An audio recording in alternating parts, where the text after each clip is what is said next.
Worlds 2026. Let's do it. Very exciting. Day 2, Game 3.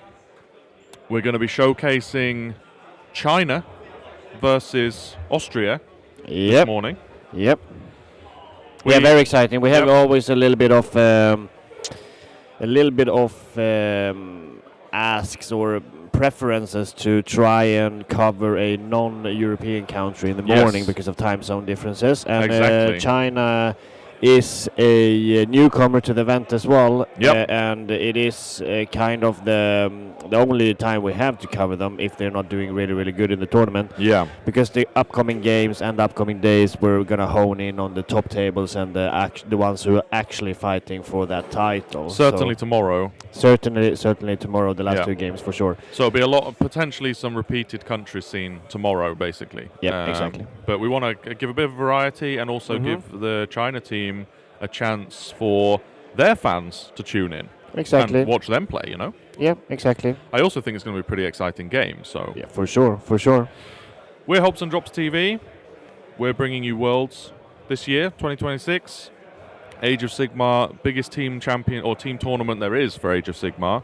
Everyone's been practicing and sort of honing their gameplay, getting ready for this event for a long time, so there's a lot of top games. Hell yeah. On display. My name's Tom. This is Carl. I'm Carl, yes. And today we're going to be bringing 2 games. Tomorrow we'll be bringing 2 more games. It'll be the final tomorrow. Starting off with Austria-China, and then, in the between the games, we'll be hopefully bringing you some updates of other things that are going on. If there's been any kind of dramas or any kind of updates from certain countries, we can try and get those to you as well. But other than that, we'll be doing the same as yesterday.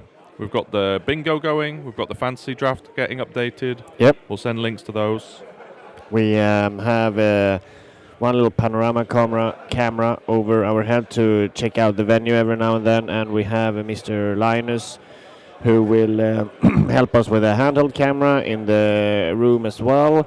Yep. Mostly focusing on our 8 table that we're actually going for, but throughout the day, if you guys send a super chat for something, for example, with a specific matchup that you want a little update from with a handheld camera, I am sure that we can solve that for you. Yep. Otherwise, we'll try and keep you as updated as possible from all the games going on here in Pescara. It's warm this morning, or I'm feeling warm at least. I'm actually cool as a cucumber. Nice, jealous. Good morning, Victor. Yeah, good morning everyone in chat. Please, keep chat engaged. Send us questions.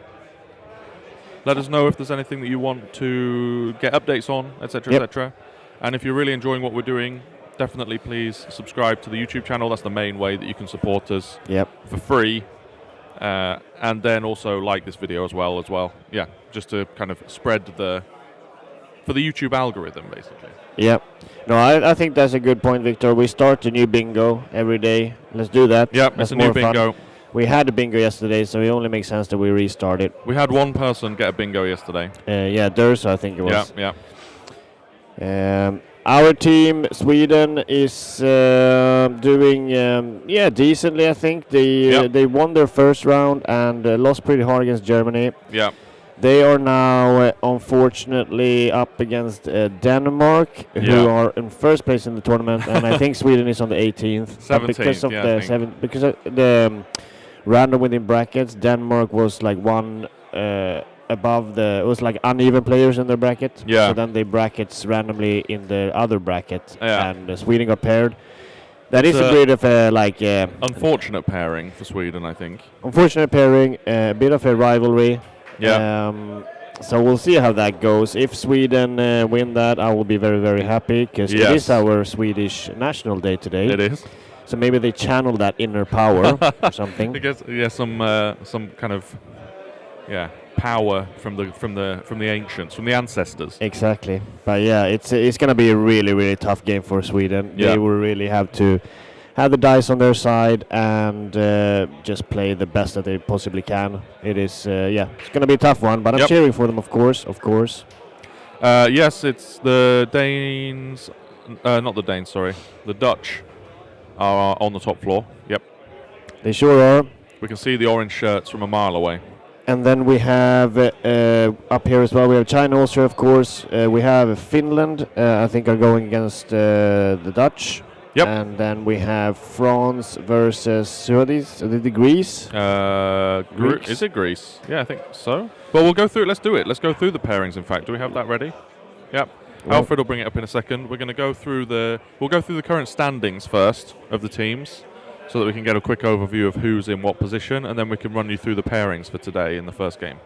Yep. Thank you very much, Mr. Bunning. Nice to have you here, and good morning. Yeah, Denmark is for sure doing a Scandinavian reaping here. Yep. Winning over Norway, and we'll see if they win over Sweden. All right, so here you can see our matchups for the first game today. Yeah. Team Italy versus Team Scotland. We had Scotland on the channel yesterday. They faced off against... They faced off Poland. Poland, exactly. Very, very hard match up there, Yep. but they did really fantastic. Yeah. I And think Italy got beat by New Zealand as well. Exactly. I think this is in Scotland's favours, honestly. They're being very hot right now, so Yep. I think they can take this one. It'll be a good win for Scotland to get, I think. Yep. Then we have Poland versus Team USA. That's a tight one. That's Interesting some one. top teams right there. France versus Greece on the tables in front of us directly. Denmark, Sweden, as we mentioned. China, Austria is who we're going to be streaming today. Yep. Then we have Finland versus the Netherlands, as you mentioned. Team Slovenia versus Team Switzerland. Team Canada versus Team Northern Ireland. Okay. That's an interesting one. Team Portugal versus Team Turkey. Spain versus Bulgaria. Australia versus Serbia. Ooh, that's a spicy one as well. Yeah.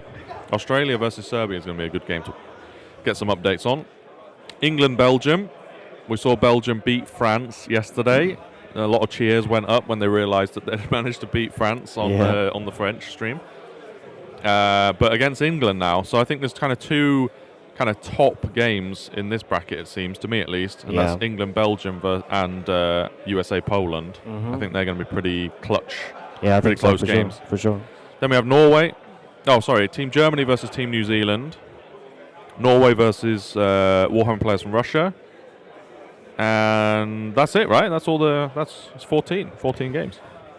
That's it, yeah. This is not indicative of people's placement because we shuffle people around on tables. So table 1 isn't necessarily the top table, for example, because we have streaming set up. So let's can we go through the placings for the teams? Just so that everyone can see where their team is currently in the standings. Here we go. Here's the actual standings then. We have Denmark on top with 2 wins. Team USA, and then Germany, and then Belgium, Poland, New Zealand, England, Australia, Norway, and Canada. Top 10 right there. And 7 teams undefeated so far, with Team New Zealand in there. Exciting. It's amazing. They're doing a fantastic job. I'm so proud of them. Yep. It's going to be fantastic to see them go along. Definitely. Who are they up against now? Do you remember that? Germany. Germany. Yeah, that's going to be a tough one for sure. That's going to be the first real challenge, I think, here in this tournament. So yeah, I mean, I hope that they come out on top. I'm really cheering for the New Zealand. Yep. So absolutely. We'll see. Should we go through the scroll down a little bit there, Alfred, just so that everyone can see where their team is. Middle of the pack here. Yeah. Yeah, Sweden 17 and China 18, so they're close as well. There we have it. There it is. All right, thank you very much. See if Finland can beat the Dutch and climb a little bit in the ladder or not. Yeah. We'll see. But should we look through the fantasy draft? Let's do it. Yeah, so possible. I updated the fantasy draft last night. So if you're at the top now, you're currently at the top. Yep. You're close. I am close. So this is the top 10 players right here in the fantasy draft. Yeah. Your pick. Did you pick Rune for your team? Yep. Nice. Top 10 players and top countries right now. So the fantasy draft you can't really enter anymore because the dice have started rolling. Yep. But we have 250 something drafts in there competing for the first, second, and third place.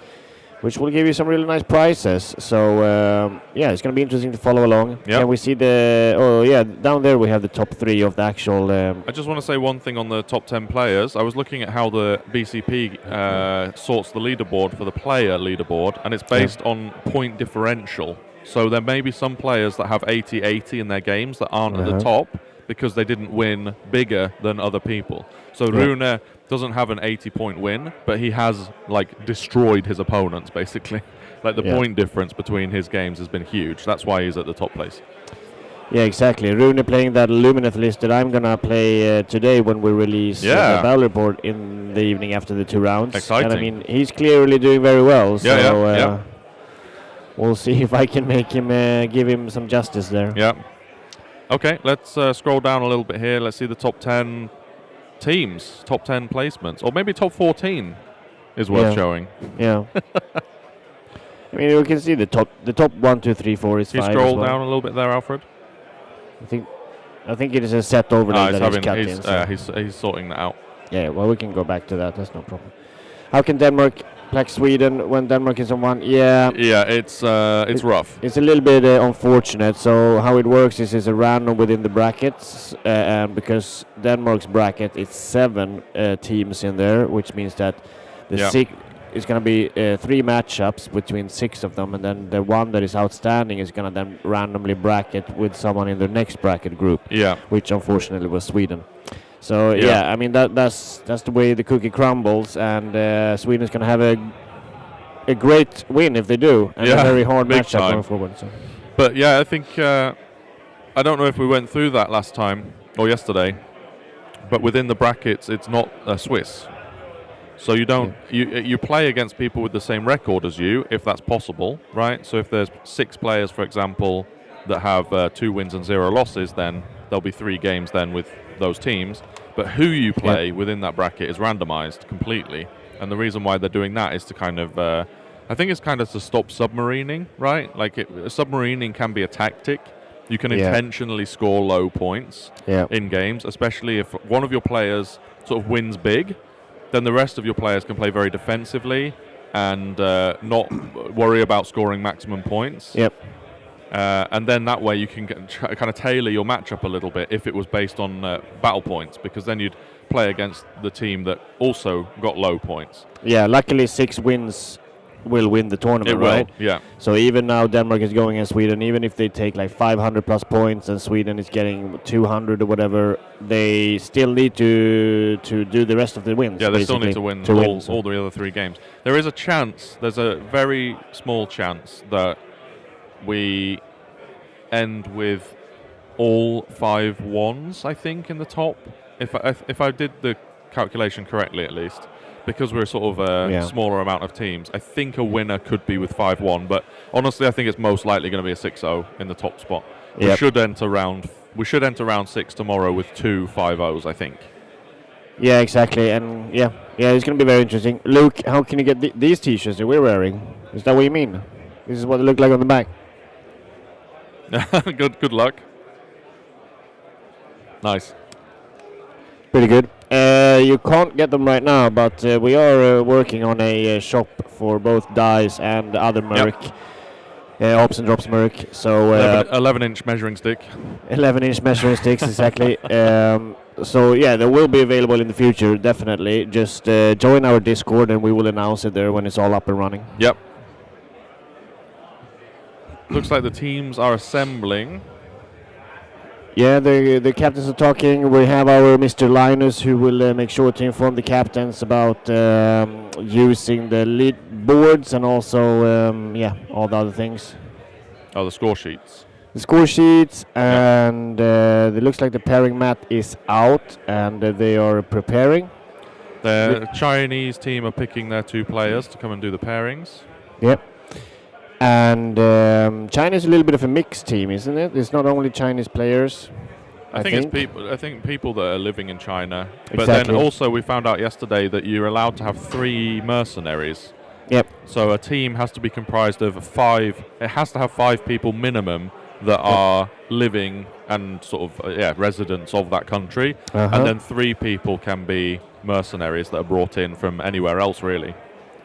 Exactly. Well, we should try and go to the top down of table 1 here. Oh, we already are. Perfect. The Denmark-Sweden question was answered. I'll just give you a quick recap. Basically, because there's 7 players right now that are 2-0, one of those players got paired down, and then within that bracket, it got randomized who they were going to play against, and it ended up being Sweden. So that's why we've ended up with the first place playing against 17th place in this tournament. It's a bit unlucky for Sweden, potentially, but if they blast them, it's going to be the controversy of the century.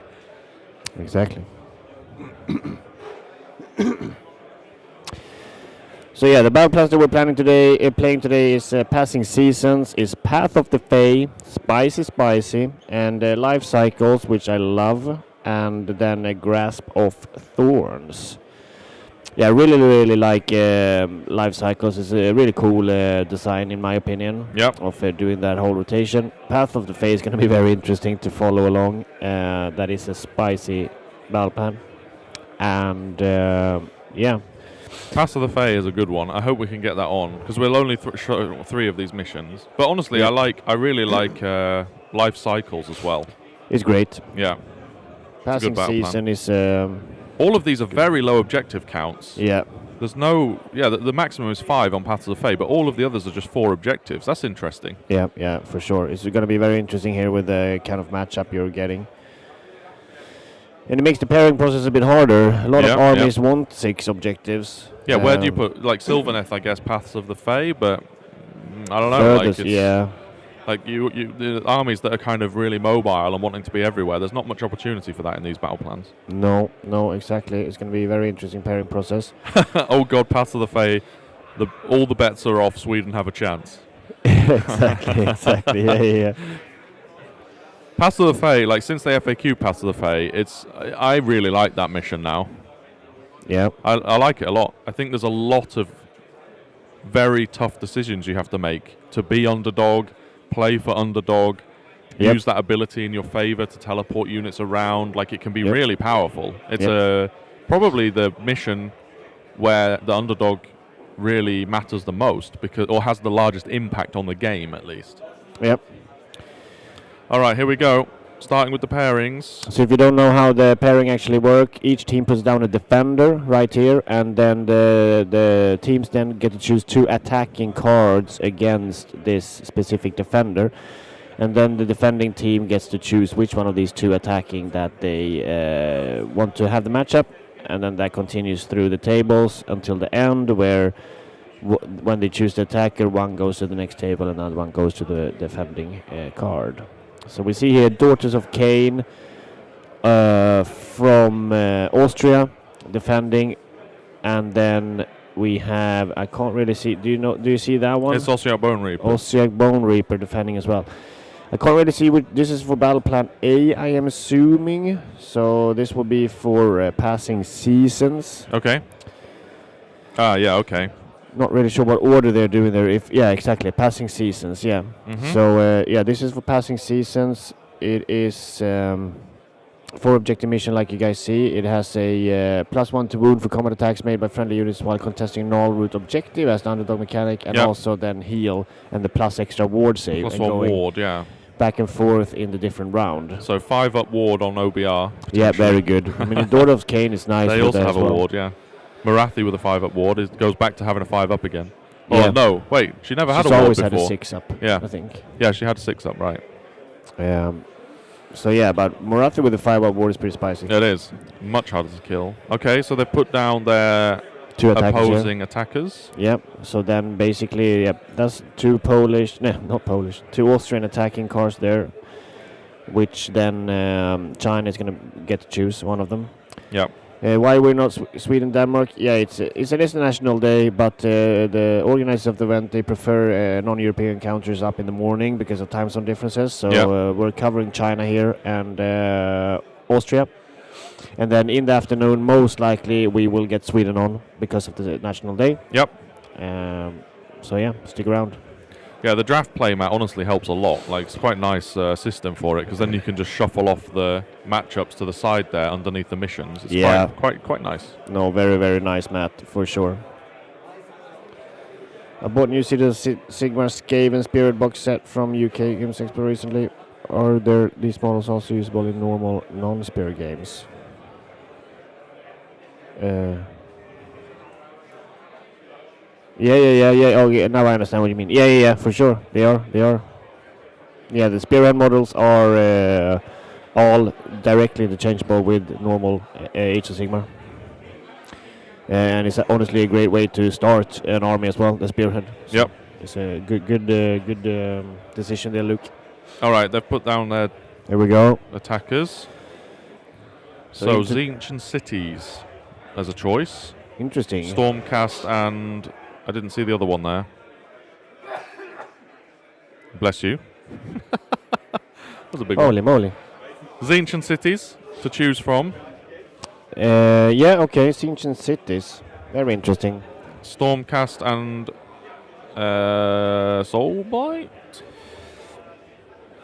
Stormcast Lumineth. and Lumineth.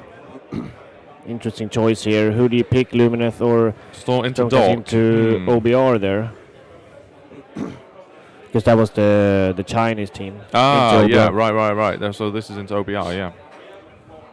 I mean, Lumineth into OBR would be an interesting matchup to show. I think you pick Stormcast. Into OBR? Yep. Yeah. I think Lumineth will... Yeah, I don't know. Yeah, I think you pick Stormcast as well, and then hopefully we don't have a repeat of yesterday's. Exactly. I don't really know blasting. the Stormcast list though, so... No, Might be I different. can check that. So yeah, they're thinking here a little bit. You know, you have to really think about who you want to pair in here, from a both like faction matchup, but also from a battle plan perspective as well. Yep. Okay, they have chosen attackers here, and then they give the other one back to the Yep. other team. That goes in their hand So again. we have Daughters of Cain against Disciples Ooh, Siege. okay, and then they did go for the Stormcast pick into OBR. Yep, as expected there. Okay, very interesting. Exciting.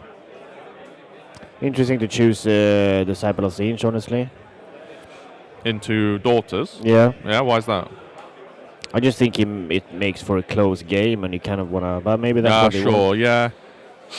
Yeah, I mean, the thing is, like, not only do people practice the games before they play, they also practice the pairings. Yeah. So they sit down and they run these pairings like multiple times. Yep. They'll just sit there and basically play little card games. Yeah, of yeah, like, yeah. okay, well, if they do that, we do this. But then if they do that, we do this, etc., etc. Exactly. So hopefully no spanner gets thrown in. But as we heard yesterday, someone can just go, oh, they didn't put Nurgle down on this mission. Yeah. That throws off all of our plans completely. Yeah.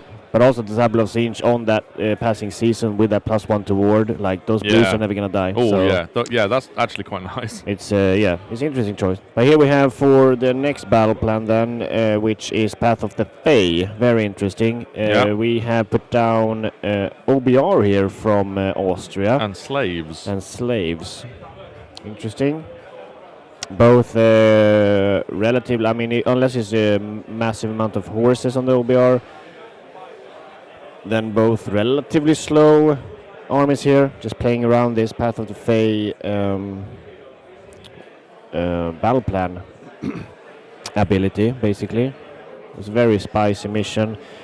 There's a lot of teleporting here. It's hard to explain for new people. We will do that. Explain the battle plan when they're ready, and we're going in with the top down from the actual setup of the plan. We'll try and explain how Path of the Fae works, but it is a very spicy mission. We can really change the course of the game in an instant. Yep. The Stormcast list is a strange one. Okay. Bastion Carthalos, Quest of Soulsworn, 2 units of Quest of Soulsworn, which I like. Yeah. Storm Coven, a reinforced unit of Vanguard Paladors, a reinforced unit of Vanguard Raptors, Yeah. a Knight Relictor as the priest, and then a unit of Vigilers. But the Soulsworn has a 5 ward on the chosen objective, right? Yes. So if they choose the 2 objectives that gives +1 to ward, they are not dying in every other round, because they will have a 4 they'll ward have a 4 up ward. with a 3 save. Yeah. So you just pop them down on each objective. That's a fair point. And every other round they just don't die. And they are 2 drops in the Stormcast list, so if they can take Yeah. first turn and just shore up on those objectives. OBR do have a reduced ward though, so. Yeah. Okay, we'll see here. We can see from China here. Sorry, I just looked at the Chinese Stormcast list, so that's who they've just passed over now. So the Austrian Stormcast list that's going into OBR I can look at as well. Yeah. Okay, so Slaves to Darkness here. Poland, I couldn't really see which one they quickly chose there, but we'll see when they flip it over. Okay, the Austrian Stormcast list is the Grand Hammer Slam again. Okay, and what is the OBR list for China? It's going to be horses. It has to be. If it is horses, then OBR have a chance if they deploy correctly. Okay, so here on passing of Path of the Fae, we have OBR versus Lumineth and Slaves versus Lumineth. Okay, they just both went in with the Lumineth choices here. Yeah. Very interesting matchups on Path of the Fae, honestly. I think both these Lumineth will destroy the opponents on Path of the Fae. If played correctly. Yeah, with the spells and stuff. Yeah, manifestation, you just block out objectives, and it's going to be hard for the other team. Thank you very much, Victor. Yeah, we'll explain the battle plans when we go into the actual games, the ones we're covering. Don't worry about that. So now they're defending for life cycles, one of my favorite missions. Yeah. Very, very good to go first on this mission. So ideally, when you're defending here, you want to defend with a low drop army. Why is it good to go first on this one? Because if you go first, you can then give away first turn and make sure you're playing for underdog. Yeah, have priority. And have the cycle going through your army. Yeah. Yeah, you want to just, playing for underdog on it is really important. Yeah, exactly. Get some coffee, can't be sleepy if you're going to fathom this Path of the Fae. Yeah. The OBR list for China it has 3 units of Death Riders, but other than that, it's quite mixed actually. Oh, look at that nice heart. Doesn't really look like he's super happy about these pairings. Oh, he has the OBR list has a mixed list. It's horses, but then he also has the reinforced unit of shooters. The triaxis. Oh, okay, that's spicy. Yep.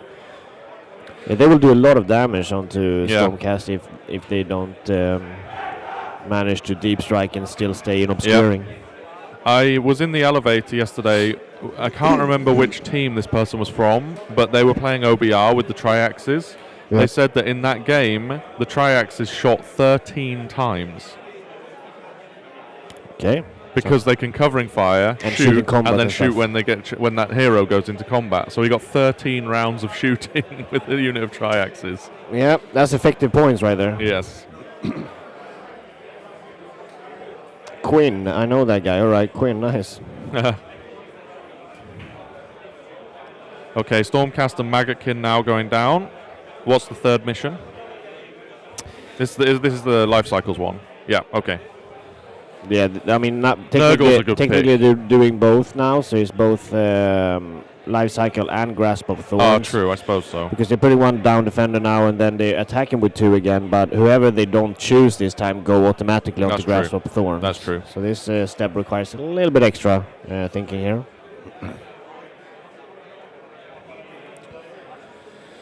Okay, attackers have gone down. So we have Maggot defending on life cycle. Super good army to defend on life cycle. They are, for sure. Against cities or orcs. Interesting. Wow, that's an interesting attack right there. Yeah. I don't think either of them like going into Maggotkin here. No. I mean, there's only 2 cards they have left, unfortunately. But that's kind of like a failed pairing there. Process, in my opinion, will be a struggle for both the cities and Orc to Maggotkin there. And then It looked like Ogres. Stormcast Eternals China is defending with.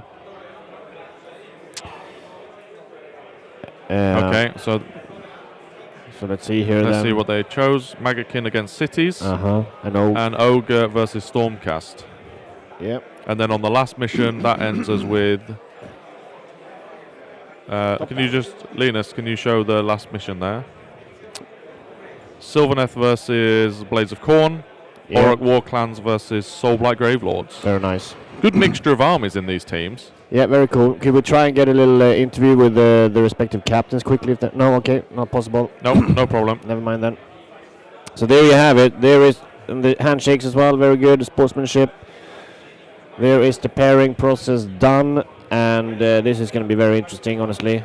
Yeah. I feel like so we can't decide which armies we're getting on the table. That's up to the captains and the streams. So they're discussing that now, which armies are going to be on stream. Yep. Hopefully we get Path of the Fae. If we can try and request that, that would be the best thing ever. Yeah, if we can get either of the Path of the Fae games. Yes. That would be very good. Because then we can talk about Path of the Fae. Yep. I'm going to try and go to top down and see if it's anything. On table 1, we can kind of see here that they are choosing who's going on the stream. But Path of the Fae is, of course, a very fun mission to watch. Do you guys know what happened between Germany and Sweden yesterday? There was a 62-0. Yes. So ultimately, the 0 points was, unfortunately, Hans. He's playing an Alpha Strike army. He's playing the Hammerers in Stormcast. They come down, they charge in, they blast everything. We saw a perfect display of that yesterday on stream, where we had the Hammerers going into OBR. They made all their charges, or they made enough charges at least, and then lifted like 22 OBR horses in first turn.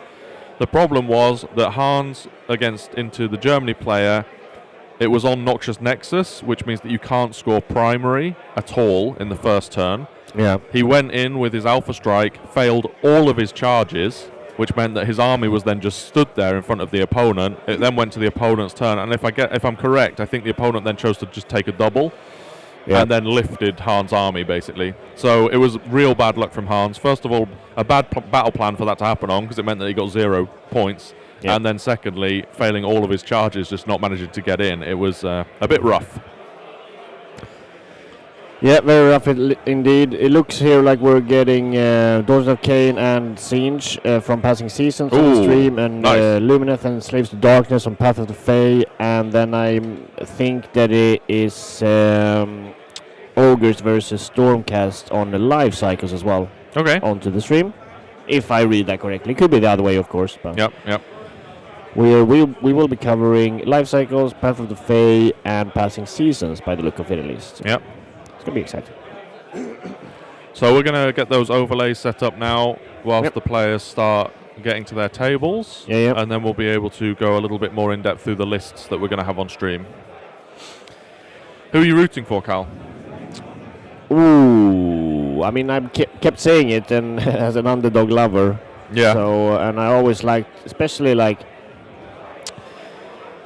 New Zealand is doing so good. I want to give them a little bit of challenge of best newcomer. So hopefully China is winning. Yeah. I would like to see it.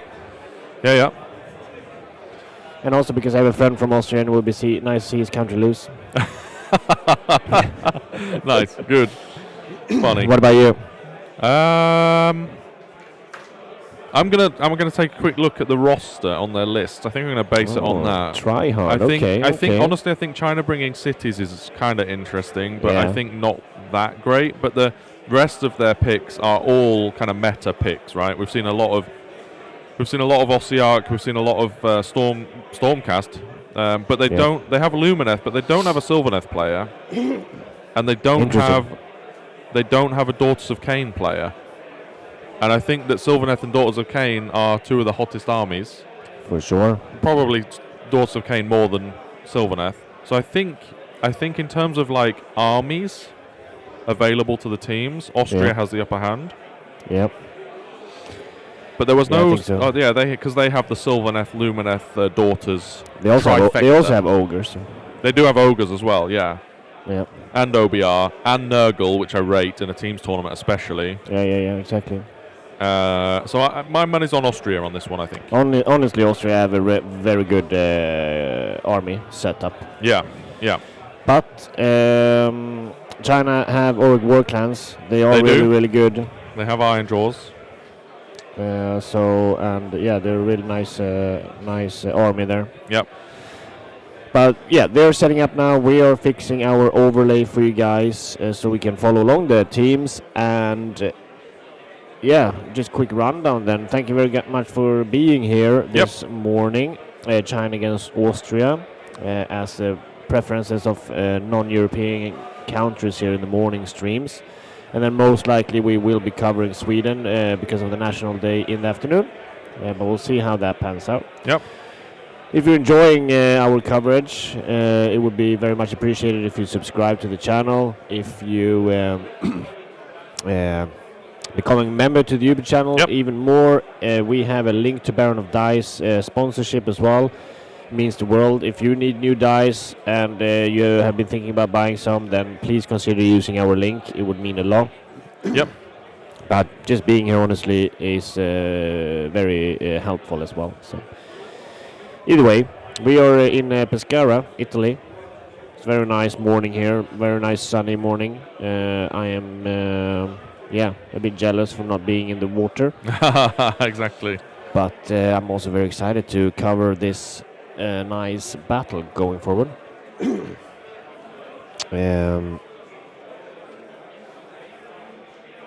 Is jet lag a buff? Yeah, I mean... Yeah. Yeah. I don't know. Like, I mean, to be fair, some of the teams that would experience jet lag got here quite early in the tournament. Yeah. You know, the New Zealand team arrived at the same time as we did, and we were here sort of 4 days ago, basically. So I think teams have kind of planned around that a little bit. I don't know of any... I don't know about the Chinese team. Maybe they turned up a bit later in the tournament, because I don't know if any of them played in the singles. Yeah. But the Russians as well, for example, they arrived early as well. Yeah. Because a couple of them played in the singles tournament also. Yeah. So I think a few people have played around the jet lag to some extent. They've needed to. Yeah, exactly. Sleep deprivation opening that third eye, exactly. Sleep deprivation and a beer. And you've got 4 eyes at that point. Specific Eras World Dice set on Baron. That would be pretty cool, honestly. I will see if I can get that for tomorrow. I'm going to see if I can reach out a little bit to Baron of Dice and also have a talk with the organizers here. Maybe set that up. Check in tomorrow, Victor. I'll see what I can do. As a recap as well, we're going to be covering, if you just joined us, China versus Austria this morning. We've had the pairings. We'll be getting into the game soon. Here is a nice hall that we're sitting in. You can see our team setting up there, and here is France versus Greeks. Yep. Versus Greece.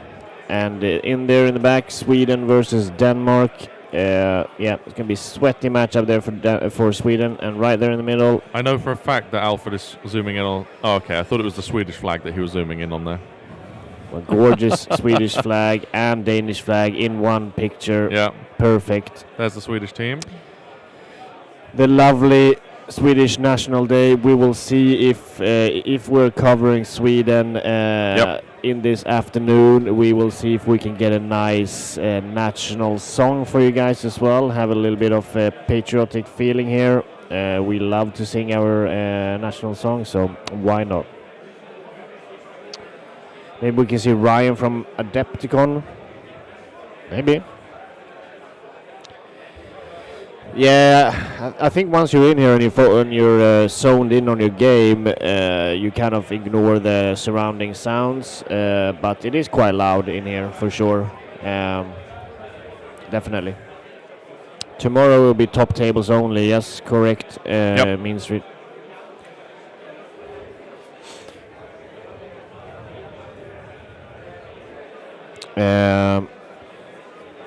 We will sing the song if Sweden comes on the. Otherwise, even if they don't come on, I will see if the Swedish teams are up for singing the national song for our fellows at home. And I'm really rooting for them. We need you guys to root for them as well to really beat these Danes. Hopefully topple the Kings, or the ones leading right now at least. It would be a great showing. Unfortunately, I don't think it's going to happen. They really have to play their absolute best. The Danes are very, very hot right now. So, it's going to be a very hard matchup. And then we have Italy and Scotland to our left here. That's going to be a very cool matchup to follow along as well. Yeah. If you guys have any... so we have a handheld camera, and if you want to see a certain specific match or a country matchup, for example, like a quick scan of their tables and see status, then send a super chat. And we'll see if we can get it covered. perhaps 10 euros or something, and we'll see if we can get it covered for you guys. Because we are focusing on our games. Yeah. And the panorama here around the room, and we have our Linus going around giving us updates. Yep. Yeah, if you want to see something specific, just hit us up with the super chat, and we'll probably be able to make it work. I like that we've still got the tabletop simulator terrain on stream. I appreciate that. Yeah. On table 2. Exactly. If anyone here plays on tabletop simulator, you may recognize the terrain. Yep. Good morning, Alexis. Good morning. Nice to have you here. Hope you are singing the national song today. Every now and then against Tomagens and the team Netherlands. Inflation is real. Oh yeah.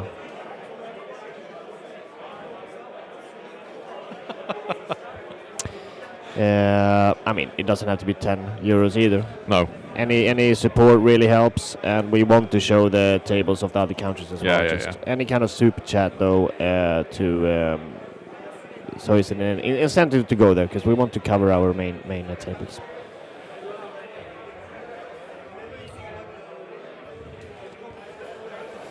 But yeah, they're setting up the terrain here and the battle plan in general, so we have a little bit time to go, and we're also working on our overlay.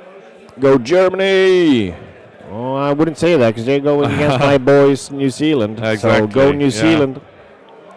They're not on this floor, are they? They're not on this floor, unfortunately, no. Doesn't look like it. Yeah, they're going to be downstairs. I think Germany and New Zealand is going to be a really exciting game. Honestly, all of the top games right now, like the 3 main event games, are going to be fun to watch. Yeah, definitely. Tomorrow is going to be only top table. Yep. So we're going to get some really nice competitive plays tomorrow. And also today. I mean, this is top. It doesn't matter the country. Everyone is super good here. Yeah, that's the thing. I mean, even if you're not winning the tournament, these are the best, some of the best players from the respective countries. So it's still going to be some fantastic games. They will have been practicing a lot. They'll know the game in and out. Yeah, for sure. And they've been practicing loads, both on TTS and real life. Yep. Can I super chat to have the camera Superman go to the Dutch team and ask for the assistant for the mascot? Ask the assistant to show the mascot. Sure, they are up here, so yeah, that works. What is their mascot? Is it someone in like a T-Rex outfit? Because we saw that yesterday. As long as it's not like a Jesper Melander mascot, like a trick that we're falling for now. Exactly. Show us the mascot. It's like, okay, that's not safe for work. Yeah, as long as it's a safe for work mascot, then yes, definitely. Oh, I'm excited to see some Tzeentch on stream again. Yeah, they're spicy. That's a cool looking Lord of Change model. Yep, for sure. I would have loved to have watched. We had a game on yesterday with the Tzeentch player playing with Scarbrand. I would have loved to have seen that one. Yeah. I want to try Scarbrand in Tzeentch, but now I feel like it's too late, because with the new edition or the new GHB, it's going to be the meta. So I've missed my opportunity. I don't like playing meta stuff, but Scarbrand's going to be everywhere. Yeah, I like it though. I like it's a cool regiment. It is. Does he have a Scarbrand now in his regiment? No. I have one. No. He doesn't have Scarbrand in this one. I'm just saying from yesterday we had Scarbrand. Oh, yeah, that's true. Getting me some pills here. 1 second. Tom, take over. Pills here. I wonder if we're going to have as many judge calls on the French game as we had yesterday. It'd be interesting to check in with the French team, actually, to see whether or not they're going to take it a little bit more chill now, since they lost to Belgium. Who was it that Belgium were playing against? Do you remember? I have no idea. Let me find that. Was it Australia? Hello, Aaron. Yes, China is on stream against Austria. England, Belgium, England. Yeah, okay. That's going to be that's going to be a great game. They don't necessarily have a habit of that, but they lost against Belgium.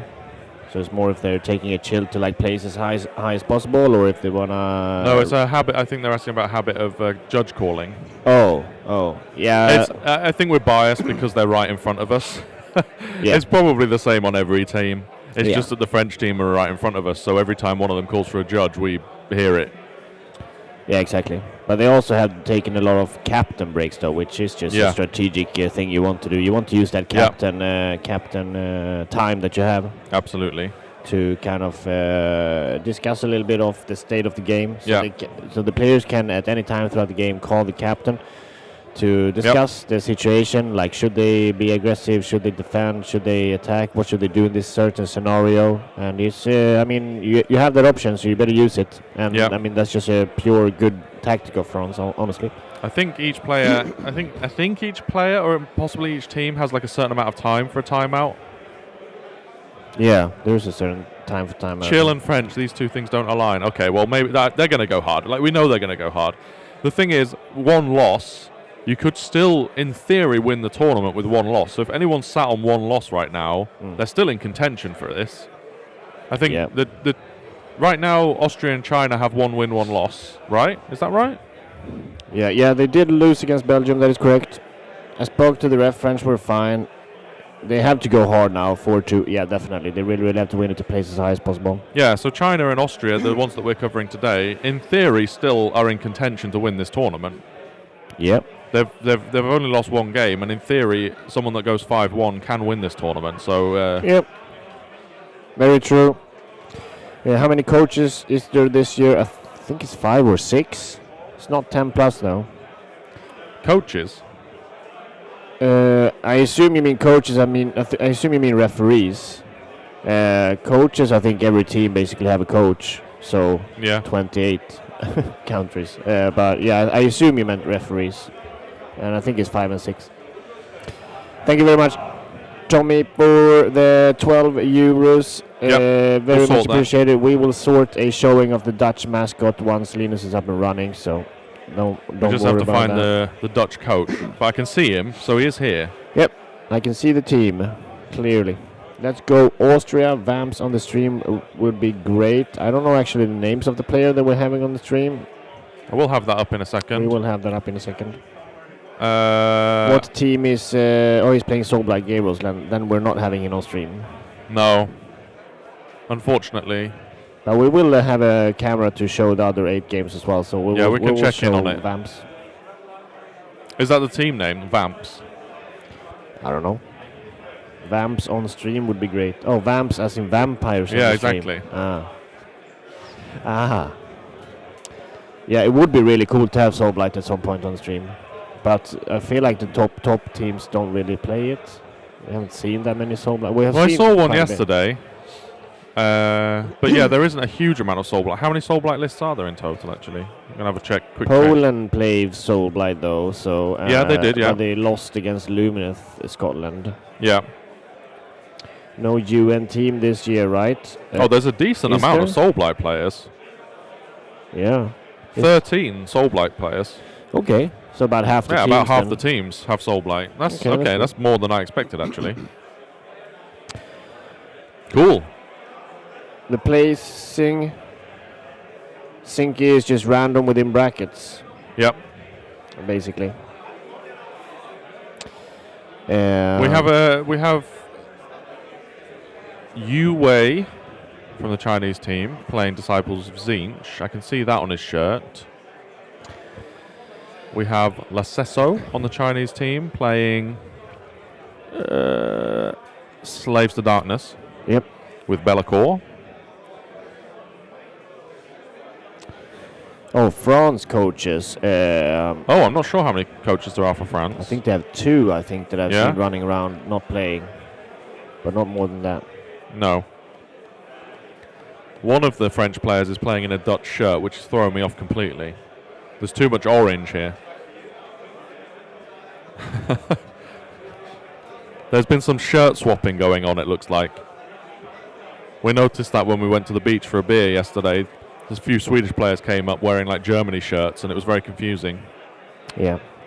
And now we have an orange shirt on a French person.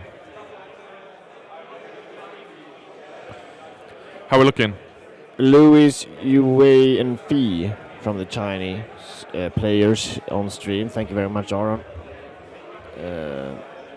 Bellacore or Slaves of Darkness, Siege, and Stormcast Eternal. Yeah, that sounds about right. Okay, the French team, to clarify, Alfred just updated me. They're not necessarily calling for judge all the time. They're calling for their coach, as Carl said. Yeah.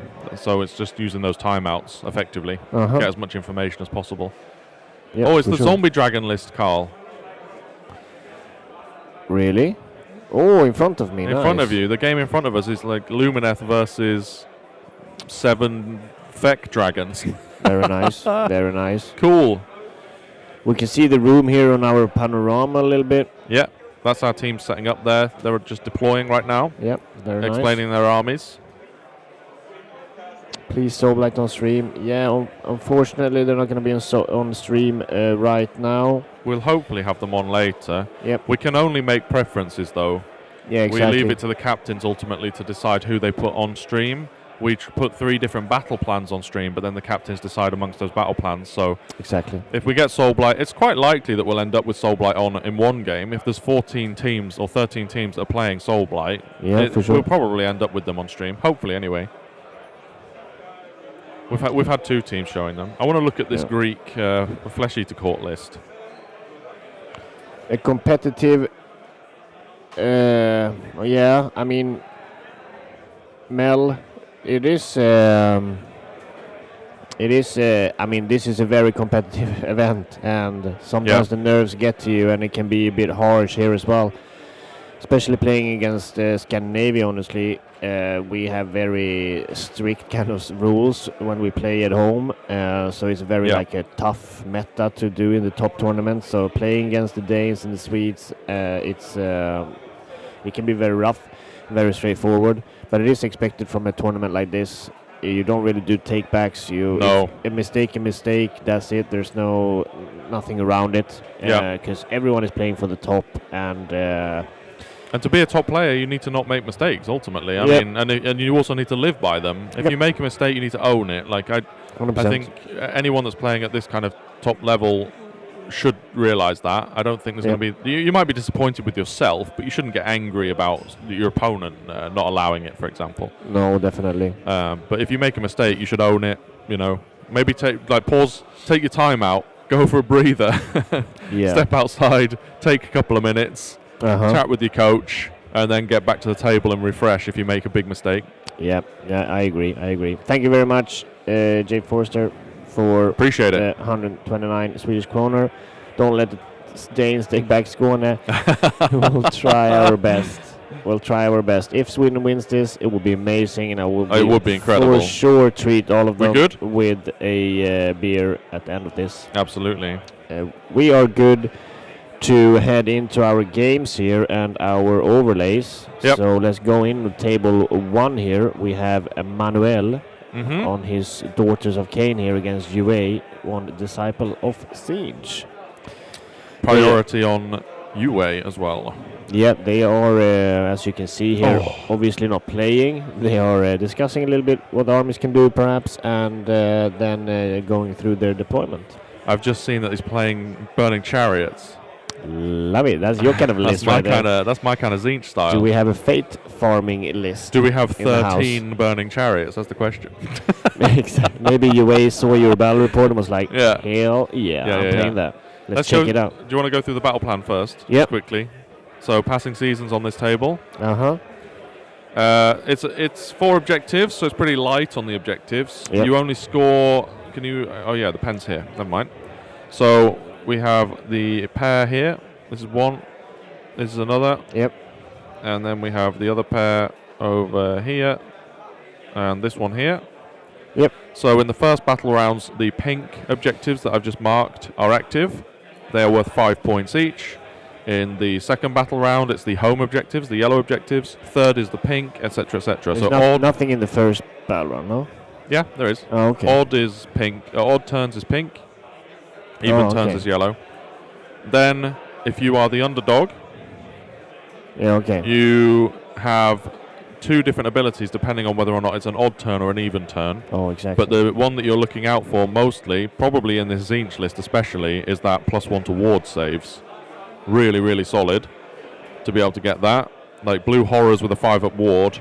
I mean, you can give a 5-up ward base in Zinch. You could have blue horrors with a 4-up ward in theory. Yeah. And -1 to hit and wound. It's pretty disgusting, actually. They're not going to be shifted anytime soon. So yeah, that's the underdog mechanic that you're looking for the most. Generally, I think this battle plan favors people who go first. So it'll be interesting to see if Yue decides to take the first turn, because then you can just establish on those 2 point scoring objectives early. Exactly. And hopefully hold them, and your opponent scores 0 primary then. Yeah, For the bingo card. Exactly. It will be the 2 green ones in neutral territory. To the start with. Norway ones, the ones Exactly. that Tom did pink. Yeah. All right, let's go through the lists. Yep. To start with, we have Yue's Disciples of Zinch. We have Malevolent Schemers. Wait a second, is this my list? Is this the list that I have been playing, basically? It looks like it. Kyric Acolytes reinforced. There's no Thangors though. And that's what you're playing. Oh yeah, no Zangors, okay. Yeah, okay, so it is the fate point farming version. Love this. Okay, so we have Malevolent Schemers, which is in the start of any turn you pick a friendly or enemy unit. If that friendly or enemy unit dies, you get a fate point. Yep. Then we see he has a Lord of Change with Fate Slicer, which is if he kills a model ever, you get a fate point. If he's killed a model, if any models were slain by this unit, exactly, you get a fate point. It's very easy for a Lord of Change to kill a model because he's got shooting and spells to allow for that, potentially combat as well. Mm-hmm. Then you have a reinforced unit of Blue Horrors, 3 Burning Chariots, which you'll notice probably during the game that those are the things that he's going to be sacrificing to get the fate points. Because he can bring them back with the Lord of Change. So you send in a Burning Chariot, it dies, you get 2 fate points because the next unit in his list is the Fate Skimmer, which has the same ability. You choose one of your units. If that unit dies, you get a fate point, and you do that in both players' turns, but you only pick your own units. You can't pick the opponent's units with that one.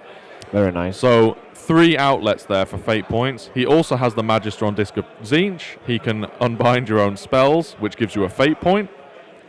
And then he has a unit of Jade Obelisk as screen, a reinforced unit of Kyric Acolyte Scourge of Gyran. That's kind of where I would play Zangors normally, in that slot.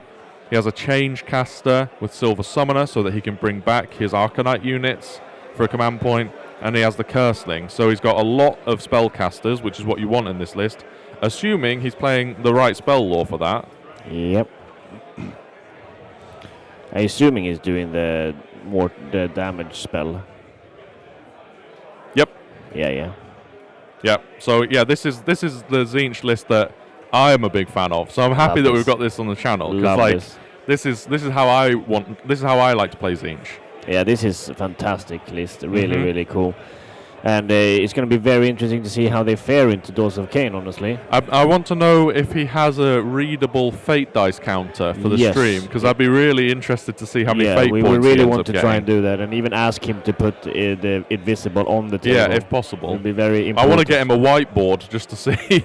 I want to see it go into double digits. Because they haven't really started the game yet, so I think it's fine to ask him. All right, Doors of Cain then.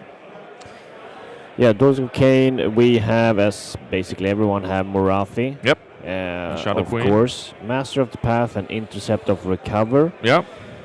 Which is honestly interesting on this one. There's a lot of heroes in the Zinch list. Exactly, against Zinch, very cool.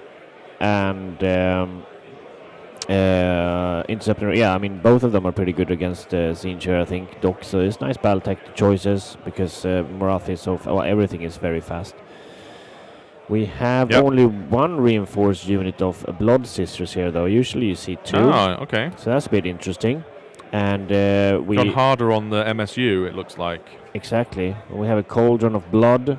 Yep. And then, but what I really like to see here, what we haven't seen in other games, is the reinforced units of Witch Elves here. Because with the Mind Racer those ones and extra attacks, they can do a lot. I think like 100 plus attacks or something like that, damage 2, Yeah, and like it's 3s and really 3s or something disgusting. when they can get +2 wound, etc. Yeah. So they just, if they get Mind Razor, they basically nuke any unit that they Yeah. touch.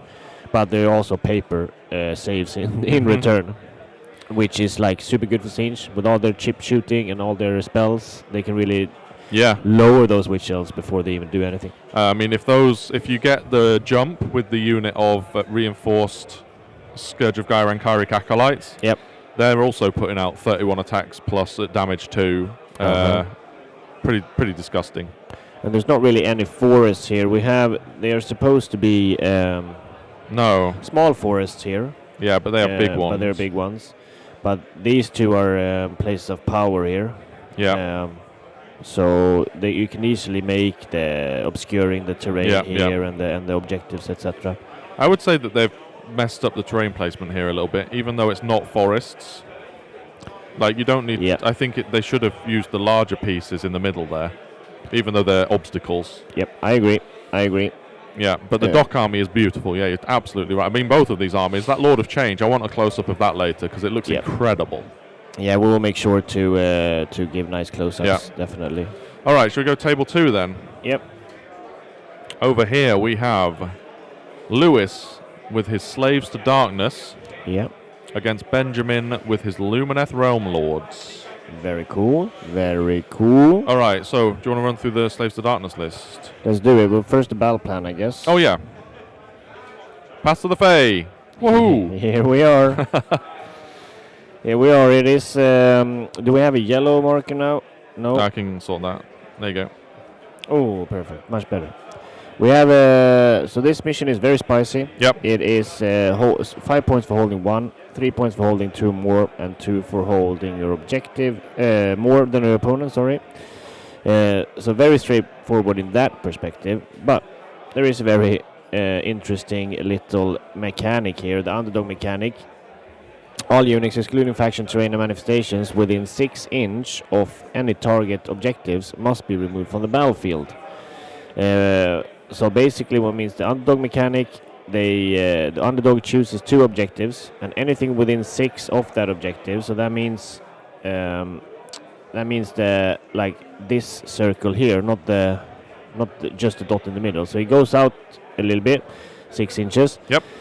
And anything that touches that, the underdog starts by choosing 2 objectives, everything is picked up, and then the underdog player starts by putting 1 unit down, and it has to be wholly on the objective circle or control zone, and then the opponent do the same. Yep. And anything that is not physically possible to be put down is then put in reserve, that can come in from the board edges later. So 7 inches from the battlefield edge. So I mean, this one is... It's a very technical battle plan. It's a very, very technical battle plan, and it is also a very good one for Lumineth. You can see here, it's exactly expected. He's putting his house on the side here, because he's most likely going to cast his little twin sword there to put it on one objective. He could also put his house on that objective. He can also put the house on that objective, so basically blocking off that from being teleporting. Yeah. So that's I think at least he's going to put some kind of manifestation or house on that objective. All right, let's go through the lists. We have Lewis then. Yeah, Godwrath Warband, which... I already like one thing about this list. Yeah. 1 drop.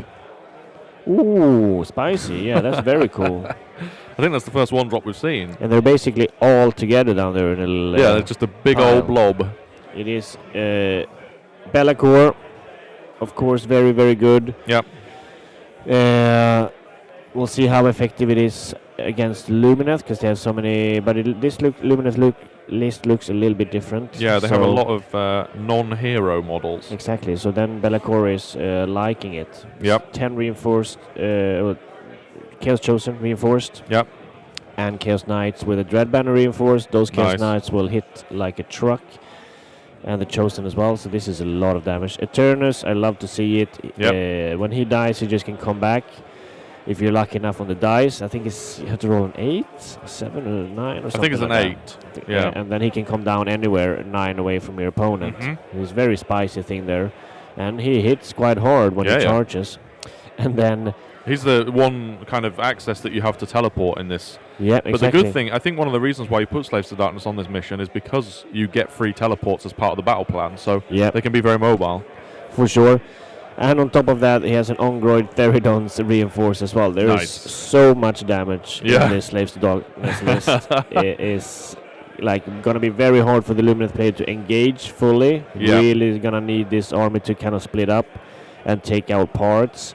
But it is very good save other than the Ongroid.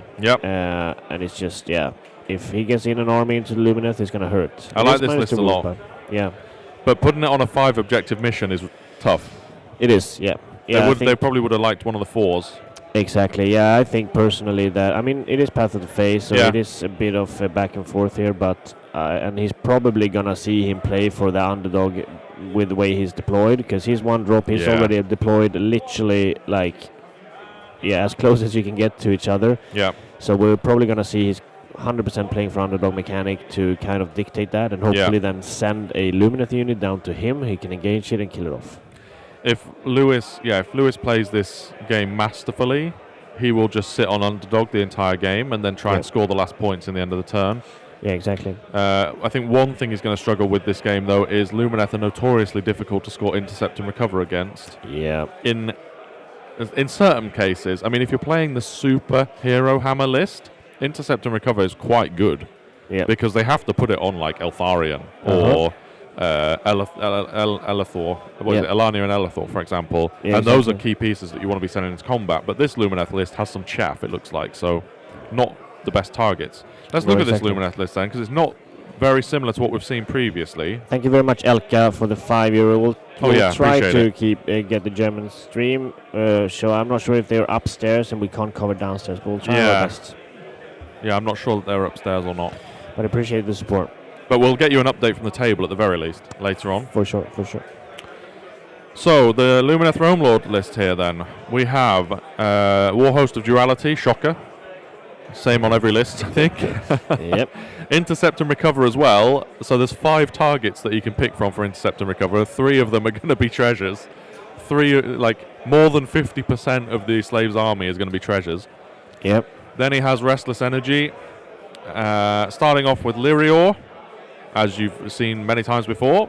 Light of Eltharion, as you've seen many times before. He has a reinforced unit of Sentinels, 2 reinforced units of Dawn Riders, a Huracan Wind Mage, a Huracan Wind Chargers, and then a unit of Riverblades. So very not so much Hero Hammer here. Very different. However, I saw in chat that Benny, I'm assuming Benny is Benjamin Salomon here, is top 3 Austrian player, some might say the best at the minute, so that's very exciting.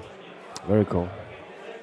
Intercept could be good if he can teleport his units with no friendly unit nearby. Yeah, definitely. That's true, actually. Yeah. Well, no, because, if you set them up in the sky, if they don't immediately teleport them. Yeah, you're right, Alexis. Like, if you can set them up so that they have to go up in deep strike and there's no units nearby, then, you auto-complete the intercept and recover. That's true. Spicy. Unless they're 3 inches away, I think, from a friendly unit, no?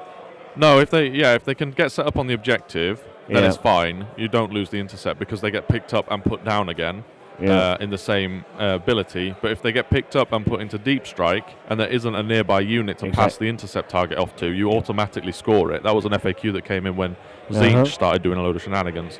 So it's both players have an intercept here. So it's going to get kind of wonky on this battle plan. Yep, for sure.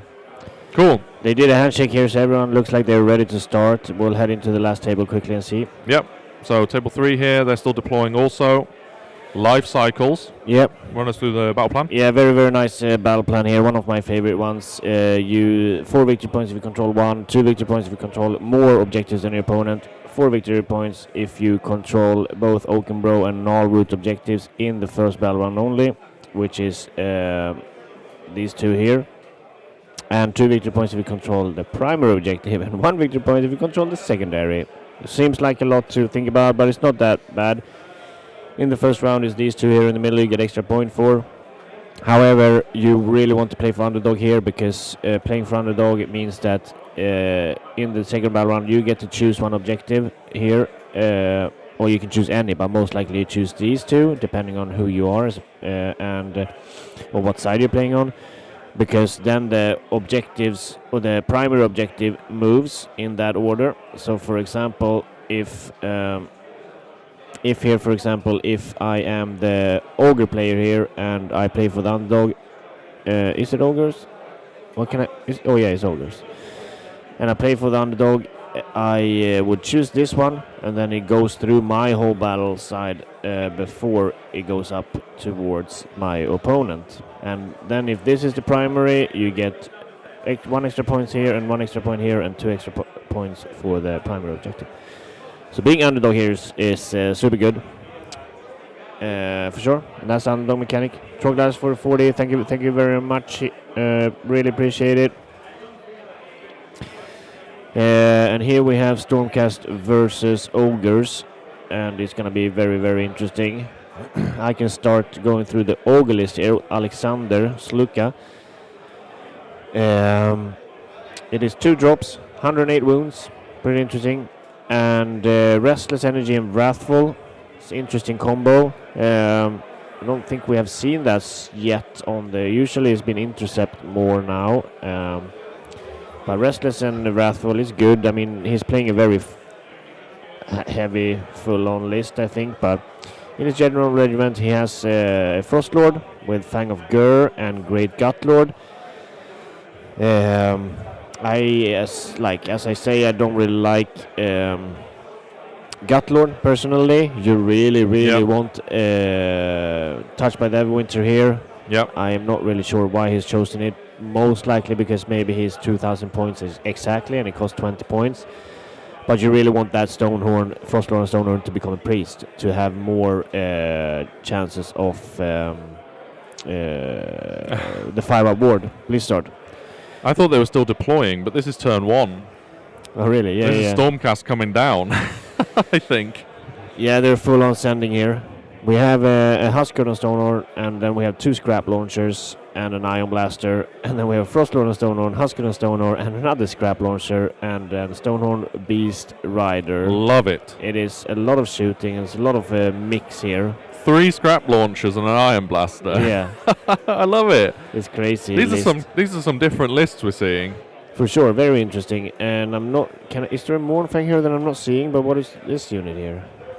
I'm not sure what that unit that's is. Stormcast maybe, actually, because he's 3 yeah, inches it's the Vanguard measurement. Paladors, I think. Oh, wow. Okay, he's going full in He's here. going all in. Well, let's check out his listing quickly and yeah, continue sure. watching. So Thunderhead Host, you see pretty often. Allows you to get the extra +1 to hit.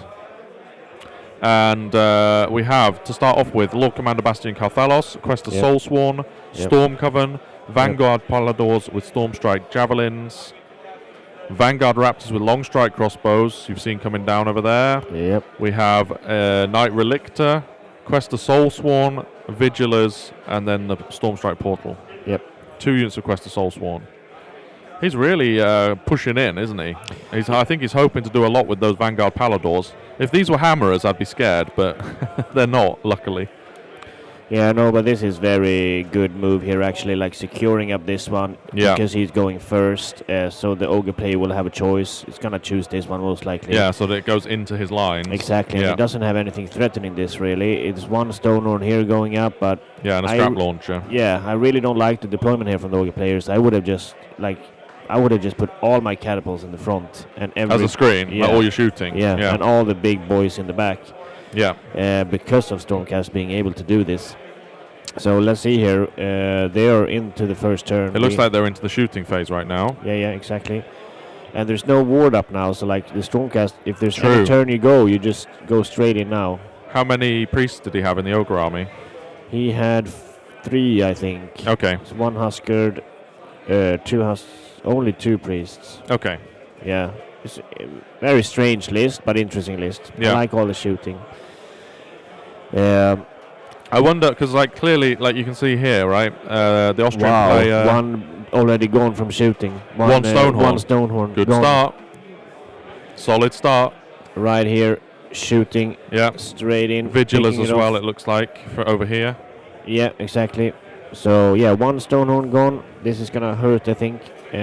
Those Vigilers just giving plus... Yeah, I mean, it's an iron blaster and a scrap launcher in the front there. If he can engage that, which it looks like he should be able to, without pulling in that stone horn. I also don't like that stone horn's positioning, really. No, not at all. It will be able to countercharge into the unit later in his turn. Yep. I wonder if the Austrian player thought that the Chinese player would go this aggressive, because he gave him first turn. Yeah, exactly.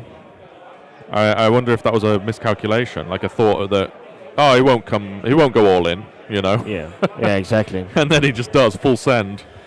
No, but I think this is going to be a very quick game here. I'm not really sure what the Ogre player is going to do. I'm excited to see how it goes. Yeah, definitely. But yeah. I love Warhammer. Yeah, I love Warhammer so much. It's fun just being here watching games. Like, because some of them, I mean, I'm also glad that we've got 3 streams, because this game might be over real fast, and then we've got the other 2 games to watch. Exactly. No, Did you see the image in Discord? We got some images from Linus of the Chinese Tzeentch army. It's so good. Yeah, we'll get some close-ups. We'll get some close-ups of it. Later. Look at these. Sure. Oh my god. Oh my god. Okay, we'll get some close-up of that army for sure. It's so good. For you guys, it is absolutely amazing. Especially if you're an anime fan. Yeah. Or manga fan. But yeah, this is gonna hurt the Ogre player. I mean, potentially here he goes in and he only loses those 2 catapults and maybe can do the Iron Blaster and the scrap launchers. Oh no, has he put it so he can tag the Stonehorn? Does he want to tag the Stonehorn? Oh yeah. Why? Extra, no charge, damage impacts, and lesser damage. I suppose so. Nah, you would do it for sure. I would. Yeah, okay, sure. Because it is a 3-up save, right? So it's just that then you get 2 rounds of combat into them. Yeah, but that's better than getting a charge impact. So. Yeah, true. Because you're going to get 2 swings of combat anyway. 1 swing of combat, but then also a charge impact. And the mortals are probably it's more like damaging. 6 mortals. Yeah. So you're going to be swinging into the scrap launchers and stuff here. Yeah. So you don't all-out attack. You save for an all-out defense against the Stonehorn swing, exactly. and then you've got your all-out defense next turn as well. Yeah, for sure. He's just tying this up, I think. Yeah, like lift 1 Stonehorn, tie up the middle of the army. There is 2 Stonehorns over here, though. Like. Yep. But they can go in. Yeah, for sure. I am assuming though that these are within a maybe within a if that is the priest. It might be, or it might be Bastion. I'm not sure. Hang on, let's just we can cut to Linus's camera here to have a look. On the close-ups here. Oh boy! There they are, straight in, tagging. 5 down. Oh, he did put some damage on it. No, but they shoot right when they charge. Oh, of course. Yeah, you can do all the shooting attacks. 5 damage there, right of course. there. That's nice. Nice bit of chip. Yeah.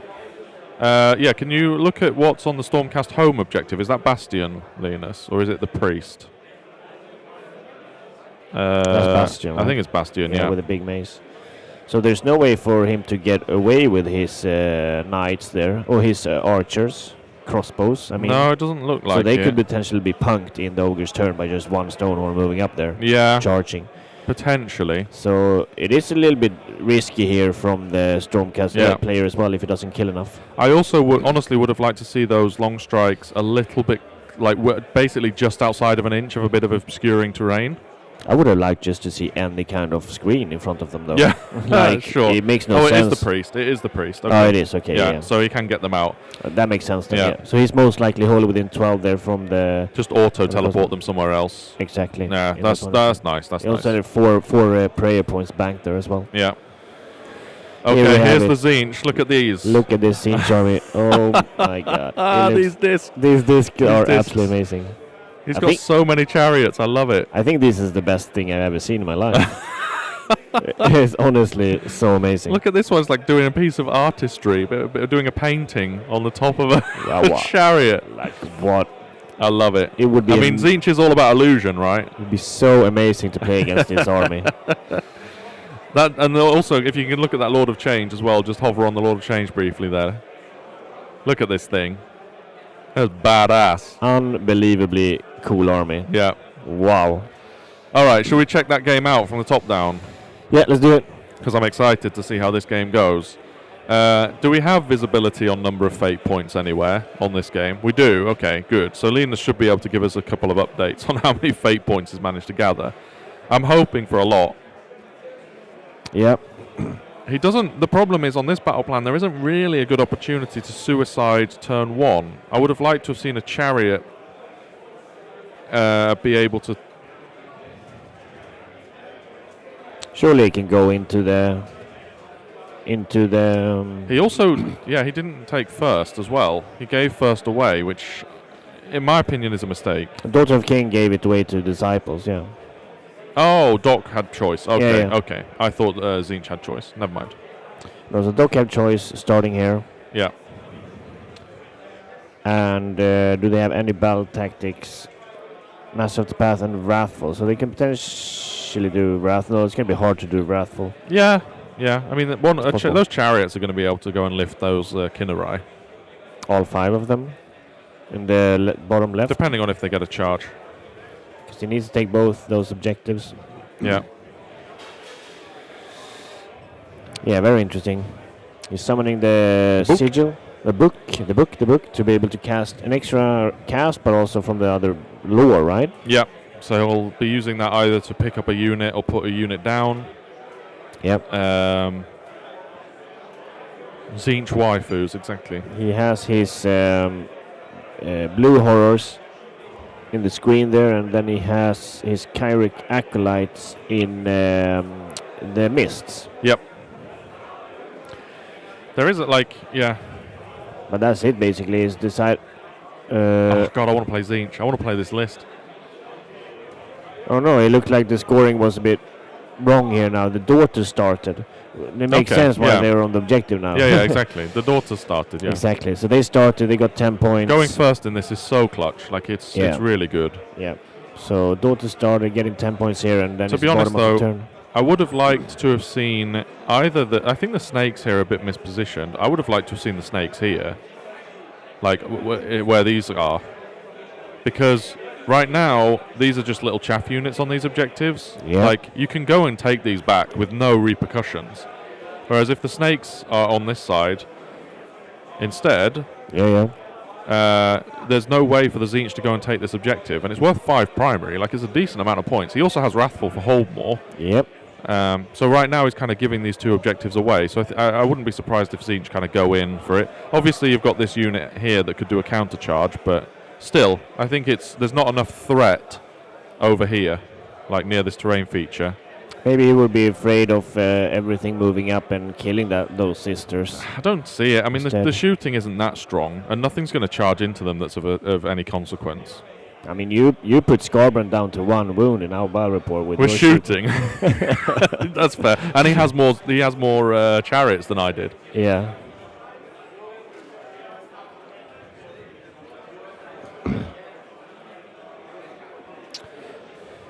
So yeah, we'll see here what he decides to do with the movement. Yep. Yeah, where are the places of power on this one?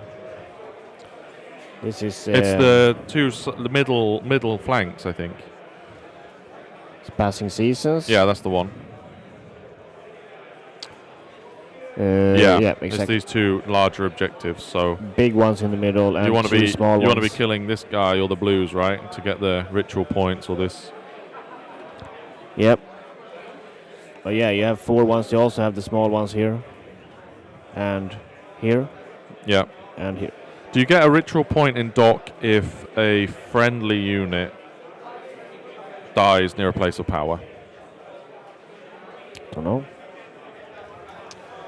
But yeah, so it's also a bit tricky for the Zinch player going in here, taking those objectives, because it is essentially a free. Yes, you do. Free blessing or free points, right points for the Dawson Kin in their turn later, perhaps. Yep. Wow, okay, that's a good roll, depending on what the roll is, but 3/6 seems nice. Looks like he blasted a spell. You do minimum 5 dice, so he's done 4 mortals into that unit there through the terrain feature, most likely. Love it. He wants to sacrifice the Canary. Yeah, exactly. Killing these Canaries give points, right? Because they give ritual points. Both of them are next to places of power. So. But they're also controlling the objective. So. Oh, true. Yeah. It's lots of ritual points. That's true. So it's. The dock going for. Okay, that's fair. That's a good point actually. Super good for a dock to go. Yeah, it is good. It's good to go first, and it's good to put squishy units on the objectives. That's true, because then you get a bunch of ritual points potentially. And then Marathi's like in your face because she moves 3 times in one turn. Yeah, exactly.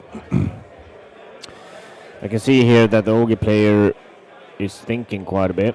So I think it's Ogre's played turn now. Yeah, He lost the cannon. he did.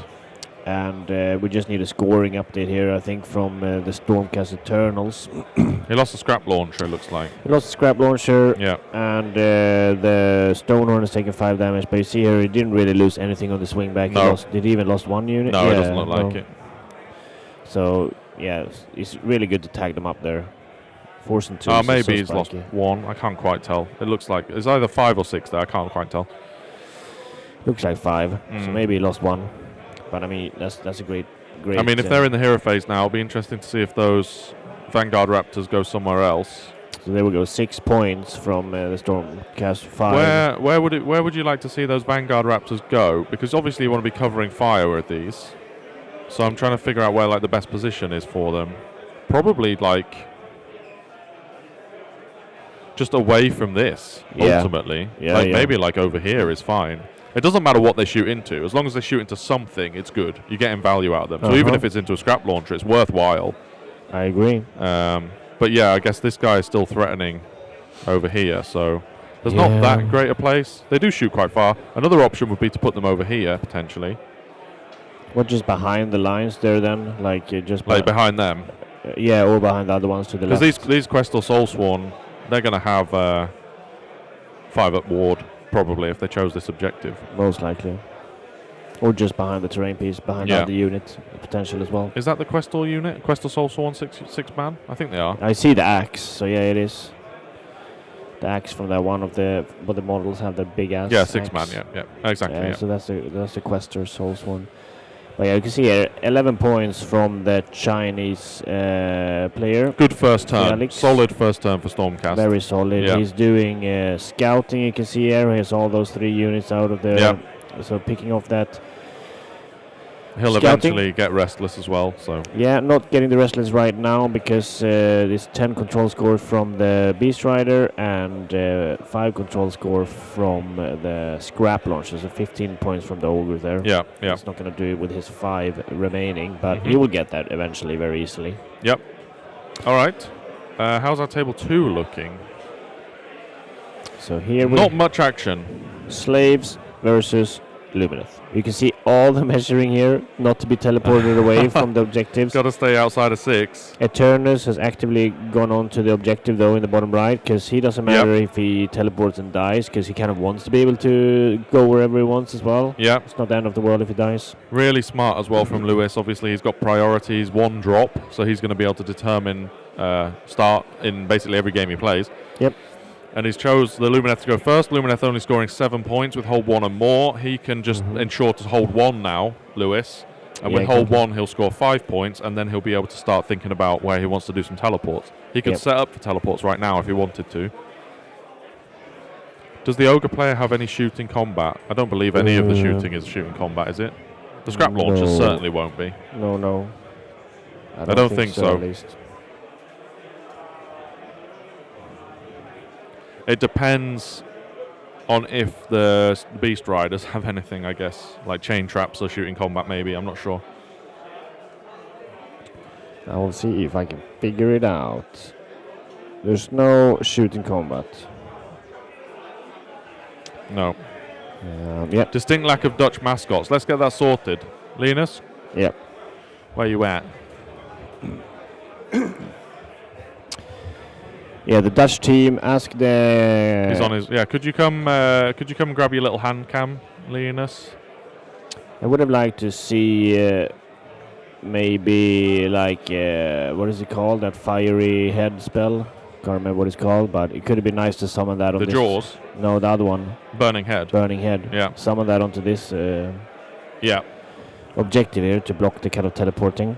There is 2 Lumineth units that are next to objectives right now. Ask for Mike in the Dutch team, it says. As for Mike, we want to see the Dutch team mascot. It looks like he's staying all in this end next to the referee. Next to the ref at the end there, yeah. But yeah, intercept, recover, and wrathful. Intercept, recover, and restless. There is not much. No one really wants to do anything on the objectives here. No. You can see that the Lumineth player stepped on one objective at least to stop Slaves to Darkness getting wrathful by just going with the turners onto one objective. Exactly. So now if Louis actually want wrathful, he has to step onto two objectives, which he, by the looks of it, he's not doing right now. So, but maybe he is. Are those sentinels in range? Okay, here we go. Let's go to Linus's camera. Here's the Dutch mascot.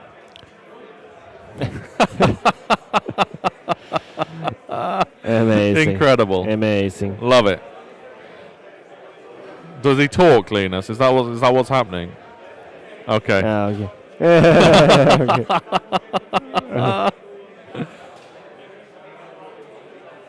Boomf. Boomf. Yeah. I think the name is Boomf there. All right. Very cool.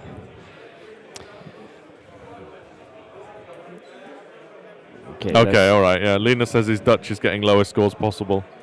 That's a cute little mascot. I love that someone has just come as like the Dutch team mascot bearer. Yeah. He's not a playing player. He's just here to have the mascot. Yeah. And thank you very much, Linus. Thank you. Let's head back. Of course he talks. He talked a lot of smack last time I saw him. Yeah.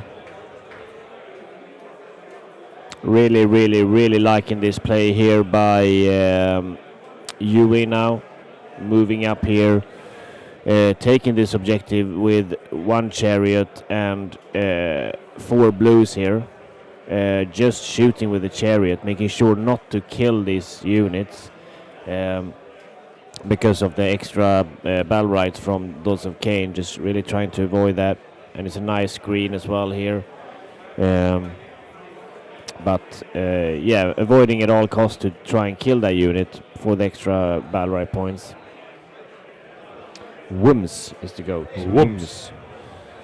He's sending some chariots in. They're going to get shooting. Yeah. He's sending some blues in as well. Yeah, I just think that the blues, I just think he's taking this objective without even charging to try not kill these. No need to kill them, right? Yeah. No, it looks like he's about to shoot them. Yeah, but he can shoot. There's 5 left, right? So he can shoot with like 2 chariots. But what he killed some of them. What did they come back? Oh, he would have just rallied them. It was a spell, yeah. Yeah, the spell did the damage. He just rallied them all back. So he went 3 through there. These are damage D3. Yeah. There's 4 damage. Okay, very nice. So 6 aboard. Okay, 3 dead again. I wonder if he's gonna go and kill them all, or if he leaves them alive.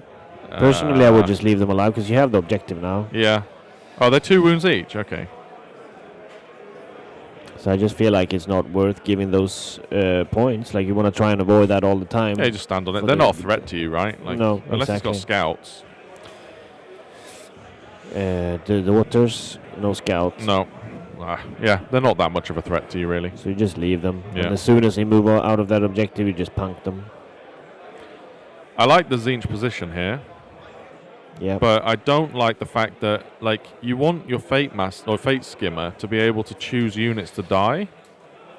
And it's too far away from all the relevant units that you want to die. Like, you need to pick one that's wholly within 12. So you kind of want to hold one of these back to choose it in your turn with both abilities, send it in, charge, do D3 mortals, do the shooting. Like, they can do a little bit of damage before they die. Then when they die, you get your fate points and you just resummon it later. Okay, he's gone into combat there. He's probably maybe hoping to sacrifice that one. Did 2 mortal wounds on the impact. Does that mean he can move away? He can move away if he wants to. And get a fate point? No. Fate point He if gets he a fails. No, he gets a fate point if he fails the damage. So I guess he has chosen that one to die then. Yeah. I would think so. Well, I don't know about that. Oh, is he looking for a play against the terrain feature there? That'd be kind of spicy. I mean, it will not kill the terrain feature. It's only a 2 control score, right? Yeah. So he's not getting that one. He's just leaving it chilling, I think, as a bit of a threat. He's not going to take that objective with it. The other chariot makes it in as well. I'm pretty sure the chariot ability is once per turn army, so he won't be able to do that with both.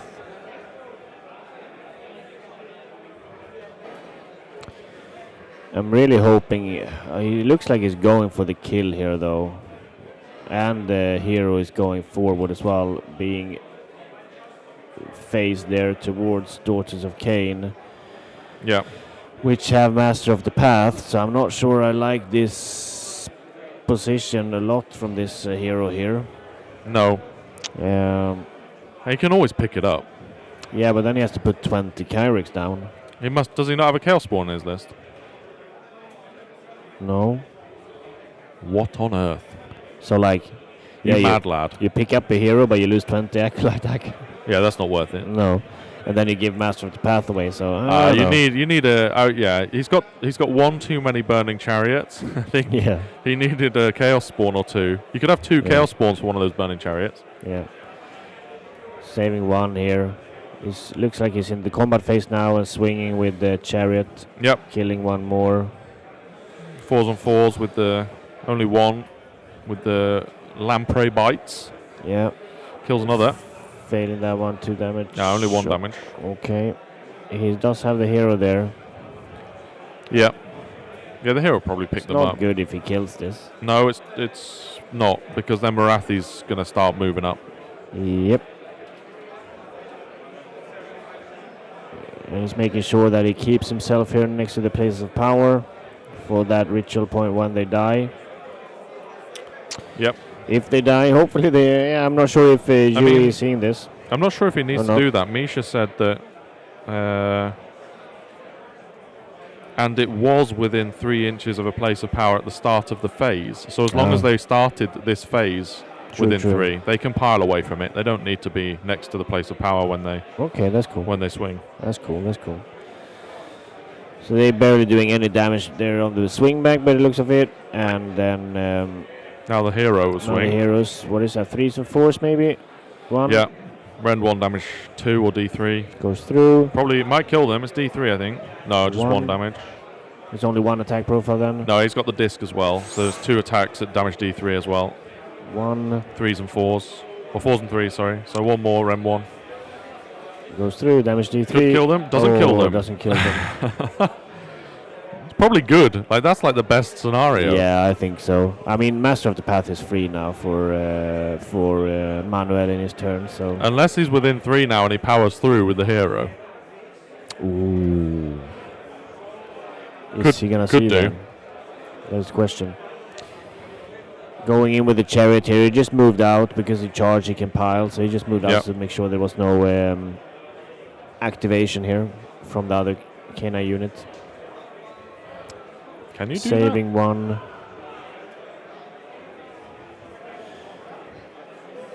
Four attacks going through, 3 going through. Run 1, failing all of them. Oh, you can. That's 6 damage right there. Yep.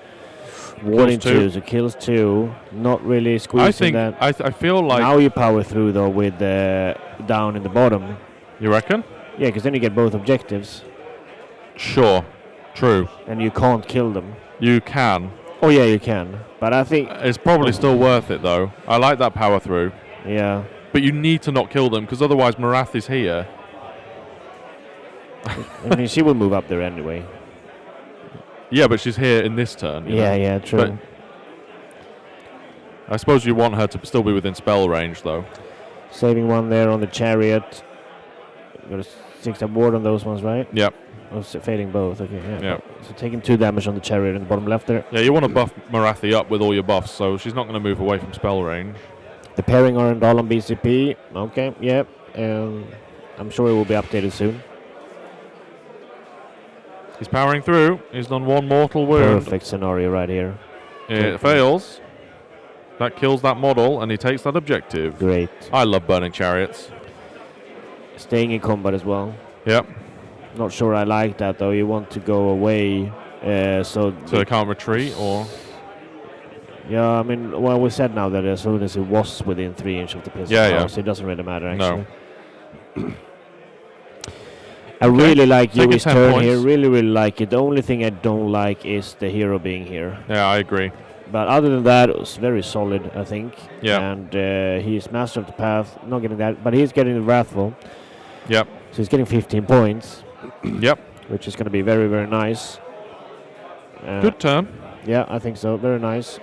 You certainly... I think the biggest problem here is if the dock player gives him a double, which I imagine might happen now. Yeah. Manuel did just win the prio, and a double isn't that great for Zinch currently. I mean, all of his stuff on these objectives now, the blues, the chariots, they will have 5-up ward in his turn in the next round, I mean. Oh, no, he's underdog mechanic. Never mind. He just used the place of power. No place of power there. So, yeah, I think it looks like he's just handed the turn over. Who handed it over? Well, we're about to see. He's marked his chariot to die in the bottom left. Yep. I feel like I should mark his hero to die. Maybe he has some shenanigans getting that out. I'm not sure. And he's chosen then.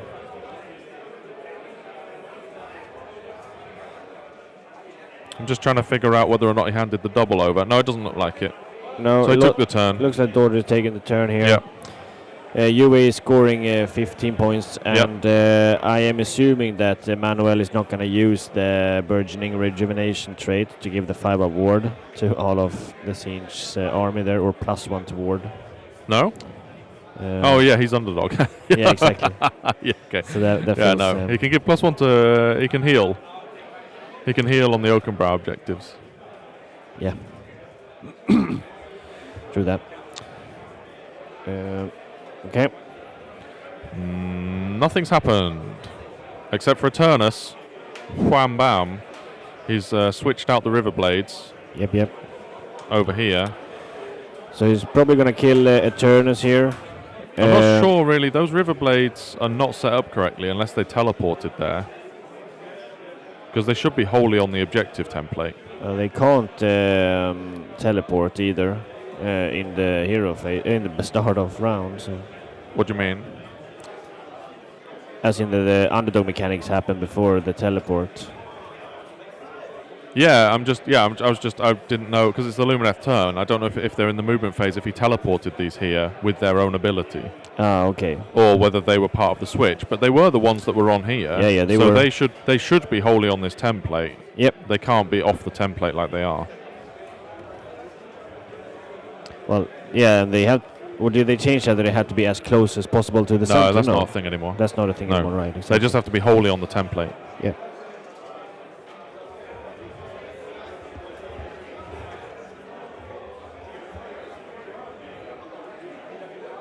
Giving it over makes all sense. I agree. I would have given the turn to the Zinch if I was. I would have.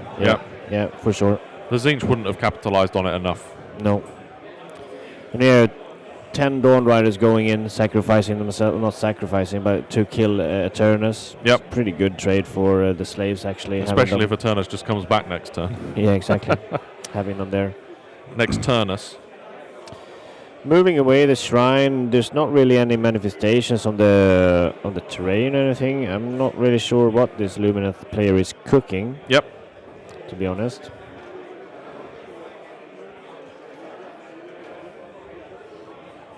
I mean, everything relevant to shoot at that's close enough is in obscuring right now. Yeah. He's got 10 chosen in obscuring. He's got the 6, what are they called? Minotaur boys. Yeah, exactly. What are they called? Therodons. Minotaur boys. Ogres versions. No, they're Minotaurs, aren't they? Therodons? Yeah. Yeah, I mean, they look like it for sure. Yeah. You can see that Lewis scored 13 points, not going for that underdog. No. So, yeah. And then wait, how does... teleported. Oh, that's interesting. Yeah, because he scored his battle tactic there, Wrathful, holding... I'm not sure how he scored Wrathful, though. No, I think that scoring's not correct. Yeah, the scoring must be a bit weird. On slaves. On the slaves table. Unless he's mirrored, again, like the wrong Yeah, is it the wrong way round, maybe?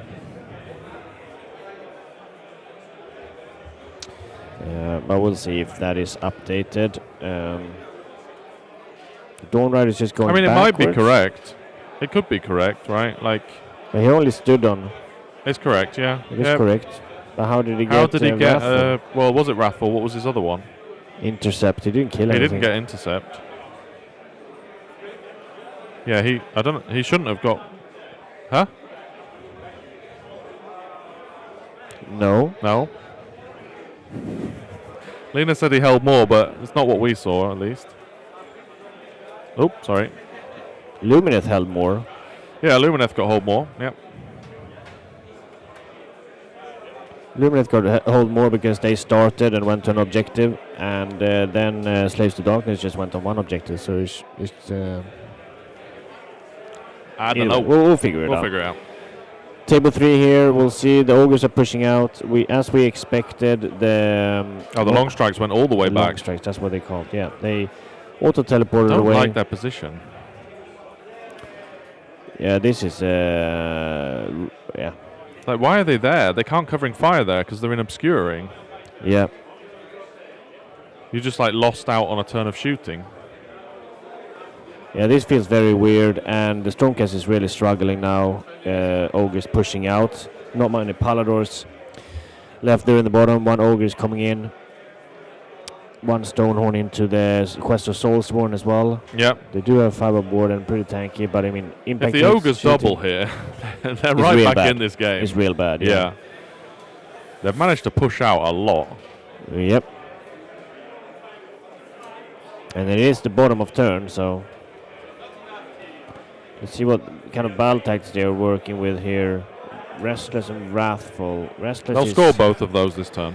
Yeah, Restless is just doing it there on the right by just standing on that. That's 15 points. And Wrathful holding more. He is also getting. You can see the little on here. It's also the first turn.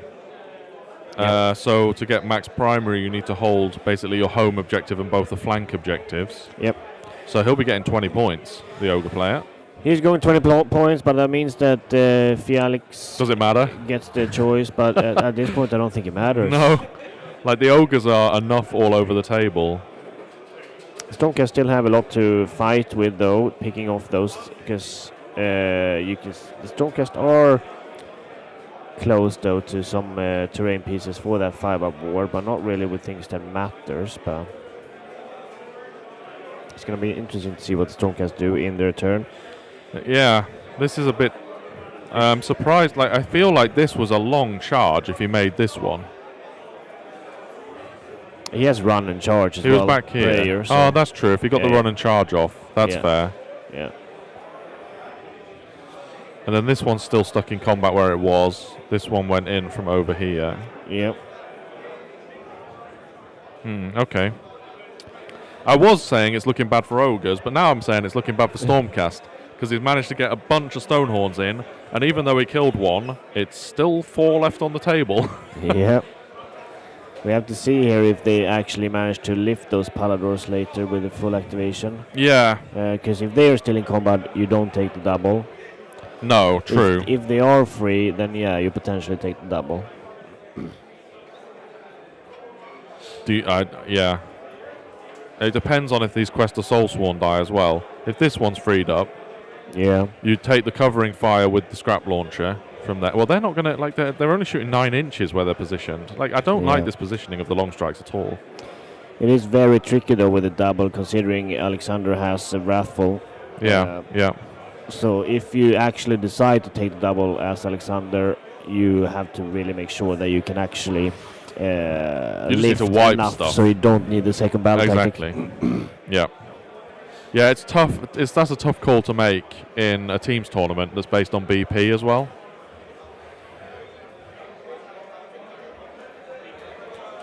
Right, I want to check in table 1. Is the US team on up here? Not sure. Just, I got a quick update because someone asked earlier about Serbia versus Australia.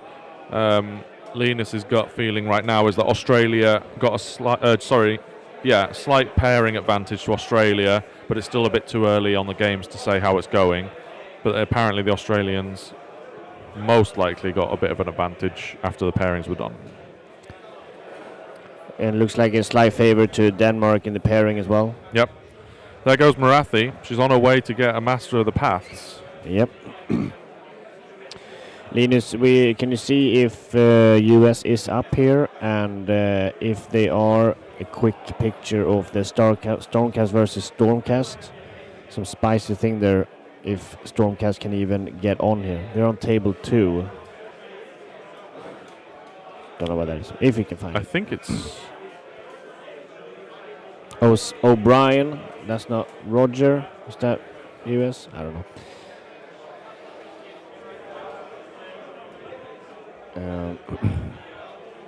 Go to USA's Stormcast Eternals player. Apparently he got given turn 1 and zoned off almost the entire board, making it impossible for the Polish Stormcast Eternals to get on the board. Oh my god, that would be incredible. That's like reminiscent of that meme picture. Yeah. Remember from that tournament where he like surrounded the entire edge of the board? Yeah. Amazing. Oh god, I hope that's happened. That would be so good to see.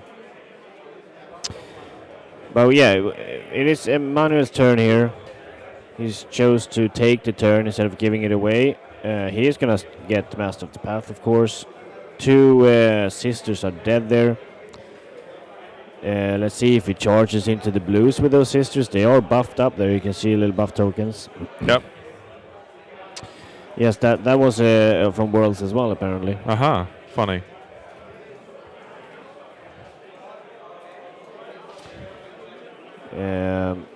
Are they charging in with a... Oh boy. He's charging in there. He's picking off a chariot that's not even chosen. On the prowl. Not chosen. 2 have died on the way in though. Yep. But it is good here, just ignoring... No, he is charging there as well. Perhaps giving that fate point. Oh no, he's yeah, there we go. 10 inches. What is that unit he's charging with now? 10 Sisters of Slaughter. Okay. I think one of my favourite things to do in Warhammer is zoning off the entire board. I have a lot of experience in 40k, and a lot of 40k when I was playing was about zoning, and I feel like that is really helps me in AOS as well. It's fun when your opponent goes to deep strike something and then they realise that all they can do is just deploy it in their deployment zone when they may as well have just put it on the table at the beginning of the game. Yeah. Congo line. Proper Congo line here from the Chinese player, UA for sure. That hero's definitely dying. I agree with you. I would have put the hero death thing. Probably, but he's gone for the kill on the chariot as well. Looks like he's just trying to kill as much as possible. He's going to kill. He's going to split with Marathi, surely. Yeah. Did Marathi not kill the hero there? No way. He's got fate points, I guess. He got fate points, yeah, for sure. Yeah, we have the camera now over to the Stormcast versus Stormcast stream here to zoning out the table. There is one of the Stormcast players, okay. Okay, yeah, he has properly zoned this out. Look, like little units all over the place. 3 horses everywhere. Wow, look at that. The whole army just surrounded. In the middle, on the left. Wow. Can that not come down then? Is that just stuck? That's Polish. That's just stuck. It couldn't it's just get down. Stuck in deep strike. Oh my god, this is so bad. There's so many like Paladors and stuff here. And he charged in the middle. Yeah. And he screened out with the hero over there. Yeah, he's got like all the little heroes just like screening it out. Did he give away first? That is such a mistake if he gave away first in this game. The Polish player. This is insane. What a play. The Polish player is going to be kicking himself after this. Like, giving away first and then just being screened completely out of the board. Like, this could be game over right now. Like, if you've screened enough out. I mean, you have to kill everything that is in combat with it there, or you're stuck. Yeah. Like, you're not bringing anything in. Look at all the measuring sticks everywhere to check the ranges and stuff. That's actually insane. Great play. Never seen anything like this. This it dies if it can't come down by 3. So. Wow. Cool. Wow. Okay. That was amazing. Thank you very Thanks, much. Linus. Yeah. Right, we're gonna. I think the hero survived against Marathi. I mean, fate points are a thing, right? So He gave him turn 1, from what you heard. That's mad. Giving away turn 1, like, yeah. you should know Stormcast well enough that they can do that. Yeah, if you're playing Stormcast, yeah. Because that seemed like a list that's a slightly different Stormcast list to what we've been seeing. His list kind of designed to do that. Yeah, as well, exactly. yeah. Like, it's fast enough. Table audio for Zinch versus Dog. Yeah, absolutely. we Let's can switch go to in that. there. 4, round 1. Sixes, saving 1. Yeah, 6s? Oh, 5, yeah. Fives now, yes, saving all. Wow, another weapon? Yeah. No run, 3. So fives, saving 2. No run, 1 or 2 1 damage. So 1 damage goes through. Yeah. He is alive. Unbelievable. So this is done, so I will go here. I will split the attacks. 7 wounds, right? Yeah, that's how 2 last. Yeah. It looks like Marathi hasn't swung yet. My turn.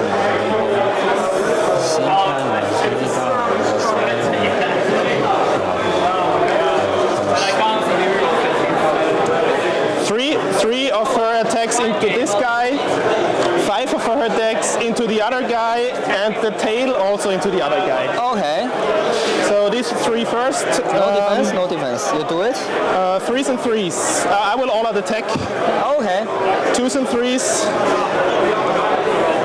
1 at rent 2. Damage? 3. You finish your all attacks. It is already dead. I owe you 1 blood, but I will say it's after you. Oh no, I can't. Oh, so 8 damage. He should be Yeah, dead. here's the way. I will use all the 2 fate points, so it have 1 last blood. Okay. Then the other attacks, 2s, and no, I crit on 5s. There were 2 5s, so 2s are crits, and 1 more at rent 2.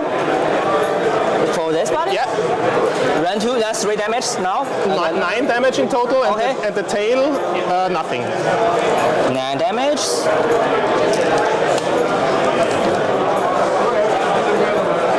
Die?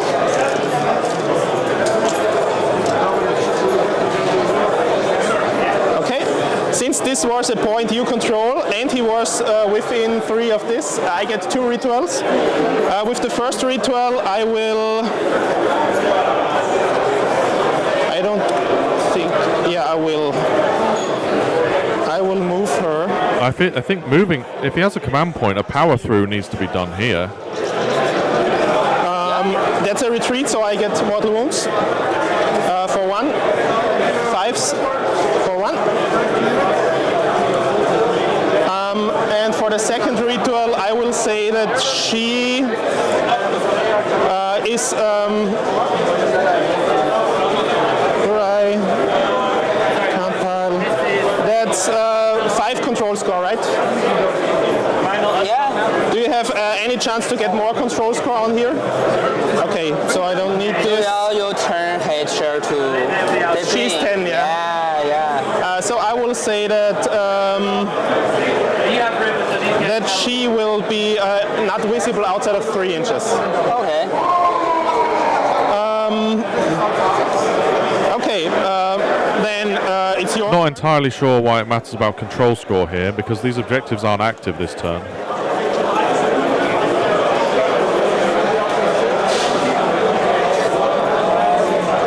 Okay. Attack. Yes. 3. 4. Only 1. It looks like he piled back into Marathi there, and I'm not entirely sure why, unless the dock are out of command points. 3. No. Okay, so he survives. Then very dangerous power through if he has. With this guy, it's a champion, 2 attacks. If this guy kills the hero, Hit, no, 2 no, so bad. Ren? No Ren? no rent. Oh, that's so bad. That's another ritual, so I could teleport her. I will just heal her d6 for 3, so she's full again. Then here, the sisters. Master of the Path done as well. Or let's He had a chance there the sisters. that Master didn't get scored. Oh, this one? I mean, they were already in combat with each other. Yeah, yeah. I think. No, I will attack with the sisters and pile, so everyone is on the point. Oh, yeah, you need to get on. I have to pile this Take it down one. and put it Like here. Yeah. Yeah. Oh, come on. Thanks a lot. It's fine. Oh, it's this fine. model. Oh. This models, yeah. Yeah. Okay, then that's 3 attacks each, so 30 plus the champion 31. Yeah. So that's 20. 3s and 4s. 3s. And 4s. So that's 5 from the first and then 10 more. 3, 6, 9, 10. 11 more because of the champion. Yeah. 3s and 4s. So that's 7 plus 5, 12, no rent. Yeah. So he's dead. At this point was yours. So Yeah. I got one. another point. ritual. This is a really unfortunate turn here for It doesn't really matter. I will say that Yue here, she's control score 5 and failing a lot of saves and giving a lot of rituals. so that's combat, right? Oh. Oh yeah, Yeah. right. You can, Yeah. sure. I will all out defense this probably.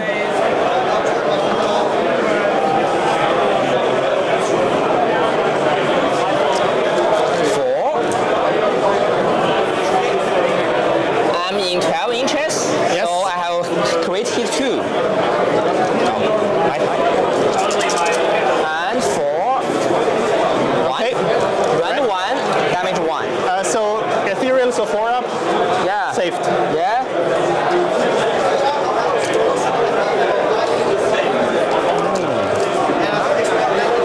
Nothing, finish. I think we need to give Yue the Baron of Dice link here. I think you need some new dice.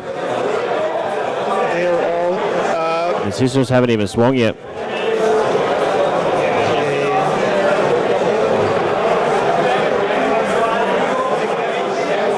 yeah. I will.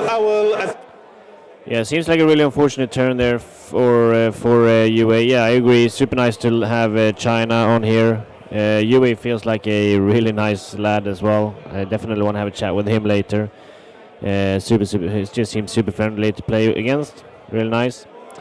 But yeah, I think in total now he's been given 2 rituals, 4 rituals in total, I think, for the dock player. Which, yeah, is not ideal in turn 2 already. And the Scissors gonna lift this one chariot here as well, and probably swinging a little bit into to the blues. It is a dice game for sure. It is what it is, but I feel like he could have positioned himself slightly different here, the Chinese player. I think he was just maybe not super experienced against Doc, because everything was within place of power, and the hero was very much forward, and yeah, the Doc here is gonna be scoring Master of the Path. I'm not sure if that hero that was up there was actually an intercept target either. I would assume that is not, because I don't think why you would have an intercept target that far up, but he's definitely scoring. The 2 side objectives are not active, so he would be scoring 5, I guess, for the 5 for the home objective there in his territory, and then 5 from the battle plan. So he will be scoring 10 points, I think, the dog player here. So we'll see what Scenes can squeeze out. Of course, Blues come back even if they die. But we see here they haven't died. Oh, the Chariot actually, the Sisters actually didn't manage to kill anything. They didn't manage to kill a Chariot, and they managed to kill the Blue Horse either.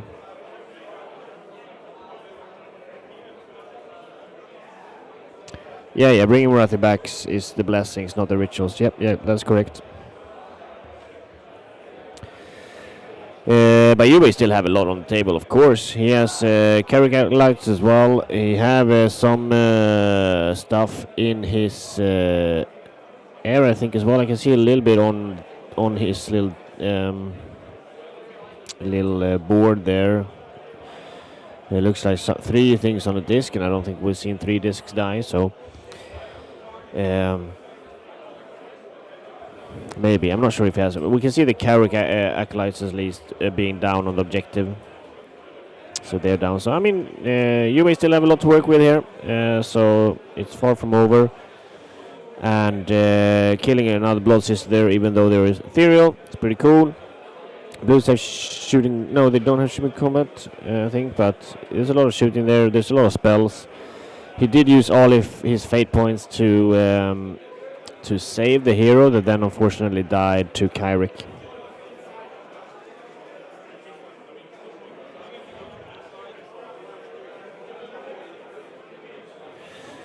Oh, the Polish player managed to drop down 1 Annihilate unit. Okay, interesting. But 1, not sure if 1 is enough. Could be enough to slowly punch out. But yeah, if he pops down and he doesn't have the +2 charges, I guess, without that hero. So he still need that solid 9-inch, perhaps. I'm not entirely sure on the rules there, if it's just a rule on that they have, that they can move when they come down, or if they need to be next to the hero. Either way, he's going to nail that charge. If he comes down and doesn't do that charge, I feel like it's equally as bad.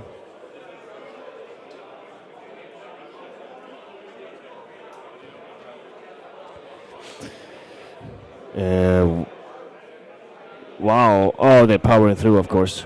Powering through, killing off that Chariot. Very nice move there. Solid round for sure. Yep. I think it's soon going to be end of turn here. Well, it is end of turn, so we're going to see the scoring in a little bit here from Manuel, I think. Table 2 here. Eternus is dead. And the slaves are slowly moving up. Benjamin took 15 points here in his second turn. He did his first battle tactic, Restless Energy, with the River Blades teleporting here because he switched. He was the underdog, Benjamin, so he switched the position here with the Eternus and his River Blades. The River Blades taking over that objective for the Restless. And holding more than, because the Slaves of Darkness player aren't on any objectives. So yeah, a solid 15 points, taking the lead though. So we'll see what the Slaves of Darkness player decide to do here, if it's actually going for the underdog. But by the looks of it, the Lumineth player is just avoiding all the objectives right now. He's in a really comfortable position with that 15 points on Path of the Fae. And the River Blades are there still, and he has Wrathful on the Wrathful to take it back, but he's way too far away, I think, from those River Blades, so he's not getting Wrathful. I mean, he needs to hold more, but yeah. I've been told to check in on table 3. Okay. Lots of ogres dead. Lots of ogres dead. Okay, so Alexander here, he took 20 points like we said. Yep. So then the underdog mechanic, we just have to assume that this objective is the one going through here. Perhaps he's choosing this one because he thinks the ogres will be dead enough to, and then going here. Yep. We'll see. But yeah, another 2 Stonehorns are down. Yeah, man, they're just so weak without the 5-up ward. Yeah.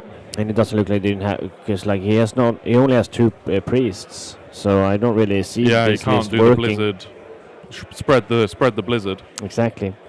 So yeah, one Stonehorn dying there on the right side, most likely shot to death by the long strikes. Yeah. No, actually, it would be this one here that are taking damage that would be killed by the long strikes. Yeah, and I'm assuming over here they won the train. Bastion managed to fight his way through there. Yeah. I mean, Bastion can hit hard. He's got I think he's damage 4.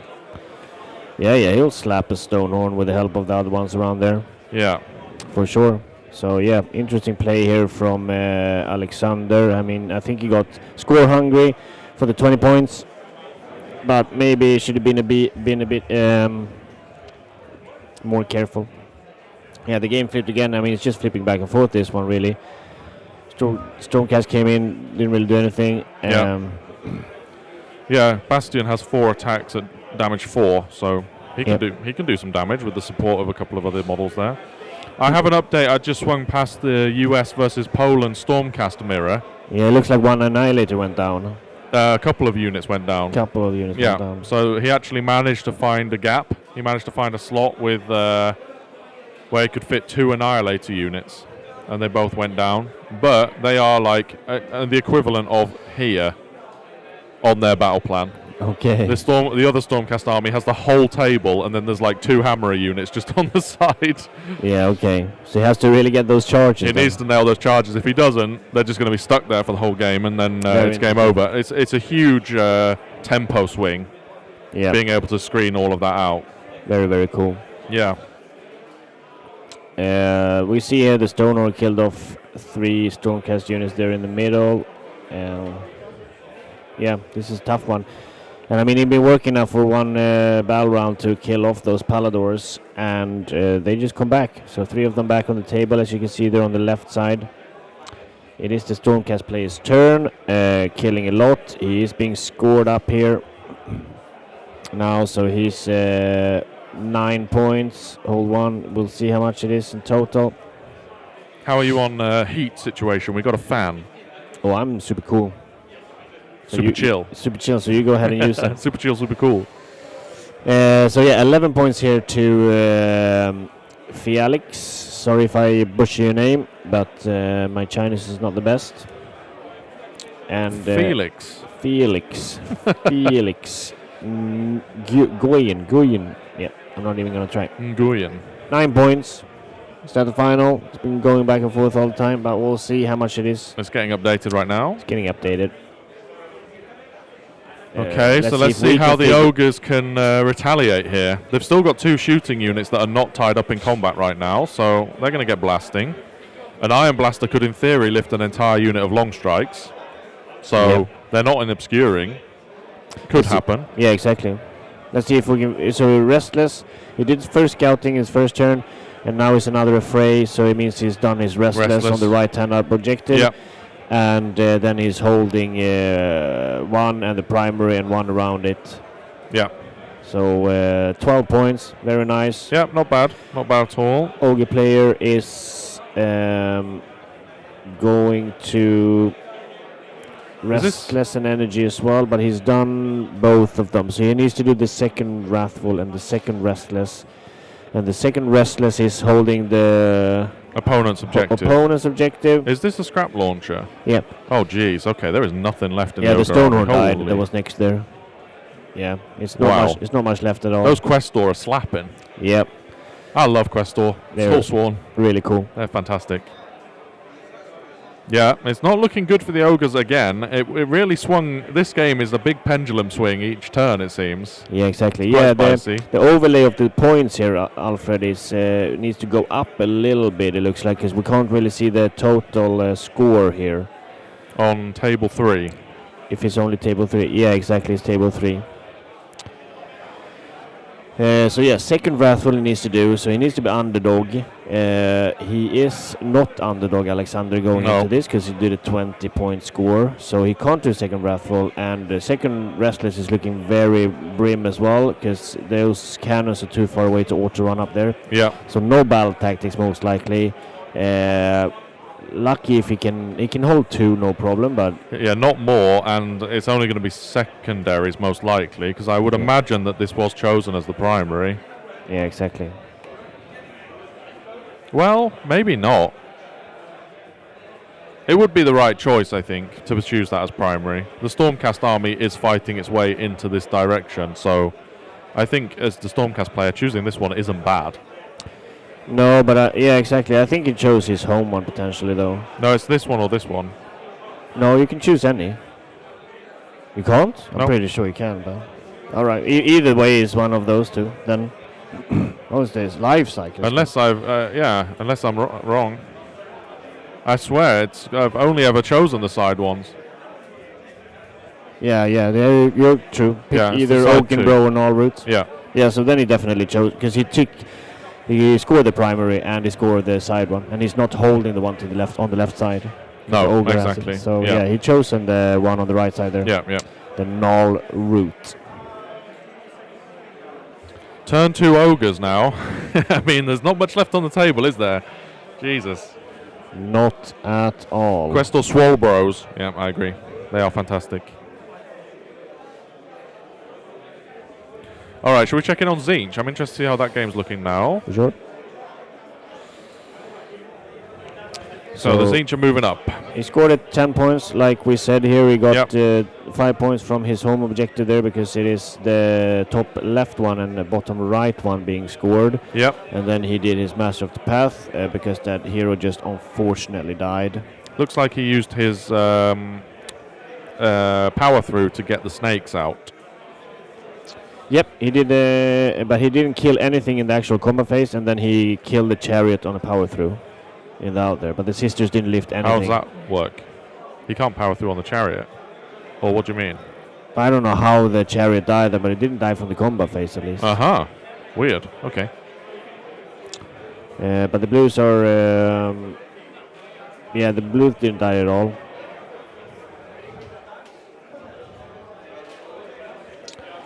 Or maybe I missed it, but he started piling the blues and nothing was dead, so I'm not really sure how that chariot died.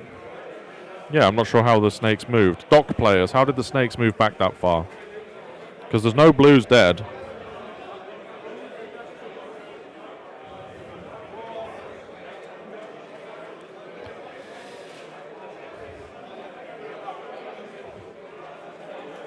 What is that unit? All right. A couple of updates from some games. Okay. Portugal, Turkey, very close right now apparently. Maybe slight advantage to Turkey according to Linus. We have Netherlands and Finland. Looking good for the Dutch right now against Finland. That's nice. Sad for Finland though. They haven't won a game yet. It'd be nice for Finland to get a game win for their own morale more than anything. Yeah. Then we have Canada versus Northern Ireland. That's a hot game. Looking good for Canada, but still a bit early on in the turns apparently. But looking good for Canada currently.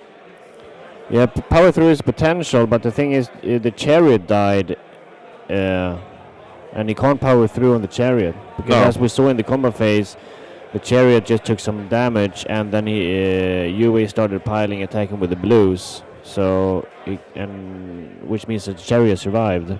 So he can't power through on the chariot.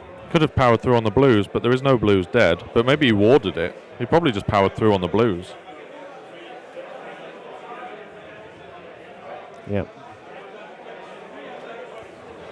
Karagad, he's just slowly moving up his castle here. I'm not really sure how UA is going to handle Morathi staring down there from the top. No, it's going to be very tricky. Yeah.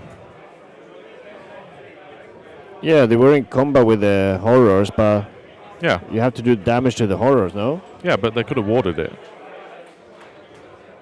Yeah? Yeah, but how did the chariot die? Oh, I'm not sure how the chariot died. No, I don't know that. That's okay. what I'm that's what you're trying to figure out. Okay. Yeah. Maybe just, I don't know, maybe just die from combat. Blood Sisters don't have any ability that does damage at the end of turn, I don't think, unless there's something in the Daughters of Cain book.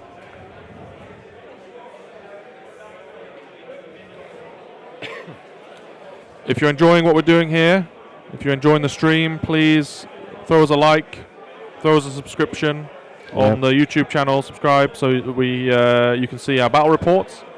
And also, if you're really enjoying what we're doing, we have a YouTube membership, we have a Patreon, We have a Discord. You can jump in, join the community. Got a nice thing going on there. We have an Instagram. And Instagram. And then lastly, of course, you can do super chats if you want to support us even further.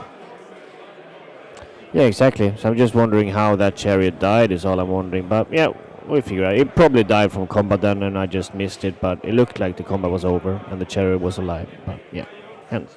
The move itself makes sense, but he had to power through on the blues. Summoning back one chariot here with the Lord of Change. Though. No, unfortunately not. Looks like it's very... This is why I use proxy bases. It hurts my soul a little bit that he's picking up those chariots by the cool unit on the top. Exactly. Clearly good modeled. Putting it down there instead. It's wholly within 9, I think you have to be. Wholly within 9?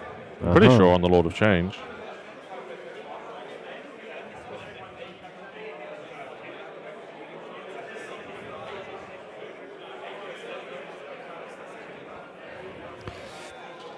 Yeah, for sure. That whole power through thing with the sisters is what you do definitely. But yeah, the whole question was just how the chariot died. No, it's wholly within 12. That's been changed. So yeah, wholly within 12. Setting up a chariot there in the back.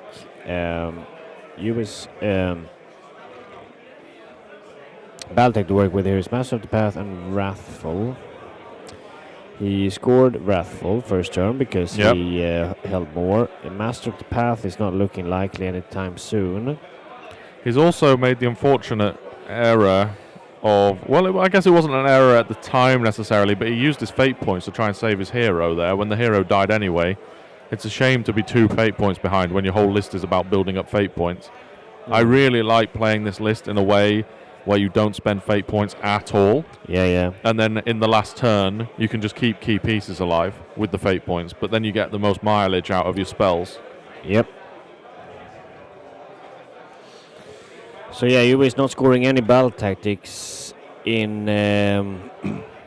this turn because he's also not underdog because he had 15 points. So yeah, no master. Difficult here. Both Ogre player and Siege player here having Wrathful and not really playing towards that underdog mechanic.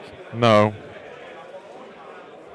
Yeah, it could very well be that they forgot that the snakes were plus attacks or something and they just lifted it instead. Yeah, absolutely could have been the case. It's like, I had 5 extra attacks which I completely forgot about, and it's like, I'll just lift it in that case. Yeah, exactly. Totally.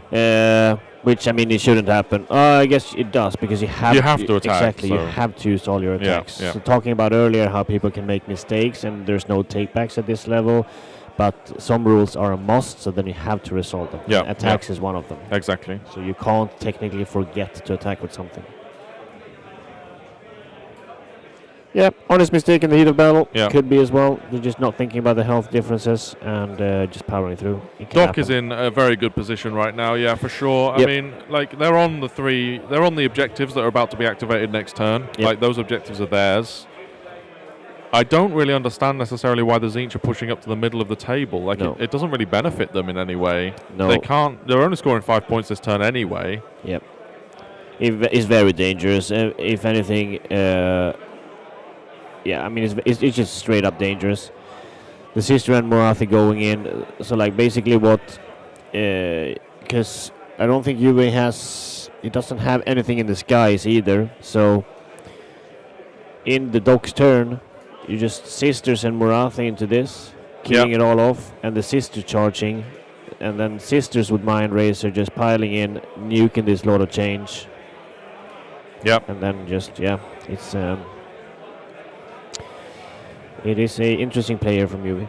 Yep. Let's come back to it in a little bit. Let's see. Let's do a quick check before we get to this game, because it'd be nice to stick on this one. I just want to see how much is left here. Okay, so we lost the scrap launcher that was in combat. Everything is damaged on the Ogre team.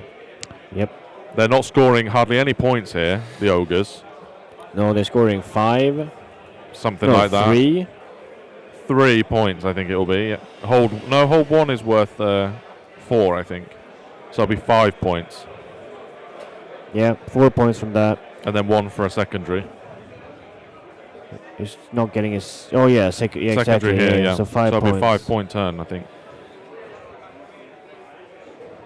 So Unless the ogres win a double here. Even with the double, it's... Yeah. He has 4 prey points banked up on his priest there. Oh, yeah, next true. to the long strikes. Yeah, those long strikes aren't going to be there, and then it's over at that point, right? Yeah, it's a This is tough prior one. roll. Looks like ogres won it. Is he gonna take the double? I think that hand gesture. It's like whatever. That's like double. That's like a take a double. Yeah. Kind of like I'm behind double. That's what that hand gesture means. So I'm going to assume that he's taken it. I mean, he's in a situation where he has to. He If has doesn't, to. There's Yeah. nothing left. You can always fail that prayer, and then you lift in the long strikes. So it looks like he's already used his returner unit, right? These have come back. Yep. So The Palace back. those long strikes, if they die, they are gone. Yep. You could lift a decent amount of Stormcast here. Is it going to be enough, though? Possibly. Possibly. Like, honestly, I think the biggest threat you've got right now is these 3 and Bastion. Yeah. That's what you're going to struggle with, because you don't have anything that can go and deal with this flank. You might be able to lift one of them, but... Right, let's check out table 2 then, see how that's going. Okay, so a lot of scoring happen here. Lumineth is just 7, 15, and 15, and still not really touching any objectives. And that's kind of what I said. I mean, they are in the middle there with the Sentinels as well. Yeah. But that's kind of what I said as well. Lumineth have such the upper hand here in this mission, in my opinion. Like, it's an interesting Slaves army to put on. Did Slaves score 0? 0 points and then 5 points. That means a bingo, right? 0 points. If it's true, yeah, it's a bingo. It's a bingo. It's a bingo. I feel like they're not playing the mission correctly. There is no way that these knights have walked up there. Surely. No, they're teleported. They've been teleported, and they have to be wholly on the objective. Yeah. If they're not I don't think those knights fit wholly on that objective, which means that then they have to be put in deep strike. But the same with the river blades in the bottom. They were exactly. Yeah, I don't think they know exactly how this mission works. The bingo is 0 point turn. Where is it?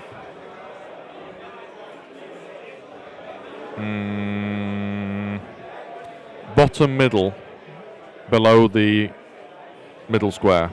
The big X. There we go. Here we go. We need to review the bingo card after, because we haven't been keeping up on it. See if we got one.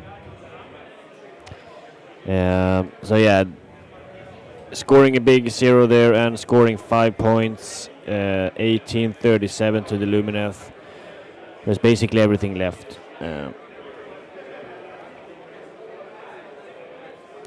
We'll try and get an update. It could be that they came in from the deep strike, true, if they were already up in reserve. That's true. Yeah, in. fair point. They could actually have just been set up. It's within 7 to come back from the board edge. Yeah. No, it's not within 6 when you set up from Path to the Fae. When you set up on Path to the Fae, you have to be wholly within 3 of the objective. Yeah, exactly. If you come in from the reserves on Path to the Fae, it's wholly within 7 of the board edge. Yeah. And that is not wholly within 7 of the board edge. Nope.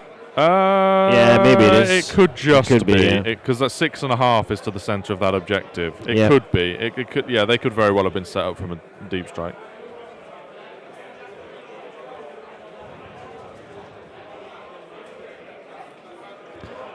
Yep, exactly. It has been changed quite a bit, but I mean that change was a very long time ago. So yeah, it was. I assume that they have been practicing a lot on this specific mission. Yeah. So they should get the rules. So yeah, I would imagine it's a teleport or a deep strike. This is that one is most likely a deep strike. But we saw it in the bottom right as well. The river blades were a bit. How are you liking the position here for the slaves? Where even are there things? They've got the Chosen up here. Yeah. Therodon's down here. Knights here. Yep. I can't see Be'lakor. So he's either in the sky or dead. I can see him on the table there on the little tray, but the question is if... Yeah, is he dead or not? If he's dead or not. That is a question, or if he couldn't fit on the objectives.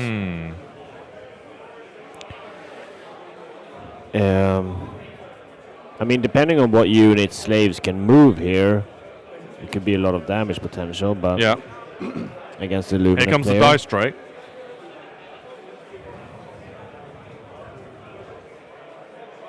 I love this battle plan. I used to hate it. Now I love it. Yeah, no, I really like this battle plan as well, for sure. With the new changes to it, I think it's great. it's a head scratcher. For sure. It's a mission to make mistakes. Yeah. It's not beginner friendly, that's for sure. That is true. Yeah, very, very, very true. So a lot of dice coming in. We've got some. I assume it is Sentinels, a volley of the Sentinels. Linus has just given us an update. Overall, China versus Austria. He says that the other tables look favoured towards Austria. In total, with the streams, it looks like Austria is favoured right now. So for all you Austria fans,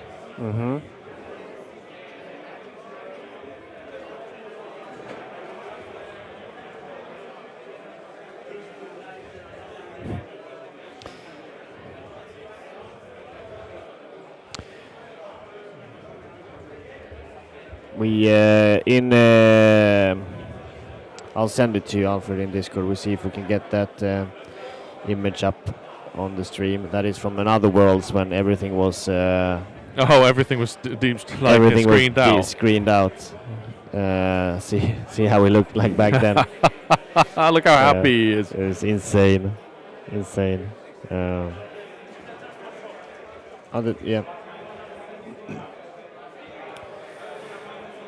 He is moving up the Chosen here. No, he's charging the Dawn Riders into the Chosen, which is a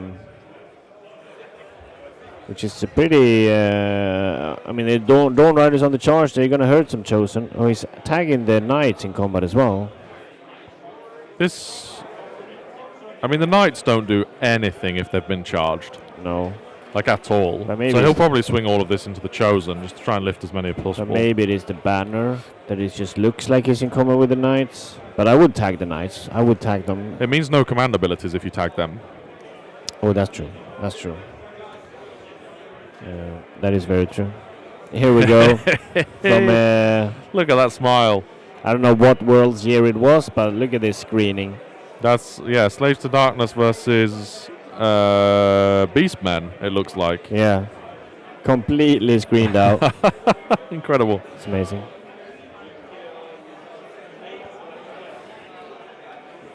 Most of the blues die there from something. They charge into the cistern. It looks like they killed one, maybe. Yeah. But they have survived on the way back. Like, but they will become brims. But if you move up into the middle, why would you charge with those blues? I have absolutely no idea, because now the Lord of Change is just open.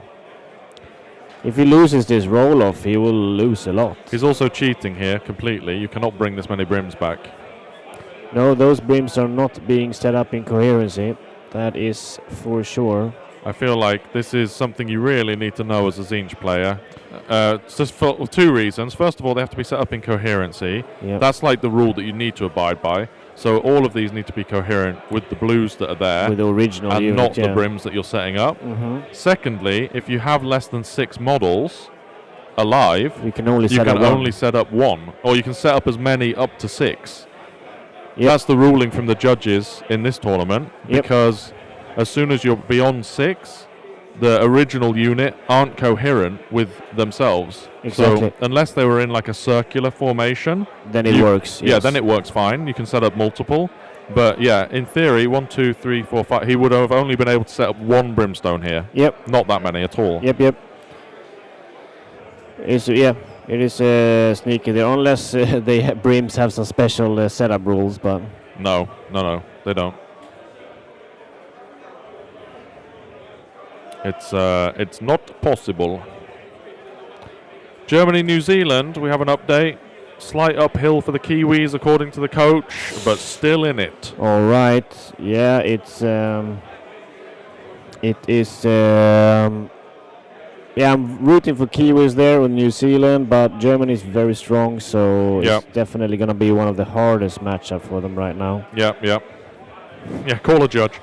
Unfortunately, we can't call the judge. I mean, my whole body really wants to, but we can't. We can't interfere with the players. We can't interfere with the games because we're seeing a lot that that others are not. I mean, it's on both players here. Really, it's one on UA to know is how this works as these players, but Manuel should know the rules as well, and he should call the judge or he should tell UA how it works. So What on we both can days, do, yeah. though, is after the game, we can tell the judges about us seeing it, and then that Yes, means exactly. that they can kind of hover that game, and if they see it happen again in the future, then they can point it out directly and say, Yeah, no, yeah. you can't do that. So, Or just talk to him after the game, like, and Yeah. explain how it works Exactly. as well for his upcoming game. yeah. That is something we can do, yeah. But we can't interfere with the actual game. No, itself. no.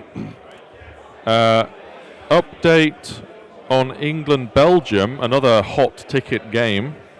Super tight, a bit sketchy, according to the coaches. I'm not sure what that means, sketchy. Is that like... I don't know. But still, everything to fight for, one to revisit. So Linus will go and check in on that again in maybe like 30 minutes or so and see what's going on. But apparently very close, which is good. That's what we like to see on the top tables. Yeah, I mean, 8 wounds versus 16 wounds. It does make it a little bit different, but I think it was 5 blues left, so it was 6 wounds. But Yep. but you know, rules are there for a reason, so it doesn't really matter if it. I doubt the Zinch player knows it, no. Because the Zinch player, Oh, if the Zinch player knew his own rules but didn't know the rule about only being able to set up one brim here, then ultimately you'd have only still been able to set up 1, 2, 3, 4, 5.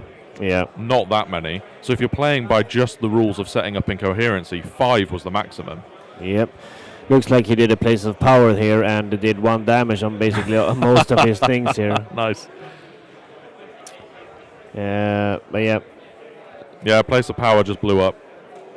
So this is in the start then, so we're gonna need a little bit of scoring updates here on these tables, I think. See how much UA scored here in his turn, but he wouldn't have been able to do any battle tactic or any no battle 5 tactics. primary. So 5 primary is what he scores basically. Yeah. So it will be 20-20 and going into. I mean, who won Prio here? Did we see? That's a question. I didn't see the roll off. You certainly don't take a double as Uwe, right? Very You healed. give a double if you win Prio here, though. Yeah. You could. He just no, it's removed not. all of these. Not sure what happened. Oh, because he rolled place of power and healed Yeah, up and then again. he healed. Yeah, exactly. So what you can do, like, I think giving away a double is probably bad as well. I think daughters just want to win Prio and take the turn here, because they already have these objectives, so they can just spend all their energy this turn into killing stuff Oh yeah. and score 10 primary. You can Because shore them up yeah, a little bit. Daughters of But Cain took the prio, but he Yeah. moved back with Murathi, which I don't really like with the. I guess he was with the afraid of the rights. double, maybe, but he's got so many. He will have a couple of ritual points. by Murathi this has point. nothing to be afraid of. No, no. Well, I don't know. There's decent shooting. You got to assume there's 2 chariots. It's 3 chariots that can shoot, plus Yeah, the I Lord of guess- Change. I guess, And yeah. the Lord of Change is no slouch in combat. So True, but it would be round 3, so it would be 5 up ward. I mean, you could of course decide. Yeah. No, it's not even an underdog. It's 20-20. yeah. So no underdogs and no rejuvenation. But yeah, Doc have taken it. They're going to be scoring 10 primary, no problem this turn. And then probably a couple of BTs, I would imagine. Yeah. Master the Paths, second master. What's second master? Is that more units in neutral? Yep, exactly. Which doesn't make sense why he moves out, but Murathi can go wherever. Yeah, she can go But you wherever. have neutral territories. It's quite funny because the Zinch right now are all in and non-neutral. Their whole army. I think these are the neutral Yeah, areas. they are. Like this is the non-neutral territory. I'll shade it in. Yeah. So he has 1 blues unit. It's the blue unit and this chariot that are Exactly. outside. That's not going to cut it. So master sword, and then intercept maybe, depending on what the intercept targets are. Yeah, only the small Murathi can teleport, but I think the Shadow Queen can do a move, no? Sorry? The Shadow Queen can move whenever you get a ritual point. Yeah. The Shadow Queen can move, and Sha- whenever you get a ritual point, little Marathi can teleport. Yeah, exactly. So he just moved there, I would assume. Yeah. It's very far move though, but maybe. Yeah, I don't know. Let's come back to this after the hero movement phase. Yep. Let's just check in on the ogres. They've managed to branch out a little bit. The Yeah. raptors have teleported as far away back as they can.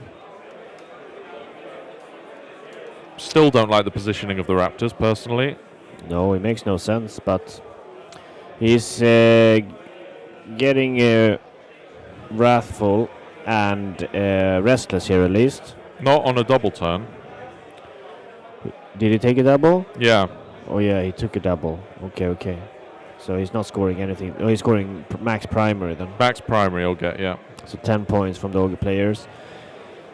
Putting in him on 35 points. Yep. Against 22, but then it is Stormcast's turn after this. Yeah. But he killed off a little bit of Stormcast on the right-hand side objective. Yeah. But I mean, this. That's it. Yeah, that's like the Stormcaster going to come in and kill this next turn. That's no problem. That shores that up. All these have to do is shoot this off. It looks like they're in range of the teleporter as well, so they could come back here even. Yeah, they teleport. That's the primary one This is as the well. primary right now. Yeah. So yeah, you teleport on this objective, shoot this guy off, and it's game over. Yep. I imagine we'll see him do that. What did England coach mean with sketchy? That's a weird way to put it. I agree. I don't know what he means. It was Linus's phrasing. I don't know necessarily if that's what they said. Any update on Poland versus USA? Sketchy is volatile idiots. That's what Linus said. To us, not to chat.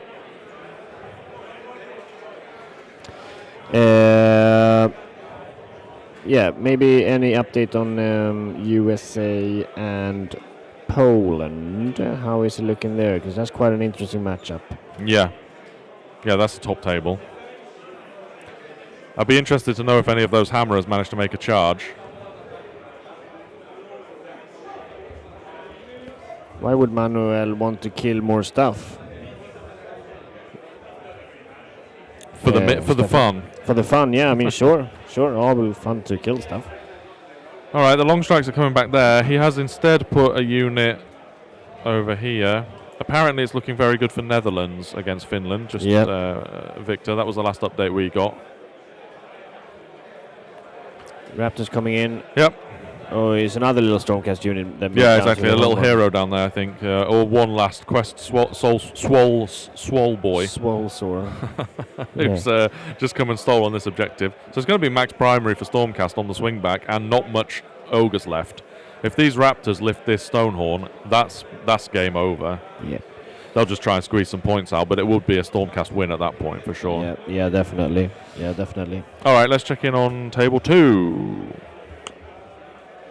What's the drama with the horrors? Here is... We can show that quickly we'll then, I guess. Yeah, sure. So it was just bringing back too many brims, basically. You have to set up units in coherency with the models that started there at the turn. There was 5 blues There was 5 blues, which means that you should be able to set up 5 brims, 1 on the end to make it 6, and then you can set up in the gaps like this. You could only set up 1. However, the ruling at this tournament, is that if they're less than 5 models, you can only set up 1 brim, because then at that point, unless the blues create a sort of circle, so that then you can set up the brims like this. Yeah, and in the middle. And then also in the middle here. You can't set up more, because as soon as you have 5, like this, you set up 1 brim, which is a returning model like that, or on the end. But then you can't set up here, because these guys are not coherent with the rest of the unit at that point, with the models that were still there, because they're a 6-man unit. So you can't set up any more than that. This would be the only one you could do. Exactly. So he brought too many brims. Like TLDR, he brought too many brims back. Yeah, basically.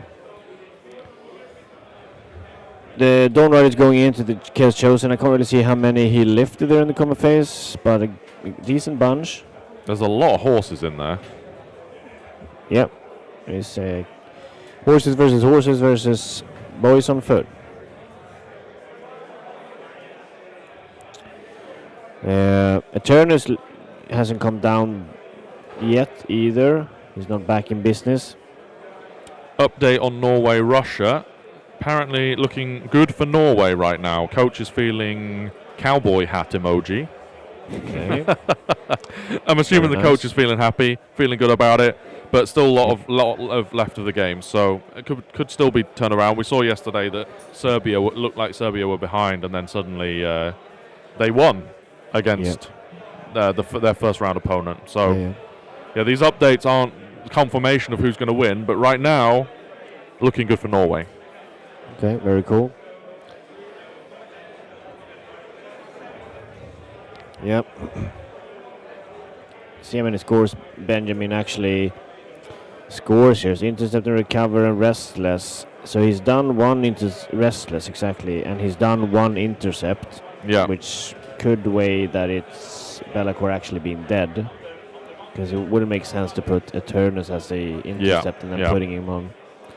I agree, Alexis. We might switch this mat out actually in the next round. It is quite busy. It's quite hard to sort of see the models. They're also not the cleanliest of players. There's a lot of measuring sticks and bits lying around. Yeah, for sure. No, yeah, that's a good point. But I mean, I can give you a vague update, right? Here's some Sentinels. This is a unit of Dawn Riders here. It looks like we have Lyrior here. I think this... I'm not sure what this blob is. That's the hard part. Here we have Dawn Riders. This is the Theridons. And then we have the Knights there. We had some Chosen there as well, but it looks like most of them are gone. Yeah, I think the Chosen died, it looks like. And then we have a Turnus over on this objective on the right-hand side. I think that's Lyrior, no? No, Lyrior's over here. Okay, so he came back. Then we have Riverblades in the corner here. So yeah, not much left for slaves here. Yeah, I'm not sure if Eltharion's still alive. That's something that we don't know. You can't see him. No. So yeah, maybe Eltharion is dead. It's looking very good for the Lumineth here, though, because the slaves just aren't scoring any primary. No, this is going to be a big one for Lumineth. I think a big score in this for Team Austria here. And there we have it.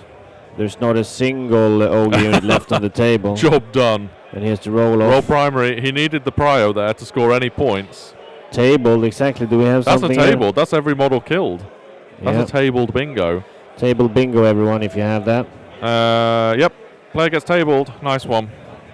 Turn 1 monster death you can check off as well next to that. Because we had the Stormcast coming down and lifting a Stonehorn. Yep, very true, very true. We did have that. Yeah, maybe we could get a little bit of a cam close-up on our Slaves versus Lumineth game there to just see a little bit, because it's a little bit hard on the top-down to see. USA versus Poland did not catch any coaches, but the tables and scores look very close. Polish Stormcast Eternals have managed to connect, but is 30 points behind. Yeah. Okay, all right, very cool. I mean, him managing to come down means he's going to get some points. Yeah. But it's not going to be enough to win the game. Yeah, well, insanely cool move here from Team USA there. I'd say that this is looking good for LRL, yeah, absolutely. And this is going to be a very big score for China here. Definitely. So Lumineth most likely a big score from Austria, but a really big score here from China. It looks like it is scored up there, so we'll get a final score as well on that table soon. But we'll pop over to Linus to see the state of the game here. It looked like Stormcast won the prio there anyway, so they won't need to counter-teleport to 9 points. They'll just run onto the objective and score it out. So let's see if we can find Eltharion. Okay, he's right there, Eltharion, next to the Knights. Ah, that explains how the Chosen died as well. Yep. Just a few Dawn Riders left there. The Theridons are in there lifting running in. Most of the Dawn Riders. There's Lyrior. Sentinels, Dawn Riders in the middle. I'm assuming there's a hero. Oh, so he must have died. Be'lakor must have died, yeah. I'm assuming there's a little hero in the house as well. And then we have a Turnus over on the far side on that objective. In the top right there. Yeah, a Turnus all the way in the back there. But yeah, it's a messy mat and it's a messy table. So it's quite hard to keep track of. Yep. Perfect. Thank you very much, Linus. Thank you very much.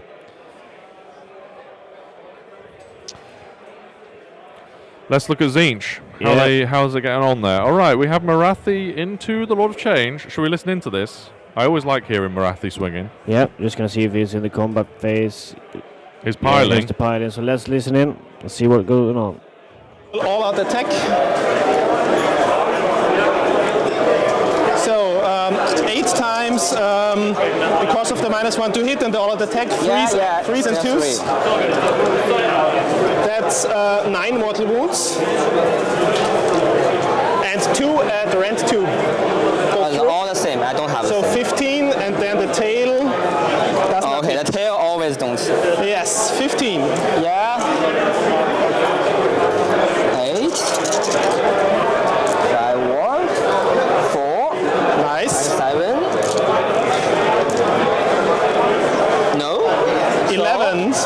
dice. No? Oh yeah. 11 and 5, so it's 16. 16, so I will use 3. Yes. One last. One left. Okay. How much wounds does he have? 14? 14. 14, okay. Then you can.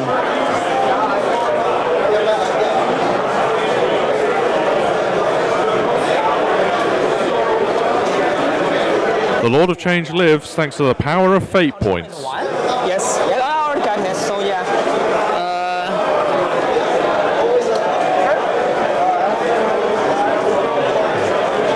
These guys.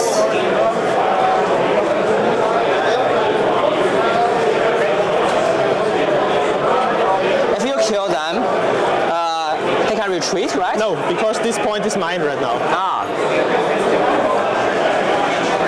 I know, so they will attack first. Yes. 11, 14, 15. That will be minus what? -1 to wound. Okay, wood.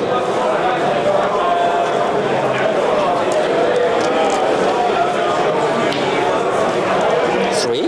Yes. No.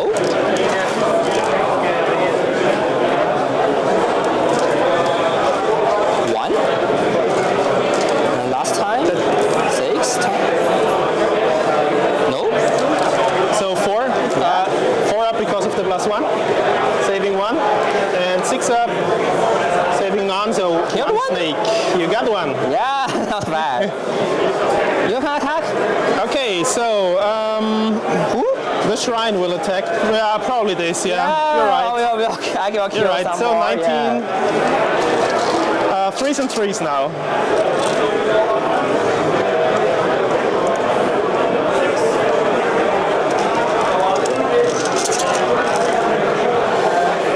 That's 2, 4, 6 at no rent.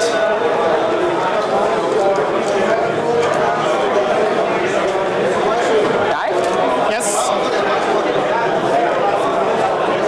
And my 5 bites. Then you. What else I can fast? Ouch. Yeah? Yes. Oh, I can't leave.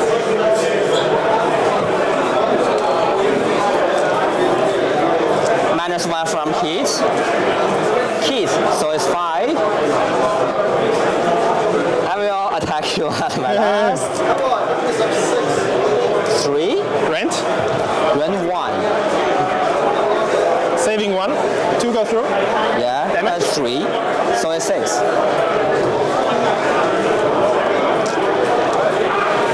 Yes, 6 damage. So on 8. You fight by? I will fight with him. 2, 4, 6, 8, 9. On force, so all hit. Yeah. Oh, which one? The shrine into them. What's your hit? Threes. Okay, I already yeah. calculated. Yeah, good. And 3s, so that's 5 times rend 1. So go through, that's 10 Yeah. damage. 10 damage? And okay. then the guy on top.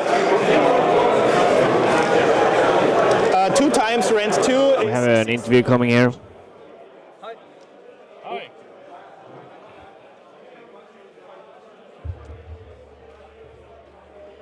With table 3, right? Yep. Just close to the mouth with the microphone. So we just close to the mouth. So we can. Hello. Hi, Welcome. thank you. How are you doing? How did Fine. it go? It went really well. Yeah. I think when we made the pairing and they attacked me with ogres, Yep. we were like, that's a mistake. Yeah. Because I easily win. I have long strikes, which means that I can kill one big each turn. Exactly. So it was okay for me. And we predicted it that if they go ogres on me, the other one will be a Sylvaneth. And we prepared for it. Very so nice. it was perfect in the end. So it's a perfect pairing right there, yeah. Exactly. And the game went really well. For an obvious reason is he cannot kill me. No. I can kill him, and I can deny his double, because I can just that's what I did. Yeah. I run with the Paladins, stuck him in his deployment zone, and then take your double. You can't retreat and charge, so it's okay. Yep. And then we saw also when the double turn happened. Yeah. Oh, it wasn't. Did he take a double turn at No, that point? No. he did once. Yeah. In round 3. But it was kind of over because at that if point. he didn't, he'd get tabled. Exactly. in round 3, Exactly. Yeah. So it's he took a double to score 10 points. Yeah. Exactly. So it's interesting. So you felt pretty favoured going into the matchup. Yeah. Is there anything that went particularly bad for you that you didn't account for? During the game? Yeah. No. Okay. He good. rolled badly sometimes. The cannon shot, and he had 4 hits, and he missed 3 wounds on 2s. Oh, that's insane. It That's happens. I don't think it changed a lot in the game because he kills like 2 paladins, so it's okay. But yeah, nothing to save about dice rolls fair. or luck or nothing. So it looked very comfortable throughout the entire game. It looked like it was basically in your bag. Yeah. Did he get any 5-up ward at all? Because I saw that he only had 2 priests. No, because I focused 1 priest in the early game. good. Yeah. And I stuck everyone. So he needed the prayer to go into a retreat and charge or run and charge to come to me. So I was like, if I can deny all game the 5-up ward, it's okay. And I have the Knight Relictor, so I can remove it. Exactly. Well, Yeah. I can't remove it, but Minus it's 1 at so. least. Yeah. So it's okay. Pretty good though. A 5 to a 6 is usually Yeah, quite powerful. In your list then, so far in the tournament, what's your favourite unit? What unit's putting in the Paladins. most work? Paladins. Yeah. All day. I played singles, and it's a very good unit when you want to play singles because you can play on every battle plan. Yep. They cost a lot. It's 500 points, but they do so many things, and you can bring them back. So if you're playing scouts like I do, so it's so good. I mean, you can just bring them back in the corner, and then the opponent can't get them to you. Yep. They can get to you, so you just run 20, score scouts, and it's easy. Nice. They don't deal a lot of damage, but they have so many wounds. So if your opponent doesn't have anything that can kill it in one shot, so it's so good. I played yesterday against Slaanesh. Sigvald killed the whole pack in one shot. So I lost the game instantly. I was like, what do you mean 28 damage? I'm assuming that was a 12-inch charge with Sigvald then or he something. went 10 in charge. Yeah, okay. Rolled 10 dice, 5, 6. Okay. I was, okay, they're dead. That does it, yeah. Yeah. So, but it's my favorite unit. I think long strikes are good, but here in the venue, the terrains are not very good for the long strikes because a lot of units can be obscured. Yeah. So sometimes shooting is not that great, except if you have big monsters like this. Yeah. So you can't hide them. Seems like a perfect matchup there for you. In the end, do you want to do any shout out to people watching? Maybe there's someone who you want to say anything to or cheer? Everyone? Everyone, yeah, right. Because I'm an international player now. For about 4 years. I'm playing Team China, but I'm French. Yeah. Okay. And last year I was in Team French. In France, so I like to play with a lot of different people. That's why I came here. I'm not playing Team France. They asked me to join China, and I was like, yeah, sure, because I want to be here, meet people I know, meet new people. So yeah, I played against so much good people, good players. I have my big regret is I don't have enough jerseys to trade with people. And yeah, I imagine shout out to everyone, my family, my girlfriend, of course. Good. I imagine the Chinese shirts are a hot commodity because it's the first time that China have been here, so people want them. Did you see the back? Yeah, with the panda. Exactly. Yeah, great. People want them. Exactly. Well, nice. Big congratulations to the win and best of luck in the next one. I think the round is pretty good for us. We tried to avoid what we did in the first round. When we came here first, we were like, okay, so I'm the only one experienced with pairings. We have Matt that did pairings for Serbia last year. He and I discussed a lot about how we want to do pairings, matchups, and things like that. At first, we wanted to have strikers and even games, but it doesn't work because our 6 other players they don't have the experience now. So it's not really even. It's even if they have the same skill level, but it's not the case. Yeah. They're good, but they don't have the experience yet. Well, I think now they have it. Yeah, exactly. Which means that this round and the previous round, we went, okay, no striker anymore. We go, everybody wins. So, small wins, but if our striker can win big like I did, or probably Matt will do, then it's a win-win. Yeah, fantastic. And everybody's happy. Yeah. And so... Well, good job. Yeah, it's well great. done. Congratulations on the win. Yeah. Thank you. We'll be see how it following goes. along to see how China do. Yeah. And I'm sure we'll see you later in the tournament. So Yeah, thank sure. you very much. Thank you. Best of luck. Nice to meet you. All right.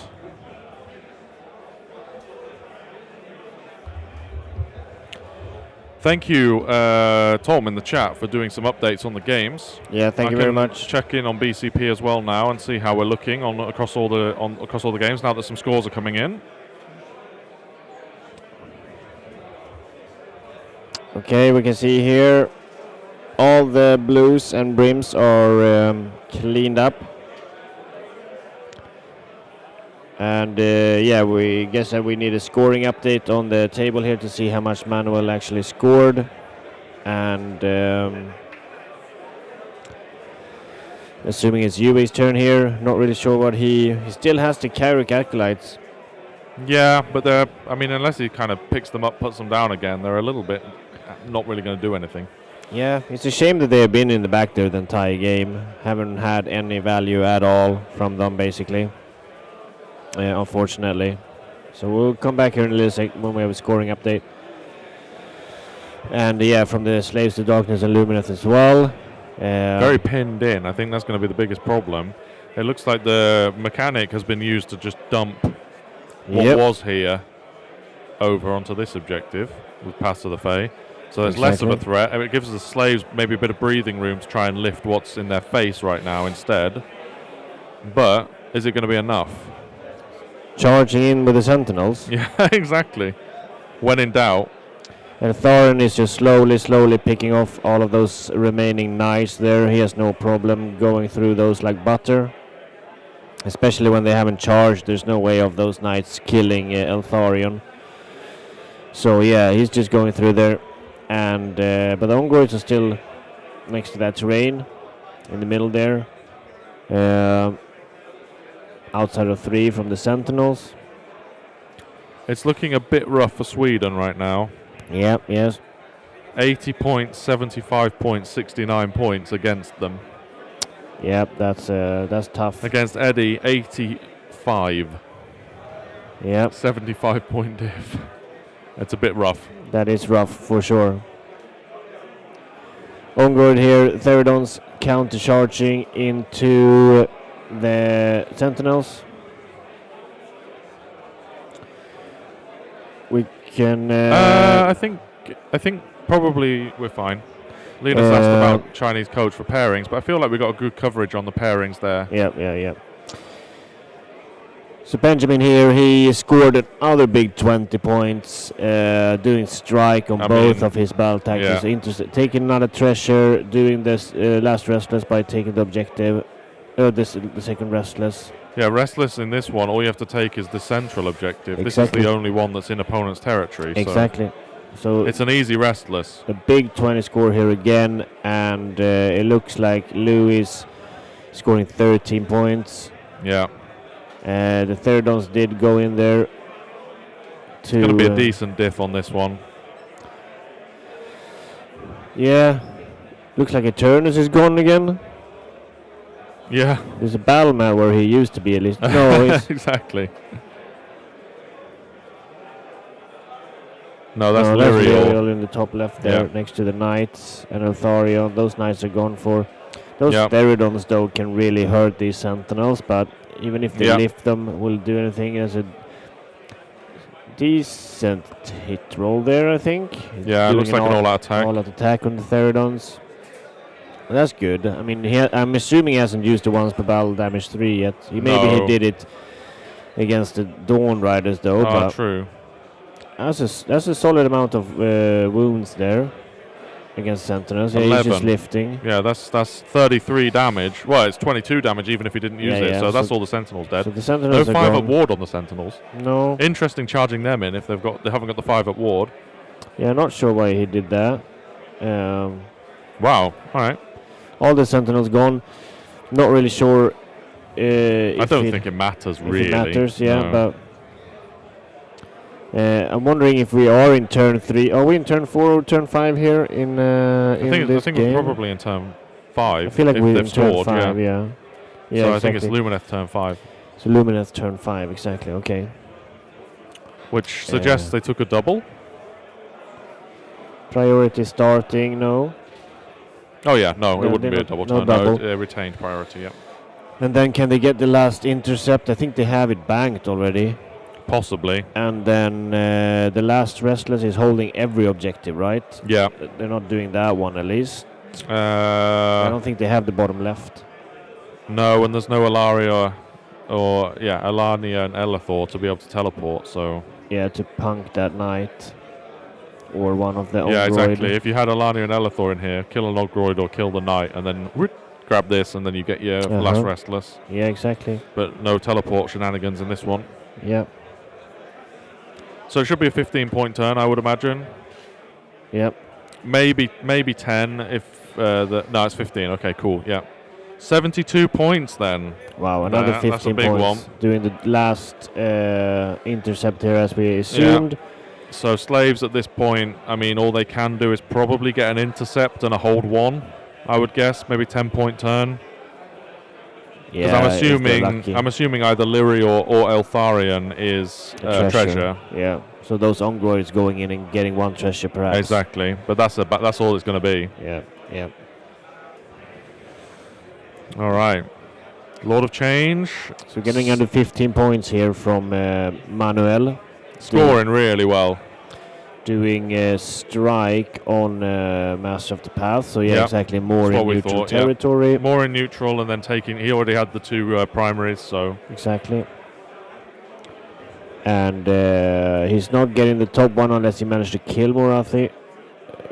Yeah, he'd need to kill Morathi with these chariots, but that's not a burning chariot, so the hero won't do it. The bottom one could potentially take that one with the Lord of Change charging in there. Yeah, for sure. Killing off those Sisters of Slaughter. Then again, we don't know how much health Morathi has. Is that possible to see, Linus, how much damage Morathi has taken? He's in the zone. I'll wait a second. Yeah, but he's next turn, so I'm sure we can figure it out. But, I mean, on top of all of this, Manuel still have 20 Witch Elves ready to go in. Yep. And he has those Carrick Acolytes, but they're not really doing anything, unfortunately. No. Those Carrick, the problem with Yuwei's list, in my opinion, is that he doesn't have... The playing this spell lore and this sub-faction already removes a lot of shenanigans from your list. Yeah. So you need to re-add those shenanigans in. You need to have like a Fate Master to be able to lift units that get in combat, or you need to have like a Chaos Spawn to be able to do switches every now and then. If you don't have that in the list, you don't have any tricks. No, exactly. You just lose have them Fate all. points, basically. Yeah. So you need that kind of mixed thing a little bit. You need the Fate points, but then you also need to add the tech. Yep. Yep, for sure. Yeah, difficult one. So I only scored, UA only scored 5.612 in a second. Let's see, he can even do anything. Master of the Path, he's not killing Morathi, and he's not killing the small Shadow Queen, or Morathi or the Shadow Queen. And the Cauldron potentially is taking 5 damage, I think, or 4, whatever it says there on the Cauldron, so a little bit potential. Linus, can you see how much health is on Morathi?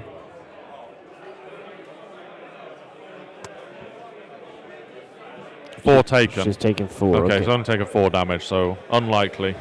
And Juve is not really doing wrathful either. He is underdog, but he needs to attack with half his units. And that's tough. I can see just by quickly looking, he has 5 already in his home objective. Yeah. Or he's in his home, so he's not getting that. Nope.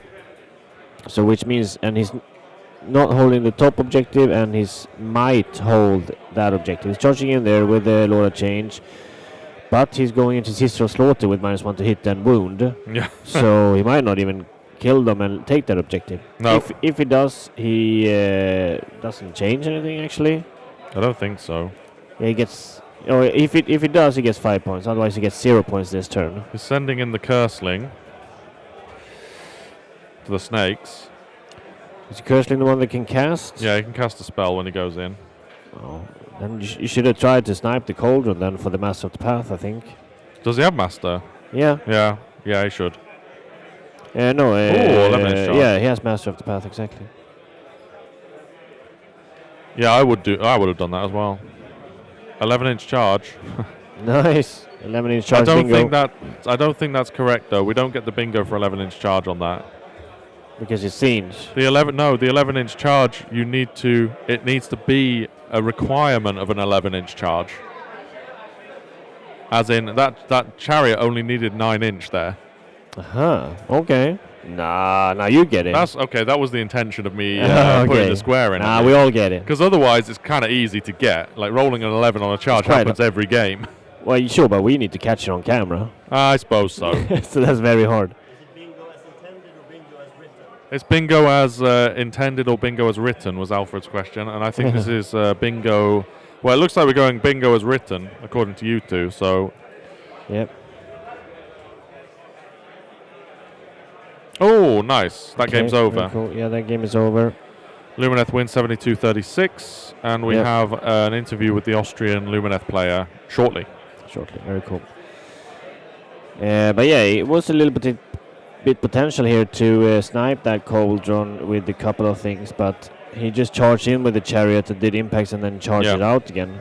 I would have just tried to go into the Cauldron with the Cursling, doing a spell. Yeah. Impact hits on the Cauldron, just doing one activation, hoping to punk that for another 5 points. I agree. And then hoping the Lord of Change takes 1 I'm not sure if the Burning Chariot can do that on the Cauldron. Oh, it can. It can pick any unit. Yeah. Yeah, because you were doing it against you were doing it against my Bloodthirsters. Yeah. You're like you want to be playing. You say that the spell lore isn't that impressive, but he's playing the other spell lore. So when he charges in with Curseling, he can, if he has like 12 fate points, he can put like up to 12 mortal wounds on a unit when you charge in with the Curseling. Yep. It's pretty good, but he's been using his fate points a little bit too liberally. Yeah, unfortunately, he's kind of positioned himself that way, so he had to spend them, because he had a lot of fate points, honestly. Like, one time he spent 9, and one time he spent 5, so he's been having a lot. And imagine if he hadn't spent any of those, it would have been like 13 fate points. Yeah, 13 dice, something like that, yeah. And 4 up mortals.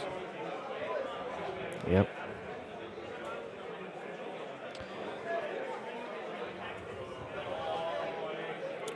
Denmark, after 4 reported games, are plus 190 VPs against Sweden right now. Okay. See here if the Lord of Change is piling in, managed to actually kill his minus to hit and minus to wound. No, so one. But he needs to kill. He's killing at least 3 damage. So kills 2, so that's enough to take it, I think. Is there anything else on that objective? Possibly. I mean, a power through would seal it as well. You know, it looks like it'd have 4 on it. Do they have a banner?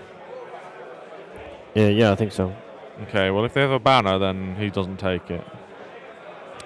So we need that power through.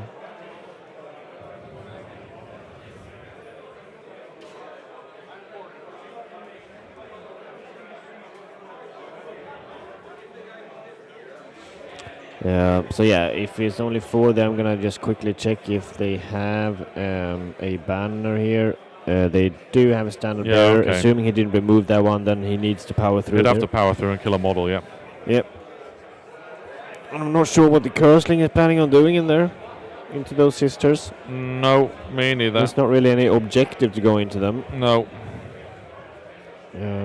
He's just sort of throwing him away for fate points, maybe. Yeah, exactly. How is our other tables looking around here in the China versus Austria matchup? Belgium 2-0 versus England. That's a big one. So far, anyway. I mean, 2 out of 8, you know. Yeah. I'd be interested to know how it's looking for New Zealand now, and also Scotland. Oh, New Zealand aren't up here, but Scotland, it'd be interesting to know how it's going. We got an update for that recently. Italy, Scotland, very close. 1 win for Italy so far, but Scotland still feel good about the games. Okay, very cool. We could probably see quite a bit in BCP now. I think a lot of people have started for the Scotland game, you mean, or just in general? I think Yeah, we've been getting some updates from Tomo in the chat. Yeah, very nice. Appreciate all the update there, Tommy. So he did the mortal impacts here, and then he's piling into what looks like, you're not really sure what unit that is. From the daughters, he's attacking into Did he have heart like a small renders, unit? perhaps, or something? Yeah, I think so. All right, we have an interview here with the Austrian player, Lumineth player. Yep. Let me just remove this. Nice to meet you guys. And just close to the mouth, yeah. Nice to meet you. Nice to meet you. Nice to meet you. All right. Hello, welcome. Hello, thank you for having me. Yeah, absolutely. So, introduce yourself to everyone. I'm Benjamin. I'm playing first time at Worlds for Team Austria. Yeah, it's been exciting so far. So yeah. Someone called you out as one of the top 3 players in Austria. Would you consider yourself one of the top 3 players in Austria? Top 5 maybe. Okay, all right. If I'm being humble. All right, sounds good. But I'm playing Lumineth, so it's okay. It's Maybe hard that. to judge, Sure. All right. So talk to us a bit about the game. I think it was really good for me. The matchup was he can't really do anything because he's playing like a Slaves 1-drop. And he's on paths of phase, so you want to stay camped up, but you can't do it on paths. And he's just way too slow for to ever catch me. I can shoot off Belacor like I did turn 2, I think, or turn 3, with the wind charges and the sentinels. So there's nothing he can do. And yeah, after Belacor died, there's It's basically a free game after that, right? It is. I think it wasn't the best pairing on their side, because maybe on a other battle plan, but yeah, he can't play this. Yeah. Because I can even unbind his 3d6 charge with the twin stones. I just bank points. True, yeah. When his go turns, yeah. Nice. Eltharion was doing a lot of work there as well. Against those knights, slicing his way always through. does. Yeah. With the right runes, +1 to wound, it's also it's not the best rune, but if you get it off in the right situation, it's really good. Yeah. Then 2s and 2s. Just wrecks everything. Ren 3 seems good. Yeah, it's alright. Seems good. And the Sentinels did all the work, so they are my MVPs for sure. Until they charged in and died. Yeah, I failed my 5 of ward. This was a bit. I wanted to pin him so that he couldn't get his nothing last Makes turn. sense. I failed the ward, so they died. It's okay. Yeah. And I wanted to get some of the objective in case I didn't lift the knights. Yeah, it was alright. Yeah. There's. Yeah, it looked very confident, and yeah. Yeah, he was a super nice opponent. I really loved playing against him. It wasn't the cleanest game of us. We did a lot of takebacks and let him do D3 models like the end of turn thingy, but it's alright. It was really fun. Okay, very good. It's nice to play against China. Yeah, exactly. Yeah. New team on the block. Yeah, it's really exciting. Yeah. Usually you play against the same guys, and but Yeah. it's nice. Yeah. But it was your first time at Worlds, you said. How are you feeling about that? Were you nervous going into it, or how was it? Not really. I think it was alright. It's just playing Warhammer. It's easy as that. It's not more than that, right? And if you play Lumineth, it's playing Warhammer with a slight advantage, right? Yeah. Slight. Slight advantage. It's quite good. What are you feeling about your Lumineth list in comparison to the other really hero-heavy ones that we're seeing? Yeah, it's quite different. Yours is quite different to the rest. It's different. I have to give a shout out to the guy from Team Serbia. I stole his list. They went to Graz and to a big tournament in our hometown, and they slaughtered everyone. And I talked to him about his list after the game, and then I tried it, and yeah, it's really good. Yeah. But it's only my 10th game with it. I only play Hero Hammer with Lumineth. Okay. I lost against the Luminov player from Team Poland, so I think I like the hero hammer list more because it's a bit more techy. Yeah. But this is just solid. This can get you 100-0 quite easily. Okay. If you right circumstances and yeah. Okay. So I like the list. It's not that hard to play, I would say. Sure. Like, it's not the most brainy thing, but it's good. Yeah. In teams, I like it. Yeah. Nice. Yeah. Well, you have a lot of fans in the chat, it looks like, there, and cheering for you and cheering for Austria as well. Before I let you off, is there any shout-outs you want to do to the people watching at home or anything like that? No, yeah, I mean, yes, come to Worlds. It's so much fun. Yeah, just do it. Come visit. It's fun. Nice. Perfect. There you have so it. Big congratulations and best of luck in the next one. Thank you. Thank you very much. Bye. Thank you. There we have it. Benji. Or Benny? Benji. Benny and Benji. Benjamin. Shout out to Benji from Boris. Tell him he owes me a game. I'll go and pass that on. Okay. Yep, seems well chuffed with his win. Tiger power. All right. Well, there you have it. Benjamin. Yep. Very confident in that game. Doing a big score for Team Austria there. We can just look again, 72-36 there. Yeah, real nice. And then on the other flip side was a very big score here for China. What was the final score here? Yeah, what was the final score there? 11, 23, 43, 53, 73 points. Versus 25. Yeah, so big. That's a 40-point win there for you bingo players. Yep, big. And then the last game that we have here is Yue from China playing against Manuel from from Daughters of Cain, from Austria. And yeah, it looking like Daughters of Cain game for sure here. Yeah. Have we got any score updates from the other China versus Austria games? I can just check that. Yeah, I think we have some in the looking tight, slight advantage to China. Looks like. Really? That's interesting. I feel like Austria are winning this, but obviously I'm kind of skewed by the games that we're spectating. But I mean, that was a big win from the Chinese. Yeah, very big win, 40-point difference. Yeah. Okay. Spicy. Scotland, Italy 1-1, close, but Scotland still confident. Oh, yeah, we saw that one before. Yep. Okay, very cool. Yeah, they have until 1 o'clock. This round. 3 wins, 3 big wins, very big wins for the Netherlands against Finland.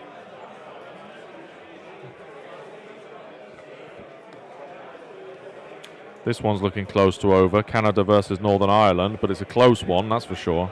Oh, okay. Very nice. Ooh, it was close until I saw a 75-9. Carson with his ogres, 75 points against 9 from the Slaves to Darkness player. Ouch. That's an ouch. Carson is as well the captain for the Canadian team, going in hard there. Looking good for Canada in that one. Yeah, definitely. Can we get a point update on Singe versus Daughters of Cain? It would be good as well. And China, Austria, or? Yep. Because I think they're in turn 4 now. The Daughters of Cain is moving up. Sisters of Slaughter coming here. Even without any buffs on, they're still hurting a lot. The Blood Sisters the Snakes didn't manage to kill the Cursling though. No. The Cauldron moving up. Not really sure why you do that, because there is a Master of the Path. There is a Master of the Path, and I don't really. So why give away 5 points?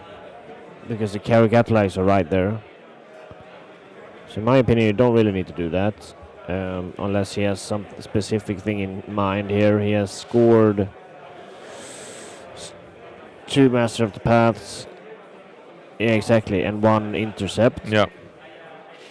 All right, here's my whole prediction. Cursling casts a spell, lifts this unit of snakes, this combat phase. It goes to Zinch. Cursling one-shot little Marathi takes the home objective for 5 points. I think the Marathi has like a 4-up ward, this little one. Oh, really? Okay. Yeah. All right, never mind.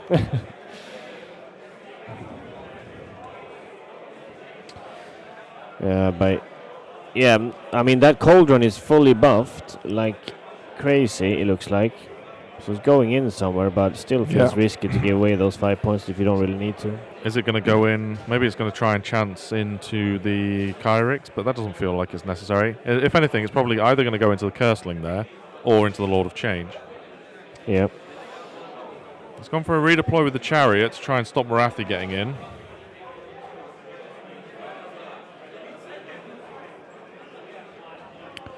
How is the USA and Poland StarCraft mirror going? StarCraft? Stormcast Eternal. We'll see.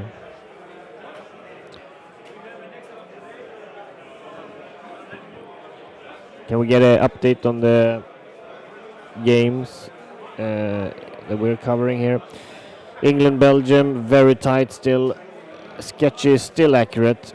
We'll be down to the last games here between England and Belgium. That's very cool.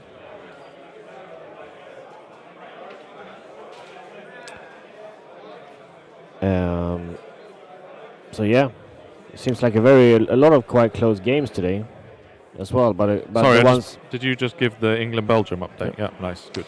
But the one that we're covering feels very like one-sided from both countries' sides. So. Yep. But around the room has been tight ones. We're just updating the score on this game now. Yep. See what UA scored in his turn 3 here. Marathi charging into the Chariot. And now he has blessings enough to bring her back as well if she dies. Yeah, so she's just a free roaming, doing whatever she wants for the rest of the game. She's reached sort of critical mass at that point. Oh, wow. It's a good charge. That was a long one. 9 inches. Yeah, that's some Sisters of Slaughter.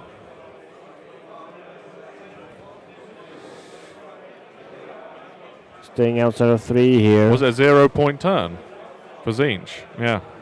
Yep, exactly. Because it was 4. Because they didn't take that one, yeah. 4 Sisters of Slaughter, exactly. Yep. Witches of the big unit. 4 Sisters of Slaughters left against the Lord of Change there, and they have 1 banner, so 5 versus 5 control score. Yep. Here's the Cauldron coming into the Lord of Change to finish that one up. He's doing some Manuel is getting some big charges here.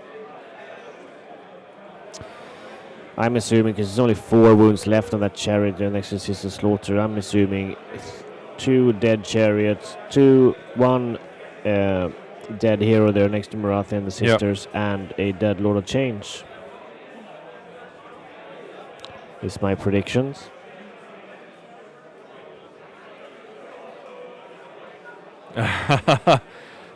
Germany versus New Zealand. Alina says the New Zealand team in with a chance, they said, but they don't want to jinx it. Okay. And apparently Norway versus Russia. Some missed charges and a 6-inch redeploy from what was supposed to be a landslide for Norway in one of the games meant a unit of ogres got stuck in Paths of the Fae. Game still ongoing. Norway slightly ahead against Russia. We'll try and get an update on the There we USA go. Look Poland. at that snipe of the objective. How did he get that back? He's not taking it. I missed that. What happened there? Because Manuel didn't. He stayed 3 inches away from the Chariot here instead of tagging it. He only had 4 life. He counter-charged into the Sisters. Hey, nice. And then moved there. Nice. I mean, it's not gonna kill Little Marathi though. No, you're just gonna have to double check if she actually has a ward. But I assume she would be tanky like the rest. The Curseling has not done enough damage. 4 aboard. Oh, that was his spell. It failed. Oh no. Yeah, 4 aboard on Marathi, 6 wounds. So, like, genuinely, if the Curseling had got his spell off and he's got enough fate points here, he could lift this unit, and then it goes to the Zinch turn, and he's on Little Marathi. But I mean, at that point, it's just scratching points because he's not going to pull back into this game after scoring a 0 and a 5 on primary. no, exactly. But it is scratching for those points at least. Yep. To give the extra points to your team. Here we have a little surrounding of the venue. In front of us we have France versus Greece. How's that looking? With their coaches walking around here. And Scotland and Italy we just passed. We have a couple of more games going on for Sweden and Denmark here. And here we have our lads, China versus Austria. And then in the back there, it looks like Switzerland, I think that is. Switzerland versus, I don't know, Slovenia. people without a team shirt. Switzerland versus Slovenia. Yeah, Slovenia haven't brought team shirts. And here we have Northern Ireland versus Canada. There's Carson. Is happy with his win. Yep. Meat in the cauldron. And Carl from Season of War there as well. Oh, yeah. Very cool.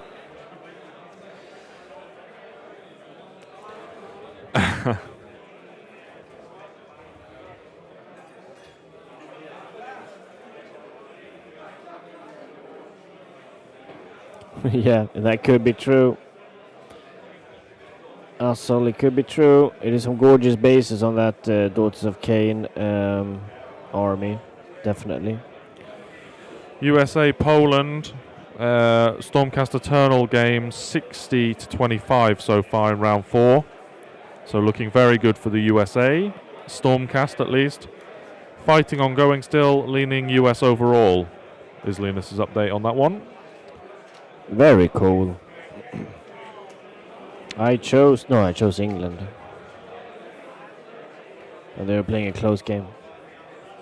But I chose Poland as well, so my position 14 from the fantasy draft might be a lot less. Yeah. A lot more? A lot less? I don't know. Further down the leaderboard. Further down the leaderboard, exactly. You are 14th though. Yep. It's pretty good. Pretty good. I think I'm like 190th or something. Yep. So yeah, big score, 0 score here from Juve, unfortunately. Yeah. And it is Manuel's turn here. What's the control score on Little Marathi? Is she 2? Yep. Yeah, okay. It looks like our camera's frozen here. Yep. Because they're moving around and there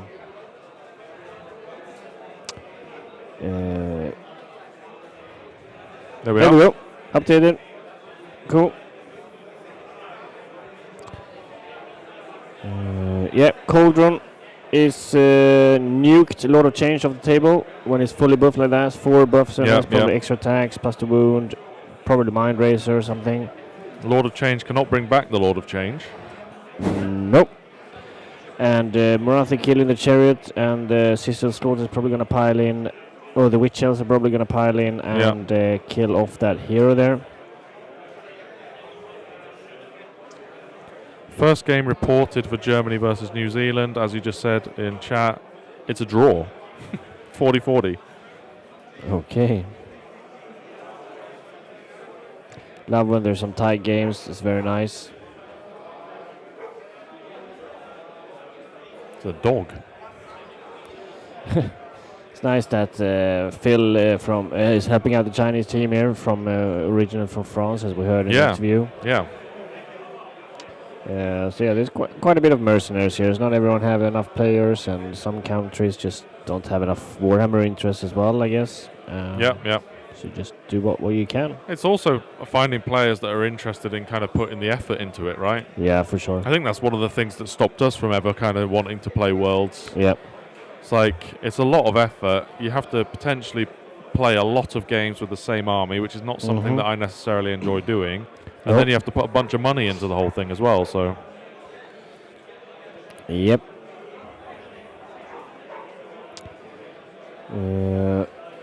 He's swinging in here with his chariot into the sisters. He really wants those sisters dead for some reason. I mean, it's his best play to try and take the home objective of the Daughters of Cain, I think. Yeah. He needs to free up the only one dying. Cursling. with that chariot. Kursling has taken 2 damage here. And here's the Sisters of Slaughter piling in. Killing the Magister for the second time. I'm not a huge fan when someone measures 6 inches like that to see how many they can swing, because in this scenario the piling No. requires you to round the actual hero, so it's not actually a complete straight line. No, though it is. I mean, at this point, it probably doesn't matter. No, it doesn't matter, but just in general. Kind of sloppy piles, especially with movement trays. Movement trays make it not that accurate. No, for sure. As soon as you have to do anything that isn't a straight line.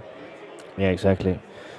2s and 3s here on these switch elves. They're just crazy units, honestly. When they have damage 2, they there's nothing that survives. Probably lifting this hero. I would assume so. There's the second wave of attacks here coming in. And wow, another 7 going through. So that's like, I don't know, 16 saves or something. Yeah. And he's dead from that. Uwe has been rolling really hard. Yeah. He's gone. Yeah. It's another hero for the bank. Because he has Master of the Path scored for a long time ago. What's the last Master of the Path? Is it the table? Is it table corners? Oh yeah, exactly. That one he can easily do. Emmanuel. For sure. He's trying to go for it now, but I don't think that move with Marathi is just enough to do it. No. But he's preparing for it at least. He's not going to get it. He could in his last turn, yeah, sure. in the last turn. He's just preparing for it now, I think. Yep.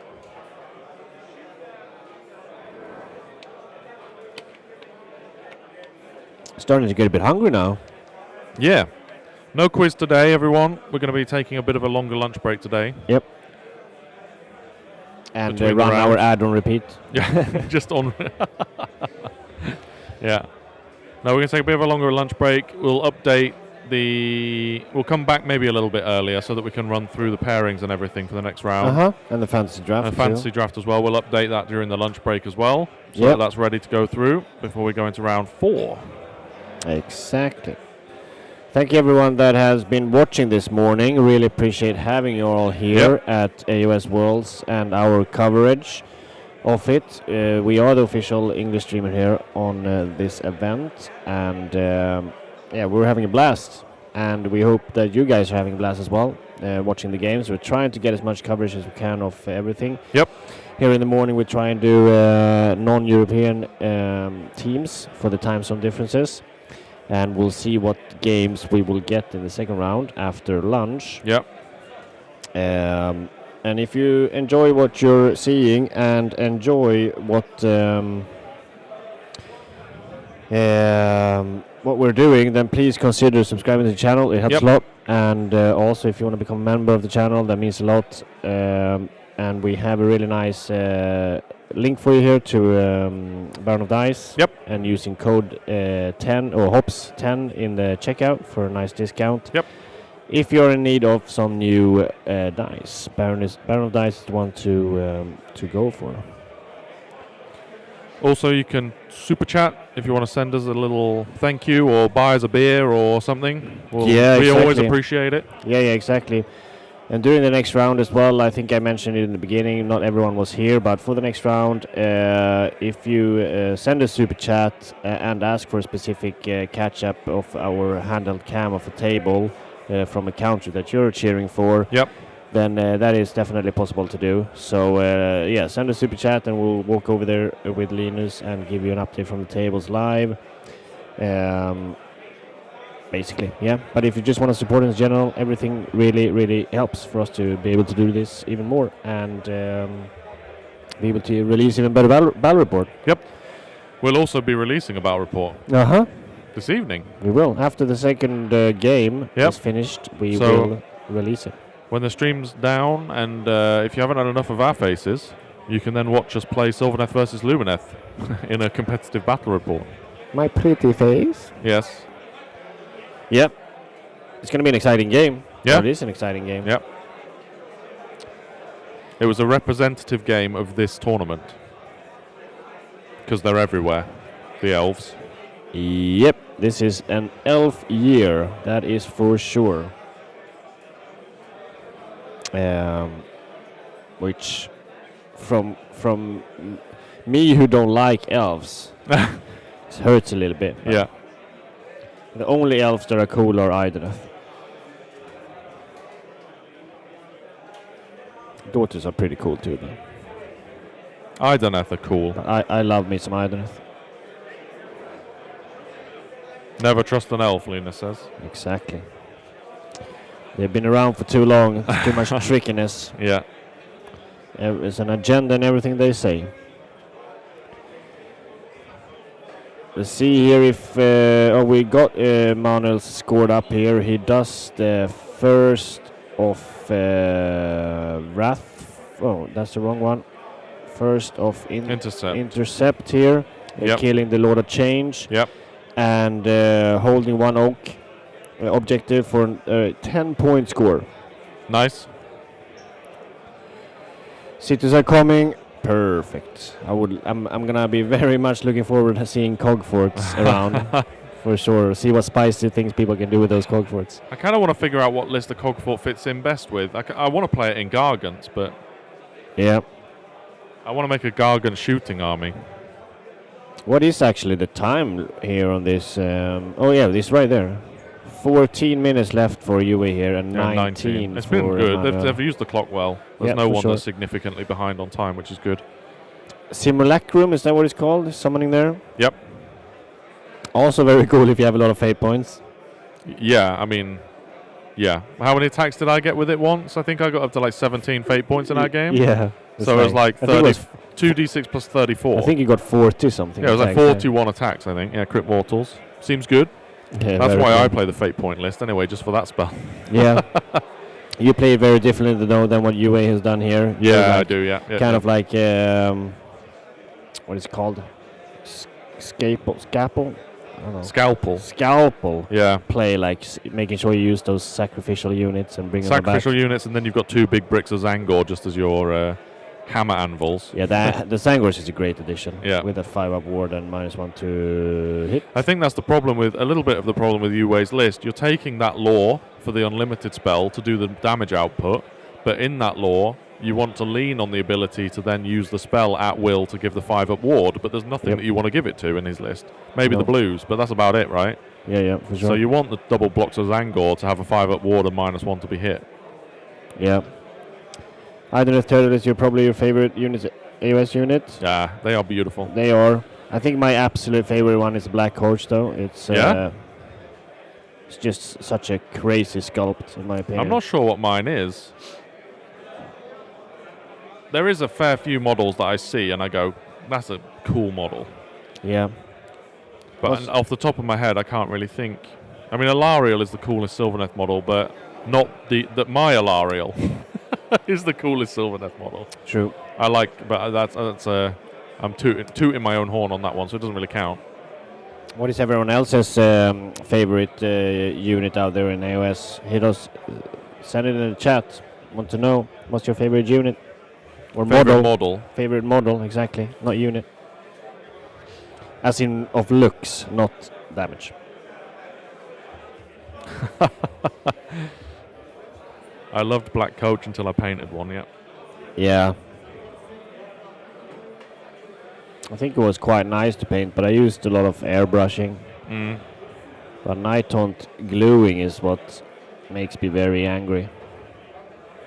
Not much things make me angry, but gluing Night Haunt does.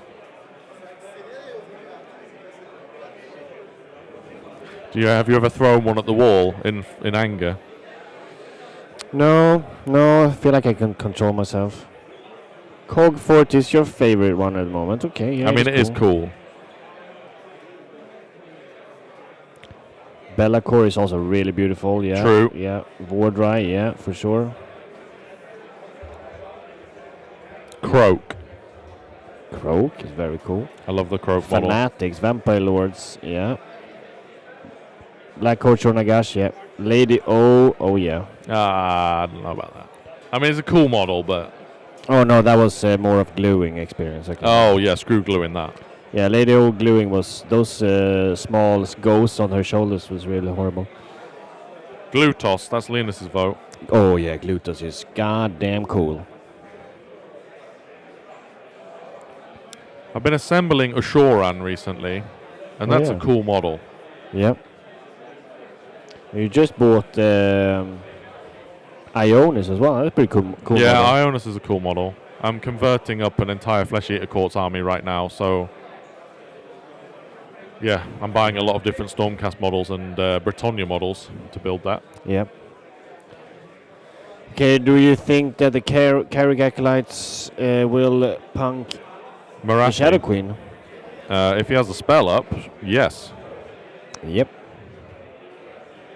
But she'll come back. Yeah, exactly. All right, let's have a quick scan over BCP, see if there's any updates from any of the teams. Those sisters still being there. The Cursling is gone now as well. So they have really held on. Looking very even between Italy and Scotland right now. Very even. Basically the same VPs on the team. 4 games reported. Okay, very nice.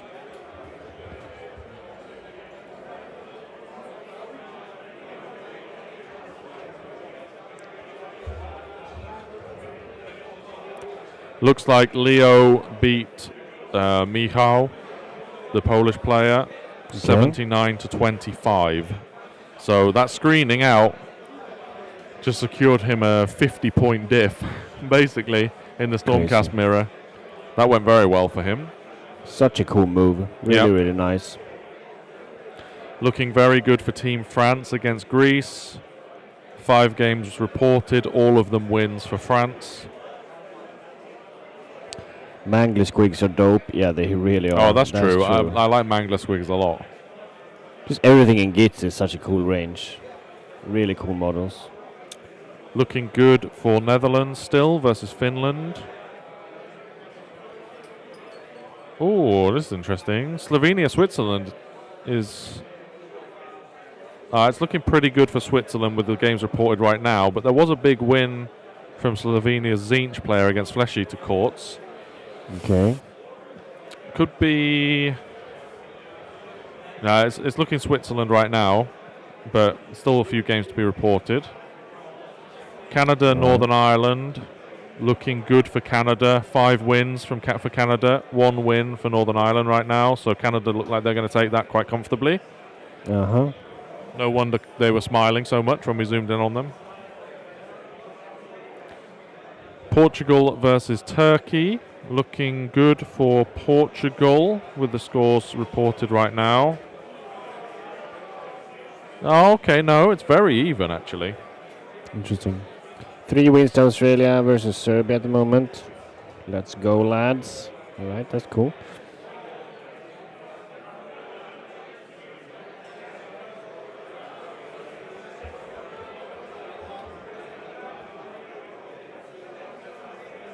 Okay, yeah, it's very close between Portugal and Turkey. It's like 14 points in it, and there's only 2 games not reported.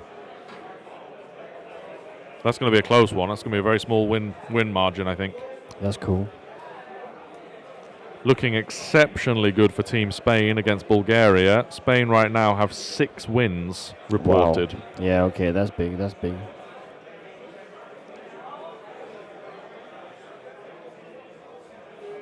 Looking good for Australia against Serbia right now, but a bit early to say. Only 3 games reported, but all wins for Australia still. Mm-hmm. Okay, Yui here just moved up with his Kyrick, didn't actually charge, and now he's being counter-charged by Morathi. I mean, as long as the Kyrix get to swing first, they will kill her. It looks like they're wholly within range of that spell. Should we listen in? Yeah, let's do it. Yours?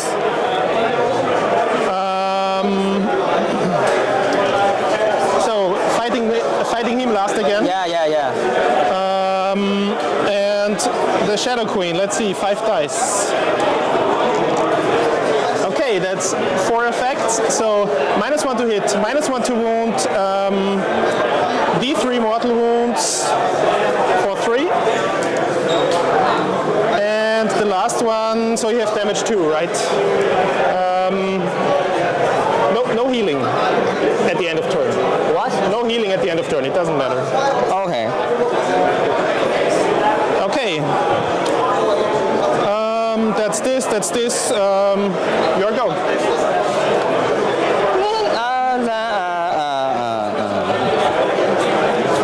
So who's here within 6?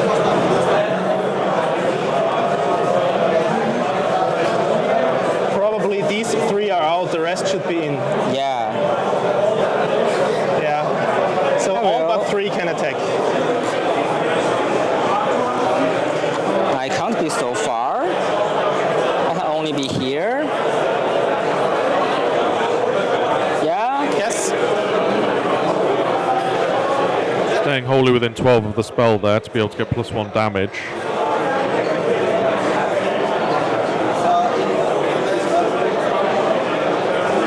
-1 to hit and wound is going to hurt. This is going to be 5s and 4s. 4s and 5s, actually.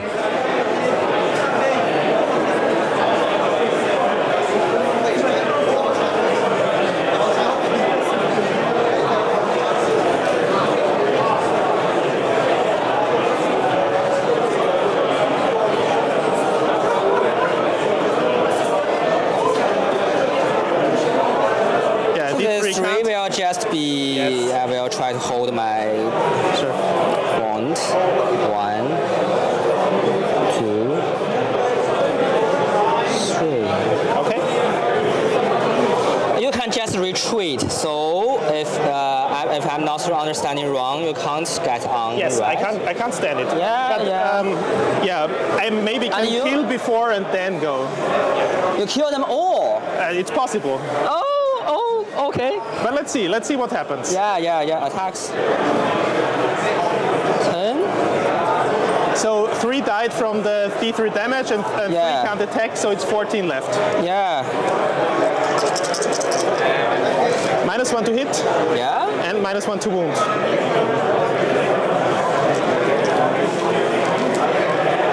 One.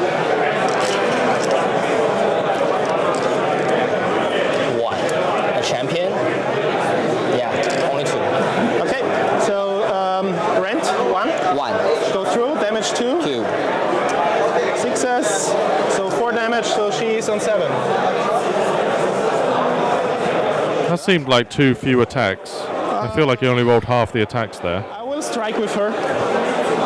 Why? Won't you try your Because last attack? this one is within 3 of the place of power. So if you kill this one, I get a ritual and she can move. If I killed this before, she can move on to the point. Oh, yeah. I understand what you want now. So 2s and 2s. No, I don't want to kill. That's 6 mortal wounds. And 3 times rend 2.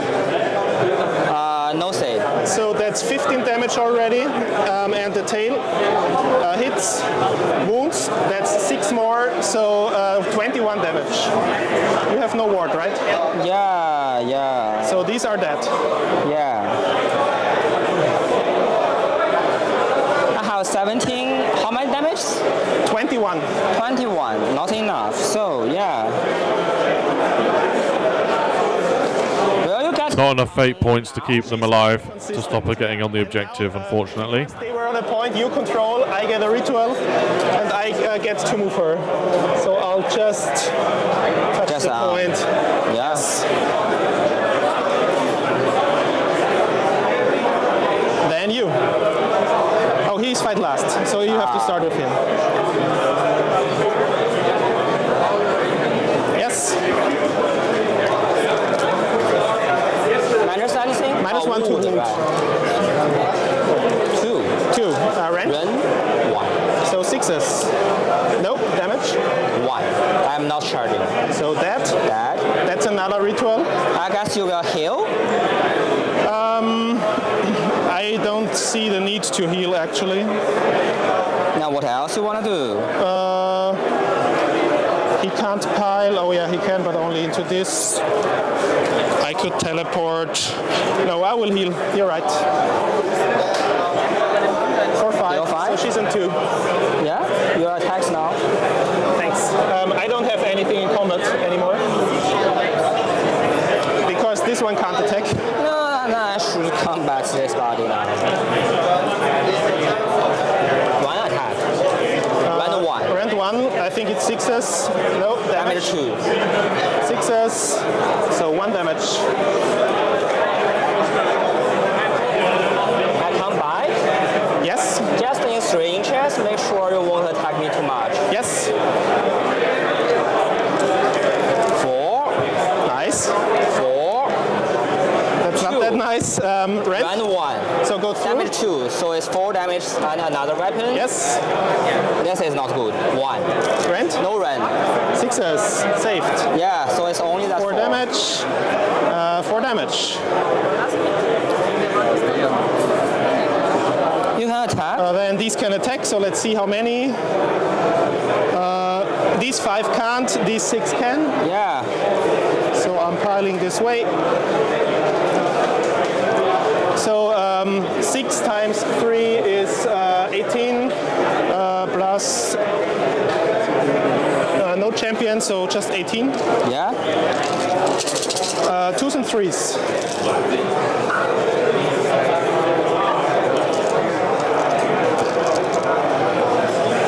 That's 2, 4, 6, 8, 9 at no rent. 9, no rend.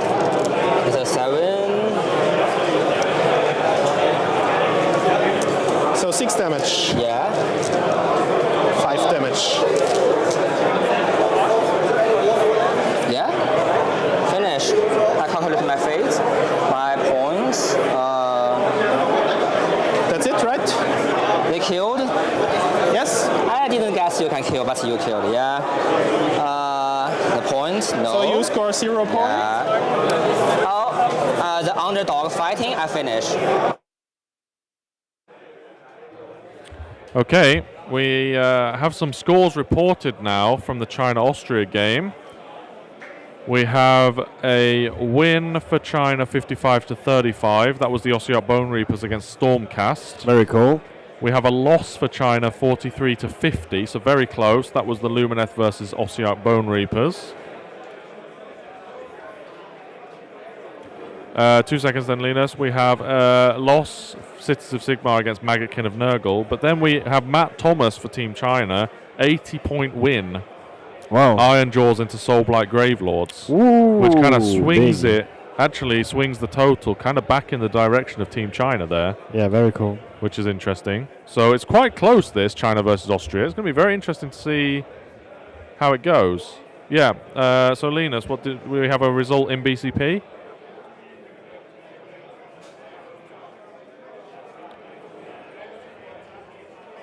Okay, so Scotland have now finished versus Italy, and it looks like Scotland are the winners. By about 40 points. Yep.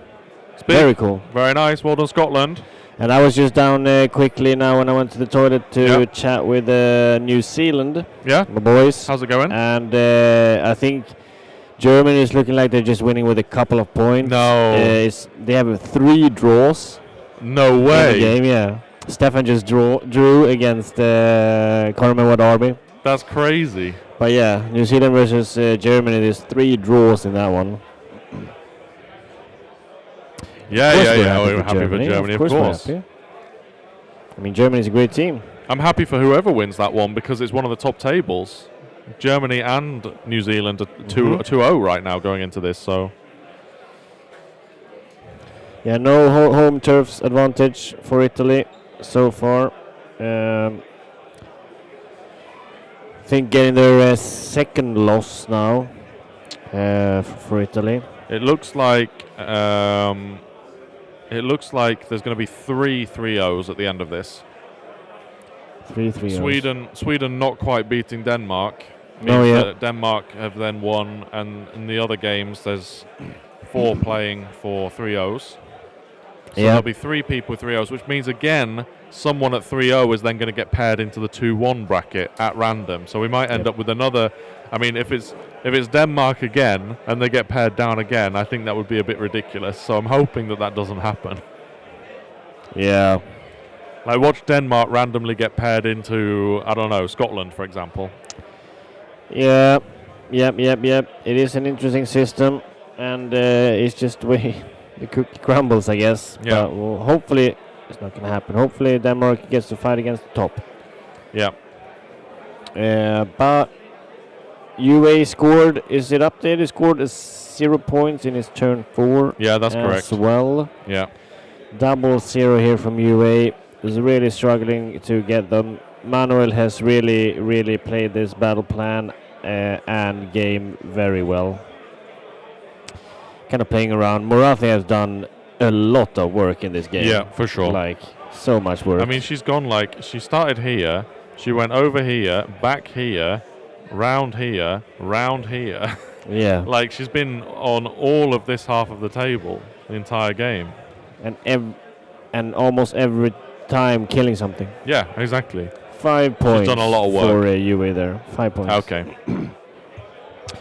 Doing strike on his Wrathful Cycles. Yeah, fighting with half of the units. Yeah. So that makes sense scoring that one, yeah. Yeah. But I think that's about it that he's going to score. Yeah, honestly, I think this Austria-China is going to come down to not many points. Yeah, it's going to be very interesting to see what the final results is here. It's for sure. I think it looks a little bit skewed from our coverage because it's been 2 quite big wins. Oh, it's a big win for China, but then it's been 2 quite convincing wins for the other 2 teams, for Austria. It was, right? How much did they score? No, 2 big wins for Austria and 1 big win for China 2 on big our wins. coverage. Yeah. But then, like you just said, China won. They China also got a big win, points 80 to 23. So that's big, really big. I think it's going to come down to the wire. Exciting. Mm-hmm. Very exciting. And whoever wins this might get paired into a 3-0. Lucky. Lucky them. Lucky.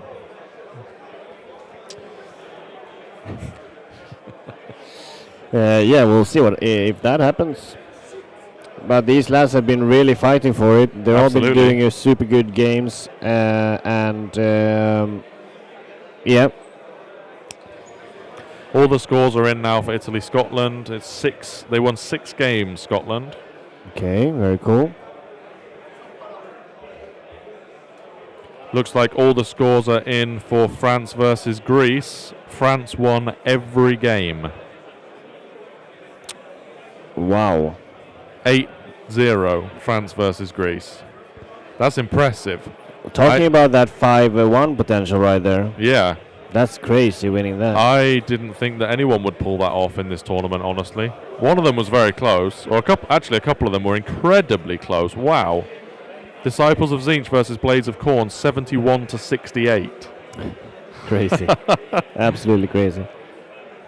Yeah, so some close games there, but wow, France pulling out 8 wins. Mad. Then we have Denmark right now have 6 wins against Sweden. Do we have any win? Nope, not yet. Okay, might be nature as well then. It's up to Rasmus or Alexander to try and get a win. It looks like they're still playing over there though. Yeah, Alexander versus Rune. Yep. That's the matchup we played. Oh no, Alexander's not playing Sylvaneth. No. No, he is. He's. Okay, Rasmus against Christopher. Apparently, Sweden versus Denmark is very close, and they're down to a couple of minutes on the clock. Yeah, I mean, it'll be interesting to see. Alexander versus Rune is, like, I think Alexander list has Alariel in it. No, he's gone for the double Kernoths. Okay, so it's not quite the same as the battle report that we did, but it is the list that you played on the battle report. Yeah, exactly. I won't be here for the second game. I will see you back tomorrow. The stream has been awesome. Thank you very much, Durso. Thanks a lot, Durso. Thank you very much. Appreciate it a lot. Regardless of brews, Bream acquired immolation passive, so you can set them. You can set up them out of coherency. Yeah. What JP Draws says there. Rasmus won 66-63. Hey! So 1 win to Sweden. Big. 1 win for Sweden, yeah. Can Alexander pull out another one?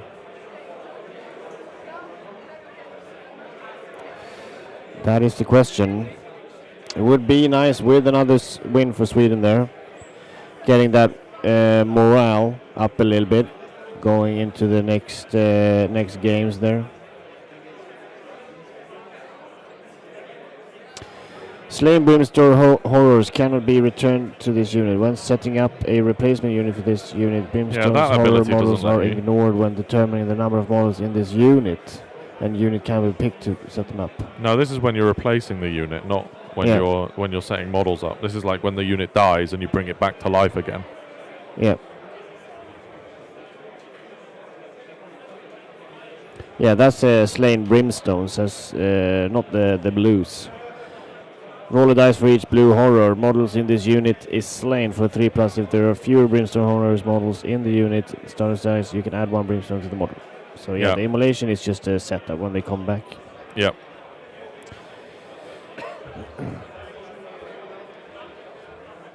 We'll see here Manuel winning the roll off into the 5th turn here. As you can see, he's just moving around. He's doing the last master of the path here as well. He has 1 unit in the corner here within 9. 1 unit Morathis in the corner here, and then looks like he might have 1 here. Morathi teleported there. Yep, looks like it. He's got 1 in the back left as well. Or is that the Zinch? Is this the Zinch unit? Yep. No, exactly what Tommy says. You can never set anything up outside of currency. So no. That immolation ability is nothing to do with that. Alexander, this is disgusting, but Rune is so good. He is very, very good. He is. Yeah. He is good. Even though I personally don't like his list out of the other Lumineth list. After you played it. It's a good list because it's Lumineth. But comparison to the other Lumineth, I think, is not as good. Yeah. In my opinion, at least. Morning from New York City. If my maths are right, England are 5 points down versus Belgium with 1 game to report. Exactly. That is crazy. Let's have a look at that then. Good morning, Owen. Hope you are doing well. Team England. Let's see. How did it go for the US? Have we seen that? Is that finished? It looks like they're kind of scrapping it up over there.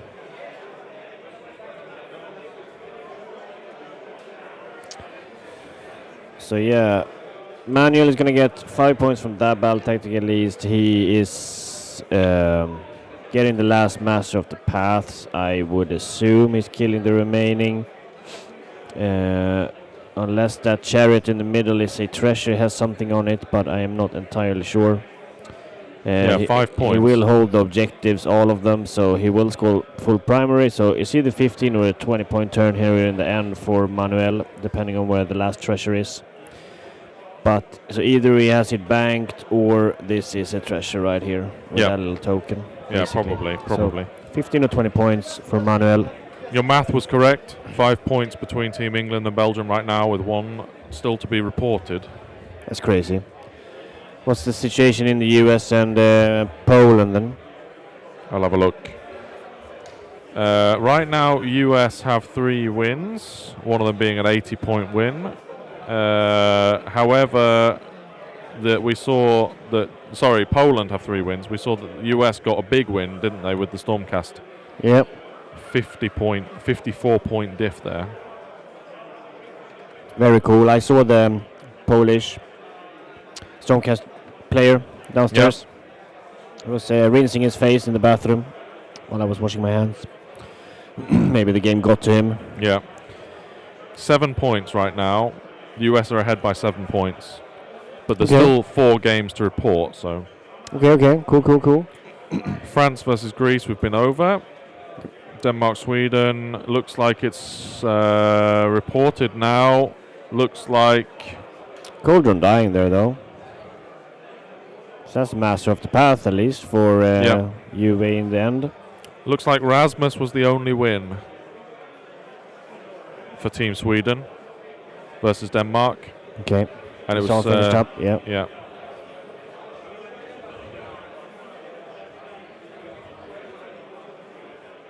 Oh, let's have a look at that. 2 more wins. Yeah.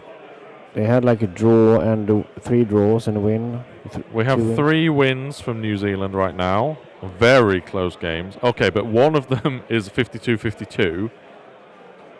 2 of them is a draw. 3, so they've got 3 draws, yeah. Yeah. And 1 win by 4 points. So right now New Zealand's ahead by 4 points, but there's still 4 games to report. So yeah, when I talked to Stefan a little bit downstairs, it sounded to him that Germany is winning it because they were doing the math behind the tables. But we'll see what the update is. Big respect for Scotland. They've been working very hard several years and getting the results now. Yeah, they're really showing it. It's going super well. Beating Australia, and then in our coverage, Scotland versus Poland. As we know, Poland won, but Scotland was giving them a real good fight there. Team Norway are currently beating Team Russia, it looks like, but still 2 games to be reported. But it's a decent enough lead, it's like 30-point lead right now. Yep. For Norway. Mm-hmm.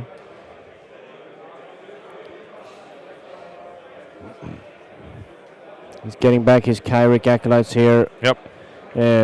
From that terrain piece, right? From the faction terrain, you can. Yeah, the faction terrain, exactly. You can resummon them. And scratch some points out. It might be genuinely. This game might be the difference between winning or losing, whether or not Yue can get an extra 5 points here or not. So yeah, he really needs to keep his head in the game. Oh, he's timed out actually. Oh yeah, he's completely. Or has he timed got out. a couple of seconds left? Maybe. It looks like it's 0-0-0. I think he's got some seconds left. For that one 32 charge. seconds. He's not gonna be able to- 42 seconds left. Okay, so he might be able to charge. 4 minutes left for Manuel, though.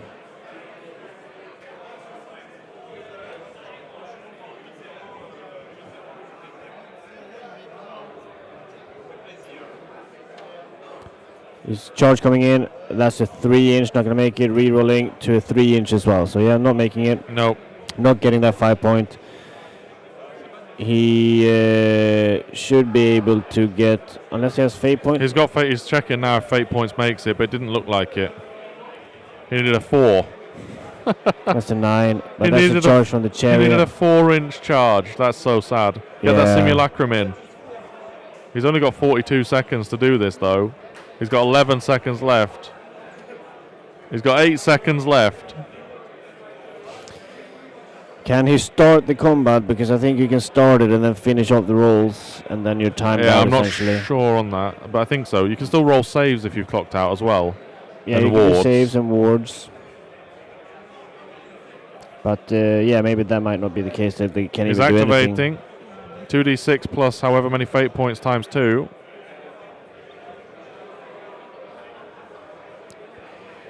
Yue's been getting a lot of fate points in this game, actually. Imagine if you didn't have to spend any. I know. Just pumping out those damage spells. I'm not sure how many he has right now. Okay, let's see. Oh, the simulacrum. Oh, it is dear. just one Oh, mortal God. damage and basically no. That's a only bit of a 2 whiff. wounds there. It's 2 red one, saves. right? It might. Yeah, I mean the chariot can still swing as well. Oh, he's got some more attacks. Okay. Okay. Well, still only Still, one. yeah. Okay, but 4 more saves. Exactly. So 6 saves. You can you can finish the combats before it clocks out, which will Yeah. be this one basically. 6 saves. Oh, what a Wow, save! come on. 4, 6, 6. That's not enough to. He could have taken the. Oh, he needed to do. Oh, they have a 6-up save, so no saves. Right, it's rend 1. Oh yeah, exactly. So that But was the that was ward. the ward.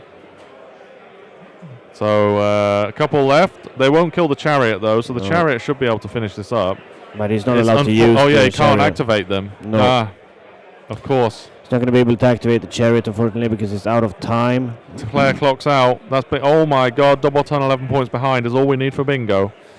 And unfortunately, it was 3 Sisters of Slaughters left there. Yeah. He needed 2 more to die. Honestly, if Yue had get that. another 30 seconds on the clock, Yeah. he'd have taken 5 points here.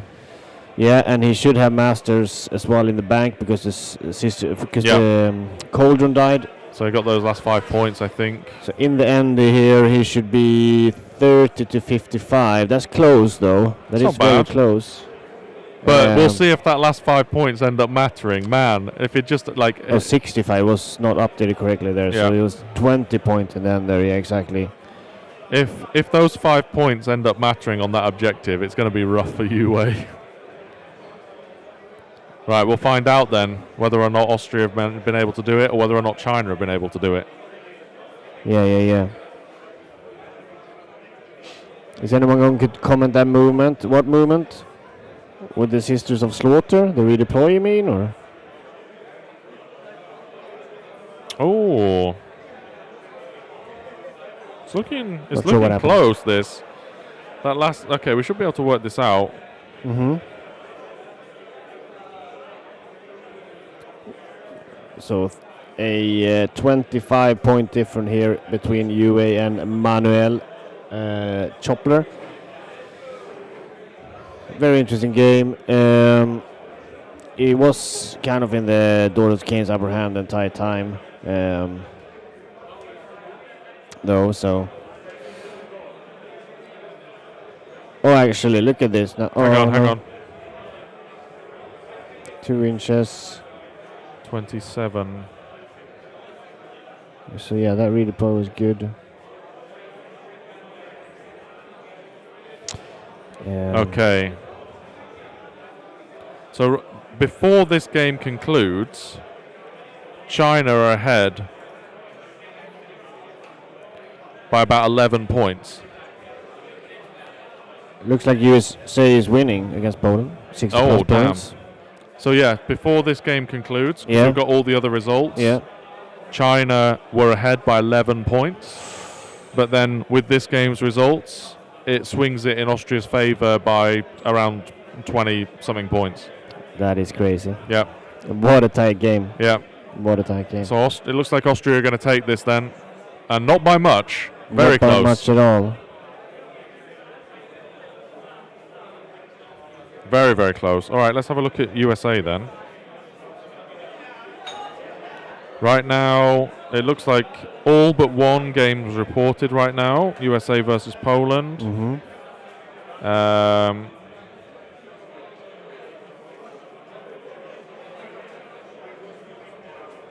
I'll do some quick math. We have 1 Hellsmith players here at Worlds, and we have a couple of Regiment of Renown cannons, I think. But other than that, there's only 1 Hellsmith, like the actual faction itself. Not super represented. But yeah, very cool. That concludes the coverage here of the 60. first battle round today. It looks like USA are going to take it. Right now, with one match still to report. Who? US are 60 points ahead of Poland before the last match is reported. Yeah, very cool. And I doubt that Tomas is going to, with his Silverneth, win by 60 points. We're getting a quick interview here. Yeah, we'll do a quick interview, yeah. With Manuel Chopler from Team Austria. Welcome. Keep it close, yeah. Welcome. Thanks for having me. Absolutely. All right. So, how did you feel to start with going into this matchup? I felt really good because I'm playing Siege myself, so I knew exactly what he wants to do. Good. And I knew this battle plan isn't that easy for him because I can stay on the points and he has no melee output to really push me off the points. And since my battle tactic doesn't allow him to see me when I'm on the point outside of 9 inches, he also can't do the thing he wants to mortal wounds with the spell. So I felt quite good going into this matchup, yes. Good. It's good for Doc as well with the place of power positioning on this one as well. Exactly. It's easy to get rituals here. You can put your throwaway units onto the point and to the place of power, so you get really fast rituals. Yep. Yes. Yeah, that was very a lot of rituals stacking up very quickly. Yes, the funny thing is most of them in the first rituals I did by myself by killing my 2 disposable units with the Blaze of Power. Yeah. You got the 1. Yes. And then Yes. killed the 2 units. Yeah. But it looked like there was a potential there for Yue in his first turn to kind of take over the objectives without even engaging you. And I feel like we were talking a little bit like he should have just not even like maybe killed a couple from your throwaway units, but then just stayed back and he scored should the have points. stayed back, not charging in with the horrors. Yeah. Because them turning off the weapon abilities is really harsh for daughters. Everything does crit mortals, charge +1 damage, all does not work. You can't really get through the plus. I was lucky him charging into me. I think that was a bad decision from him, yes. Do you feel like you had any MVP from the game? Because Morathi was putting in a lot of work. Yeah. Morathi was putting in a lot of work. I had a little heartbreak when the Lord of Change lived with 1 wound in the middle when Morathi attacked him, but it was unlikely to kill him at this point. That's what fate points do, though, right? Yes. I had to try. He was such on a presentation table. yeah, exactly. And then seeing Marathi whip round the back and then just lifting that unit of Kyric Acolytes as well. Yes. Yeah. She killed a lot of models in this game. I knew with +1 to hit and +1 to wound, she's so consistent that the output is always around 20, so I knew I can lift this unit. Yep. Nice. You have also a very beautiful army as well. Thanks. Like I have to give this to one of my colleagues, to Benjamin, because the blue models are all his. Okay. Overall, I feel like you played very, very well. You kind of had dictated the pace of the game. Definitely. And kind of like you all scored battle tactics every turn basically, and just you looked very comfortable. I felt good. Yeah. Nice. Is there any shout-outs you'd like to do to your viewers, people watching at home? Shout out to my local club, the Glitzer Barbies in Graz. Hey guys. Nice. Perfect. Well, really well played, and congratulations, and best of luck in the next one. Also, congratulations on the team win. It looks like you're getting winning by around 20 points or something. Nice. Because of your game, because China was ahead. China was ahead before your game concluded. Yeah, I heard. Yeah, it came down to the last one. I heard. Yeah. Very well done. Thanks for having me. Thank you very much. Thanks. Ciao. Okay, I think that about does it for round 1 today. Manuel, you're awesome in the chat. Sure is. He felt like a really, really cool guy. Yep. Everyone that we have up here interviewing is like, what the hell? Exactly. When can I play Warhammer with them? Just consistently nice people. It's perfect. Yeah. So, I mean, well, maybe we do only bring winners up. So maybe it's just people that win Warhammer that are nice. We haven't actually interviewed the ones that lose. So. That's true. That's true. I'm pretty sure it's consistent. Thank you, everybody, for watching round 1. Thank you very much. We will be... Yeah, go ahead, sorry. Yeah, we really enjoy you guys being here and watching the stream with us. And if you like what we do, please consider subscribing. We are heading off to a little lunch break now, and we'll be back. Yeah, we will put up a countdown timer on the stream for when we'll be back, so you know exactly. But it will be a bit of a lunch, and then we're going to come back and we're going to go through the fantasy draft and also the states of the games from the previous rounds, where the counters are standing, and also the pairings, of course. I will just send a link to BCP there if you want to follow along on the leaderboard. But yeah, as you said, when we get back, we'll go over the results from the first game. So exactly, and if you want to help us even more, considering buying some dice from Baron of Dice here with this link, it means the world. And we are not sure exactly what games we're going to be covering next. That is decided over lunch. So with that said, subscribe, like the video, and super chat if you can, and enjoy the ad. And enjoy our little ad. And you're still rolling those scratched up dice that you found in a board game box from 2009. Sort it out.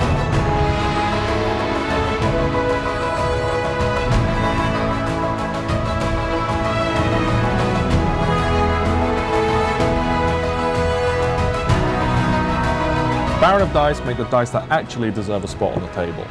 Theme colors, custom sets, whole lot. They're the official partner of our coverage here, and that means you're getting a deal. Check out the website, Hops10 at the checkout, you get 10% off.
perfected your lists, you practiced every. And you're still rolling those scratched up dice that you found in a board game box from 2009. Sort it out.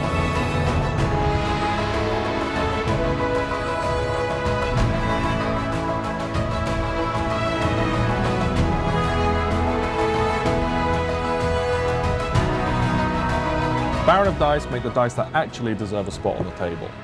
Theme colors, custom sets, whole lot. They're the official partner of our coverage here, and that means you're getting a deal. Check out the website, Hops10 at the checkout, you get 10% off.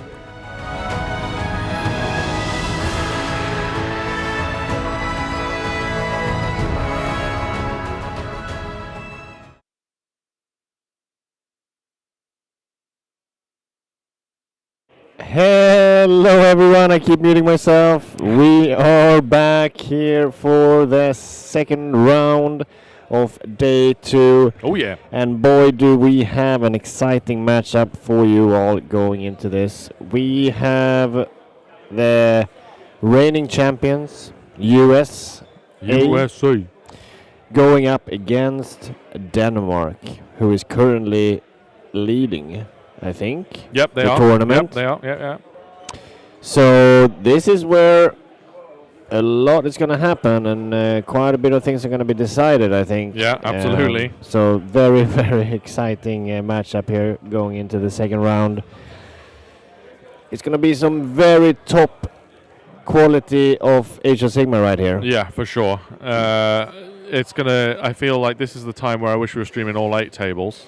Yeah. Just to kind of get a bit of coverage, but it's just not possible to cover that many games. So it's going to be impossible. Hopefully we do the 3 games that we have on here justice. I'm sure we will. I'm sure we will, yeah. I'm very excited to see the teams pair against each other and what matchups we end up getting. Exactly. I am a bit nervous myself for this matchup, Tommy. It is, it's exciting. Yeah. Very. Oh, I mean, there is 6 teams that are 3-0. Yep. So we have 3 games right now going on to decide the top 3 teams, effectively, going into day 2. Yeah, exactly. Oh, wait, hang on. Is there only 4 teams? I think there's only 4 teams, actually, that are 3-0. Yeah, you said 4 earlier, so... Yeah, there is. There's only 4 teams. So it's this matchup, USA versus Denmark, and then it's Germany versus Belgium. And then we'll be going into day 2 then with a team at the top, 5-0. One team only that will have 5-0 at the end of game 1 tomorrow. And then they'll have to defend their title in the final. But it's going to be whoever wins this game versus whoever wins the game between Germany and Belgium. Very exciting. Mm-hmm. Yeah, we have some really good lists from both teams as well. Going into this, I think it's going to be very, very close games. USA just beating Poland off the table, and we're going to see how this goes. Yep. Why am I nervous? Yeah, exactly. It's going to be a big one. It is going to be a big one. It's going to be very, very good games. And if you're just tuning in, yep, we're Hops and Drops TV. We're here to cover the Worlds 2026 Age of Sigmar tournament. 3 days, 2 games each day. We're on day 2 right now. Game 4 in total. This one. If you're liking what we're doing, please consider subscribing to the channel.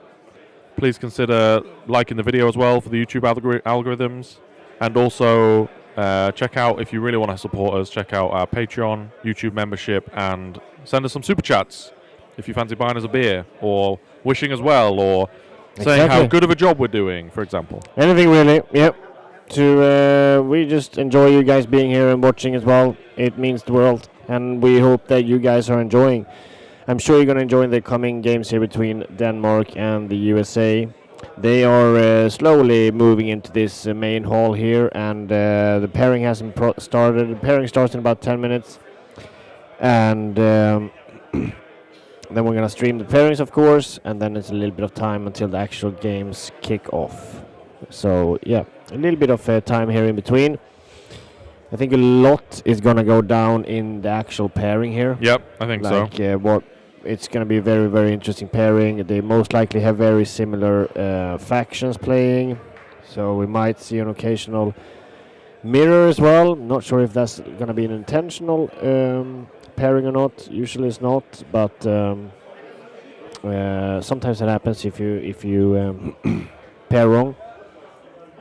I mean, sometimes you might want to do it intentionally, right? Like I think the Corn v Corn game was very intentional.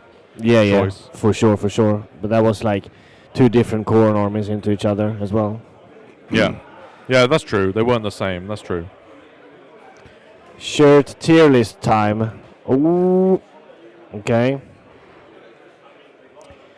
We'll also sort out the fantasy draft from the previous round now that all the results are in. Yep. I'll get on that shortly. We'll go through that. So that everyone can get an idea of how well their fantasy team is doing. Okay, sounds good. Sounds good. We're not seeing Denmark here in the room yet. All of US team is here basically. Wonder if the nerves are getting to them, but I don't think so. I feel like Denmark is looking very confident. Yep, I agree. Well, when talking to them, I don't know. Maybe Denmark have been feeling confident up until this point, where they fight against USA, considering they are the previous winners. Exactly. This is where it all comes down. Can Denmark make it or break it? I see that the American team is also sponsored by Baron of Dice. Yeah, very nice. Hops 10 at checkout if you want to buy some dice. Get 10% off. Very nice. Sorting out the pairings table over there. Making it nice and clean for us. Who else do we have going against each other here in the Yeah, we can go through the round? pairings maybe. I'll bring it up in a second. I know that we have France are playing against, who was it? Canada? No, they already did that.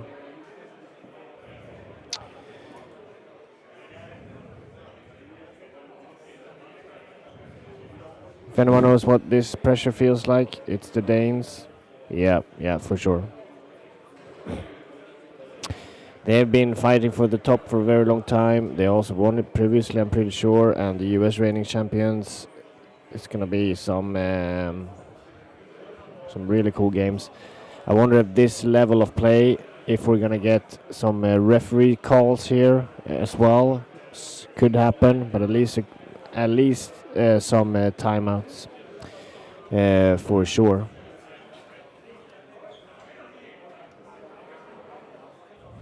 Here we have the pairings for the second round. We have excellent. Team Slovenia. The table order here has nothing to do with the points, but we have Slovenia against Team Portugal, Norway going against Australia. That would be exciting as well. Yeah, for sure. France against New Zealand. Also exciting. Very, very exciting. That's happening right in front of our eyes. I think the French team are here at least, so I think the French stream is going to cover the France-New Zealand game at least. Yeah. Serbia versus Sweden. Very cool. Serbia has one Swedish player, so it'll be a little bit of a rivalry. There's 9 Swedes in that game. Yeah, exactly. And then we have USA versus Denmark that we're going to be covering. Poland and Switzerland. Russia versus Italy. I feel like Russia's going to dominate that one. They're really, really hot. And Austria versus England. Netherlands versus Turkey. Belgium against Germany. That's a very cool one as well. And also the other two 3-0. Yep, exactly. That's a big one to watch. Yep. We'll hopefully get some updates on how those games are going as we go. It looks like we're having them here in the room, though, in the far... No, maybe not. Maybe. Can't see them right now. Looks like the Danish and the Americans are taking this very seriously. I mean, you should. Yep. Netherlands versus Team Turkey. Finland versus Northern Islands. Bulgaria versus China. And Spain versus Canada. Very cool one as well. Scotland going up against Team Greece. Can Scotland do what France just did, doing an 8-0 into Greece? It could be. Or will it be a bit more tight there? Or will it be the opposite, Greece doing 0-8 into Scotland? Yeah. Who knows? I feel like Greece might be a little bit on the back foot at this point. Chloe, we're going to cover Denmark versus the US. Can we Denmark see the versus room? USA. Oh, our one. Yeah, for sure. We can put up the Yeah, all the players panorama. are arriving back from lunch right now, so we can have a look. Yeah, we'll do a little bit of panorama view while everyone is getting sorted in here. Thomas is just so entertaining. I feel like, yeah, you guys know these people a lot more. They are sitting down and prepping for the pairings, though, so we'll slowly jump in there. Bit of a handshake to kick things off. It looks like they've got all their laptops and stuff ready for pairing priorities and things. Yep. And we have a cameraman there as well, miking them up as well. Yep. Why are they getting mic'd up? For his camera, I think. Oh, is he a Dane? Yeah, maybe. I don't know. He's doing something. Yep. Yeah, that's the room right there. You can see every team is slowly getting ready. Are they gonna do a pairing digitally? Doubt it. They're both sitting there facing up with their laptops. But maybe they are. About to play some... How does that work for us? Minecraft against each other. Yeah. They're not going to do a digital pairing, surely. I don't know. I don't see how that works. I don't know how that works, but we'll see. Can they do digital pairings, Linus? Do you know?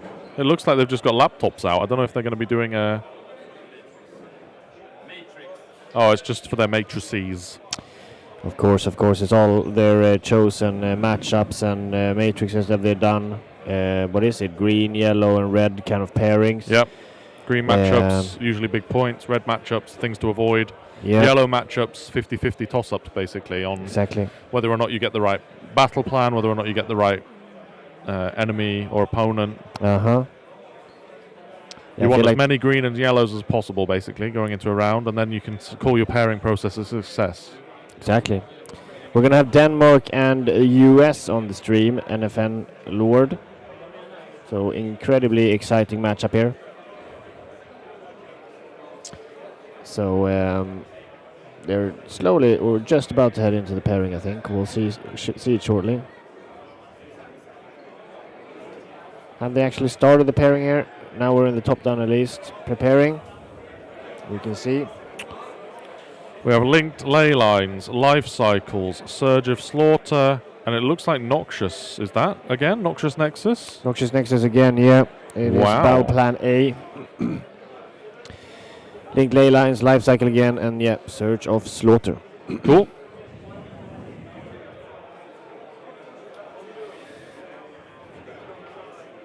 Like this very clean kind of pairing table here.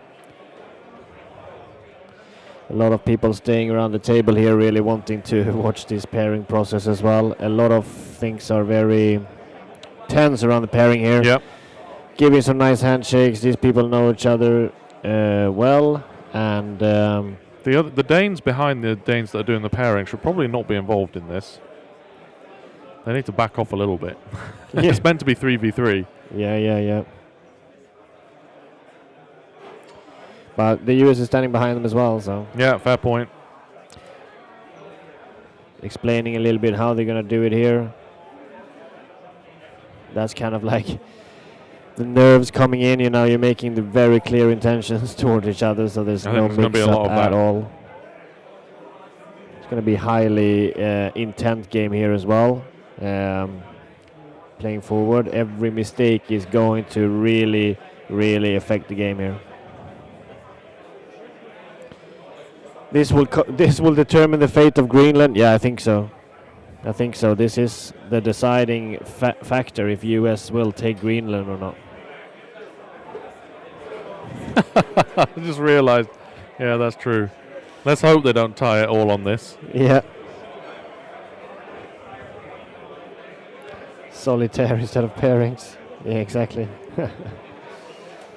Good old casual solitaire. So, but you can see here there's a completely different level as what we have had easier. They're showing all the single things, making sure intentional between each game. Probably mentioning there, like if the dice is on the corner of the objective marker, it is a reroll, and the same as they were showing the terrain, telling each other like this is perhaps impossible, or if the dice lands here, it is a reroll. Yep. Just making it avoiding every single kind of dispute during the actual games. Yep. And it's very important, so like everyone is having a good time. Yep. It's easy to clear up any arguments. Yeah, exactly. Here, like showing the terrain, showing like just getting it clear between each other.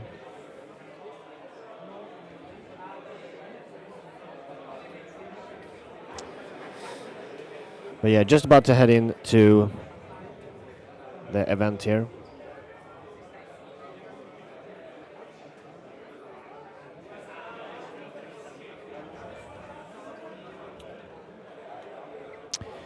Rolling over.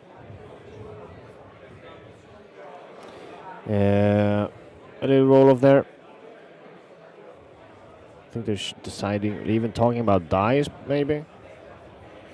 I think they were talking about how when re-rolls and stuff should apply. Looks like we've got the first pairing down. First defenders. Oh, never mind. They decided against it. Some big cars there from the US. Noxious Nexus. Who are we wanting to see on that? We've got Nurgle. And we've got, is that Ossiarch Bone Reapers? We could probably go into Linus's camera here. Ossiarch Bone Reapers on Noxious Nexus, but Nurgle on Noxious Nexus. Now the players will choose, the US team will choose 2 armies that they want to face off against Ossiarch Bone Reapers, and the Danes will pick 2 armies that they want to face off against Nurgle. Yeah, a lot of red in the Danish matrix. Really? Yeah. That's interesting. Where did you see that? No, we just saw it on the side cam. Interesting. Everyone's coming back from 150 people watching. Yeah, people coming back from the lunch. Over 350 yesterday. Yeah, clearly 2 bad teams playing. Denmark quickly put down their 2 attackers here. Yep, feeling very confident. It's going to be interesting to see what they're choosing to attack with into Nurgle. The US here has given them the attackers. They're picking them back into their hands, so we can't really exactly see what they're choosing, but that's fine. We will see what they are putting down against it. But it's just thinking a lot. You have Alexander Hansen there. He didn't partake in the singles. He's just been going around studying the other players, not only the just factions and the kind of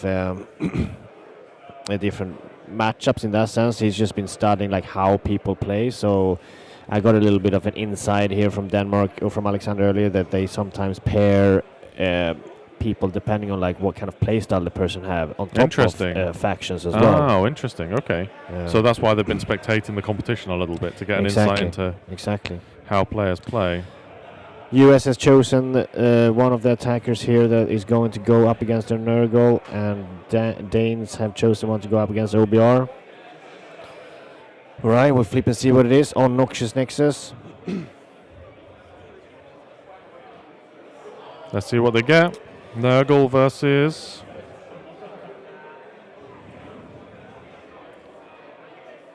What is that? Auric War Clans. Ooh, okay. Alright.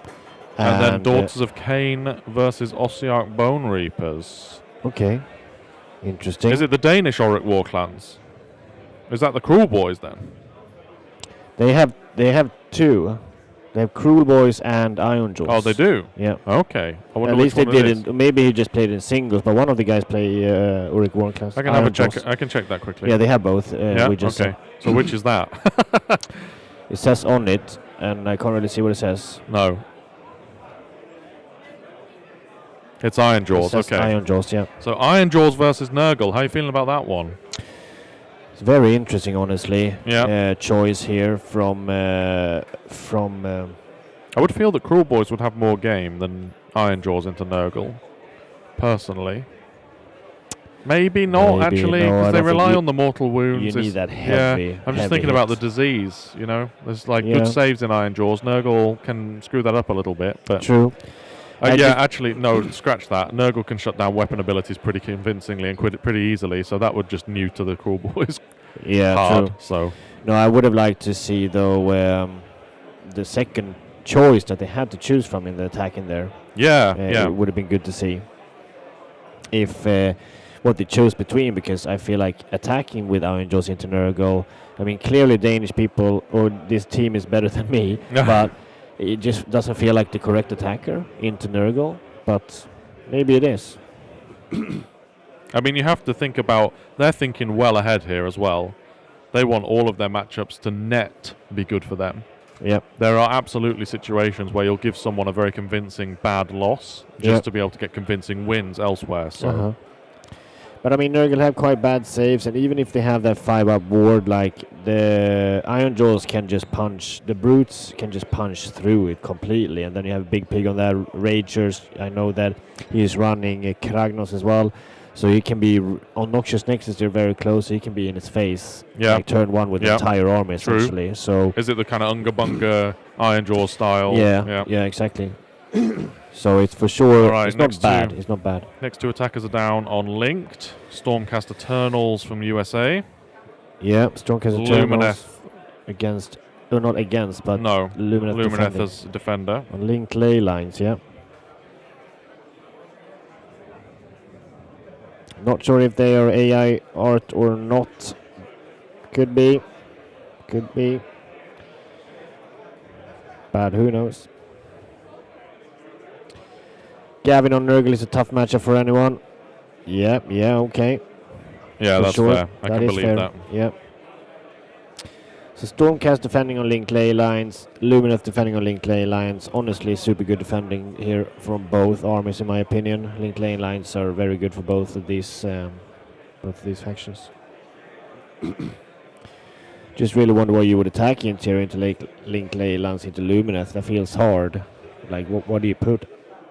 Defending with Lumineth is difficult. So what do you attack with? You know. I mean, you want an army that is just going to be able to kind of like get a small loss, pretty much. Yeah, I think so. I don't think there's really much that can contend. I mean, Nurgle, but I don't know if the Danes have Nurgle available. Throw disease on all their units, it's pretty hard for them to get out of that. Yeah. The US has already put down their 2 attackers here. Yep. Feeling comfortable apparently into Lumineth.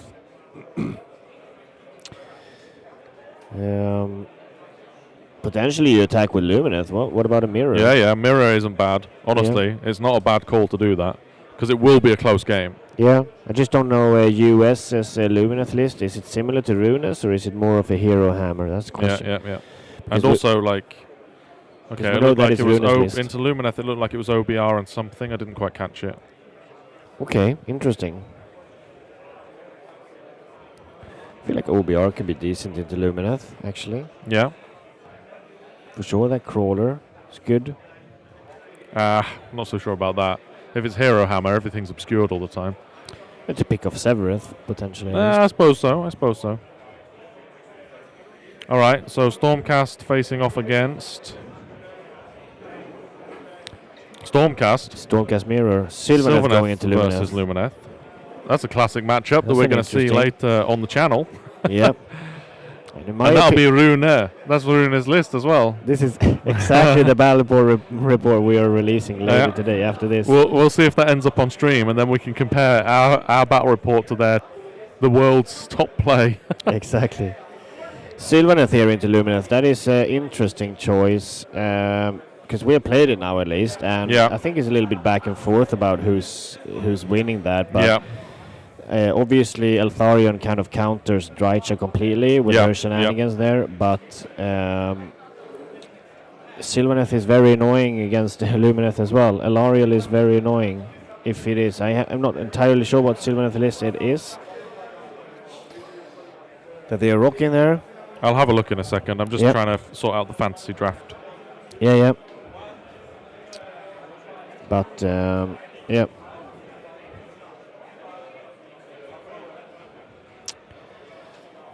now they're going to put down a defender here.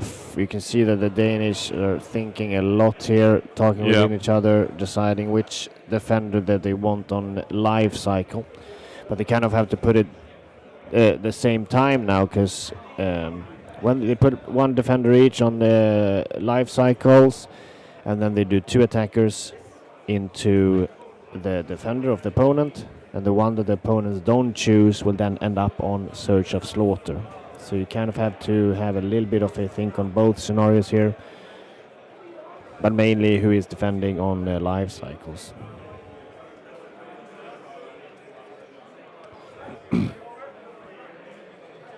USA Lumineth lost mirror last round. Oh, okay, interesting. So maybe it's a bit of nerves there as well if it would be a mirror. But well, they've still got their Lumineth up their sleeve for either life cycles or Surge of Slaughter. Yeah. Gitli Gaming, what do you think about Sylvaneth into Lumineth here then from the US? Do you think that's is better than the Lumineth mirror potentially? Or worse?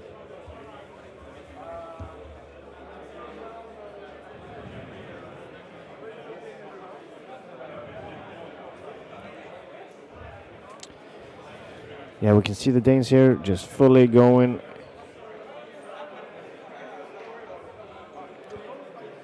Okay, the US have put down their defender on linked on life cycles here, and so have the Danes. Let's see what it is. We have Flesh Eater Courts defending on life cycles, and against something that I can't really see, they're Daughters of Cain.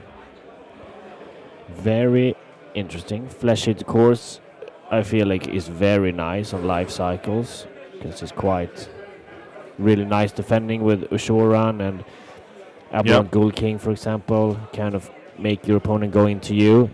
Playing for that underdog, I feel very important for Flesh Eater Courts here to decide how the cycling is working. Yeah, for sure. And Daughters of Cain also very good on life cycles, I think. They both kind of can dictate the game. The US here attacking into the Daughters. Again, the first ones putting down the attacking cards. And then they put their last one down on Surge of Slaughter here.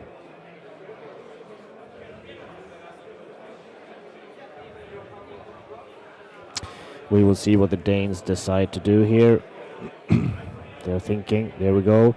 The attacking cards from the Danes are on the table. Let's see what they choose. It's a lot of people. There's a lot of spectators. A lot of spectators. Clearly one of the more important matchups this round. Okay, so Sylvaneth and Zinch over on Surge. Okay, as the defenders. So whoever they don't choose now, Denmark will go up against Disciple of Zinch, and whoever US don't choose will go up against Sylvaneth. So you have a little bit of an extra thing there, you know, between the two armies that you can choose from. They've still got their Cruel Boys to put down. They sure do, yeah. Who would you put the Cruel Boys against? What's it against? Feck, or what was the other one? Or what was it? How could I forget? I just saw it. Feck or Linus, could you show the pairings again, just quickly? The most recent one? Zinch. Feck or Zinch, exactly. Both not great for Cruel Boys, I think. Feels probably better into Feck, just to counter the fight lasts. At least you have fight lasts on both sides. I'm assuming there's Monster Killers. Monster Killers pretty good into Feck as well. Yeah. So yeah, I think you're probably putting Cruel Boys into Feck. Because Monster Killers stops rampages. Yep. And the Shore and Strike last is a rampage. That's his fight last, yep. Okay, so that's pretty spicy, honestly.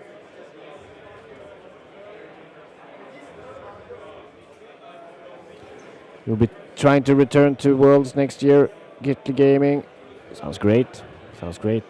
This is a great event to be at. It should be definitely something people should strive for if you want to take Warhammer seriously or just generally have a really good time. It's highest quality of Warhammer right here. So it is what we thought. The Cruel Boys going into the Flesh Eater course there. Lumineth going into Daughters. Ogre More Tribes into Disciple of Zinch.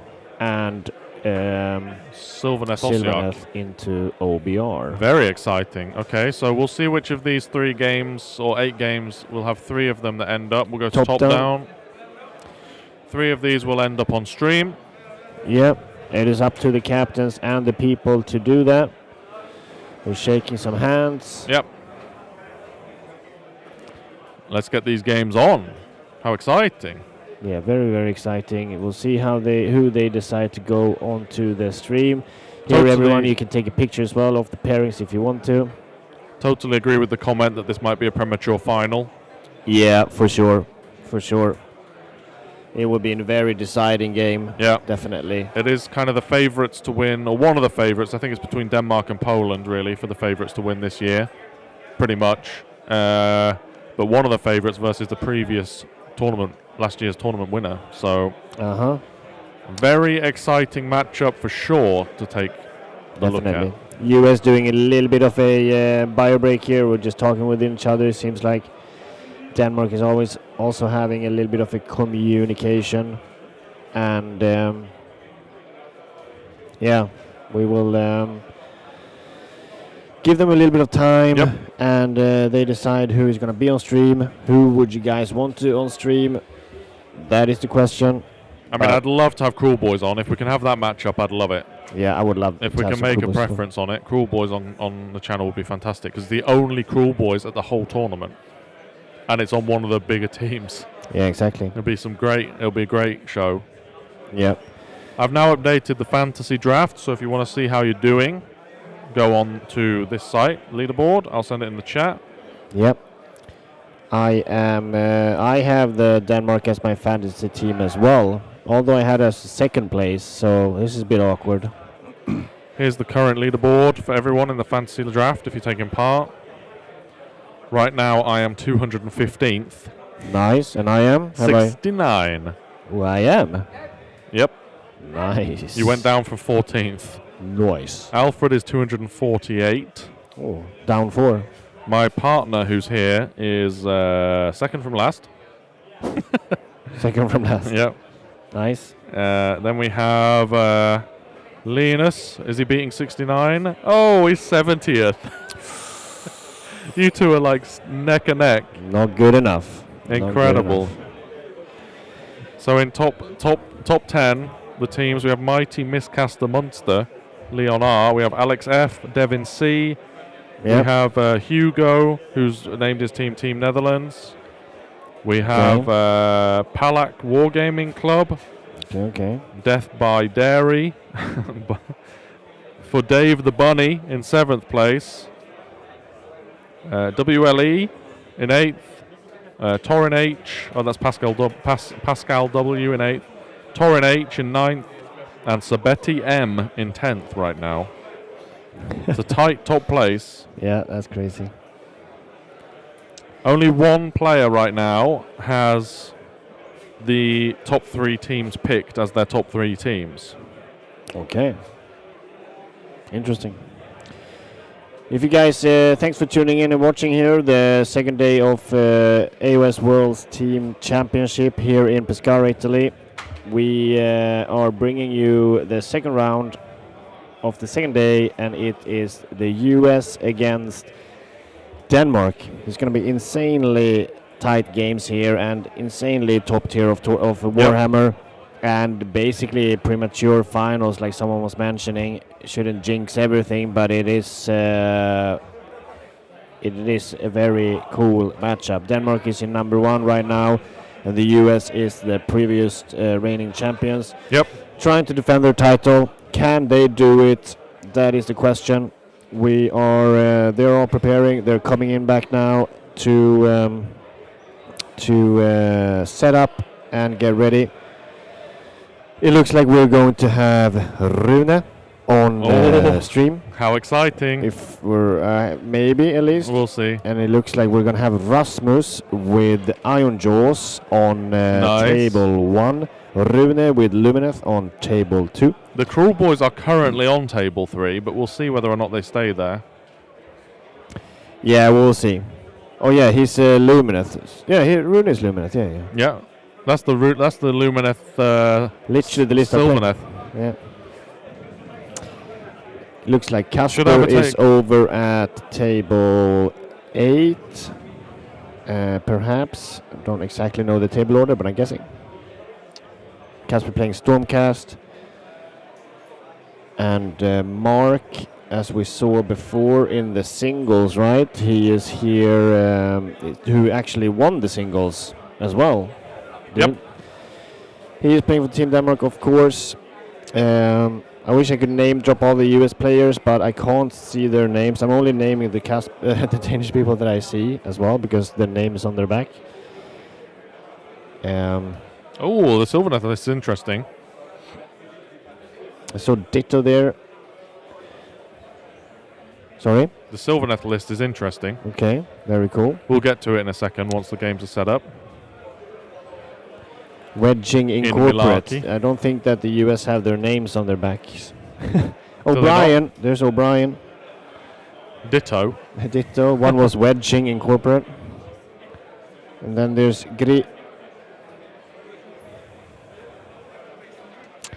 I feel like the US are kind of blending in as Italians right now. They are, for sure. They're very similar shirts. They've got very similar shirts, and then that one of them is wearing an Italia hat. Yeah, exactly. Exactly. Their shirts look so similar. New Zealand have changed their shirts out. They were green yesterday. Now they're in blue as well. Yeah, they have two shirts.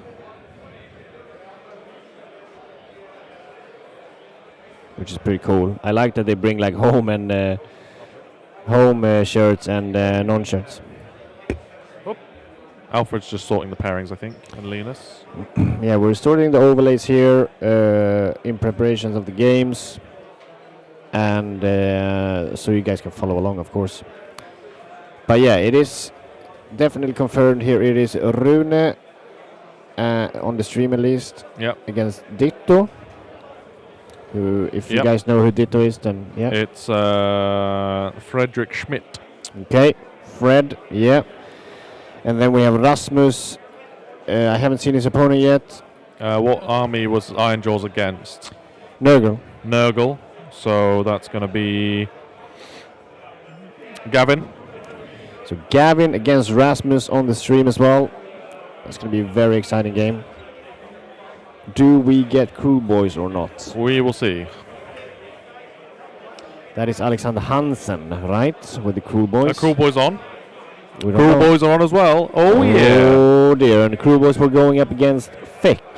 Yes. So we have Alexander Hansen from Denmark going up against Walter Brock. Harambe's Heroes. So Feck against Crew Boys. So we've got two tables of Uruk War Clans. We'd love to see some Wa. And then we have Rune Sylvaneth against Lumineth.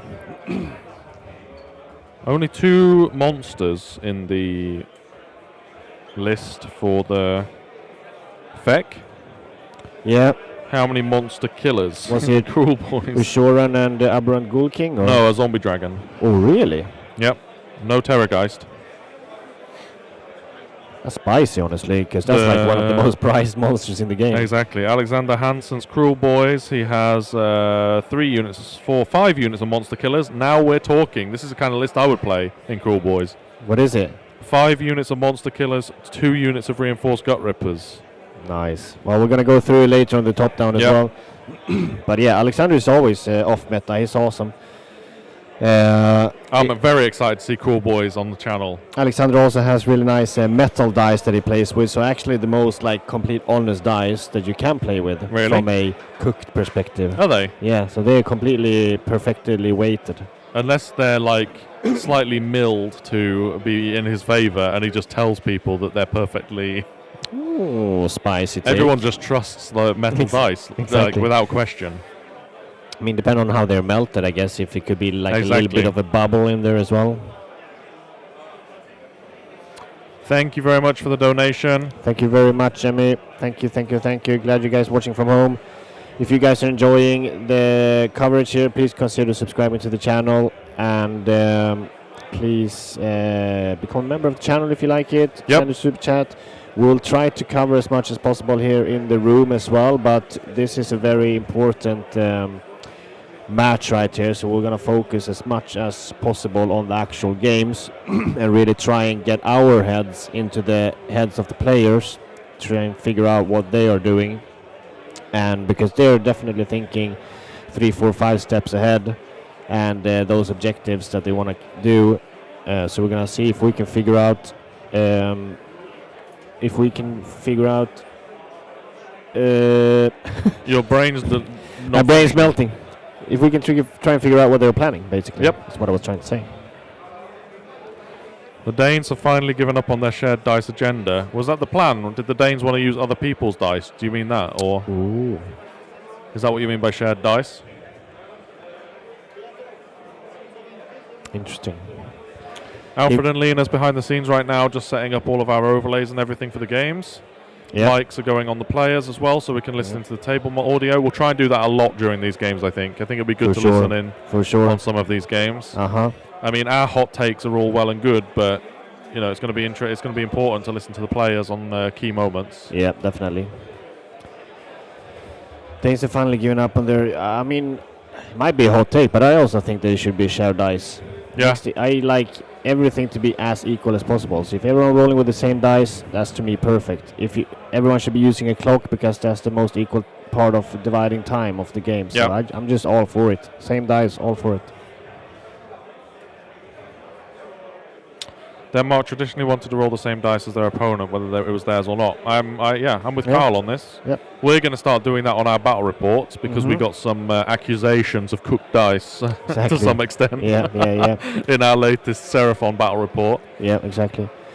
I'm just all for especially at this kind of top level tier playing. I'm all for and that's why they were so intentional in the pairing as well, right? Just making sure that there's no confusions, no disputes in between them, and just by rolling the same dice, you just lower any kind of tension as well. So one of the American players is wearing a mask, so we'll see whether or not we can get him with a mic on or not.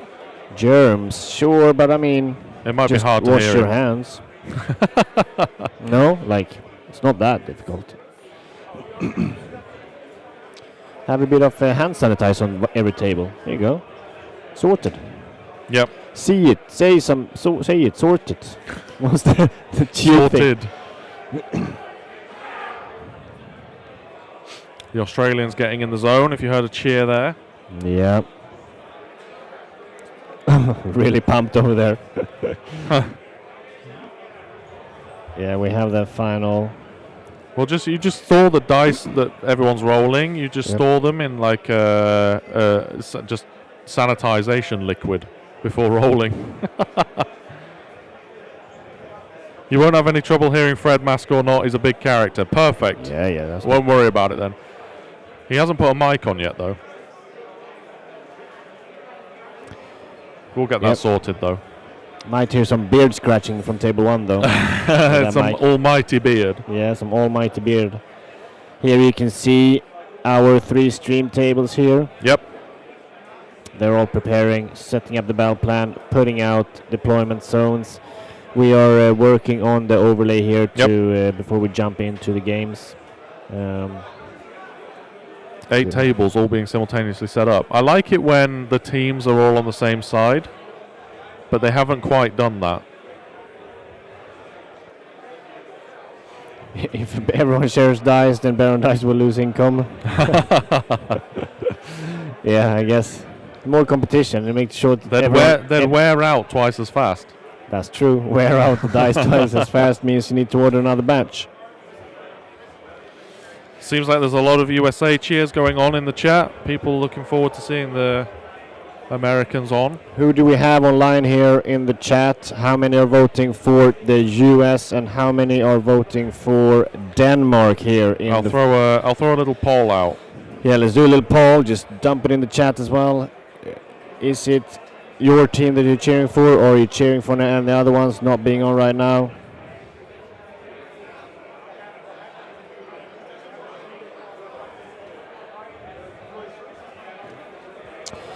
That is the question. All right, poll has now started. Here's the poll. Denmark or the USA?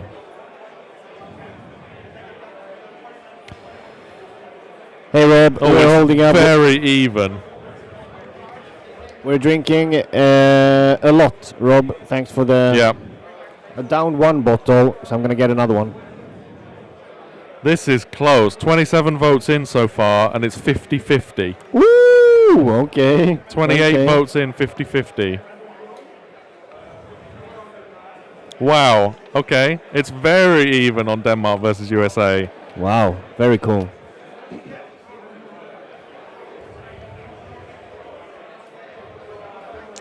%48 Denmark, 52% the US. Do we have any other votes? Who do you think are gonna? Who are you voting for? Who are you voting for?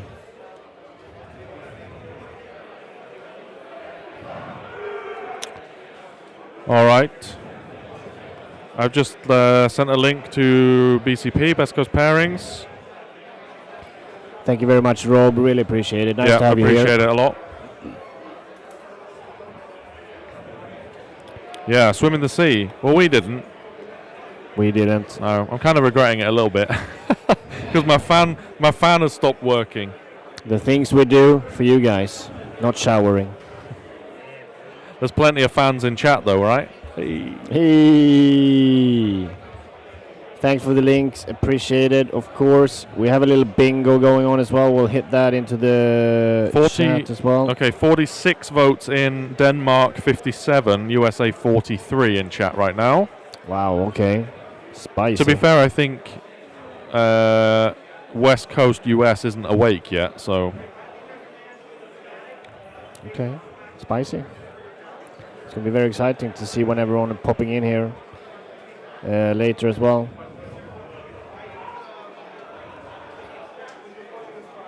Here's the link for Baron of Dice as well. If you are in need of some new dice, we have a nice code here for some nice discount. Who was that cheer from there? Switzerland, it looked like. Switzerland. I love these, everyone getting real pumped before the games, doing some cheers. Yeah. Denmark might win the poll, but not the round. Denmark now 60%, USA 40% in chat, 50 votes. Okay, slightly favored here to Denmark. From the fans here watching. But we don't have the full one in here. Okay, so we can see the overlays now, and we can start going through. Let's do this. Through the lists. Fantastic. So, table 1, here we go. Noxious Nexus. Yeah. We saw Nurgle on Noxious Nexus earlier. That was yesterday. Sure did. So we're seeing them again. Iron Jaws versus Maggotkin of Nurgle. Rasmus versus Gavin. Yep. Shall we take it away with the Iron Jaws list? Let's do it. Looks like a really, really cool Iron Jaws list as well. Yep. Should we quickly do Noxious Nexus? Run through Noxious Nexus quickly. So in the beginning of the round, no one can score any objectives. So it's only battle tactics in the beginning, which is quite nice to have an easy battle tactic if you can score that one quickly. But after the first round, you get 5 points for holding this objective. Yep. And you get 3 points for holding the null route, and then you get 2 points for holding the one furthest to the left. But in the end of the game, you get 10 victory points for having the hardwood as well, which is this one furthest to the left. Yep. 10 points, like, after all rounds are over. All is said and done. And generally, if you get that 10 points, you tend to win the game. It's very unlikely that whoever scores that ends up losing. Yeah, exactly. It's a big catch-up mechanic. It's a lot of points. It's very, very important to have that one in the end. And the underdog mechanic is that the underdog can choose one of the objective and do bad 2+ damage. If it is the Heartwood, furthest to the left is D6 mortals, otherwise it's D3. The other two. That's it. Iron Jaws then. Yeah, Iron Jaws, playing by Rasmus Nielsen. Talking to him earlier, feels very confident as well. Intercept and Recover and Restless Energy is a really nice combo here because he's a very, very fast list. Intercept tricky against Nurgle though. There's usually a lot to get through. Yes, tricky against Nurgle. It could be very hard to score that in the beginning, but hopefully he can punch his way through and score it later. Yep. In his regiment, he is rocking Kragnos as the general because he's War Master. He has a reinforcement of Ragers, as most people do. Just run and charge. Run and charge D3, 3d6 charge with Kragnos. He has Brutes that can teleport up with a Weird Nord Shaman and then do 3d6 charge, reinforce as well. A Morgrant Goucher for that charge strike last effect. And a Scourge of Gyron Gorgrunter unit, basically can be either screen or going around and squeezing into two gaps and maybe getting that intercept and recover, etc. Yep. So he's a little bit smaller unit. Then in the other regiment, he's rocking a Tusk Boss on Morgrunta with Mega Bossy and Fast Stun. So Mega Bossy, the Fast Stun is the move in the hero phase, and Amberbone Whetstone here for extra rend, I'm pretty sure. Yeah, the Whetstone is melee weapon is rend 2. Exactly, and Mega Bossy I think is Mega extra. No, it's Bossy, if this unit charge charges this thing, turn, right? for the rest of the turn, add 1 to charge rolls for friendly units while they're wholly within 12 inches of this unit. So 3d6 plus 1 charge. Yeah, very, very cool. And then you wow on top of that as well, and then you have the manifestation as well, which can give you +2 to charge. You can wow for +1 to charge, and you can get that one for +1 to charge. You get a 4+ on your charge here as this with 3d6 as well. Yeah. And then the Weirdnumb Shaman for the teleport and the manifestation lore, and then of course a Sogrog for that crit mortals onto the brutes, which could be a little bit countered here by Magnet King as well with their pairs. So very solid list. Let's run through the Nurgle one. This Nurgle list is very spicy. We get a bingo card on this one, by the way, for 4+ units of the same War Scroll. Yeah. Let's go through it. Where is that one? 4+ units for top middle. Okay. Thank you. We have, to start things off, it's hilarious here to start with because it's 5 drops versus 4. It's not often that a 4-drop list gets choice. No. We have Gelgus Pust with a unit of Nurglings and a unit of reinforced Plague Bearers. And then they are accompanied by a Poxbringer, Herald of Nurgle. Poxbringer, I think, is the one that can give +1 attack to the Plague Bearers. Yep. Just going to confirm that. Then Regiment 2, we have Belga, giving out that +1 to cast or +1 to prayers. 3 units of Pox Wretches. Then in this Regiment number 2, we have the Harbinger of Decay as the priest on the horse. Yep. Handing out a bunch of damage if he's taken that prayer law, which I imagine he has. Oh, he's got Morbid Conjuration in this list. That's interesting as well. Purple Sun.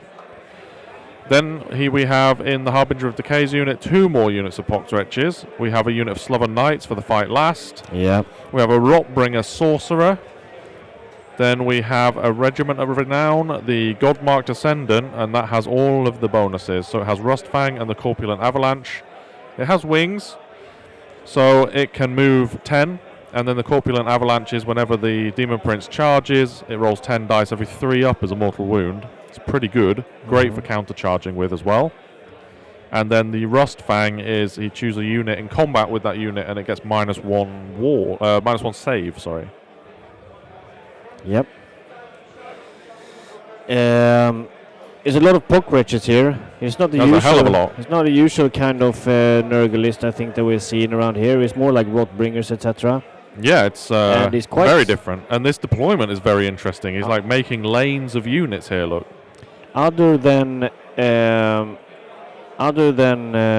his Plague Bearers here and his Prayers, it's quite a squishy list against something that can hit very, very hard. Yeah, it is, and he also can only have 1 tree because he doesn't have what's his name? The guy on the snail to summon more trees. So it's hard to extend that 5-up ward on all these Pox Wretch units, but Pox Wretches are tremendously undercosted in my opinion. Yeah, they really, really are. When they've got a 5-up ward, they are a solid unit for 100 points. Really, really solid. They really are, and but this interesting list as well is not a single big monster as well, which we usually no see. Rotigus or anything. Or no Glotkin, which is also very spicy. And yeah, it's going to be a very interesting matchup here. Yep. One thing though that will be very tricky for the Iron Jaws unit is to get to that intercept and recover in the back there. Yeah, for sure. All those small it's going heroes. to be, he's going to put it on Belga, he's going to put it on the Harbinger of Decay, and probably then on the Poxbringer, and it's going to be very difficult to get into those, for sure. Unless he gets a cheeky teleport on a charge, but that's not going to happen. The deployment is so interesting here. Very interesting. He's really putting all of his units in. I think he wants to basically punish the Iron Jaws if they go in turn 1. they have to be in combat with multiple units that they can actually swing back and do some damage. I imagine doing it this way as well allows you to set up your tree, as he has, and have all units within the range of the tree. So every single Poxretch unit gets the 5-up ward. Yeah, exactly. Let's go table 2 before they get done with deploying. We have Lumineth Realm Lords versus Sylvaneth. This Lumineth list will be familiar to everyone later tonight when we release our battle report. Yep. Because it's what you played on the channel. It is, exactly. We chose one list each to play from the World's event, and I chose Runes here mostly because I was very interested in why he chose this kind of setup as the Lumineth player. It is a very solid list, though. Intercept and Recover, Master of the Path is very easy to do as Lumineth with Severeth and Eltharion combo. Yep. You have Lyriol in the General's Regiment with his Strike First spell. Yep. 4 activations. 4 activation combination. And then you have Venari Sentinels. They just do what they do. The Sentinels, right? Reinforced block. You want to shoot with them 10 times in a game. Ideally, just hammer down on your opponent. You have 10 Dawn Riders reinforced there. And then a Riverblade unit. Yep. In the second regiment, you have the twins, Elania and Elathor. And they're just super solid as well. Every time they kill a model, in the end of that turn, they can teleport anywhere on the battlefield 9 away from the opponent. And then in the Regiment 2, you have Severeth and Eltharion combo, like I just mentioned. It's an insane combination, those two heroes, 640 points. Severeth moving 18 inches, shooting very decently, charging in, Eltharion popping there. Exactly. Next turn, they're somewhere else. Yeah, I mean, there's a reason why the combo of Eltharion and Severeth is in so many lists. Yeah, I mean, them together do like 30 damage every turn if they want to. Yeah, definitely. So, No, they're disgusting. And then the Shrine of Luminar, of course. Yep. Over to the Sylvaneth. This list is very interesting, not like the Sylvaneth list that we've been seeing. I would say that this is incredibly unique for this tournament. Most Sylvaneth lists are Alariel or an additional unit of Kurnoths or Belthanos and some chaff, but other than that, the core of every Sylvaneth list is very much the same. It's, Drychers in every list. You've got a unit of Kurnoths with scythes probably, and then some Spike Rider Lancers, and then a couple of units of Spike Revenants, things like that. Like, that's the core of almost every list of Sylvaneth, except for this one. So this list is Drycher. Obviously, she's in every single Sylvaneth list, I think, at the tournament. 1 unit of Spike Revenants in her regiment. Then we have regiment number 1 with the Branch Witch with Spellsinger, +1 to cast. Branch Witch is backup because it's the only other caster other than Drycher. I think you'll see this a lot where if you're not playing Alariel and you're playing Drycher, you want to bring a Branch Witch because that's the only way to get a bit of redundancy for the run and charge spell. Exactly. Because Drycher's usually off doing her own thing. Then we have nothing else in the Branch Witch regiment. Regiment 2, we have the Grove Guardian, the new one with Ranu's Lementiri. I don't know if Ranu's changed with the recent FAQ or whether or not it stayed the same, but previously if you unbound with that, it would do mortal wounds. I'm going to double check if that changed. Okay. Because they did a lot of changes to the Scourge of Ghyran stuff for Sylvaneth. Oh yeah, exactly. Yeah, they've done quite a bit of changes. Oh, it's the same. So yeah, you can do a reaction, you can do an unbind with the Grove Guardian. She's not classically a wizard, but this allows her to do an unbind.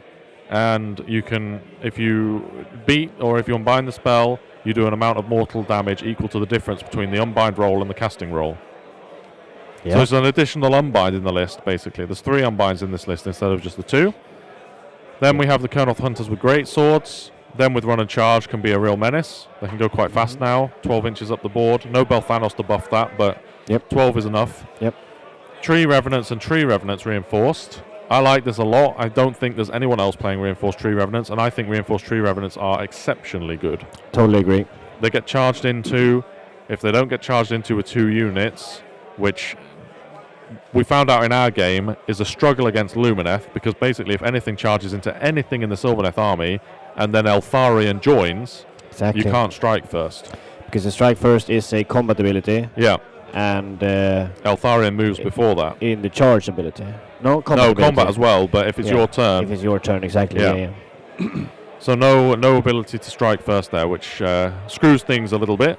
It also shuts down Drycha, as you mentioned, with Eltharion. As soon as Drycha wants to teleport into any unit and do a charge across the table, Eltharion can just pop up next to her. She does not kill Eltharion, and then Eltharion can lift Drycha, basically. Exactly.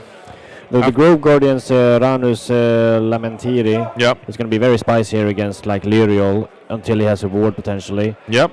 Like, do you even cast that strike first? I mean, you can't kill Lyriol with it, but yeah, it is risky. Like, then you you're cast wasting the strike command points, etc. At least. Sure. Yeah. Well, it might. The Ranus Lamentiri could, in theory, cost you a CP. And like forcing you to rally, potentially making you question sending in Lyrior after you've just failed a cast with him. Yeah, exactly. It's good damage into these heroes. For sure. And it kind of forces you to always have the 4-up ward on the twins if you want to cast something. True. Instead of that damage. Did he have any other small heroes in Runa's list? No, there was no other small cast. Those two, Severeth and Eltharion. Yeah, there was no like Wind Mage or anything like that. No. All right, and then lastly, Regiment 3, making this a 4-drop list. We have the Warsong Revenant, obviously, -1 ward, very impactful against Lumineth. Super, yeah. Whenever Lumineth want to commit, they've usually got a 5-up ward. That just becomes a 6-up ward. It's a great way of getting rid of Eltharion and making Eltharion not teleport into your lines, because suddenly, if Eltharion teleports into your lines, you can do damage to him. Like, if he doesn't lift the unit he's going into, they will put damage through against him with the Warsong Revenant there. Yeah, big difference between a 4-up ward and a 5-up ward. Yep. And then we have the Twist Wield. 3 units of Twist Wield. At the end of any turn, the Twist Wield can pick a unit that they're in combat with, and the Twist Wield then apply a movement debuff, which means that unit can no longer move more than 6 inches with a movement ability. If there's a possibility of getting that on Severeth, it is very damaging. He goes from an 18-inch move then to a 6-inch move.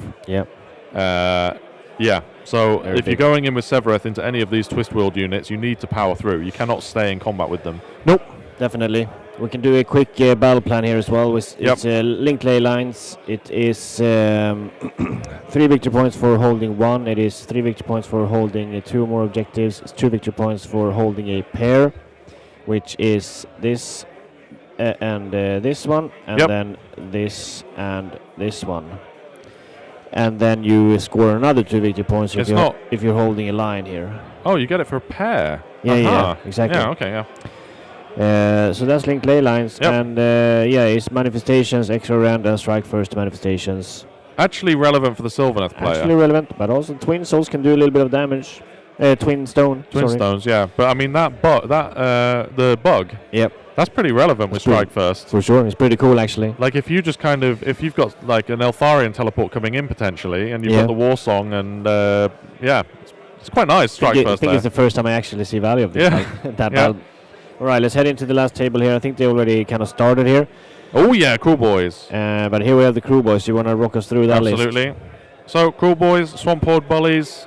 If you're in combat with 2 units in the Cruel Boys army, Swamp Horde Bullies allows you in the combat phase to pick a unit, and that unit gets +1 attack. Usually you're putting that on a reinforced unit of Gut Rippers, so then the Gut Rippers can be putting out 61 attacks with crit mortals on 5s potentially, 20 mortal wound average with that. It's very nice. We have a Scourge of Gyran Killer Boss on Great Gnashtooth. He has Slippery Scumbag. After that, we have 2 units of Reinforced Gut Rippers, 2 units of not reinforced, you can't reinforce Monster Killers, 2 units of Monster Killers. Yep. Then we have a Merknob with Belcher Banner. He's got the Mork's Eye Pebble. I think that's the 5-up ward once per game, but otherwise the Merknob gives a 6-up ward, always, wholly within 12. Then we have a unit of Cruel Boys Monster Killers again.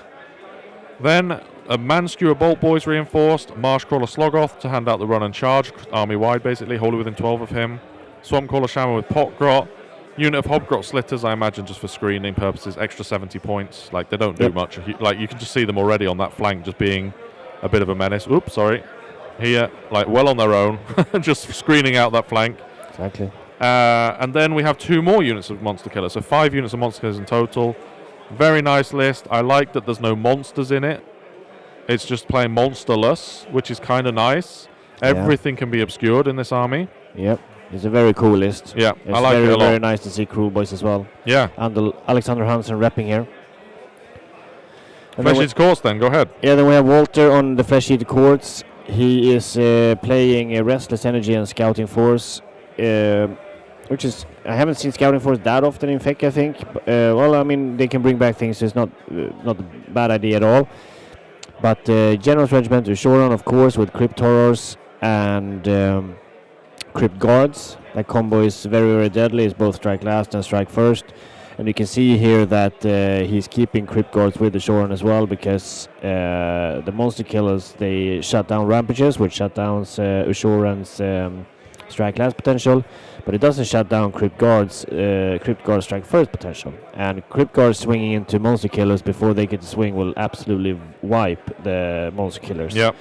Then they have the Royal Decepitator. I'm not entirely sure what that one is. Do you know what unit that is? Yeah, Royal Decapitator. Yeah. He's a priest with the charnel vestments. Yep. And then a Royal Zombie Dragon with Horribly Resilient, which I think is healing D3 in end of any turn, or in the hero phase, but I think it's end of any turn. Yep. And also exactly that way, yeah. Which teleports as well. And then they can do table wide and out of combat. Table wide, 9 inches away, and they can do a nice D6 move after that if there's something in the throne. And then we have Regiment of Renown 1, we have Aberrant Cardinal, we have another unit of Crypt Guards, and 2 Royal Beast Flayers here. It's very interesting looking at all this list, honestly, because it kind of feels like Denmark and US and the top teams are like designing their lists against each others, while every other country have kind of like similar lists. But this list, like generally Crew Boys against Fek, I feel like Monster Killers is very nice, but here is not many monsters, and also Crypt Guards feels very good into Crew Boys. I'm interested to see if the sub-faction pops up in this game, because I haven't really seen people use this sub-faction much at all. Here we are, Yeah, the Impassioned Serfs, you spend 1 CP, you can stop units from piling in. It's quite strong, but I haven't really seen many people playing it, so it'll be interesting to see. Let's go table 1. It looks like action's happening. Rasmus is going straight in there. It is a turn 1 Iron Jaws, and as kind taken first turn. Had choice, taken first turn. Yeah, kind of as expected. Like, I think he's just gonna fully send here and try and nuke as much as looks like possible. a proxy base is coming out for you bingo players. Yeah. But the thing is here with Gavin's specific Nurgle, because Rotmeyers are usually the ones that do really a lot of damage, right? And I don't like in Gavin's list. There's nothing that like mega threatens the Iron Jaws in like one shot. It's more. Oh, we're close. Judge called to measure. That's all we're missing. It is more. Like overtime damage here from the Nurgle list into these Iron Jaws. Yeah. Because there's no like really, really hard hitting unit, which I think slightly favors the Iron Jaws in this end by being able to do this essentially. This kind of play. Because otherwise, if it was like another army that we saw with like 2 units of reinforced Rotmeyer, this would be a lot more dangerous. Yeah. I'm going to be like, I mean, some of the teams here haven't even really started playing, and this is going to be like action turn 1. Yeah, I love it. So it looks looking like an amazing army as well from the Danes here. It would be cool to get a little bit of Oh, only an 8. Is that going to be enough with the bonuses? Yeah, looks yes, like plus. it. Yep. Yes, a Wa and +1 from the Tusk Boss charging. So excellent. But look at Rasmus just knowing exactly all his measurements. Everything is within 12. Everything is perfect there. Both powered up then. They get 2. They get 2 right on the turn 1 charge. I think they get 2. Momentum. And they also get 1 from the Tusk Boss charging. No, that's what I mean. You get 1 from charging. You get 1 from the Tusk Boss charging. Yeah, exactly, you get 2 for running. Yep. Very intrigued. Okay, so that was a 4, 7, 8 inch charge there for the brutes. It looks like it's very close. Judge call. Wanting to measure for each other. It's very awkward because Gavin just hit the unit. Yeah, as well. he just nudged that model. But I assume that they before said that the intention is to stay wholly in cover. Okay, he makes the charge. Gavin looks a little bit nervous here with a little nervous smile. He probably here. should be. It is a lot of damage coming in here, and then you have Kragnos on top of this coming in swinging as well, if he wants to. You reckon Kragnos is going to go in? I mean, might as well. There's not much that threatens him in there, honestly. I think it's probably would have been quite difficult to do, but I would have liked to have seen the Demon Prince a bit further up here. Like, you could have strung these out a bit like they did here. Yeah. And then you could have had the Demon Prince in here a little bit. because the counter charge from the Demon Prince is not bad. It does a lot of damage. It can do a lot of damage, and then like sure you probably lose the Demon Prince then. Kragnos kills him. Yeah, exactly. But you put a decent chunk of damage into Kragnos then, and it's sure. going to your turn. Yeah. And that's a trade that you like, because then you're just lifting Kragnos in your turn. So. Yep, totally agree with you there, definitely. We can see that the vote has been completed, the poll. We have 63% of fans voting for, or the viewers voting for Denmark here, and 37 for the US. But some of the US people are also asleep right now. The other coast have maybe not completely woken up yet. So I'm sure we'll get more US fans here in the channel in a second. Yep. Thank you everyone for watching.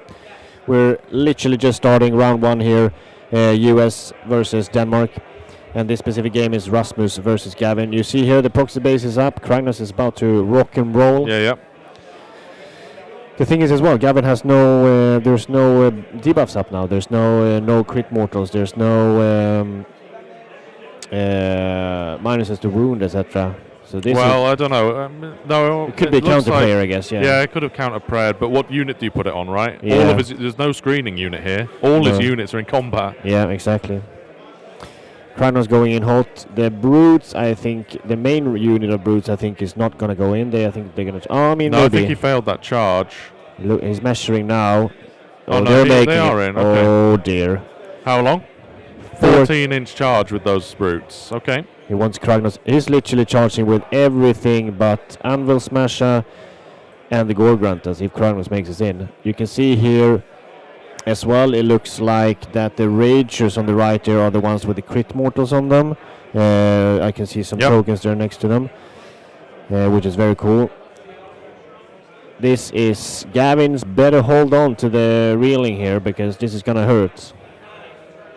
I'm very interested to see how much Nurgle is left after this turn. Yeah.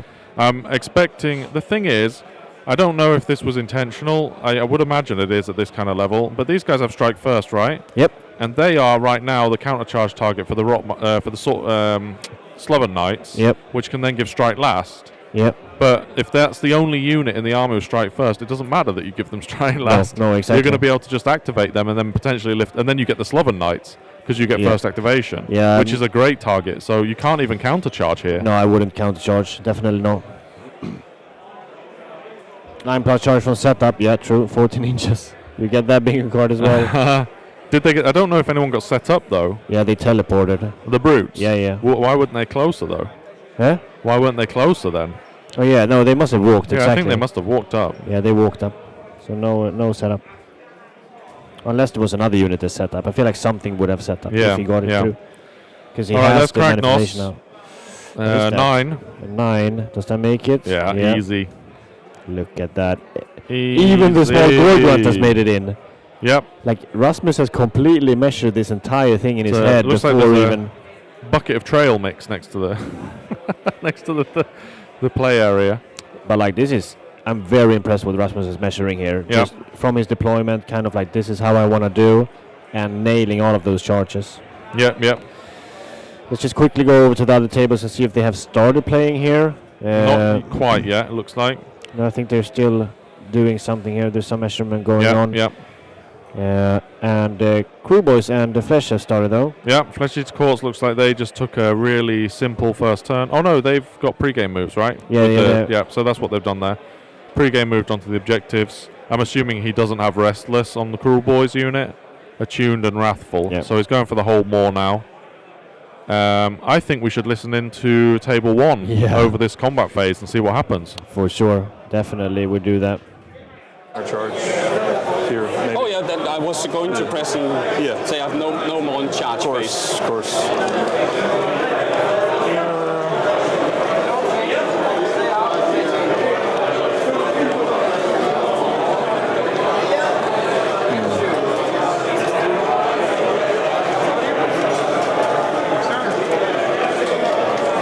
On the Ragers. Rend 1 against not monsters. So rend 1 damage to. It's 5 attacks each on 4s and 2s. Rend 1 damage to. There will be a reason why Gavin has deployed like this. They will have practiced this matchup before. So there will be a reason, like, oh, okay, I'm going to deploy like this against this army. So we'll see if that reason comes out. No. No? So I will go into combat phase, and I will activate this guy's ability to see if I can get something strike last. I will try and do it on these guys, try and give them strike last. I need a 5 up, but I get my momentum, so I need a 3 up. So no. No striking last. Do you have any combat abilities? No. Not from these models. Nope. So I will go into strike first, and I'll strike with the brute rages. You can hear here how very clearly Rasmus is explaining what he's doing, really giving that time of pause as well for the opponent to react. Just outside 2, so if I go in up here, he'll still closer. Sure. I think Gavin's a bit nervous. He's got a nervous smile on his face. Either that, or he's got a smile knowing that this is exactly how he wants to play this matchup, and he's going to come out of this ahead. This guy there. It's hard to know. Linus is shaking his head. So just everything into that orange unit. Yeah, you can't take breaks in this matchup. Attacks, I have 20 dice in hand, so this plus 10. 6s are good. -1 to hit. -1 to, of course. So hitting on 5s. Yes. And then 3 extras. Yep. Oh, Owen, okay. Saying Gavin's fine. No extras, but 3 hits. And then 2s. 1. This is orange, right? Huh? Orange? Orange, so just a 6 aboard. Yeah. So take 4, 8, 9. I don't know, it just sounded funny. Should be the unit. I think so as well. Yeah. There, we'll try So that orange unit these for a unit that wasn't quite in range of the tree.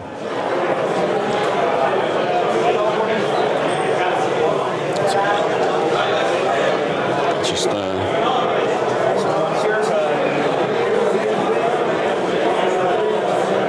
I think it's once per turn. it is, but like if you're in combat with a Rodbringer unit that dies on a 3-up, it's a separate. That's the separate. The separate thing. You can actually see here that the Rages had crit hits from a spell, so no teleport, and then crit mortal wounds is on the brutes.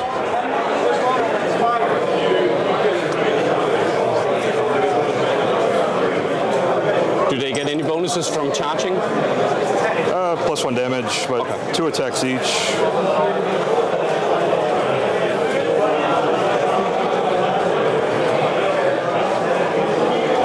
I will bring them in. Okay. Interesting, because he could have tagged them with the mighty destroyers instead in Gavin's turn.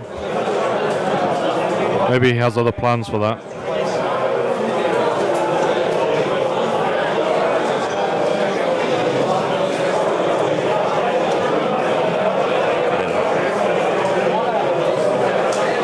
Personally, I don't think Gavin's going to be fine, but I'm looking forward to be proven wrong, Owen. 4 guys. Definitely. The 2 here is gold choppers, and 1 is the leader. Yeah. The rest of this all has a 5-up ward, though, it looks like. So 4 and 4. You know what I'll do? I can split them, so I'll do 4 and 4, but 1 gold chopper into both, but leader here. Yeah. So I'll start with the gold choppers into the red unit. 5 attacks each, +1 from the one, +1 from the charge. If I want to use anything, You're totally right about the disease. They are going to be able to get this going, because with this many pox wretches dead, he's going to be able to spread this onto basically all of these units. You have 1 at rend 2 for 3 damage. 2.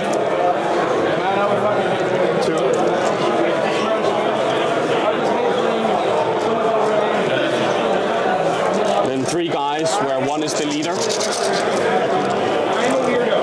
That is 2 mortals. And you have 8 damage because because it's rank 2, so 10 damage. Same unit? Same unit.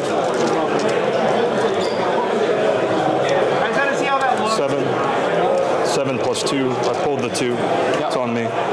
You can resolve your attack. I wonder which unit is the plague progenitor, if you manage to get that off. Purple unit. Call choppers here. That's 9 mortal wounds. And then 1, 2, 3 guys. On 5s, that is 6 mortal wounds. 1 hit, so that's 8 damage plus 9. 17. So 17 damage.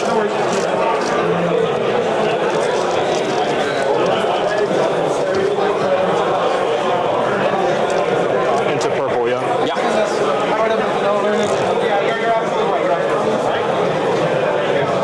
Good ward roll. 3, 6, 9. Yeah. Plus the 2, so. Well, no, this is the purple, right? Oh, yeah, but 2 died in charge phase. That's. Sure. I was just talking to myself.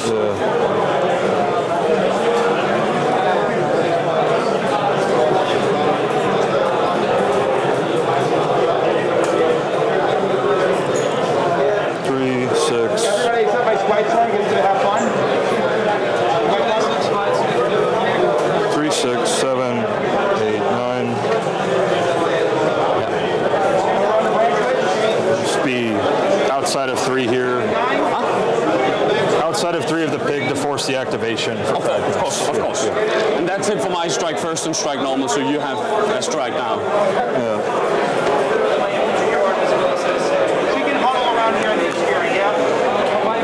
I don't know, I feel like Gavin sounds a little bit nervous to me. I think so too. I mean, all of this will get diseased, but so much is dying, and none of this comes back.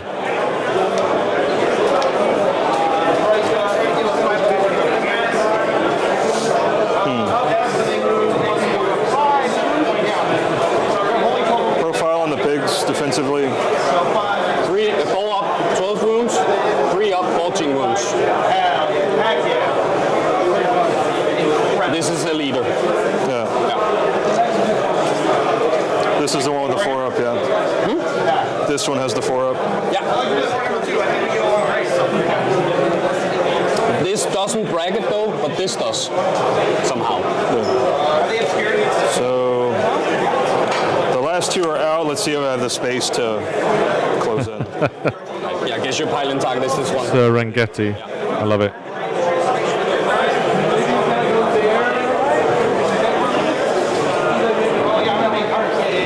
On top of all of this, how long does it take for Nurgle to punch through? Because Iron Jaws has all the objective now if they keep on living there. So it's true. Yeah, I mean, they are locked in there. And then they'll be forced to go there. Like we said, though, Nurgle only need 1 unit to survive to the end of the game to get that extra 10 points, so...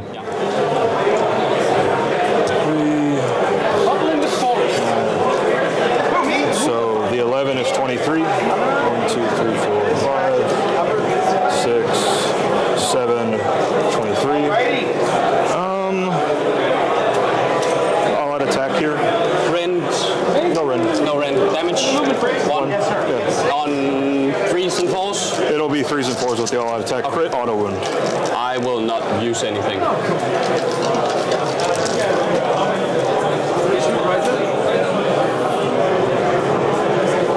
very good hit roll. Very good hit roll there from Gavin. Sorry? I'll 4 up. take the clock over here. Yeah, it'd be like... Yeah. 4 up the wound here. So, 6, 8, 10 saves. Just take your 10. Yep. 4 ups. So I'll take 5 damage. 4 damage. 4 damage. You can resolve the other on this one. Sure. Saved. You're right about Iron Jaws having to go in here. They certainly do. If they want to score any intercept points this game, they have to go for that now. Definitely, for sure. I will strike with crack nose. The thing is, if Nurgle get out of this by round 3, they probably win the game. Those 10 points at the end of the game are a really big deal. And I think that over 5 turns, all of this stuff could just die. For sure. Yep, Gavin has a plan, I'm sure. Overkill, but I believe I have to overkill here. Cookie is saying he's overkilling with Kragnos. He never does anything. Yeah, Kragnos normally does about 4 damage.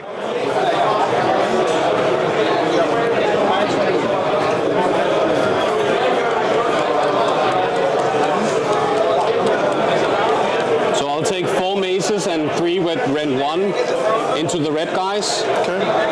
I will take my 4 red 2s into the purple guys, and then 3 maces, 3 red 1s, and what? And yeah, it's too many maces. No, It's 6. I have 6, 7 attacks because of the shield, right? Yeah, the shield have 4 attacks. Yeah. It have 3 attacks, but because of Wag, he gets an extra. Okay. So 3 maces, 3 red 1s on the reds, red 2s on the purple, and then the rest of the maces and the red 1s on the plague bearers. Sounds good? Yeah. I'll start with the red 2s into the purple ones, and I will all-out attack this. Okay. So I'm looking at 3s and 2s, 6s are crit 2 hits. So because of -1, so it goes back. So, but I do get an extra, and then 2s. So you have 3 at red 2.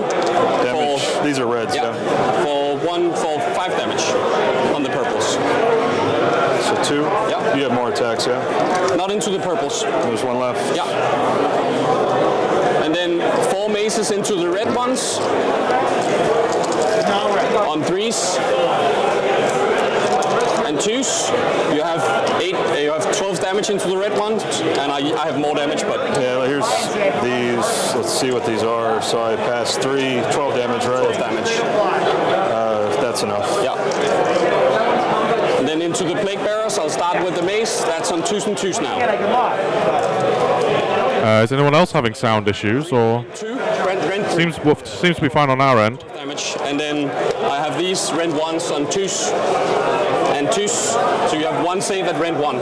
Damage. Damage 2. So 14. Yes. 14 damage into the plague bearers. I hate Nurgle. 3. Yeah. So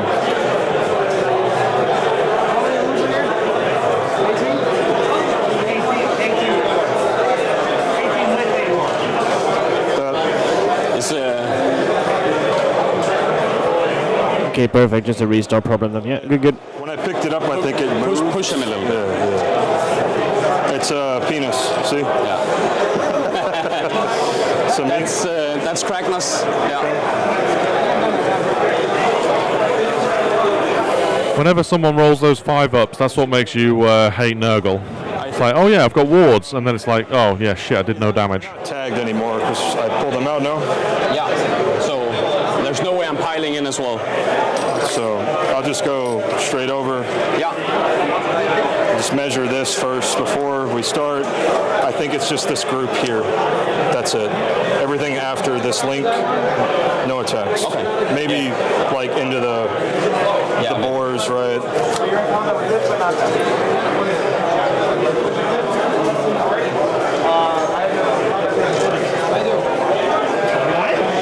All of our models are so close together. I'm sorry. That's okay.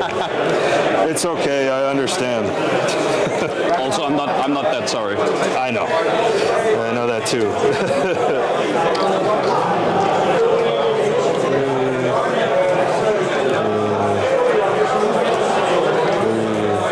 And I think that's what's in range of Kragnos. Yeah, that's good.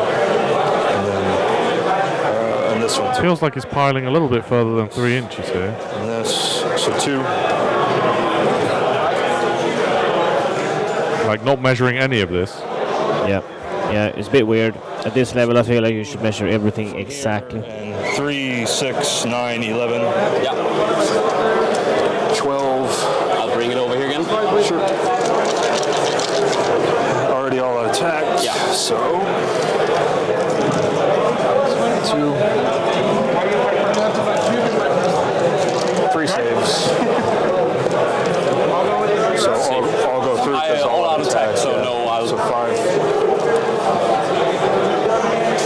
4 damage. 4 damage. Yeah. pigs. You had 2 into the pigs, right? I do. Thank you. Nope. Miss. So my time to strike.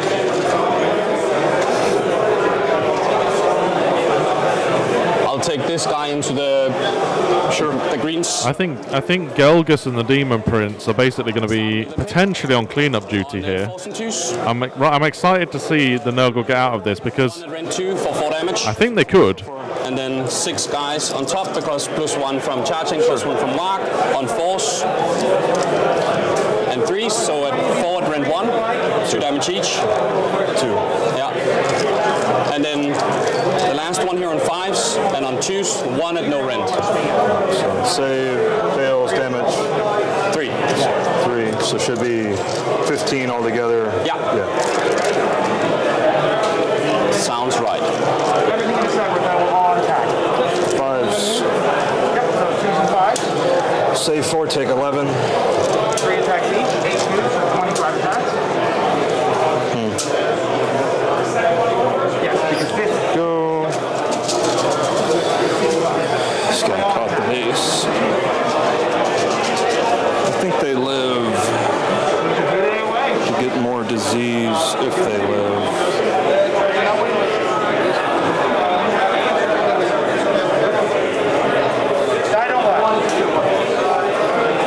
Or get more attacks back.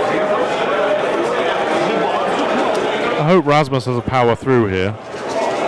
Finishing off that last unit would be nice with Kragnos, and getting him away from the Plague Progenitor would be useful, just to stop the extra damage there and getting Kragnos diseased. 4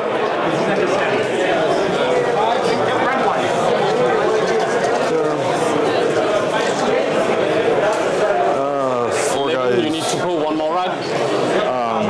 Yes. There's Sorry. 14 in a unit. Yes. Yeah. Sorry. No.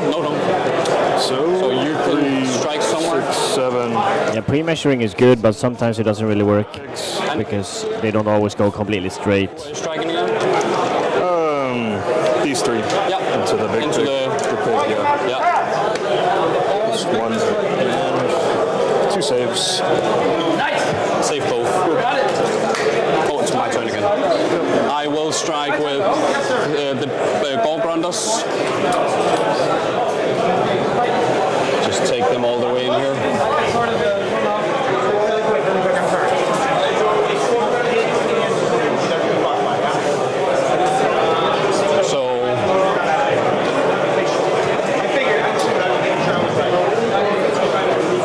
If he's planning on powering through, he needs to not block the Krag. There we go. Okay, I think he was a little bit blocking Kragnos in there, but it looks good now. So I'll have the leader pick go into these, and I'll have the 2 others go into the plague bearers.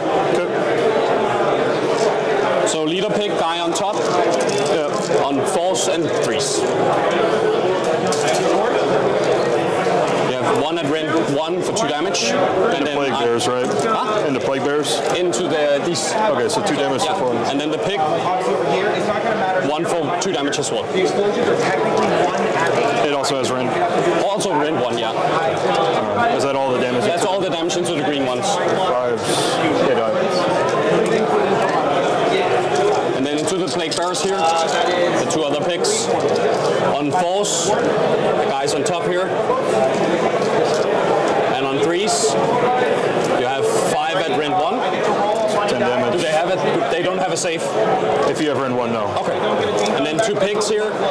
On 4s and 2s, you have 3, so 6 damage more. So 16 damage. Scouting 1,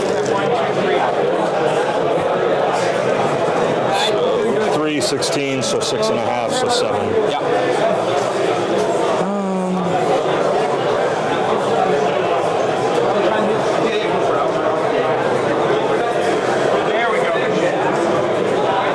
We're getting reports that table 2 is looking spicy as well. There's just too much to watch.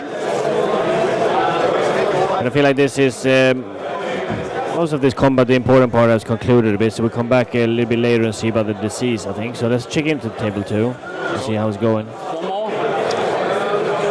7 cast. I'm not so sure about spicy here. Not much has moved. Where is the spies? We can at least see that Frederick, Rune had the priority. He gave Frederick the first turn. And there's Eltharion. Ooh, it looks like.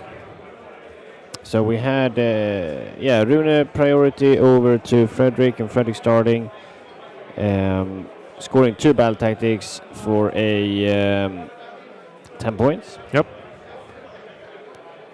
He should also have 13, no? Because he's holding 1, he's holding 2. So I think the score might maybe not be updated there. Or we'll just take table 3 quickly, see if anything's moved on there.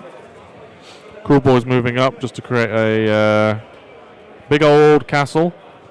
Exactly. Ursula standing a little bit on the side there. Scared of monster killers, no doubt. Yeah, exactly. It's going to be hard for either army to engage here, because they do have fight last, but the monster killers can shut down Ushuran's fight last, because that's a rampage, right? Yep. Yeah. So if the monster killers go into Ushuran, they can just say, well, we're fighting first, and also you can't make a strike last, which is pretty good. Yeah, very good. Yeah. They're both very volatile, I think, as well. Yeah, for sure. I think this is going to be a bit of cat and mouse game. I think it's hard to figure out. No. I think it's going to be hard to figure out when to engage and how to engage. Yeah, exactly, for sure. Because they were both very low saves, so like whenever they engage, it's going to hurt quite a bit, I think. Saw the American Cheer and Rune take away some big-ish model. I mean, it's probably Severeth. Is Severeth dead in that game?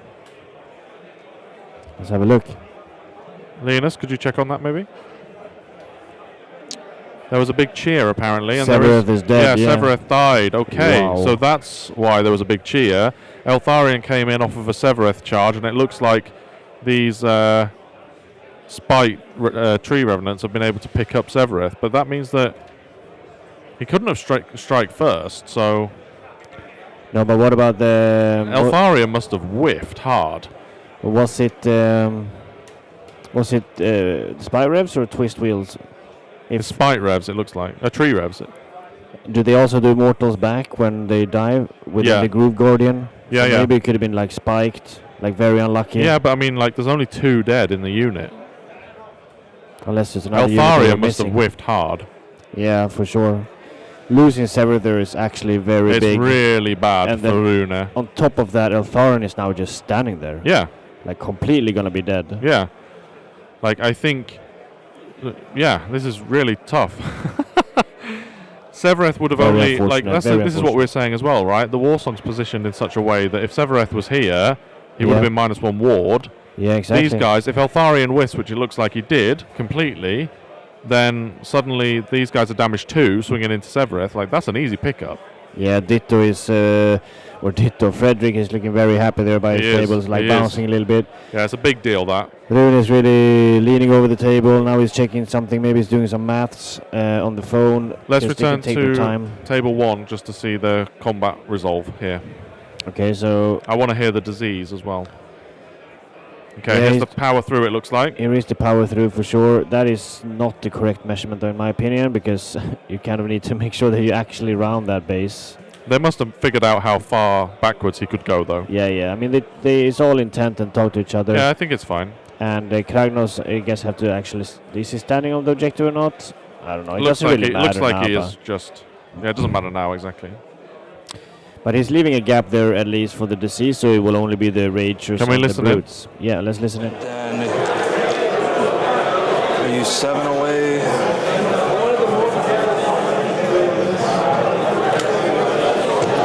I think it's better to spread there. They are already diseased, so his trigger doesn't matter. It's spread there.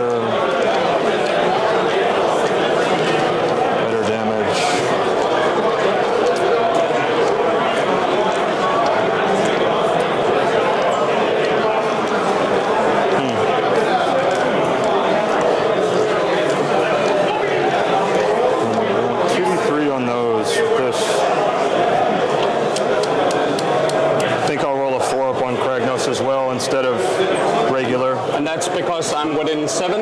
Exactly. I have a 6-inch sticks, but I... From the Nurglings. 6 plus 1. Yeah. Perfectly fine. 4 up. No. Fails. And then just disease on them. Some damage. 2. I'll take 2 damage.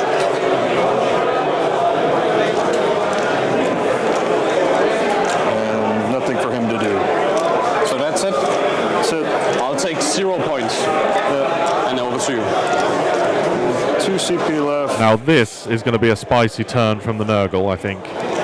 Very excited to see how Nurgle managed to get out of this, so I think we'll probably stick with this game for now. With Pragmas, try and wheel these 2. I do not. Damage. Take a ward save on Prag, he wards it. Everything else of mine takes the damage, so do yours as well. And me, so the Nurglings fail, Plague Bears fail. This one guy is probably within... Place of power explosion. Yeah. I think so. Yeah. He's dead. I don't know if that was good or bad. Hard to tell, right? Yeah. And then start on the second now? He's first. That's what I meant. Remember to fill out this. Sure. Give it to me and play your turn, Gavin.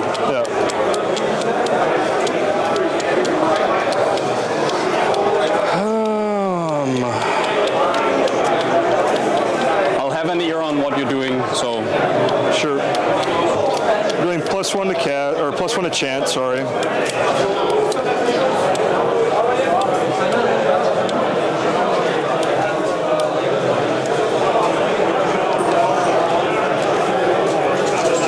They are diseased.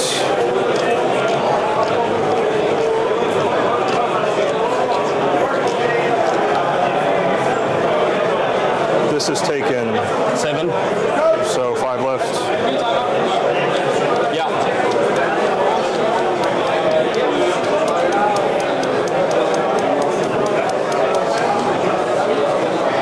I don't know what card A or B is. Is that battle? It's it's battle tactics, of course. Yeah. Just keep going. Okay. +1 to chant for sure. We'll try to do with the Harbinger who has no points. I will try to get +1 or +2 to move on the Demon Prince. Yes, it's empowered, but it doesn't matter. Nope. And then so +2. You had intercept and what? Spicy damage from this prince, potentially. And then we will try.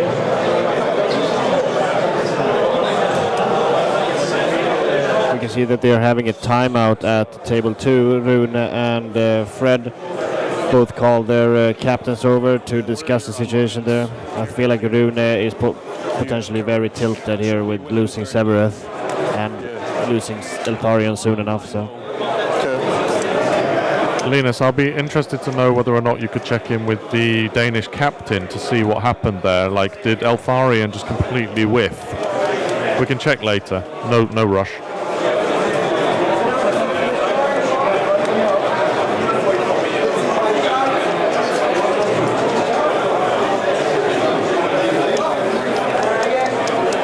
You had a this is gone, right? You took a damage and removed the bottom. Yeah. How many CPs do you have? 1. Yeah, all out attacked and power fruit. Yeah. Where did I use 1? I didn't all out defense anywhere. I auto ran. Yeah. I have 2. Yeah. 1 prayer.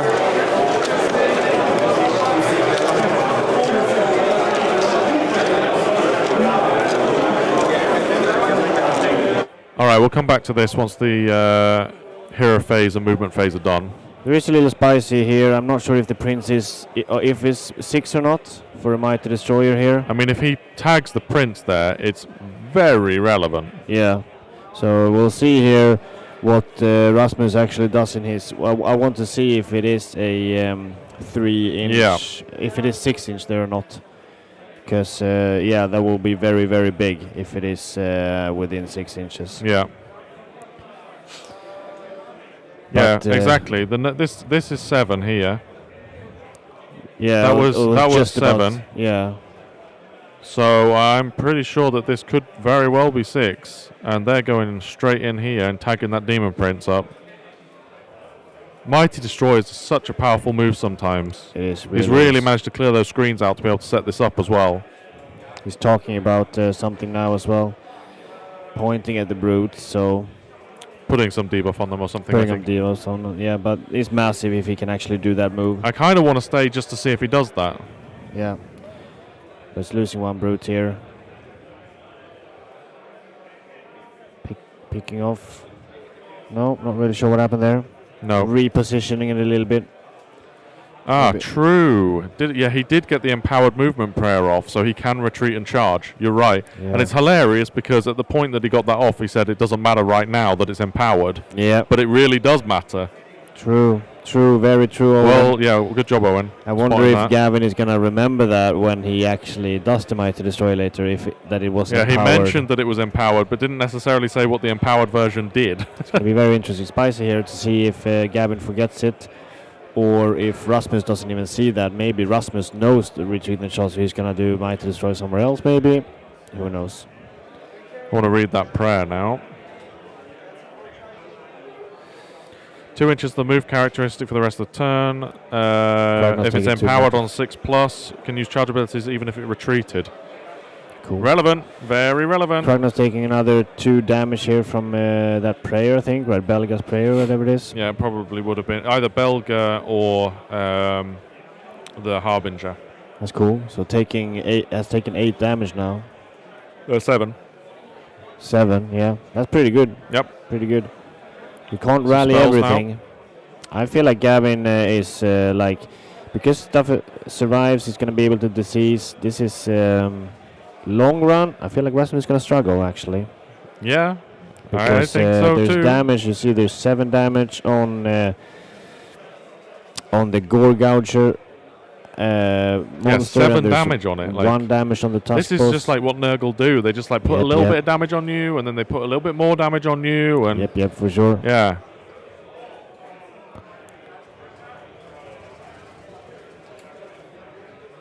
Here we have the big rotating camera in the room.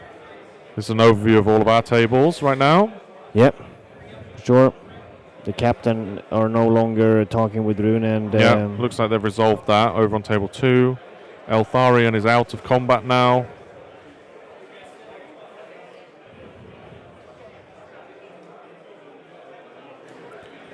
Okay, so we've got the Severeth news from Linus. I'll repeat what he says.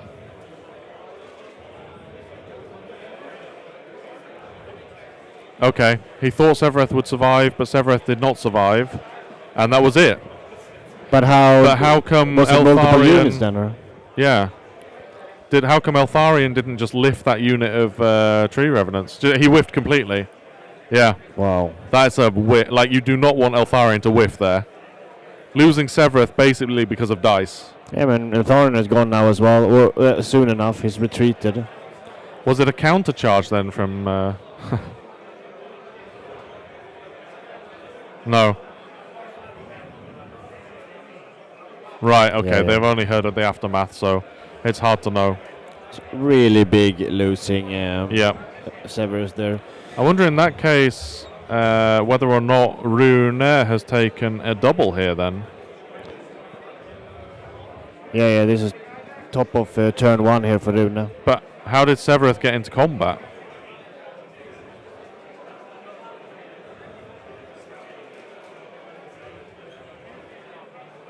Ah, okay, and then baited a charge or something. Yeah, I guess so. Right, sure. Yep, okay, alright. No, it's hard to know, but yeah, because it was the Sylvaneth turn, he tried to do a play with Severeth turn 1, it looks like. Seems like Severeth, I can't remember exactly where it was in deployment, but it seems like he had done a redeploy and shooting. and then moving and then baiting a counter charge here with against the Sylvaneth, taking that bait, but did not expect Severeth to die because he wanted the combo and then lifting a unit in their opponent's turns would have been super good, of course. Eltharion going in your opponent's turn is great, but then Eltharion popped in, whiffed completely, and then Severeth got lifted by Tree Revenants with only damage 1. Yeah. And now it's going to Runa's first turn. Yeah, for sure. That is crazy turn of events. Really crazy. Yeah. And really bad for Runa. Yeah. Table 3. Things are shuffling up slightly. We're still waiting for anyone to kind of do any sort of engagement, though. This game's going to go 5 turns, I can guarantee you that. It's going to be a very cagey they've game. Been pushing down the rounds here. Wow, we have a They're on turn 3 already, look. And like 0 engage. That's mad. They haven't engaged, they're just on turn 3. So we have Walter here. He had priority and he chose to start. He took a 10 point. Alexander took a 6 points after that. No BTs. Yeah. Then Alexander has the priority. He gave the turn to Walter. Walter scored no BTs and hold primary because he's the life cycle. Yeah. And then Alexander took a Frey 1, which would be attuned to Gyron in the middle there. And holding 1. So scoring 10. He won't score the second attuned if they never engage. No, exactly. And then the priority, he won the priority roll. He decided to then take a double, which is very interesting. Scoring 7. Yeah. With the Cruel Boys, yeah. Yeah, but why double? I have no idea. And now it is in bottom of Walter's turn. I think Linus did say that it will be hard to keep track of the who starts, though. Oh, apparently, yeah. Unfortunately, they're not using our score sheets that we provided. But it is at least points given to Alexander there, so no points given to Walter. Yeah, so very interesting. Interesting double there. Yep. But they're they're basically not doing anything. No. Here's where the action is. Demon Prince okay, so look at that. They did Mighty Destroyers in, and now he's retreated and charged. They did Mighty Destroyer, and Gavin remembered the overcharged prayer, retreating there with the Demon Prince. I reckon Rasmus is a little bit annoyed by that. I wonder if Rasmus knew that he had retreat and charge. Yeah. I think he's a bit annoyed for sure. It's and I think Rasmus is starting. Here comes the Demon Prince. Look into Kragnos. He can certainly lift Kragnos here. Should we listen to this? Because it's going to be mortals. Yeah.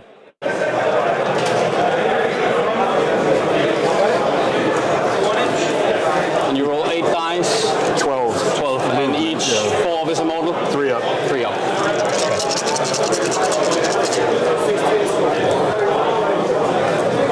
So 6. So you'd take 2, I'd take 4 more. Kragnos on 11 taken there.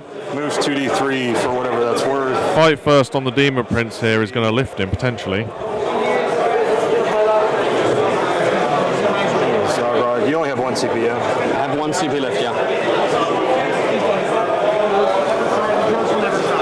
At this point.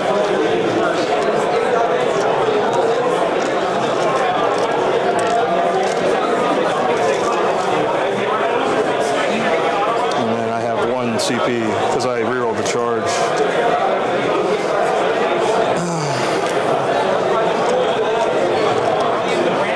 I'm just going to assume here the Kragnos is a treasure, and Anvil Smasha and the mage in the tower. You counter prayed, you all out defensed. No all defense. I all out attacked. You all out attacked, and then that reroll. And then reroll. 1 left. So you're asking me what again? Any charge phase activations for you? No, I have nothing. I'm not until you hit me. I have nothing. So on a 4 PS strike first. No. No strike first, but it is his turn, so he gets to swing with the Demon Prince first. I will just make them -1 to hit from Gelgus. Onto him or just I have in general? 2 equal control in general against everything. And then we'll try to make Brutes fight last from there on a 2+, yes. Yep. And go with the Prince first. This.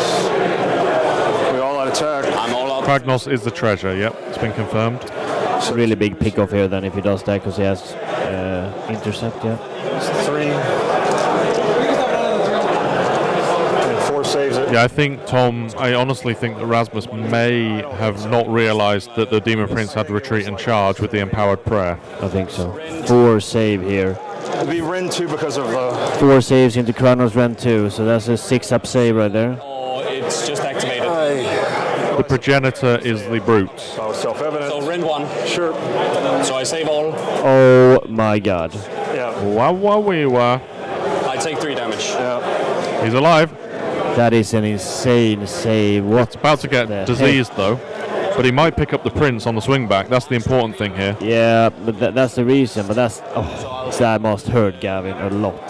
Wow. 4 saves is brute.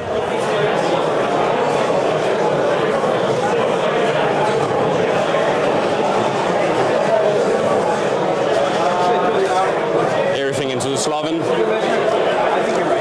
Strike glass on the brutes, but the brute rages of course into the Slavenites. 4s and 2s.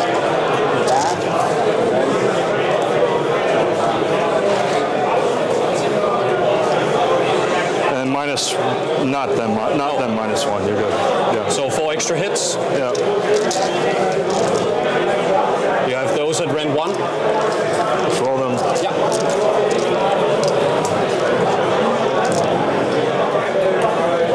Ren 1, right? Yeah. So 2 damage each.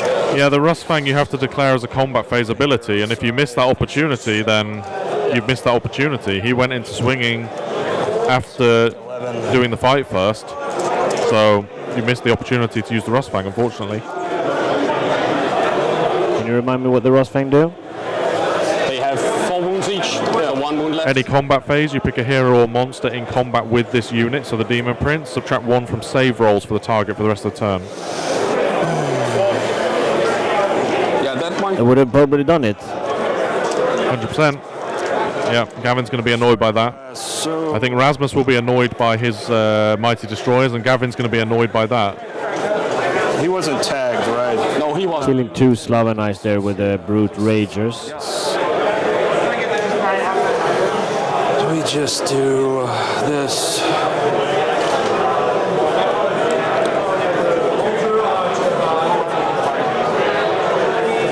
So 10 into the pigs. He saved on a 5-up. It was 3 5-ups and 1 6-up with an all-out defense. Yeah. 2 saves. And he wasn't Ren 2, he was Ren 1. There was no Rustfang used. Take 3. I'll strike with my leader pick.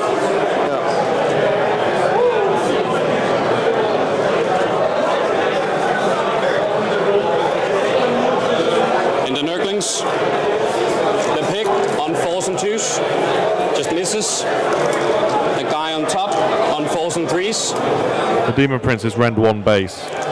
He's only Ren 2 if he's Ren 2. has the trophy racks, which he doesn't. He has wings. 2 damage. Yeah.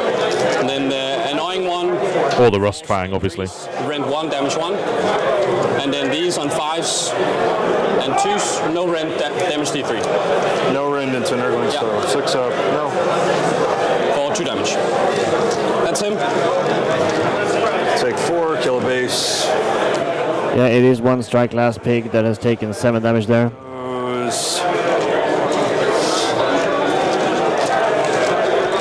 So strike blast. I kill. So if I kill 2, Gelgus is still in combat with the last 3. If I kill these front 2, Gelgus is still in combat with these back 3.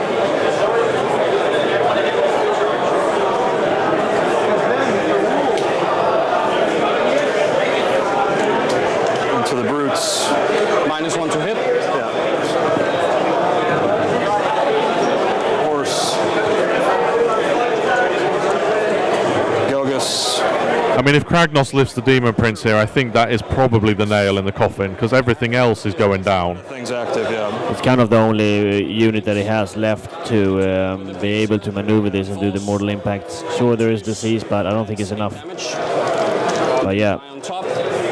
For force. It's going to be dicey though. It is a 3-up save on the Demon Prince and a 5-up ward. So and a bracketed Kragnos as well. Exactly. So I don't think he kills him. Nothing. So just a 10 damage.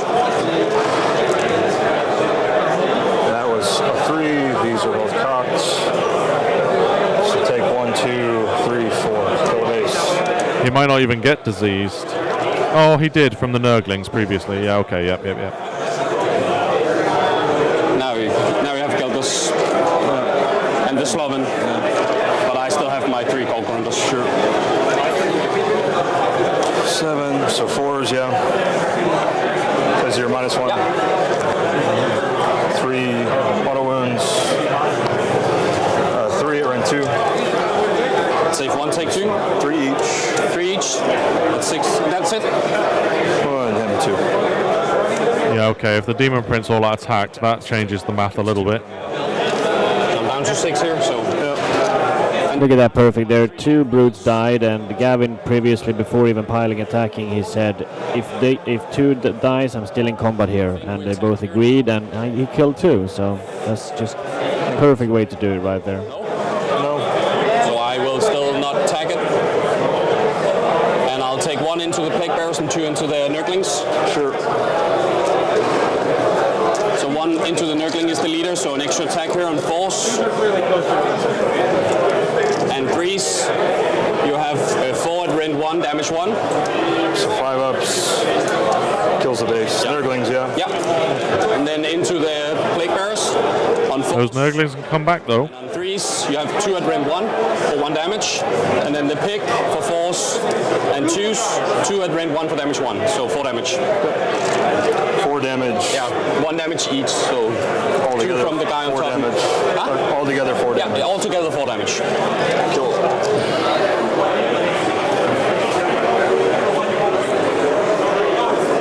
And then you have a Sloven, and I have Dragon Brutes. No, if I can get in terrain, I think I can. For whatever that's worth. Into brutes. Guy on top. -1. Yeah. No. Horse. So I'll go ahead and strike with Kragnos. Yeah. This cover is helping those brutes a lot. Once, and you're all out attacked. So this is rend 2. Here we go, Kragnos. And 2s. You have 6 at rend 2. So 2 each. okay. Roll this twice. Yep.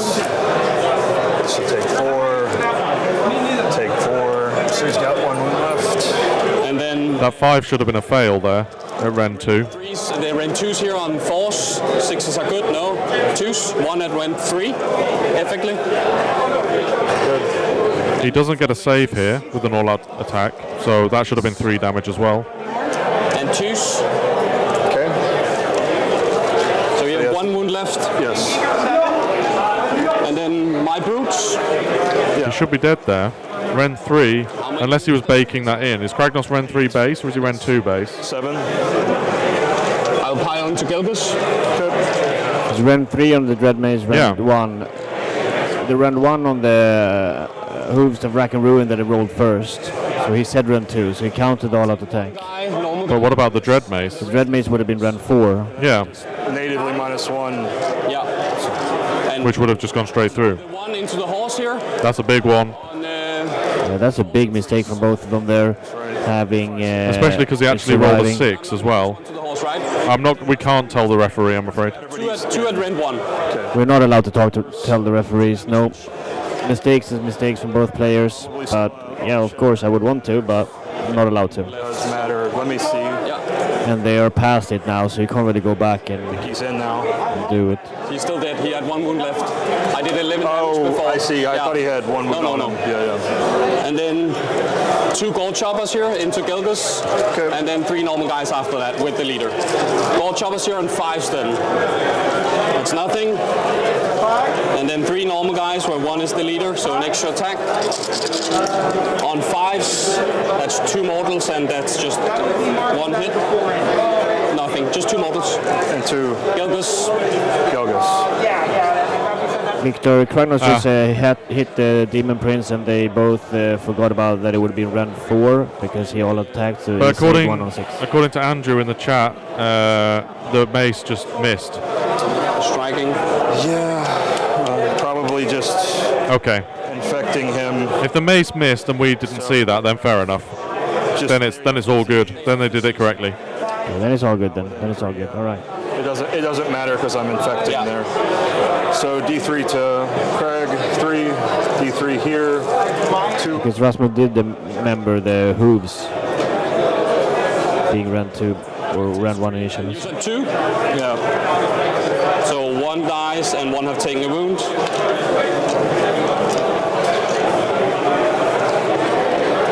And you take 0 point as well? Yes. Just try it on this as well. And then I roll off into turn 2. Yeah. I'll roll your die. Okay. And 2. I have a 2. I'm going to use my reroll. Of course. I'll take turn. Yeah. Underdog. I don't even know what the underdog is on Noxious. Pick an objective. Could make roll a d3 for each target on a 2+. In the scenario, equal to the roll. Mistakes made, perhaps. So it's d6 instead. The DP is alive. But it's each. That's what matters. Yeah. So it's also me. Also, to clarify, the mace is on 4 attacks. It's not on 6 attacks. It's on 4 because Kragnos is bracketed right now. So it was the shield that did the save, which they did it all correctly. Will it be has he done the disease already? I think so, right? Yeah. This is your damage, and he doesn't have retreating charge. Is this before? Oh. Going out on mutual terms. They're going to try and blow each themselves up. Underdog ability is a random roll, and they're thinking of killing each other on this objective. Yeah. He's taking it. And you're thinking on a trigger, right? Yeah. So. They both have 1 wound left. If he wants to kill the Demon Prince here, he also has to potentially kill Kragnos. Remove an intercept target, removing the one from Kragnos, and then doing d6 models to both of them, because I can order it. Okay. Yeah. It's, I roll 1 for each target, and if it's hardwood, it's d6 damage. So I can roll for both of them. So give me. Here we go. Remove the treasure from Kragnos. And he's gonna roll the damage. It's D3 damage here, see if he blows both up. It's D3. Yeah, it's D3 damage on the objective. So it's D3. Okay. I'm still doing. No, it's a good D3. On a 2+, it's a bad D3. Okay. It is a bad D3, yes. Yeah. Could end up just killing his own Kragnos here. For this sure. is risky. Is there Because it is Gavin's turn as well, so. damage to him in your hero phase? Yes. Yes. But he's correct here. Yeah, he can do damage to Kragnos in his He's hero doing phase. it. Here we go. For you and 1 for me. Okay. So Here we go. Here we go, people. the black one is for your Demon Prince, the red one is for... Black dice Demon Prince, red dice Kragnos. Yes. Oh, no. Oh, wow. Kragnos, 2 5-ups. And I'm dead. Kragnos dies. and He the kills Demon his own Prince Kragnos. And it's Gavin's turn. And it's Gavin's turn now. Oh my god, that is just crazy. That guys. is What the Warhammer. hell? This is That's fancy, Warhammer for you. this. We just got a huge pog champ from Linus at that point. Ooh, spicy. And see if Spicy. to everything within 6. Get off the table here for a little while. Yeah, potentially game losing there. That was actually insane. Wow-wee. Crazy. Glad we got that on stream. Well, we caught that. Now it's over 300 people watching here. I just want to quickly say thank you for tuning in. Yes. And we really like having you guys here. I hope you're enjoying the coverage so far of USA and Denmark. Let us know in the chat who you are cheering for. Yep. Earlier we had a bigger cheer towards Denmark, but I feel like some US people have woken up now from the other coasts. So how many US people do we have in the chat right now, and who are you cheering for? This was the craziest moment right here. Yeah. Gavin winning the roll-off, taking a double. removing the treasure from Kragnos. Rasmus doing the underdog mechanic, failing to kill his Demon Prince, killing his own Kragnos. Brutal. It's crazy. And totally. now we have a rally on top of that. I totally see the play there that was mentioned in chat. When he activated Kragnos, there was absolutely the ability to pile him off the objective. Yeah. Just on the off chance that the Nurgle then took the double turn for the underdog. And then you could go just for the Demon Prince instead. That would have been insane. Yeah. But now the Demon Prince is going to rally and is free to roam. Yeah, for sure. And the Demon Prince is the most important piece that Gavin has. 100%. Basically. I mean, this just swung things. Only rallying up 2 here, but he does heal himself as well. So he has 5 wounds left here on the Demon Prince. This is a big one from Gavin now. I think that's really put him up. He just won Prio. Yep. And then he won that 50-50 basically. Yep. In his favour. But now and I think that's actually just thrown him right back in the game. For sure, definitely. Both scoring 0 points here though in the first turns, obviously, but no objectives. But now it's time for some objective scoring. But shall we see how Rune is going on with his dead Severeth? Looks like the Sylvaneth are pushing in. Wow. Sylvaneth are pushing in hard here. We see all the twist wheel going in, it looks like. If the score is up to or not, but Fredrik has 16 points from his first score here and 6 points to Rune's first turn. Is it a double turn Fredrik then, or? Yeah, who knows? No, not a double turn because Rune went second. And then Fredrik won the Prio then, so it's his turn. And he's surrounding Eltharion right here by the building. For those who weren't here in the beginning, it was a very spicy moment where Rune lost Severeth in Fredrik's turn. Yeah. There was a baiting going on there that would have been really cool if it worked out. He tried to bait, but it would have killed the unit from the Sylvaneth in their own turn. Yeah, and then had Eltharion right up near all the heroes, potentially, for just a conventional charge. Yeah. Or Severeth. Exactly. But Eltharion is circled right now.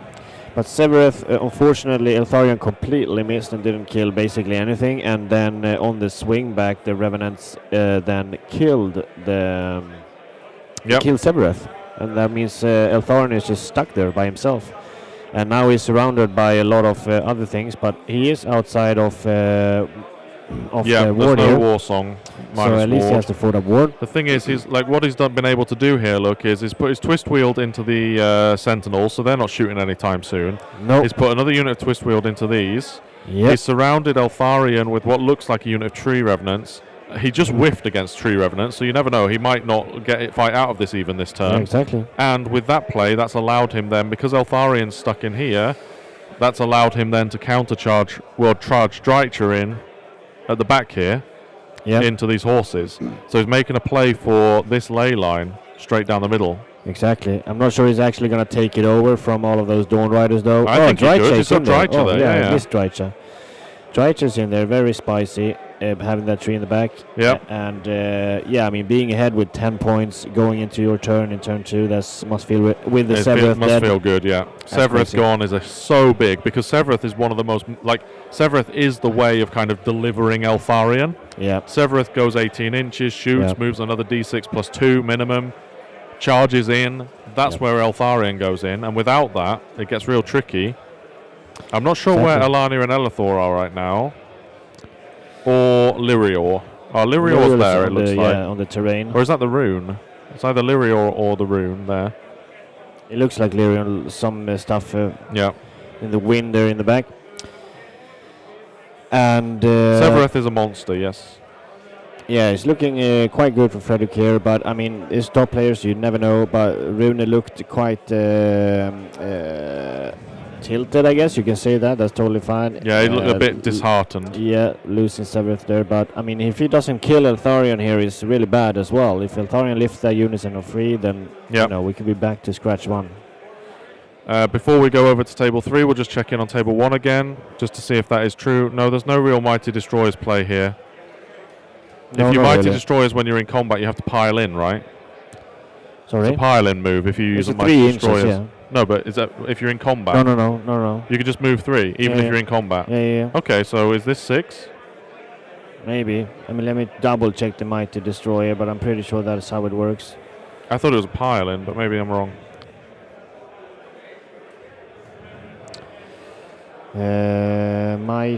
50. If it works. Target can move up to 3 inches. It can move into combat. If it was in combat to start a move, it must end the combat in the move. Yep, you're totally right then. So do whatever it wants, basically. We could see another Mighty Destroyers here, and this time he doesn't have retreat and charge. Exactly. That could be quite interesting, but the thing is, with the Demon Prince alive here, it doesn't really matter. You just want the Demon Prince to kill units at this point, and if it's those pigs, fine. But one of those pigs are not doing. No, two of them are not doing 5 wounds. They're not going to kill the Demon Prince. Not without the charge. Yeah, obviously it shuts down the impact mortals, so the Demon Prince will end up doing less damage than it would normally. It forces the Demon Prince to go into the pigs at least instead of something else more relevant. But still, the Demon Prince is probably then fighting and killing that unit. So exactly. The one part that he's going to struggle with here is taking any more than one objective. This is not his objective right now. The Demon Prince has 5 wounds, is what it says there. 5 taken. Gavin does it the other way around. So 5, he has 5. Oh, 5 left. 5 left, exactly. He had 1 there before. Yeah, so the Demon Prince, the Nurgle player doesn't currently own this objective. And he's only going to be able to hold 1. So he's going to have to stay on this if he wants any decent amount of points. Yeah, the DP rallied. He healed. So you see here the Mighty Destroyer coming in as we assumed. So that's what we thought was going to happen. But yeah, he healed 2 and then he rallied 2. So he's to 5 health remaining. It was on a one on the dice therefore. So Gavin is doing how many life he has left. To clarify anything. I mean, this kind of I doubt you retreat the Demon Prince here. To be honest. No, you just swing. I think you just fight in and score this. Yeah. Now that you're tagged, I mean, I think the play probably, if this hadn't have happened, exactly. If he hadn't have pulled in here, I think the play probably would have been to send the Demon Prince over here and start whittling this treasure down. Of course. Like you charge into that tower, I think you can put the mortals then into the hero that's in the tower. Yeah. Instead of, because it's an ability that's used that isn't a fight ability. And that shaman is completely. And then that shaman just dies to the charge impact mortals. So that's probably where the Prince would have gone if he hadn't have done this Mighty Destroyer play. Definitely. Very cool. Let's see how it goes in for Alexander here. Oh, some more movements happen. There is some action though. But it's not really action, it's just movement forward. They're in turn 4. Well, isn't that both? No, there is. Oh, it's only Cruel Boys. It's only Cruel Boys in the middle. They're turn 4, and I don't think, like, Linus, can you see, has a single model died? Or is there anything dead, or have they just 5 models? 5 what? 5 models are dead. Oh, 5 dead model in from the Beast Slayer. 5 Beast Slayers dead. That's it. Turn 4, top of turn 4, and 5 Beast Slayers. This dead. reminds me of a game we've played before. Yeah. That Zinch versus Orc mix-up in that tournament where we just stared at each other and did battle tactics and never really engaged. Back in 3rd, Yeah, that was a fun game. That was on stream. Like nothing happened for the first 4 turns. Yeah, exactly. So we can see here that... and then Carl rolled an 11-inch, believe it or not, and won the game. Easy. It was an 11-inch to win the game and you rolled it. Yes. But in turn 3 here, we can see that Alexander started. He scored a 7 points, and Walter scored a 10. And then Walter started. The starting is a bit off, as we talked about before. But we can see that in the 3rd round, Alexander scored 7, and then scored 10 on Walter.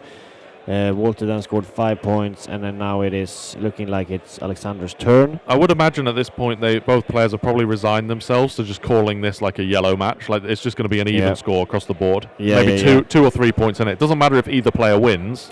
They just need to keep it tight. And then the other games can be the ones.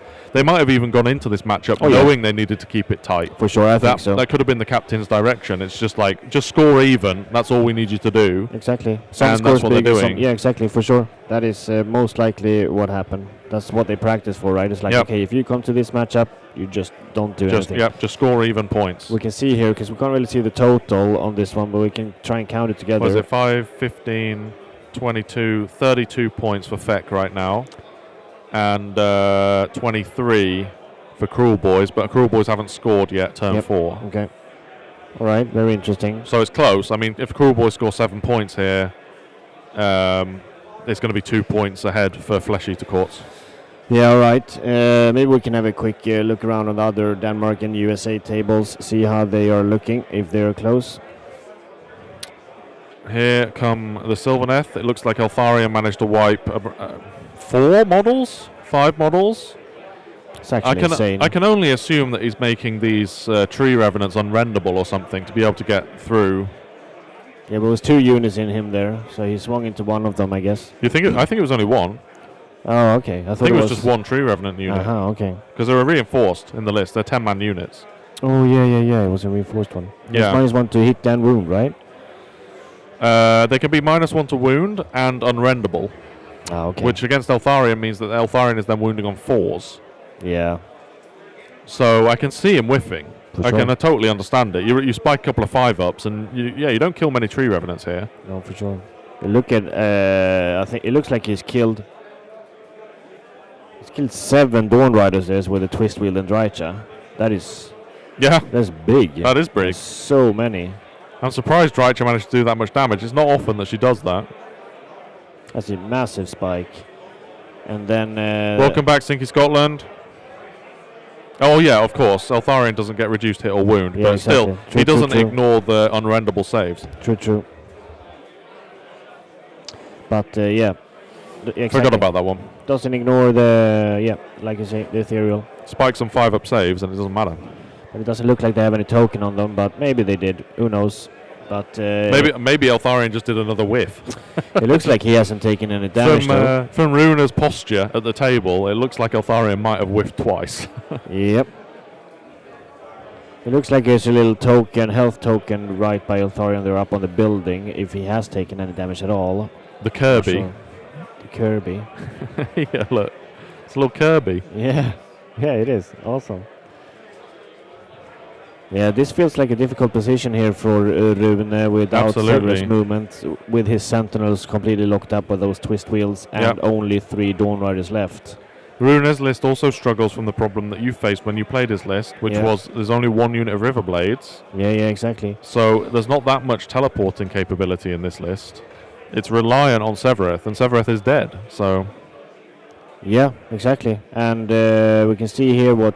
Yes, Master of the Path, which he then scored as well in his really big pickup. And then Scouting Force, he's going to have Master and Scouting Force now with neutral territory. Exactly, he's done both of them in his turn. It is his turn now again. Oh, actually, is there neutral territory in this?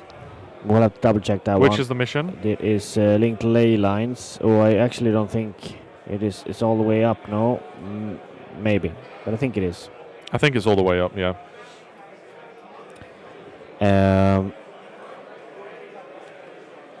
No, it's not. It's not. Okay. So there's a lot of neutral territory So here. he's going to get second Master and second Scouts here, probably. Or first, has he got first Scouts yet? Yes, he has first Scout. Okay, so he won't get second Scouts here. No second Scout, but he will get second Master, and he will have a ley line there in the middle with Drycha being on the objective. Yeah, 15-point turn then. And a pair. Yep. So yeah, full primary and 1 battle. Solid. Right, let's look at table 1. How is the Nurgle getting out of this sticky situation? That is a question, yeah. Oh god, I can't wait to interview Rasmus. Yeah. I really want to interview Rasmus about this game. If he wins. I mean, I'd still... We can do it anyway. Even if he loses, I want to interview him. Like, the choice to do that explosion on the objective is not an easy one. I would have spent 5 minutes of my time thinking about that. Yeah, for sure.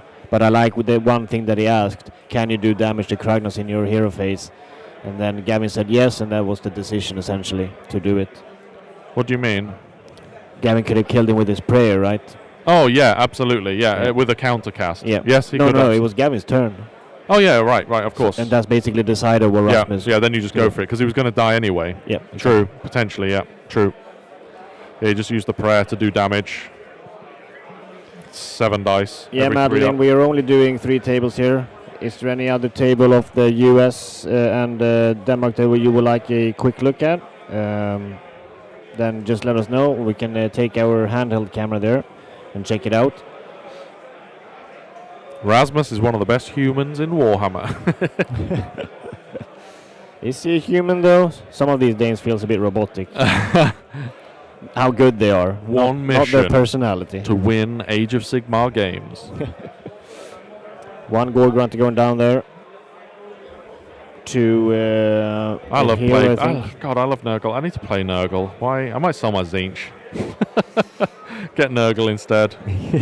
Yeah. I do like Zinch a lot, but Nurgle are a fun army to play. Yeah. For sure. Tom Gown, yeah. Gown. Tom Guam is on, one of these tables. Butchering the name. Linus is just getting his handheld camera ready so that we can go and check in on that game. Yep, so we will have a little bit of a look around here on the other. I hope he's winning because Tom Guan is one of my picks. True. For the fantasy draft. Rasmus is one of mine. No, Rune is one of mine. Yep. So I hope he managed to go around there against Fred.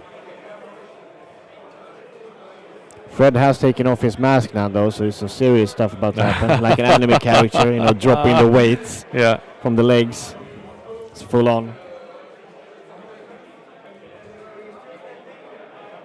He's breathing pure oxygen now. Oh dear. Don't want to fight the Fred breathing pure oxygen. This is certainly a very interesting game, how it has changed around. Yep. If you guys are enjoying our coverage here, we really appreciate play bearers, subscribers, any super chats, any join the membership of our YouTube. Any donation helps us doing this even better and in more places around the world, hopefully. But now we'll tune in to Linus here to check out the other games of Denmark versus US. Yep. Here we have Casper versus Jeremy. Stormcast Mirror.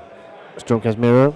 Very cool. Second one we've seen. It was this Stormcast list that screened out the Polish Stormcast list. So this has been two Stormcast v Stormcasts that this American players played. Are we able to see the score as well, potentially? Or that might be hard. No. Very, very even here, apparently, in the scoring. And here we have the OBR. Yep. Christopher, I think it's called, versus whoever, I can't see his name, but... OBR v Doc. OBR versus Doc. Okay. And how is it looking there? Do we have any score updates, perhaps? It's looking mixed, to be honest. Looking like there's a lot from everything. Yeah, they're on. It looks like they're on Noxious Nexus as well. Okay. Favor for Denmark in that one, apparently, a little bit in the scoring. Here we have OBR versus Sylvaneth. OBR versus Sylvaneth. That was Lee. All right, cool, very good. I mean, I like playing into anything with a 6-up ward when I'm playing Sylvaneth, just because of my Warsong Revenant. Looks like a big stuck in the middle. Look how much technical play it is. This will be a very techy game. So much spread out, so many specific positions. Very even that one as well. Okay. Zinch versus Ogres. Hell yeah. There's a lot of Ogres. A lot of Iron Guts still alive. That's worrying. And Gluttons there in the middle as well. Yeah, and not some many Zangors. No, not many Zangors left. That looks... Oh, there we have a 20-man. The OBR terrain is massive. Quite a bit of Zangors dead there. Here we have a little bit of score, perhaps. What does it say? 8... 7-7-7, 10-10 on primary. Wow, okay. 2 BTs. Okay. Also very tight. Looking good for the Ogres, it seems, on that one. Yeah, very nice. Lumineth here. Tom Guan. Tom Guan versus Mark, who won the singles here. Yep. Lumineth versus, what was it? Doc. Yep. We can see Morathi off the table, though. So it looks like Mark has lost Morathi. I wonder if it's the first turn or the second turn, though. Yep. She's gone. Most likely the first one. But who knows? Do we have any potential scoring here as well? Unclear on scoring here. Okay. Okay. Severeth still alive. Good in this game. Yeah, exactly. Oh, dear. Plenty of sisters still there. Yep. Cthulhu at the back. All right. Thank you, Linus. Awesome. Looks like the piggies died to the Demon Prince. Unsurprising, really. Their mission was accomplished. And there we go. Look, like just the plague bearers with some disease. The Gore Grunters are gone. Yep. We have one hero dead here. I mean, it wasn't. It was the Demon Prince as well. Oh yeah, the Demon Prince as well, of course. And then, but it saved this hero, right? Like the play there, you traded your pigs for stopping a treasure kill. For sure. And you have Anvil Smasher. He can do a lot of damage going into that Demon Prince. And but the Demon Prince is rallying here or healing. Now you can see that he's done the other way around here for Gavin. So now he has 3 damage taken. Oh no, there we go. So now we can't see how much life he has. No, that's annoying. But he healed up at least. Yeah. That's all we know. And Gorgrant is gone. Ragers are slowly dying. 7 health remaining. 7 health remaining on the Demon Prince. Or is it 7 on the dial? Yeah, but that's what he does. Oh yeah, 7 on the dial is 7 health remaining for him. Oh, that's very annoying.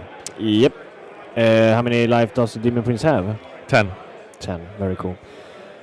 Brutes here, and the Ragers managed to kill off one of the heroes, though, the mounted one. Yep. Which is called the Harbinger. The Harbinger of Decay. Being picked off. Does that help anything instant and recover? Could have been on that one, right? Could have been a treasure. For sure. That would have been very big. Absolutely. There's a restless potential here with the big pig going into the Demon Prince. I mean, you have to lift this Demon Prince now. If you do that, it's quite good for you as Iron Jaws. I mean, if that Demon Prince dies now, like Gavin the only thing that he has that can win him this game is that Demon Prince. Exactly. That's the only thing. It's the only thing that's going to get him any points. There's one hero left, and there's Plague Bearers left, and there's a lot of Uruks. So I think this game's over this turn. Actually, turn 2. Yeah, I think so. He's going to go in here and punk the Demon Prince. If the Demon Prince dies, it's big. Yeah, because these, if both of these pigs go into the Demon Prince dies. Yep. Summoning here for no run rolls, so it's not going to be able to redeploy redeploy with the Demon Prince. And then, you've got the Ragers and the Brutes that can just sort of clean up this stuff. And that's about it, really. Yeah. There's not much left other than that. No, for sure. This is looking... Gavin did all he could, but it is looking grim. He's only in his second turn as well. With a double, he's only getting that one oak objective. So taking a double here is also not scoring max primary. Of course, it was kind of obvious that it was only going to score one objective, taking that double, but... He killed Kragnos. Was that enough? He kind of had to.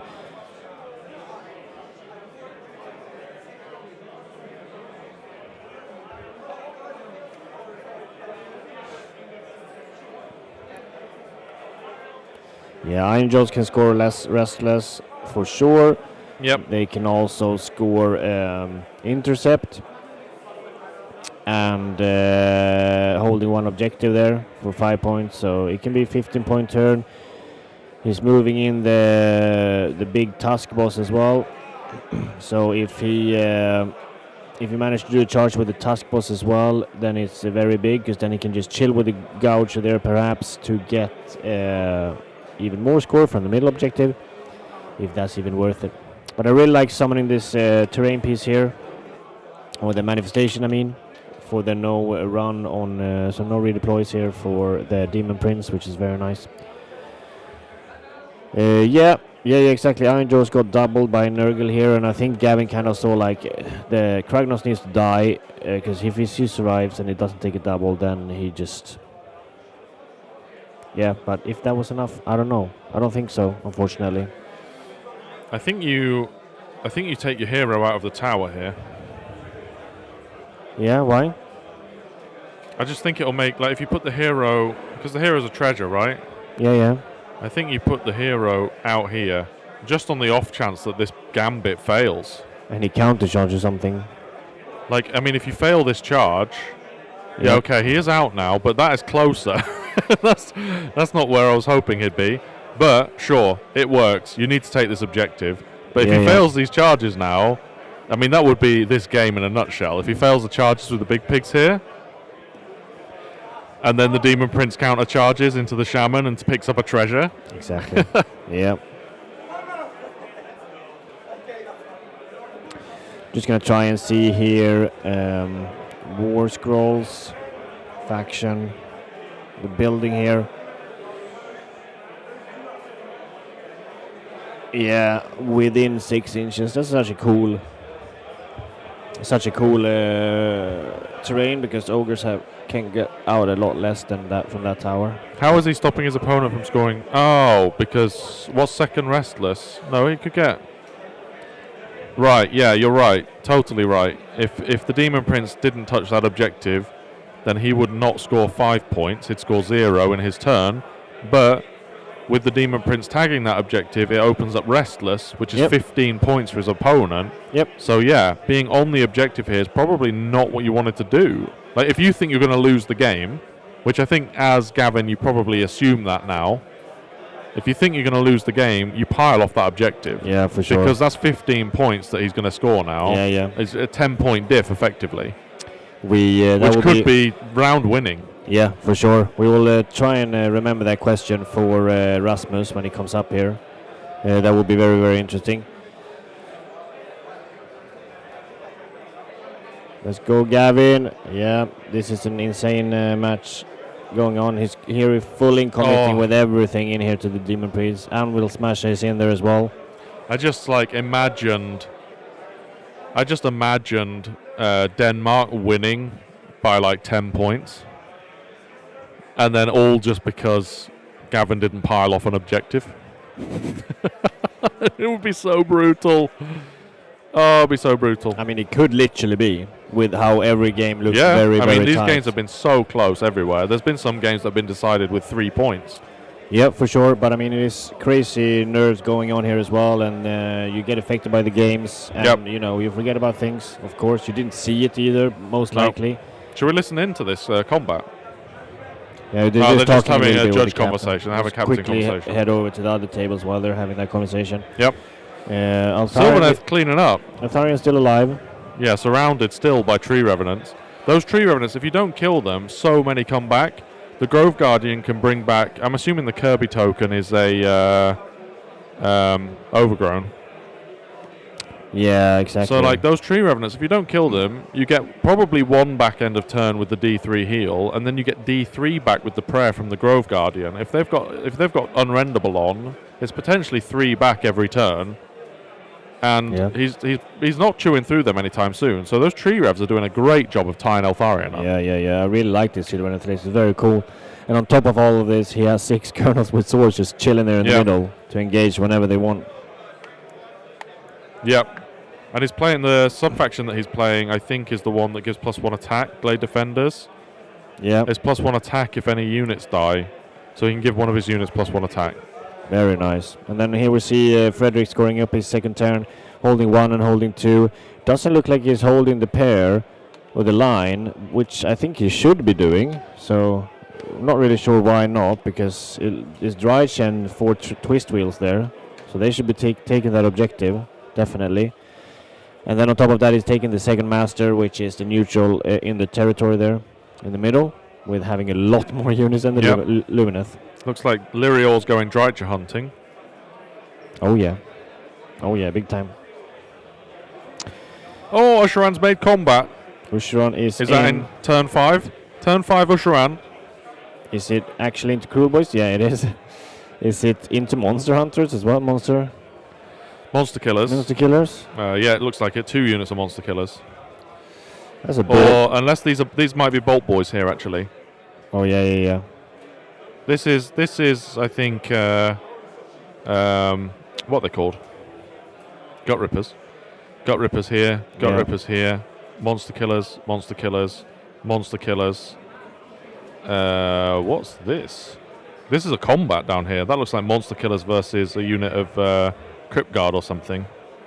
But they're not on the same basis. That no, must be this is a fight. Hobgrots? There's a fight here and a fight here. Finally some action.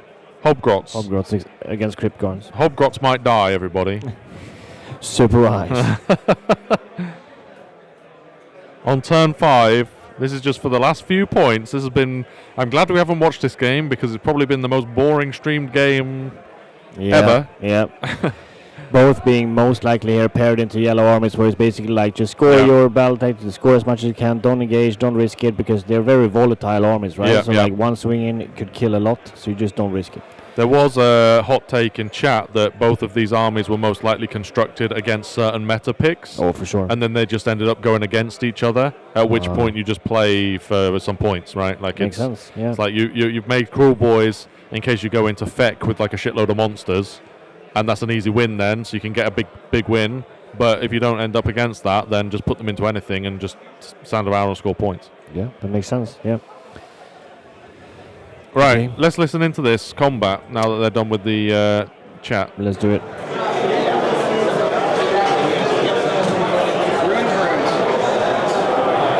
They're not talking. Plenty of time.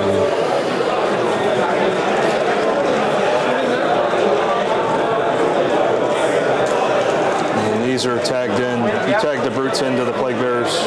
Yes. Okay. It wasn't my intent, but it's fine. It's where they ended up, yeah. Just attack them. Yeah.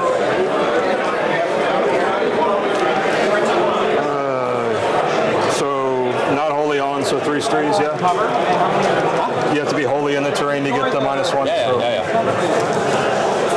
So it's 3 damage. There's Ren 2. It's 12 damage. Yeah, that's...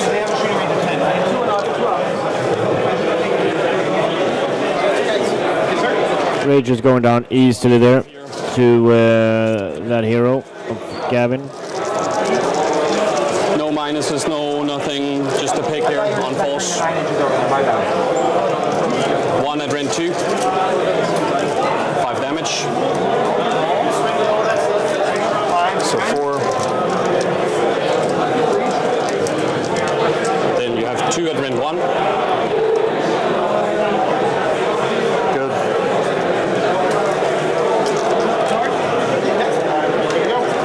Two no rent. 1. For 1 damage. So it takes 5 total. It's got 2 left. Yeah.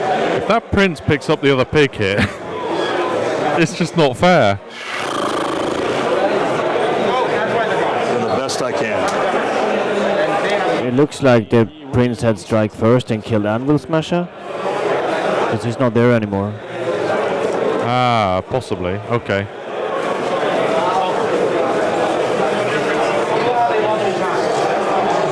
It's 7, so 8. Because I can see him off the table there on the side, so he must have died. -1. This is reroll as well, right? Sure. They hit on freeze. 4s. So are you no, -1? Yeah, -1. So just the... How many did I roll? You roll... How many 5s did I roll? No 5s, only 4s. Okay, so just 2 mortals. Yeah. You're activated out, right? I'm done. And you asked... I wonder if Anvil Smasher was a treasure. Wow, the Demon Prince surviving. Points. Rasmus just said that he's out of activations. Demon Prince striking first, killing. How is it still alive? That is insane. Well, what is going on here? Well, I have end of turn.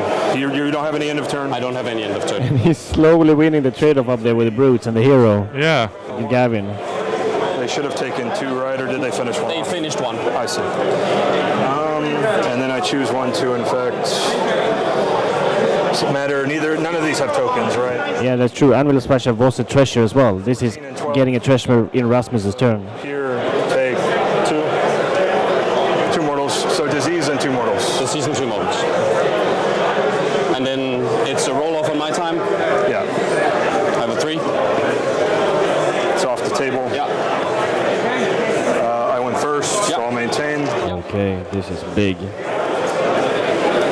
This is insane. Take 4. I just feel like Gavin's ability to fight his way out of this has been quite lucky. It's been absolutely insane.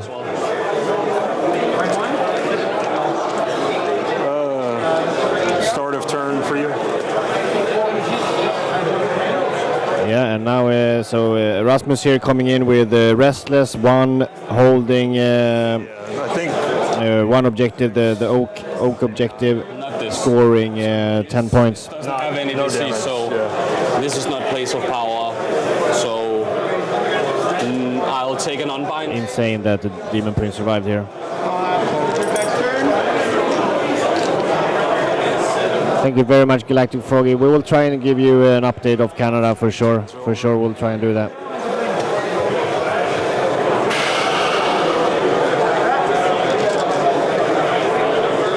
Gelgus is such a great unit. Like, Gelgus plus the Demon Prince is a fantastic combo. And you still have Mighty Destroyer. For just actually doing some damage in Nurgle. Like, Gelgus is plus the Chaff is just single-handedly wiping this out. 7 damage, 3 attacks. It's pretty good. Sorry. I want to kill that stupid Demon Prince. +1 to chant, yeah, it's +1 to chant. We'll try to do Mortal Wounds there with Belga. It's the upcast because it's +1 and then she has 2 on her anyways. Second time These brutes surviving are on going to one die. These brutes are going to die. 6 mortals into those brutes. Oh, he did it into the pig. Okay, okay.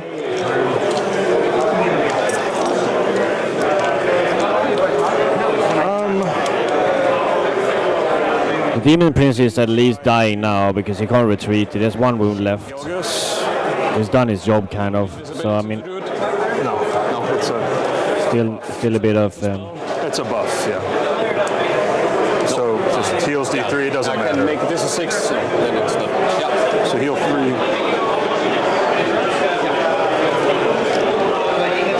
There. Something for you.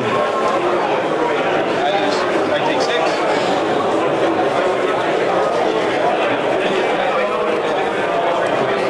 I'll try and cast a D3 damage spell into that guy. So with -1, so a 7. I have +2 as well, So I have a 9.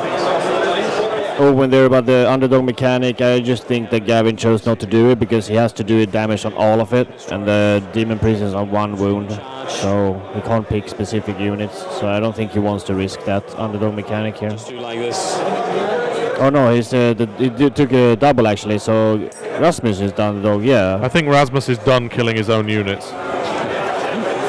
Yeah, but it's D3 damage. He can't. I think the Demon Prince has 2 health left. Ah, okay. Which okay. makes it a bit too risky, I think. Yeah, true. So in a way that makes the charge impossible to go around, and then within 3, like, or charge hard. Yeah. So I want to be within 3.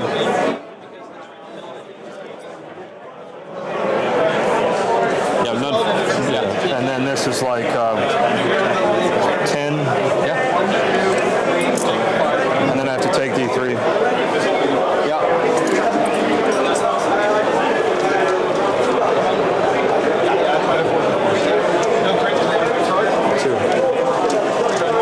Back to 8. Yep. These 2 taken. You could go through there. These. For sure, the only reason that the Demon Prince has survived this long is that he has been next to the place of power, healing that extra 2 as well on top of the rally, for sure.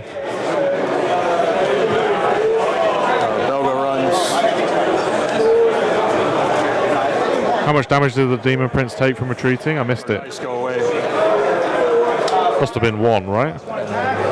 This. Yeah, I guess so. But he did place of power as well. Ah, okay.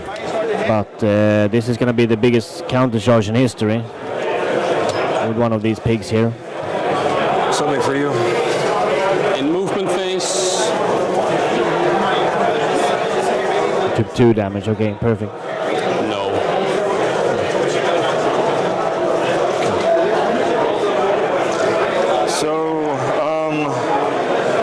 So no movement. Do you want to charge? Yeah. Let's agree on how long it is. I think was it 11 or what was it? Because I think you have to clear also, right? It's not a straight line. You have to pivot. No, so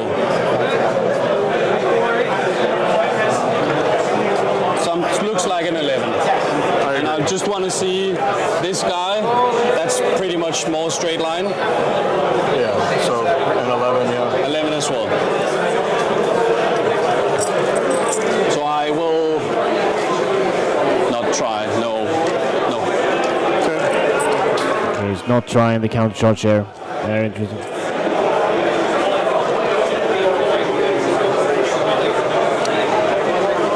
Give them -1 to wound from Gelgus. Yeah.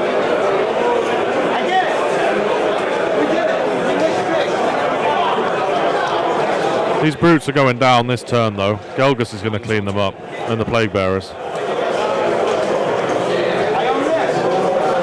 So 8.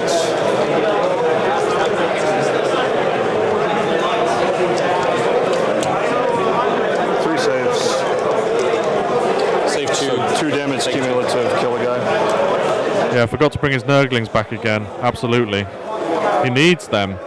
That's the unit that's going to start making a play for this at the end of the game. How many wounds does Gelgus have left? 6 now, because I healed 3, yeah. I'll hit into him. Can he do 6 damage here? It's big if he does. 1, and then the normal guy. 4 is missed. Yeah. So 1 at Bryn 2. 2. 3 damage. 3 damage. He's not dying. 1 damage.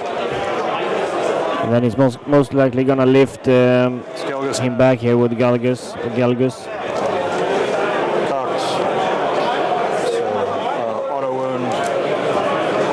1. So 2 saves, run 2. 2 saves, run 2 here coming back. 3 damage. The Swamp only stops run abilities, not retreat abilities. Yeah. I don't think there's anything within 7. Well, No, not within 7.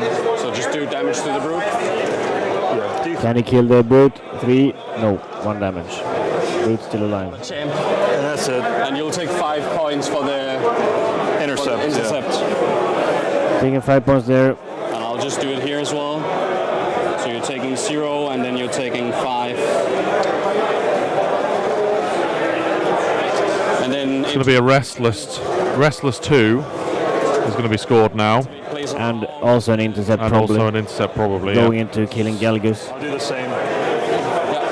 Or the Demon Prince. Or the Demon Prince as well. Yeah. So 2 back. If the Demon Prince is a treasure, that will say.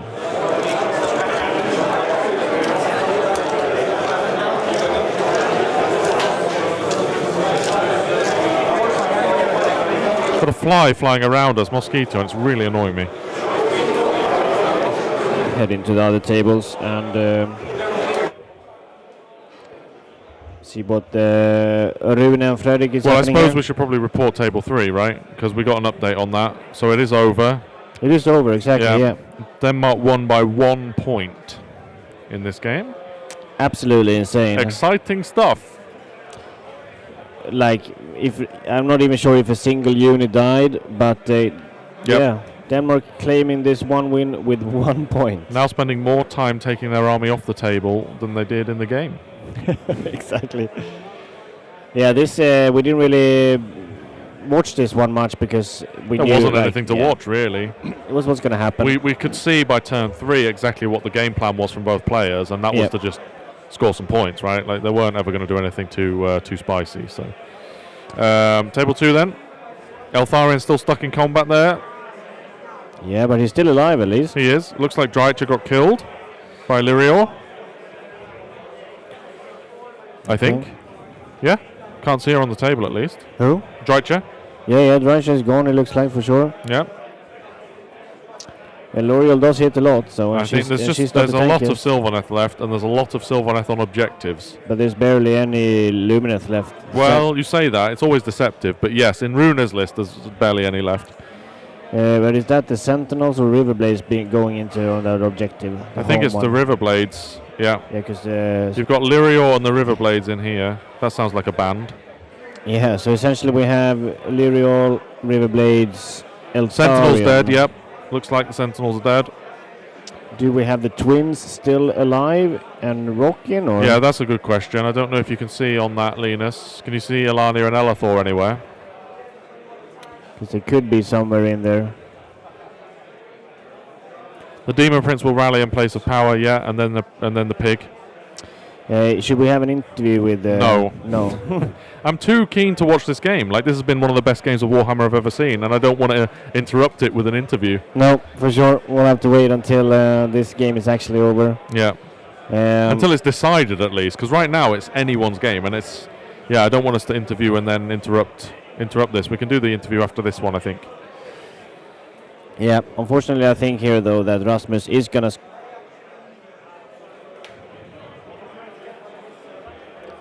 Lirio, no, not Lirio, the twins, okay.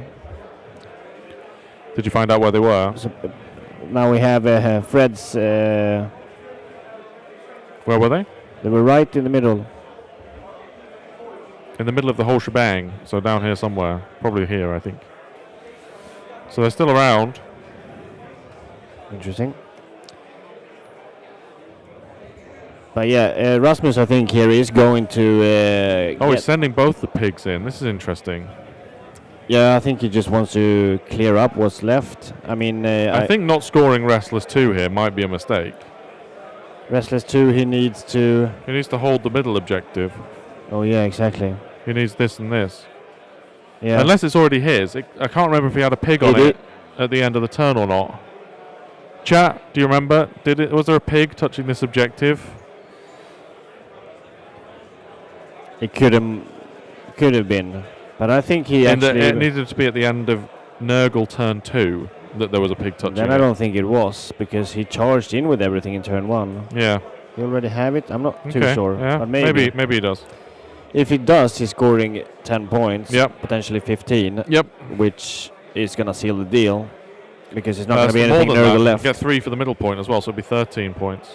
Okay, so he did already. Okay. Interesting. I think there was. Yeah, we'll see what happens then in the score up, if he held it or not. I think what I want to see from Gavin here is over the next 4 movement phases. He might have destroyed on it. Okay. You just move this progressively 3 inches slightly closer, and then go, haha, Nurglings, and then take the 10 points at the end of the game. Yeah. He's going to go in and stop that, because Rasmus is seeing exactly seen it. that. He's going for the tree. Yeah.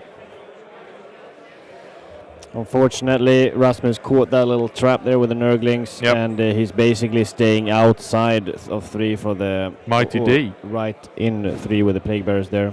And I think he's just going to straight up punk that tree. It's good. I mean, because the Nurgling... Oh! No, not really making it. I'm thinking about a different play. I think the tree's a better kill here. Those Nurglings are going to secure those last 10 points. I'm calling it now. Well, Gavin haven't really moved that tree at all, though, has he? He's moved it once that I've seen. Okay. And you can move it in an opponent's turn as well? Yeah, every movement phase, 3 inches. Maybe Gavin is not thinking about that combo. Play Bearers of the Treasure, possibly? Yeah, possibly. That might be that marker there. Would make sense. Yeah, that's right. Then you've got this treasure and this treasure. That's the treasure units, the 3 that I've just marked. So it's Plague Bearers, as you mentioned, and then Belga, and then I think the Poxbringer.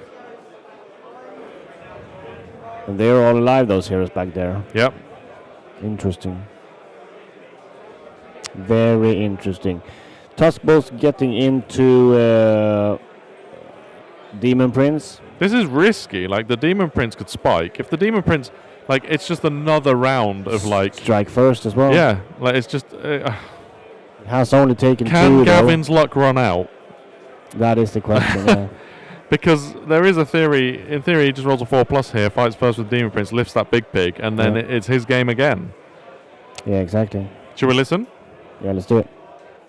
Gavin, you should die now. Yeah. I've crit 2 hits, and this is the pigs hitting on 3s.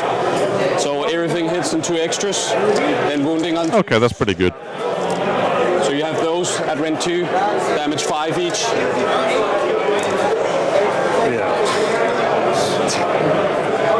Fucking die.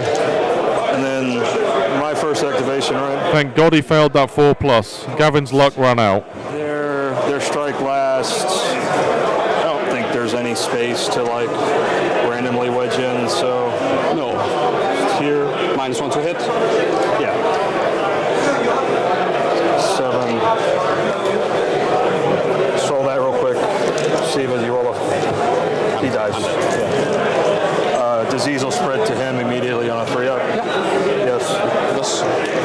strike.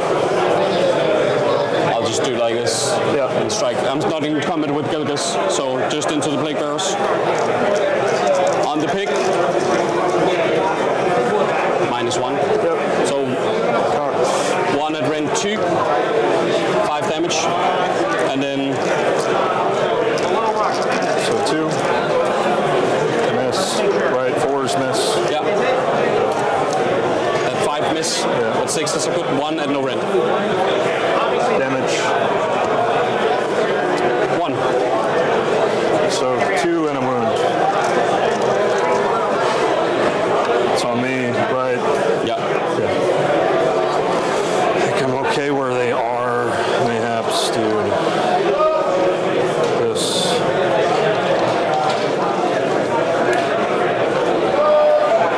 2, 5, 6. 3 mortals.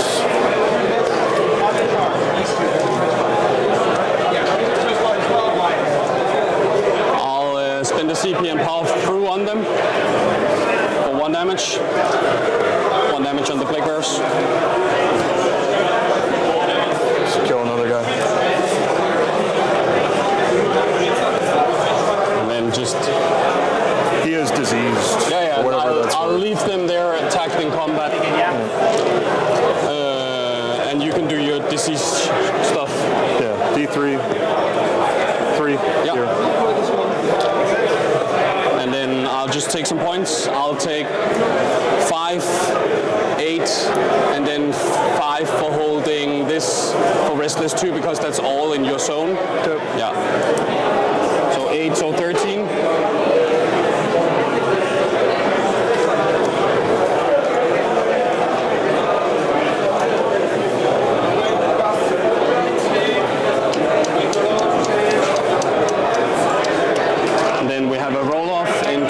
Turn 4. 4, I went first. Yeah. Just maintain. Yeah. And so, to me, start for you. I try and activate Place of Power here. Yeah. You steal the 2 damage, right? Yeah. I don't have a place. No. Do +1 a chant. We'll try Mortal Wounds here on the pig. Yes. 5s.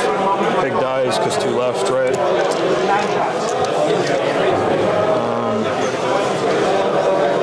Rally Plague Bearers. So it's 6 +1 +3 from the tree. So 1, 2, 3, and heal the wound. All the same profile, but the bow's 2 shots at 18 inches. This is a big one. Therefore, it gets an extra 1. And it's not like on the roll report details where it specifies you can't make that chance. It's awful. Spell casting. We will just try to heal Gelgus again. Fails. Good save. Hell of a save. Free something for you. I will try and teleport the pick. Is that what I'm shooting? Minus. I do. So is it still +2? No. So just on an 8? So it's just on an 8. You're good. Is he going on that far objective over there just to try and secure it before moving around? It makes sense if he can fit there.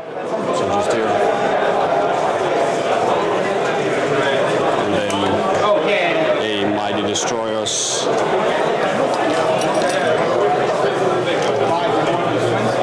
This guy. That's it.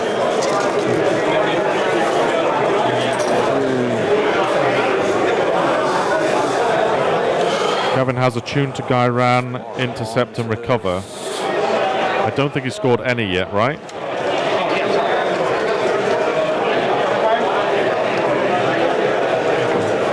He scored 1 intercept, I think. It doesn't have a movement profile. Attuned is going to be interesting to try and score. No movement profile. Yeah, he got 1 for killing Anvil Smasher. Let's go there. Well, that's a huge teleport as well. These are from that pig, right? standing in 24 inches away, next to that very important objective. Okay. Yeah.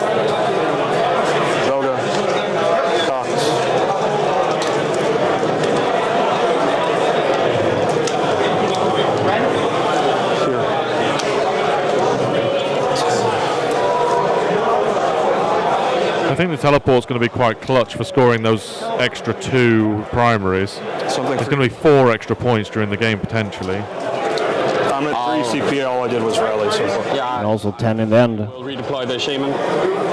Gavin doesn't have anything to threaten that.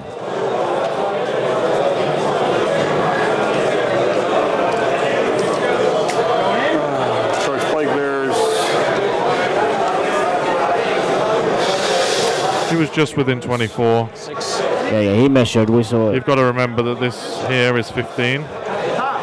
Tagging. This is 15. And he hasn't got all the way there. And then this shaman was here. So it's totally possible that it was within 24. Yeah. They measure really good, these one. The camera is also not completely giving it exactly the top down because how our lens works, so it looks slightly more off to us. So. Within 3. Good. Nothing for you, yeah? No.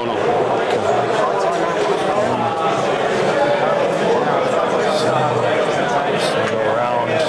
Sorry. Does he have any damage on him? Does he have any damage on him? Yeah, 1. I don't know he took 1 from Gorgoroga. I don't think there's a way for you to go backwards. 5 guys, and then 2 in Gorgoroga. Is it 5 or 6? I don't think this guy's... He is now 6. 7 into the shaman. I'll all out the fence. Okay. Quick update whilst he's just fighting the plate bearers there. Canada, Spain. Tight games overall. Meat King seems to be pulling ahead against Lumineth Realm Lords. Funnily enough, Nurgle Mirror and Sylvaneth Mirror, Canada versus Spain. But the hot take from Alfred is that Canada is favoured, but not by much in that one. That was 20 minutes ago, though. But yes, there's your update on Canada for now. Going back. I could out-contest if you... Yeah. I could out-contest if I want to go on the objective, yeah. Oh, yeah. With them, yeah. So going here. Okay. So not hitting. And then Gorgoroga into these. Yeah.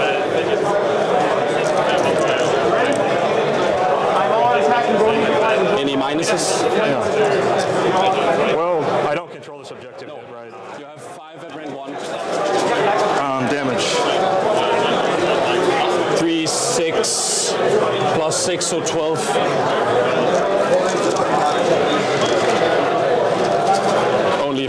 Only 5 up ward, right? Yeah. 7. No, do they have 5 up or 6 up? 5 up ward. 5 up. So 3 guys and a wound. Can you leave combat with Mighty Destroyers? No. No, right. So you have Gilgus. Yeah.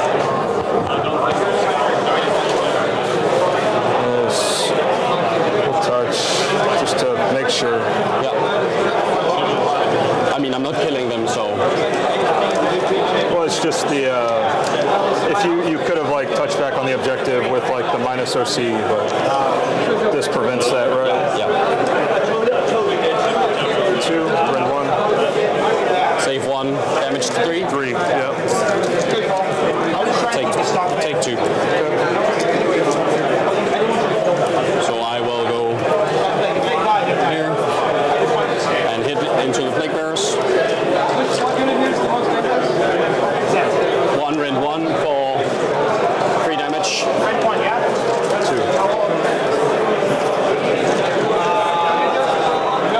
And then disease for you. Disease on the shaman for 3. Oh, 3? Yeah.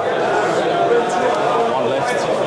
And then 5 points. 5 points for you. Yeah. I will just write it here, Gavin. It doesn't feel like it's enough, and it doesn't look like he's trying to go for the final 10 points either. So me? Yeah. And all I did was rally so far.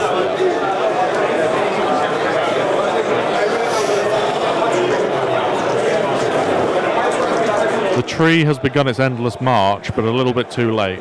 I believe the play is to try and kill these and try and grab the objective for you. That's pretty much what I can do. I will go ahead and cast the 3 mortal wounds onto these. I have no start off. You have any start off? Yeah. I'm going to try to heal with Douglas. Yes, so back to 1 taken. And nothing else, right? What? Nothing else. At start, no. So spell into those. Yeah. I do get it on a 9. You have 1, right? I have 1 spell. Okay. D3 unless they're wizard. They're not. For 1. Kill 1. Then I'll have a Mighty Destroyers. To there. And I will activate the tower and try and do it on Gilgus. Nope. No rallies. 1 health. What do I need? That is it for my hero. Okay. I'm going to try to countercast Shackles here. So Linus came with a bit of a hot take there. He feels like Denmark, they want this Iron Jaws list to win big. Denmark. You know, they want this Iron Jaws list to smash in the pairings. Yeah, straight in, scoring as much as possible, basically. Exactly. And it's not going to work out like that, right? Gavin's managed to fight his way out of it and actually start scoring some BTs. Or some points at least. So it's not going to be a huge smash. It's being by 20 points maximum. Yeah, exactly. But there's no way, I don't know, I think it's still going to end pretty big diff overall. Like, I don't see Gavin scoring more than 5 points in the rest of this game. But Gavin can definitely move that tree every movement phase, right? Yeah. And it's really a shame that he's not thinking about this, like pushing it down and then getting those Nurglings out there. It's too late for that now. Auto running them onto the objective, especially now when Rasmus has moved away from it as well. So. Yeah. And I mean, at least you try and go for it, right?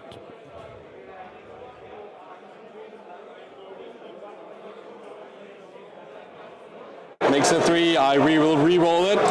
Yeah. Need a 4. I get a 5. Okay. I'll go there. I will take up a momentum. And I will start the combat by hitting Gorgoroga into this, unless you have combat abilities. I do, yeah. So D3 into the pig for 3, and then on a 5 or 6, he's OC5, yeah? I get the pick and effects, so I'll make you -1 to hit. -1 to hit? The pig, yeah. So Gorgoroga into this. Yeah. Choose. Enforce. You have 3 at rend 1 for 5 damage. Here's 5. So I'll take this. That's a manifestation killing a unit, everybody, for bingo. And also manifestation getting a treasure, but not that that's on the bingo though. Nothing. I'll go with the pick. -1 to hit. All out attack, all out defense. All out defense. 1, rend 2. Yeah, exactly. Alexander won against Walter there with 1 point. That was it. They didn't really do anything. There was only basically combat in the last turn. 2 at rend 2. And I think like total 10 models maybe died in the game. But they were paired against each other just to stare into their faces. So 2. And hope to score very evenly. But Alexander won with 1 point. Doesn't hit. It hits on 5s, right? No, it hits on 4s and 3s. I see. So It's rend 1, damage 1. Okay, good. 1 on 6s. 1 on 2s, nothing. And then that's it. And I took 1, right, or 2? Took 2. 2. And then end of turn. Yeah, we did have it, Victor, just now. The Sylvaneth player has 5 twist wheel or 4 twist wheel, so you can score that one out. Yeah. And then D3 mortals here for 2 on the pig. And these are gone. Yeah. Imagine if you had the Nurglings out now at this point. There's only Tuskballs. Huge. There's only Tuskballs left from Rasmus. And then this was turn bottom of 3. Huh? This is bottom of 3. Right? Yeah.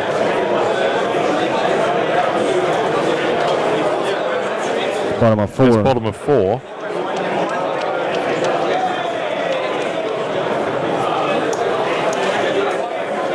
And then a roll off into, this is bottom of 4. So roll off into 5. Bottom of 4? Yeah. Yeah.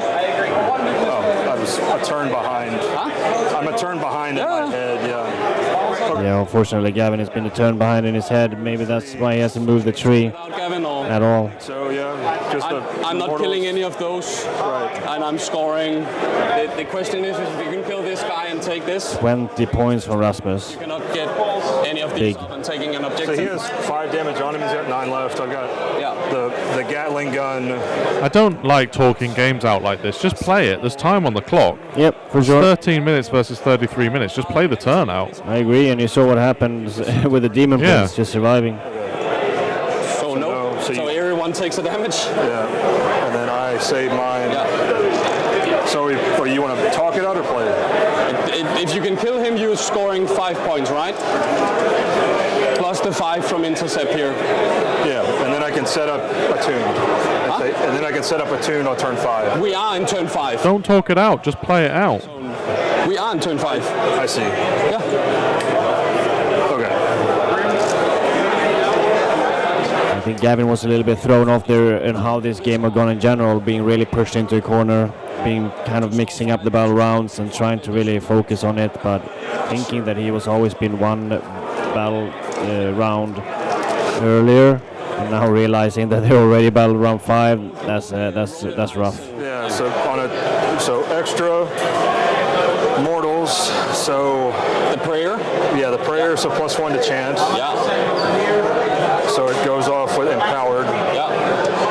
This might just kill the pig. Take 5 mortals. I'll take 5. And then we try for shackles. Makes sense to me. That is the pressure of the alpha, that's for sure. Yeah. Just do the damage. See if I roll the D3 for 2. You have 1 wound left. And then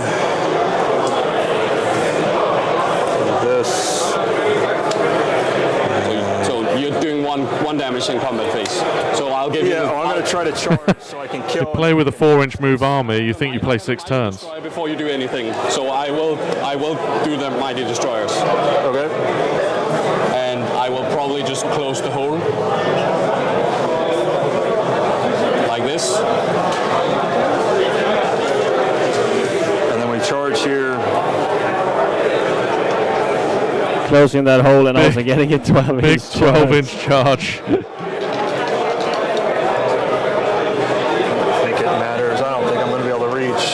It's like worth putting them there, right? Great mighty destroyer. I think Gavin's a bit pissed at himself for not understanding that they're in turn 5, because I think he thought that those Nurglings were getting out and auto running on that objective, and he's just floundered it completely. Yeah, I mean, we heard him say earlier that he was like, this is bottom of turn 3, right? And it is turn 5. At the end of turn 5. Yeah. Plus. He's going to get 61 points here, Rasmus. 16 points. It's a big diff. So you score 5 here, and 5. And you also scored. I removed a intercept token, so I'll score 15 here. And then no intercept. So like this, so 5, 10. For some reason I would track it better 15, if I had. Try and refresh, and you should probably have audio. To my 5, 10, 13, so 23, 43, 58. 58.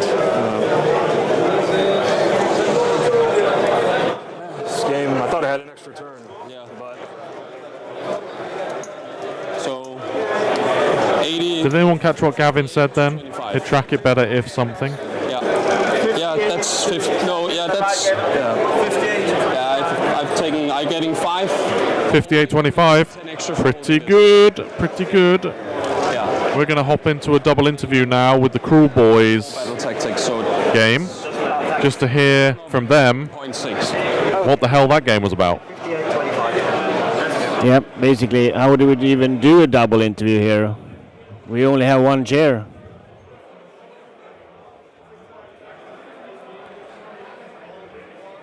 Should I? Do you want to interview? You can. Okay, sure. So one of us come down there. Yeah, okay, it's probably right. the easiest. Yep.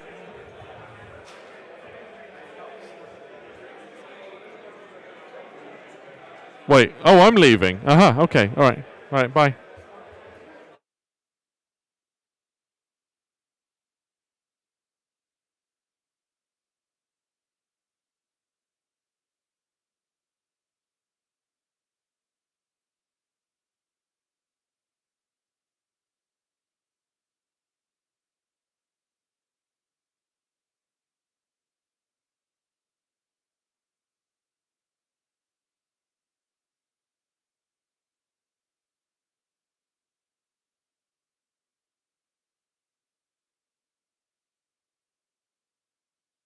Speak close to this, and also speak close to this one.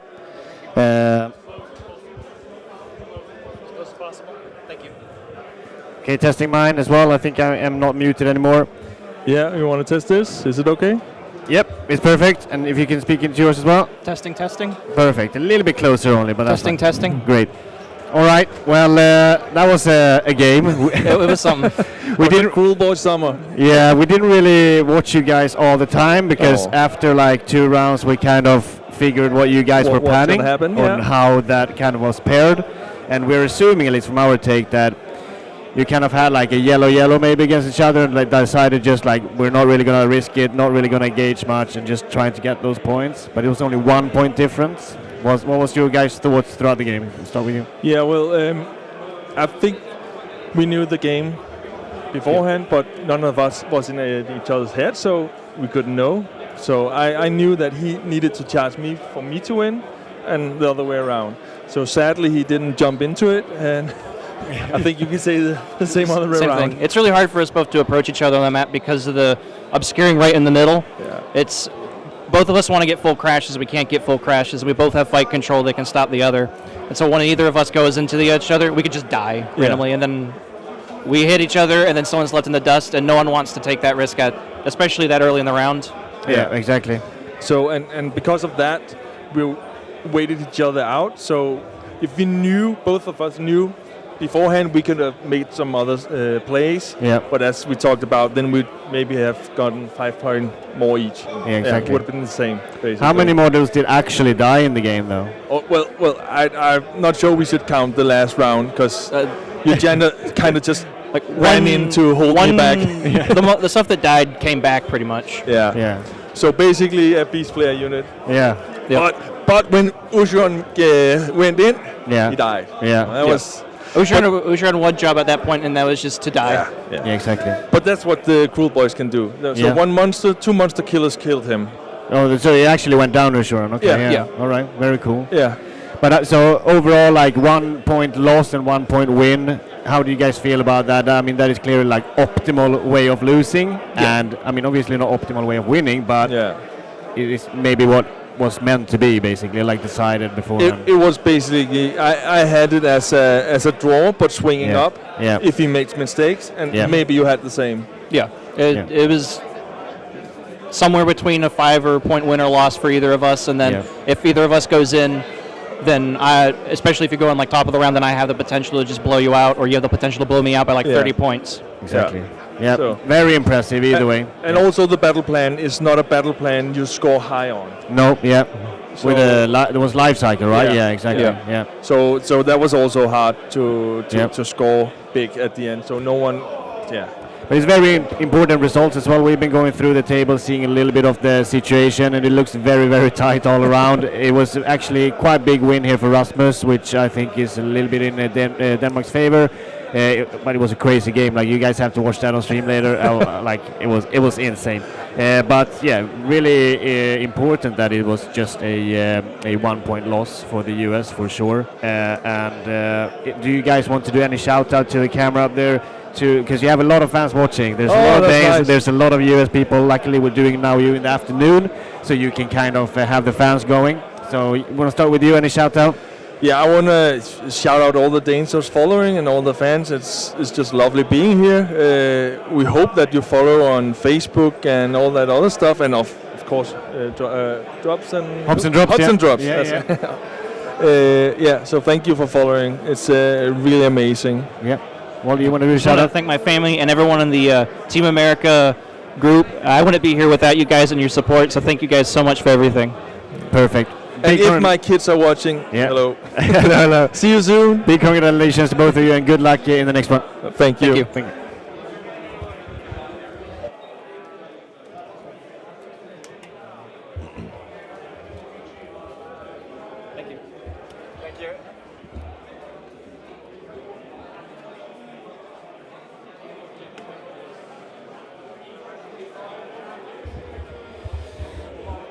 It's getting a bit sweaty here in my little corner with everyone visiting. But now I'm here alone. But we basically have Rune and Fredrik here as the last game going. I'm not sure exactly if the scores are updated. Maybe we can get a score update, Linus, on the Rune and Fred situation. I think he has his mic out of his ear, so he can't hear me. But we'll get there shortly. But we can try and look here at least a little bit what it looks like. Basically, there's a lot of Sylvaneth on the table. I like these bases at least because it's very clear to see what is going on. Lyrial here it looks like, and Eltharion, yeah, looks like Eltharion is gone. Yeah, Eltharion is gone there, but we have a lot of twist wheels, and I mean those kernels on swords have really not done anything that Tigan. They've just been holding on there. So yeah, but we need an update. We need an update on the Sylvaneth and Runes scoring game here. See what the status is, and I'm just gonna let in Tom here next to me.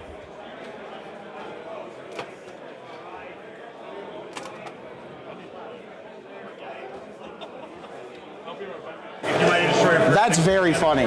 Also, apparently he has to go to the toilet. I'm 12, sick. Because I don't think they are in turn 2. And it would be also cool to see how much they have on the clock as well. Yes.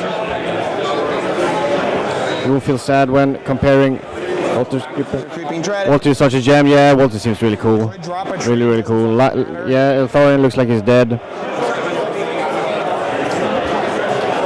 This should balance out Gavin's result.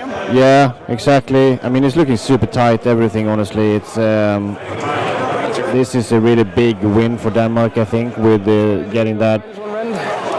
What was it in the end? 58-25, so yeah, quite a big difference there. And considering every game is like this close, like we saw with Alexander and Walter, and it's only 1 point difference there in the end, it really matters to score that big. And I think that is what they set up to do with Rasmus, but it was really anyone's game there for a bit. Now we have an update here with Fredrik. Doing turn 3, he scored 10 points, so he's holding 1, 2, and lines. See here Fredrik's battle tags, Master of the Path, and Scouting Force. He's done first scouting, he's done second Master of the Path, and he's first and second. So he still has second scouting to go, which I assume is going to get very easily, considering how many Sylvaneth is still on the table. So far on the actual stream, it is 2 wins for Denmark. Very, very close. Even between the 2 games, it's basically 12. Yeah, very little difference in points between these 2 games. But it looks like Fredrik is winning this one quite big, though. So this might be actually very important here as well, considering Rasmus winning quite big against Gavin, and then Fred winning very big here against Rune is going to be very, very important for the US if the other games are like really, really getting it close to them. very, very close in the score, then it's massive here. Riverblade surviving as well. 2 models is big, teleporting over there. You can see Rune basically has Lyriol and Riverblades left. That's basically it. Yeah, it is looking really good for Fred. This does feels like the final. Yeah, I agree with you. It just, it is like almost a premature finals, like we mentioned before, and this is a very important matchup right here for the end result, basically, of the entire tournament. So Stuart won 71-4 with his Gits against Norway. Wow. Okay, that's really cool. That's really cool. I think we can get an update from Linus on his way back later from the Sweden-Serbia game. See if we can get something there as well for you Swedes. And yeah, hope you guys enjoy the 2 first games. I mean, I sure enjoyed Rasmus and Gavin's game. That was the craziest one I've seen in a very long time. What did you guys think about that one in general? Now I'm going to squeeze in Tom though.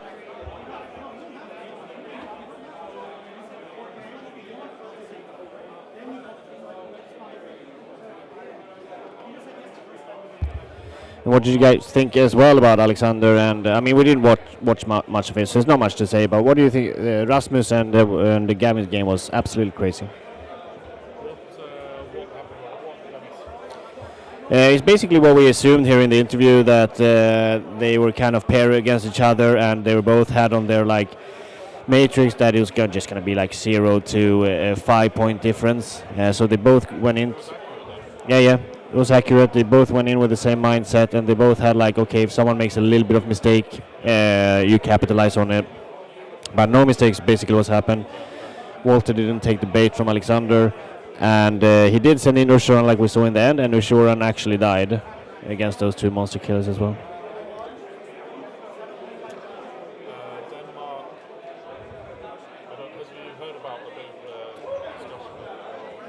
No? Okay. What? Oh, you mean on the when they come for an interview? No. Oh, okay. They were wondering whether or not Uh-huh.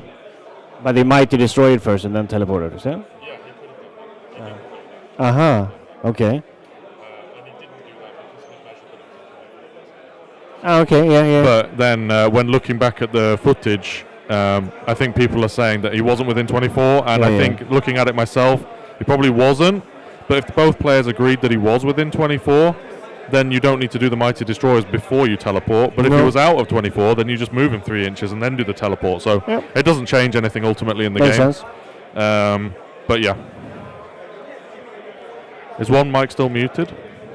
No, it's Linus's mic that is still on. No, but people are asking in chat.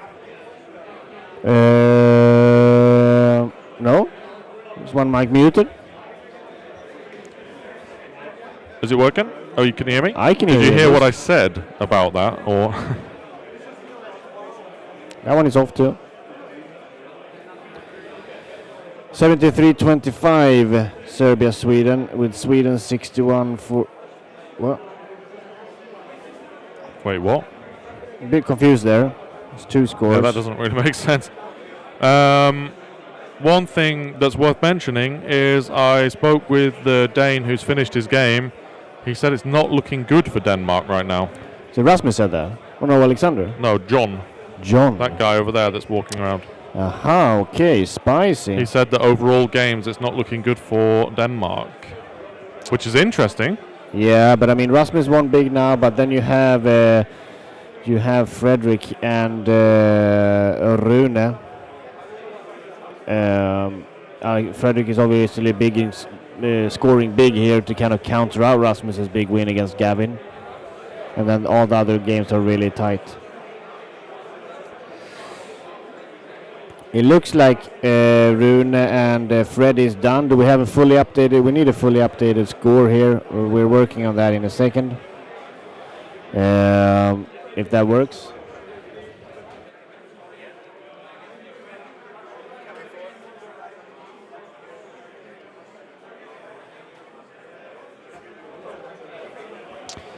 Yep, hold on. We will update the score in a second. So yeah, we're gonna Rune and Fredrik's game look like they're finished. So if we can get that up and updated with the final results there before the paper disappear. I mean, it's according to the table clearly a win for Sylvanas. Oh yeah, it's a big time win. In the last round, the swords engage. Otherwise, they'd just be standing in the middle of the table the entire game, basically. Yeah. I mean, that tends to be what Kernoths do. In some games, they just stand around, not doing anything, but they are threatening, and it means you don't want to go close to them. But it is mad that you're able to play the game 300 points down and still win with the Kernoths not doing anything for the whole game. It's a very interesting game here for Sylvanas as well. Their list seems really cool. And 77-17 apparently this game ended. Yeah, we can 77. Yeah. 77-17. We have 72-17, but there's probably a lag in the update. That is a big diff. That is a huge diff. Well done, Fred. Huge diff here. Big losing that Severeth, and in the beginning it's just so painful. Severeth would have done a lot of work in this game if we're still around. It would be good to talk to Rune about that, but it looks like he's left. Yeah, I think he's just grabbed some air and really struggling, I think. Yeah. I mean, it makes sense. That's a huge... that's devastating for sure. Yeah. 60-point diff. 60-point diff. We already had a 40-point diff, right? So our scoring card is a little bit wrong here, but that's fine. It's just a lag remaining games are still even on Serbia versus Sweden. Slight advantage Serbia, but everything to play for still. Rogue Serbian Ronja is in a tight game to full Swede Rasmus. That's what Lena said. Yeah, that'd be a good game to watch, actually. I think Rasmus versus Ronja. What's Ronja playing? Tzeentch? Yeah. And Rasmus on Sylvaneth. No, Rasmus isn't on Sylvaneth. He's on Slaves to Darkness, isn't he? Oh, Rasmus is in Slaves to Darkness. Oh, yeah. I thought you said someone else. No. Even though you clearly said Rasmus. But yeah, Rasmus is on Slave to Darkness, and Ronja is on Tzeentch. So it's going to be interesting to see here what kind of score it is towards the end. Are we going to do any more interviews here, or do you think they're done? No, I think I'd like to interview Rasmus. Yeah, Rasmus and Fred potentially as well then. Yeah, it'd be good to get Fred on. Seems like there's a lot of Fred fans in chat, so... Yeah, for sure. So we're trying to get Rasmus up here. See if he's up for a little quick interview.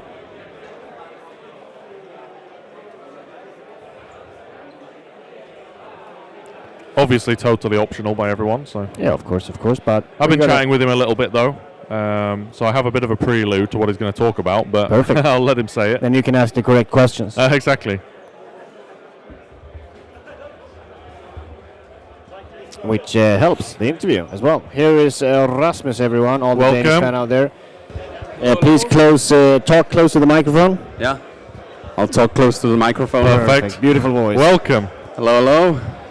All right. What a game. What a game, yeah. As I said to you earlier, someone said one of the best stream games they've ever seen. So congratulations on that, I guess. Thank you. Let's talk about it a little bit. Yeah. Obviously, I mean, the game, so much was dead after turn one. But let's talk about maybe your strategy going into the game. I'm assuming you've practiced this matchup before. What's your strats? We didn't practice it. We talked about it because USA's Nurgle list are so different from all the others. Yeah.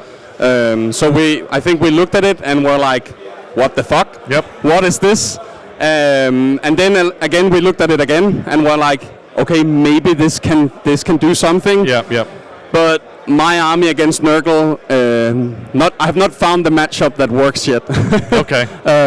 This worked some way, but is it because of Nurgle or is it because of the dice? Sure. I don't know. Yeah. My game plan worked, so I've not practiced that matchup. But Nurgle, in particular, is a really good matchup for me. Yep.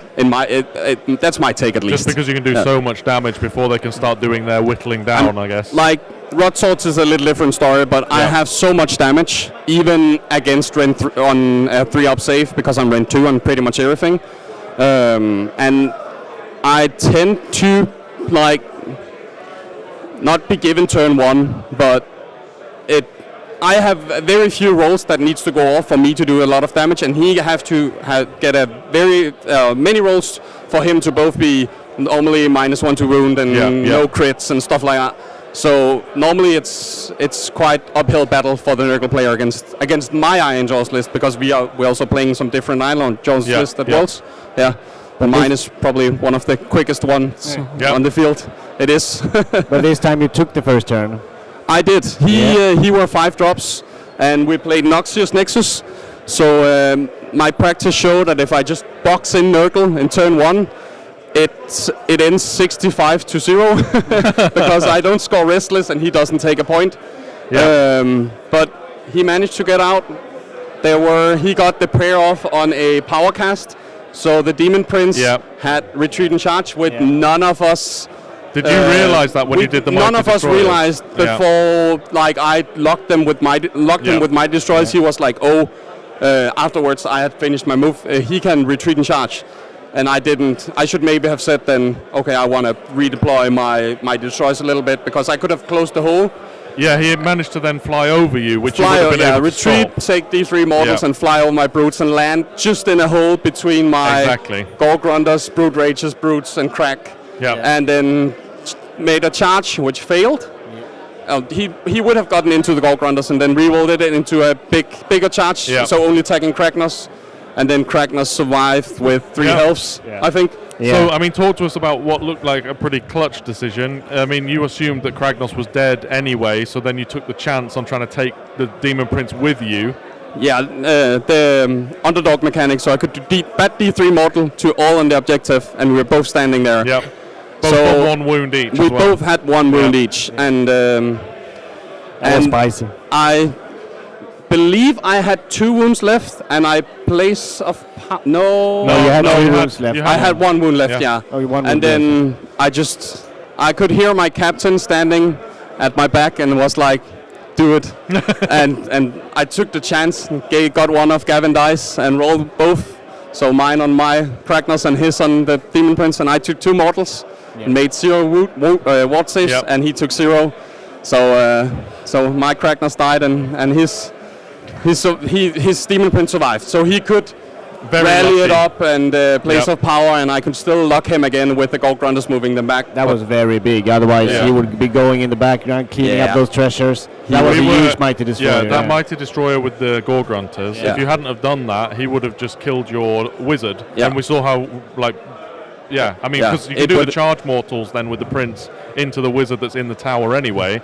He's dead, and then you're not. Yeah, that's bad for you. The only my goal was to just lock him all the time. He can strike, but taking the mortal wounds from the impact hits, it's just a lot, because I don't have ward saves, so I'll rather take some saves against it than more mortal wounds. Makes sense. Yeah. Did you ever talk about Gavin with his little tree? Because we would just keep saying why is he not moving it slowly and slowly towards that last objective and then popping in the Nurgles and taking that eventually? I think we were both a little bit under the pressure then. Yeah. So not forgetting stuff, but a little forgetting stuff. Like we both wanted to do the important stuff, and then maybe the stuff that weren't that important. Yeah. He didn't do, at least. I feel like I did my part. Moving my stuff around, but he didn't take his 2 wizard and just have staked for the last objective, just auto run. So he would have gotten the 10 extra, but he didn't. Yeah. No, exactly. But we heard him say there as well, as when he was like, so this is bottom of turn 3, right? And then you were like, it's turn 5. He thought he had a turn more than we had, but I mean the score sheet doesn't lie, and the stream as well doesn't lie. No, that's on him, that one. I think in that case he was probably planning on, in his turn 4, which was actually turn 5, bringing the Nurglings back. And then auto-running them, because he didn't bring the Nurglings back ever. No. 100%. So it's a few mistakes on both sides. I think I forgot stuff as well. You also got a little bit unlucky. I mean, both big pigs going into that Demon Prince for a second round. You call that unlucky? Still didn't kill it. I asked Gavin for its dice for tomorrow's 2 games, but he's keeping them. No, it was just we roll and then we go with it. And I was unlucky, and maybe he was lucky. Or then I had the luck at the first turn, where all my charges went in. but I don't think it's luck to do 3d6 charging with +2 on like 10, 11, 9-inch charges. It's should happen all the time. Yeah. Pretty consistent. Yeah. The last thing, we have a lot of Danish fans online. We have a camera right there. If you want to do any shout out to all the fans or anyone else. I kind of need to. Can I do it in Danish? Yeah, go ahead. Do it in Danish. The camera right up there is yours. Så jeg ved ikke, hvem der ser med, men jeg ved på min telefon dernede, at jeg har 2, der har skrevet et par beskeder under chatten. Så jeg tror, at jeg vil bare vil sige tak for at se med. Det er jo helt sindssygt at være hernede. Altså, jeg tror, jeg vil sige især tak til Jannik, som har hjulpet med at lave listen. Det er mig og ham, der har udtænkt den, og nok mest ham, for jeg er ikke den store listelaver, men det virker, og det er skide sjovt. Ja. I think so. So in Danish or in English code, it's just Yannick who helped made the army. I'm not the big list maker, but he made the army, and I'm having so much fun playing it. Fantastic, amazing, perfect. Thank you very much. Thank you so much. Yeah, well done. And good luck in the next. Thank you. All right, there we have it. Looks like some of the games are closing up here now. All our 3 games All are our closed 3 games are done, but there is still, it looks like, 2 heated battles going on between Denmark and USA. 3, potentially, actually. Yep. 3 games still going on there. Yep. Let's maybe run through some scoring across the tournament. Yep. Do some updates. While you do that, I will go on a bye break. Yeah, do it. I'll run through the matchups. Okay, so let's look at who's been reported on games so far. We have Team Slovenia versus Team Portugal, looking very even right now. Only 3 games reported there, but slightly favoured Slovenia. Norway versus Team Australia. Stuart McGowan with his Gloomspike Gits previously managed an 80-point versus 2 points in one of his games, has now just managed 71 points against 4 points in another game. His score differential is going to be huge. Very impressive. Team France, New Zealand, no scores reported yet, but it looks like the majority of the games are over, so I'm not too sure why those scores aren't reported just yet. Then we have Team Serbia versus Sweden. Only 3 games reported so far. Looks like it's only... it's very even. Looks like it's slightly ahead with Serbia. Team USA Denmark. Right now, only 4 games reported, also even, but I did hear from one of the Danish players that it wasn't looking that good for Denmark. We'll see what the score ends up at, though. Poland versus Switzerland.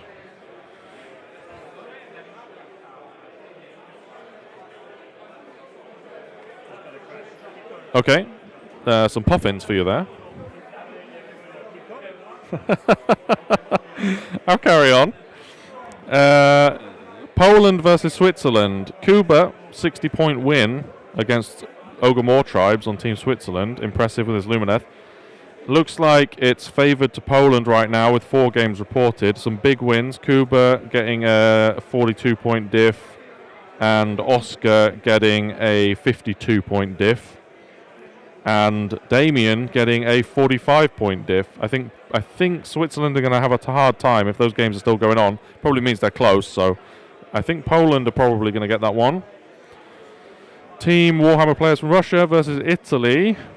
Very even. Oh, no, I got to the bottom there. It looks like Italy's game. 3, 4, 5 wins to Italy, 1 win to Russia so far reported. 2 games still to come in.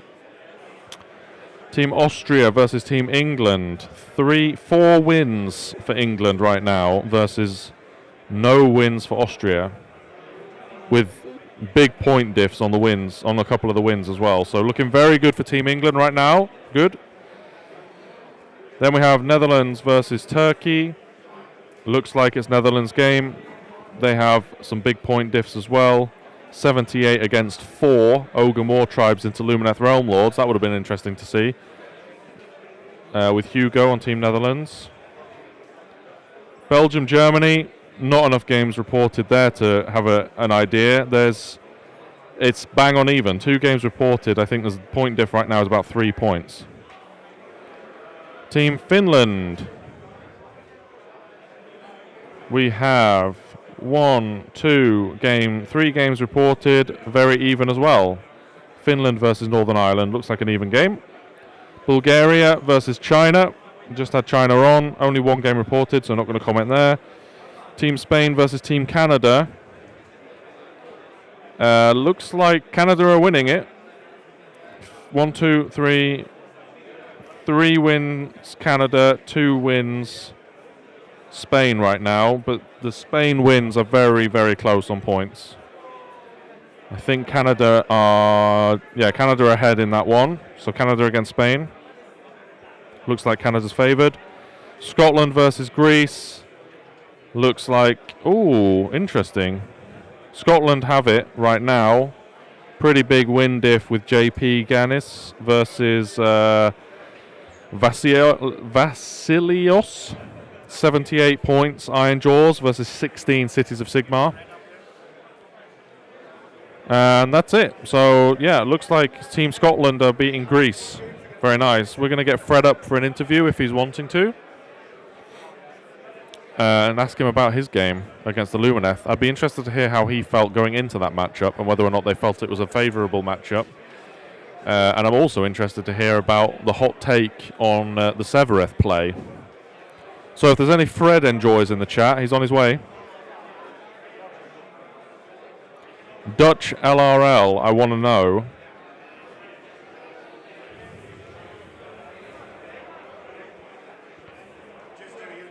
Yeah. Welcome. Hello. I guess I'll take the thing off. Yeah, go for it. Stay close to this if you can. Yeah. Hi. Actually, I'll give you... Actually, this mic's probably better. Go for this one. Yeah, because I'm tired. My back hurts. We need the mic. We need Fred's mic on. Turn it on. Oh.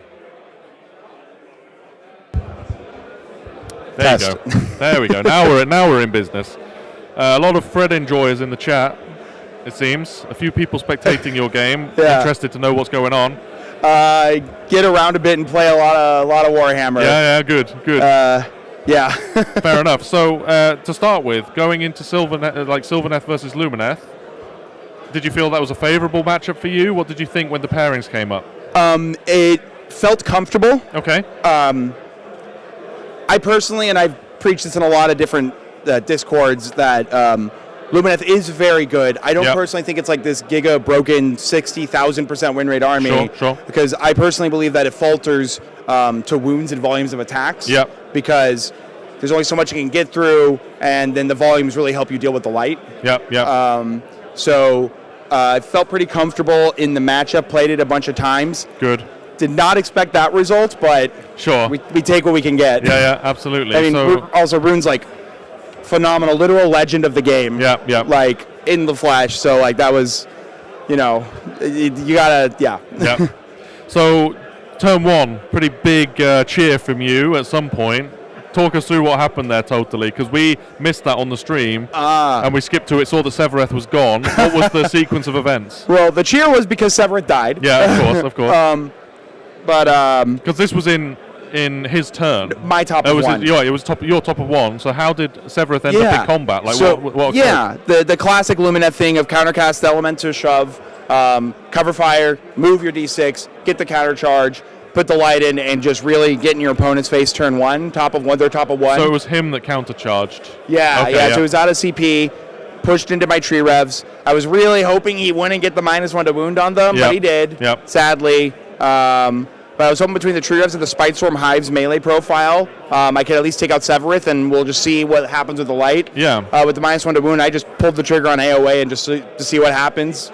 So we speculated whether or not he'd move Severeth up as a bit of a bait for you to then charge into. Mm-hmm. But then it turns out that if he'd done the counter charge, that means you were damage 2 then with the Tree Revenants as well. Yeah, they're damage 2 when they don't charge. Yeah. So I'm assuming that the Light of Eltharion then whiffed is a combat. I mean, I personally, these are famous last words because Andre, my Serbian opponent, did 30 damage 3 times with him. But I personally think that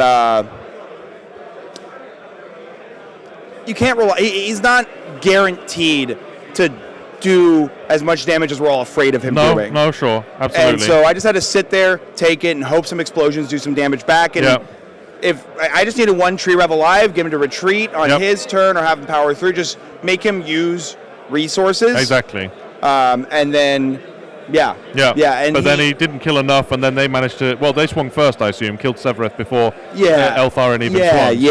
Yeah, he killed a few. Yeah. Powered throughout. Yeah. Kind of kept him topped off, and then stayed back. Didn't want to get this to be even big, potentially big loss, and then I just kind of won the prio on the reroll and took my opportunity. Nice. Yeah. So how was your list is quite different to the other Sylvaneth lists around the tournament. How are you finding it's performing? Oh, I love it. It's fun. I love a bunch of little goobers just bonking people. I mean, I'm pretty famous for loving Tzeentch horrors in the index. Sure. And I'm like, they gave me horrors with damage too. This is great. Exactly. I'm very happy. Like with the exploding damage back, you mean? And that and like just exploding. Being able to resurrect them easily. Yeah, debuffs, all the good stuff. Yeah, fair enough. I mean, I'm personally huge fan of Tree Revenants. Yeah. I only own 10, which annoys me, but I love them and I want to get more. So I'm going to be putting them on the table. The Grove Guardian Tree Rev combo is so nice. It's really nice. You can bring back D3 of them with the prayer, and then potentially one back at the end of every turn as well. So those units just regenerate. Yeah, with the rally, you just keep. I mean, exactly. You guys probably saw that during the game, I assume, of just me, just like using the Grove Guardian bank. Pray. Exactly. Here we go. Keep them going. And you can do it to multiple units as well, right? The Grove Guardian can bring back multiple units. So it is. You pick one. Holy 12 or Holy in the Creeping Overgrowth, or you. And if you get the upcast and it's on a 6, so with the reroll and a level 2 priest. Quite convincing. Quite. Then you can pick 2 units. Yeah. Then you pick 2 units. You just keep your ding dongs topped off. Exactly. What about the Twist Wield then? You've got like 4 units in the list. 3 units. Yeah. How are they performing? They're great. They're awesome. I mean, you just send your. I used to play like MSU Hearthguard Berserkers with the pole axes. And like very early in fourth, like a month and a half in, I put 6 Monster Killers on the table. So it's like one of those things where you just get a whole bunch of them and. It's a lot of attacks. And they do a lot of damage. And the Branch Witch is just such a force multiplier with them. With plus that 1 3 up. wound, right? Yeah, with that 3 up for the rest of the turn in combat. And then you've got +1 attack on them as well from your sub-faction. Is that right? If things are dying. And that's a really nice help. Gate Defenders is really good. It's a nice little comeback mechanic. Yeah. I like the fact that you managed to lock up Eltharion for a decent amount of time, because that allowed you then to use Drycha more effectively. You could actually then teleport behind lines without the risk of Eltharion coming in and killing her, right? Yeah. And that seemed to free up a lot of your killing of the Dawn Riders and then the Sentinels as well, just being able to tie him up. So. Just get him tied up. Once Drycha had gone in there, it would have been nice if she had lived, but but it was... Lyriel killed her in the end, right? But it was she was stuck. It's one of those where committed to heroes, and then the twins didn't kill her, so that mobility's gone. Yeah. So it's just like, all right, if she gets to fight, she gets to fight. At very least, he didn't swing with the light afterwards, because then I got to just... I don't think that was the turn I killed the light, but just keep going at him. Exactly, you just chip him down. Yeah. Well, very well done. Congratulations. Thank you. It's seeming, from what I'm hearing, that America might win this round. How are you feeling about things, if you've had a look around? Yeah, I'm feeling pretty decent. Yeah. I mean, I'm not completely up to date on it. I'm just kind of doing the best that I can here. Of course. Well, we'll see, I guess, when the points come in. And I personally will never underestimate Denmark. No, I think that's totally sane. That's really what it comes down to. Yeah. I just assume there's something that we might be missing or something. Absolutely, They're a phenomenal team. Great. Truly a dynasty of the game. I think you really have to respect your opponents in this kind of format, right? Yeah, all of them. Yeah, but especially Denmark. Exactly. And can't speak highly enough of that team and everyone on it. They were lovely to play on the table. Amazing. I'm really glad that we managed to get this on. A lot of people were saying that this feels like it was a final before the final to some extent. I tend to agree. I think Denmark were one of the favoured teams in this, and you managed to beat them. it might be that you end up facing. Well, you will be facing off against whoever wins Belgium-Germany in the next game. Yeah. So whoever you end up against there, good luck. Thank you. If you'd like to do any shout-outs to anyone watching, please feel free. Well, I see my baby sister Harmony's watching. Yeah, so hi, great. Harmony. And go Spurs, go! Let's go out of this 0-2 hole. Well done. Congratulations. Thank you. Good luck in your next games. Yep. Thank you. I can sort it.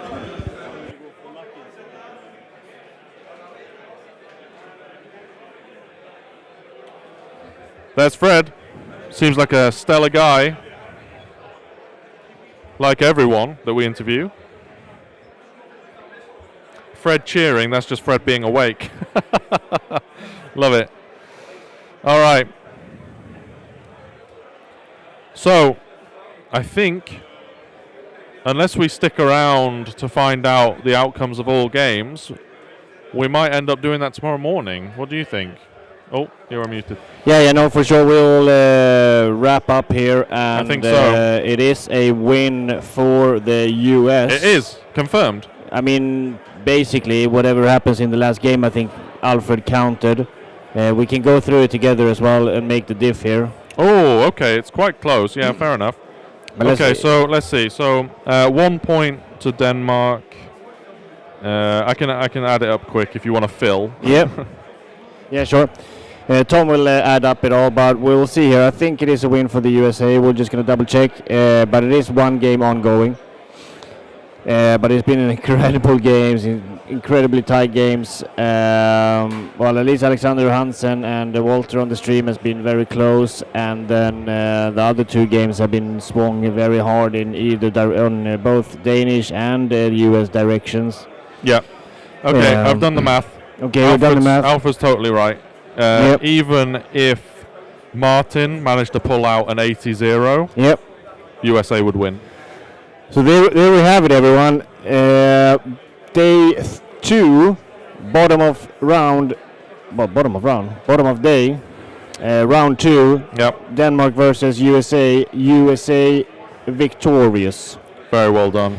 Incredibly play from everyone. Yeah. That must be feeling very good, especially absolutely with Gavin there losing quite a lot, but really relying on his team winning. Yep.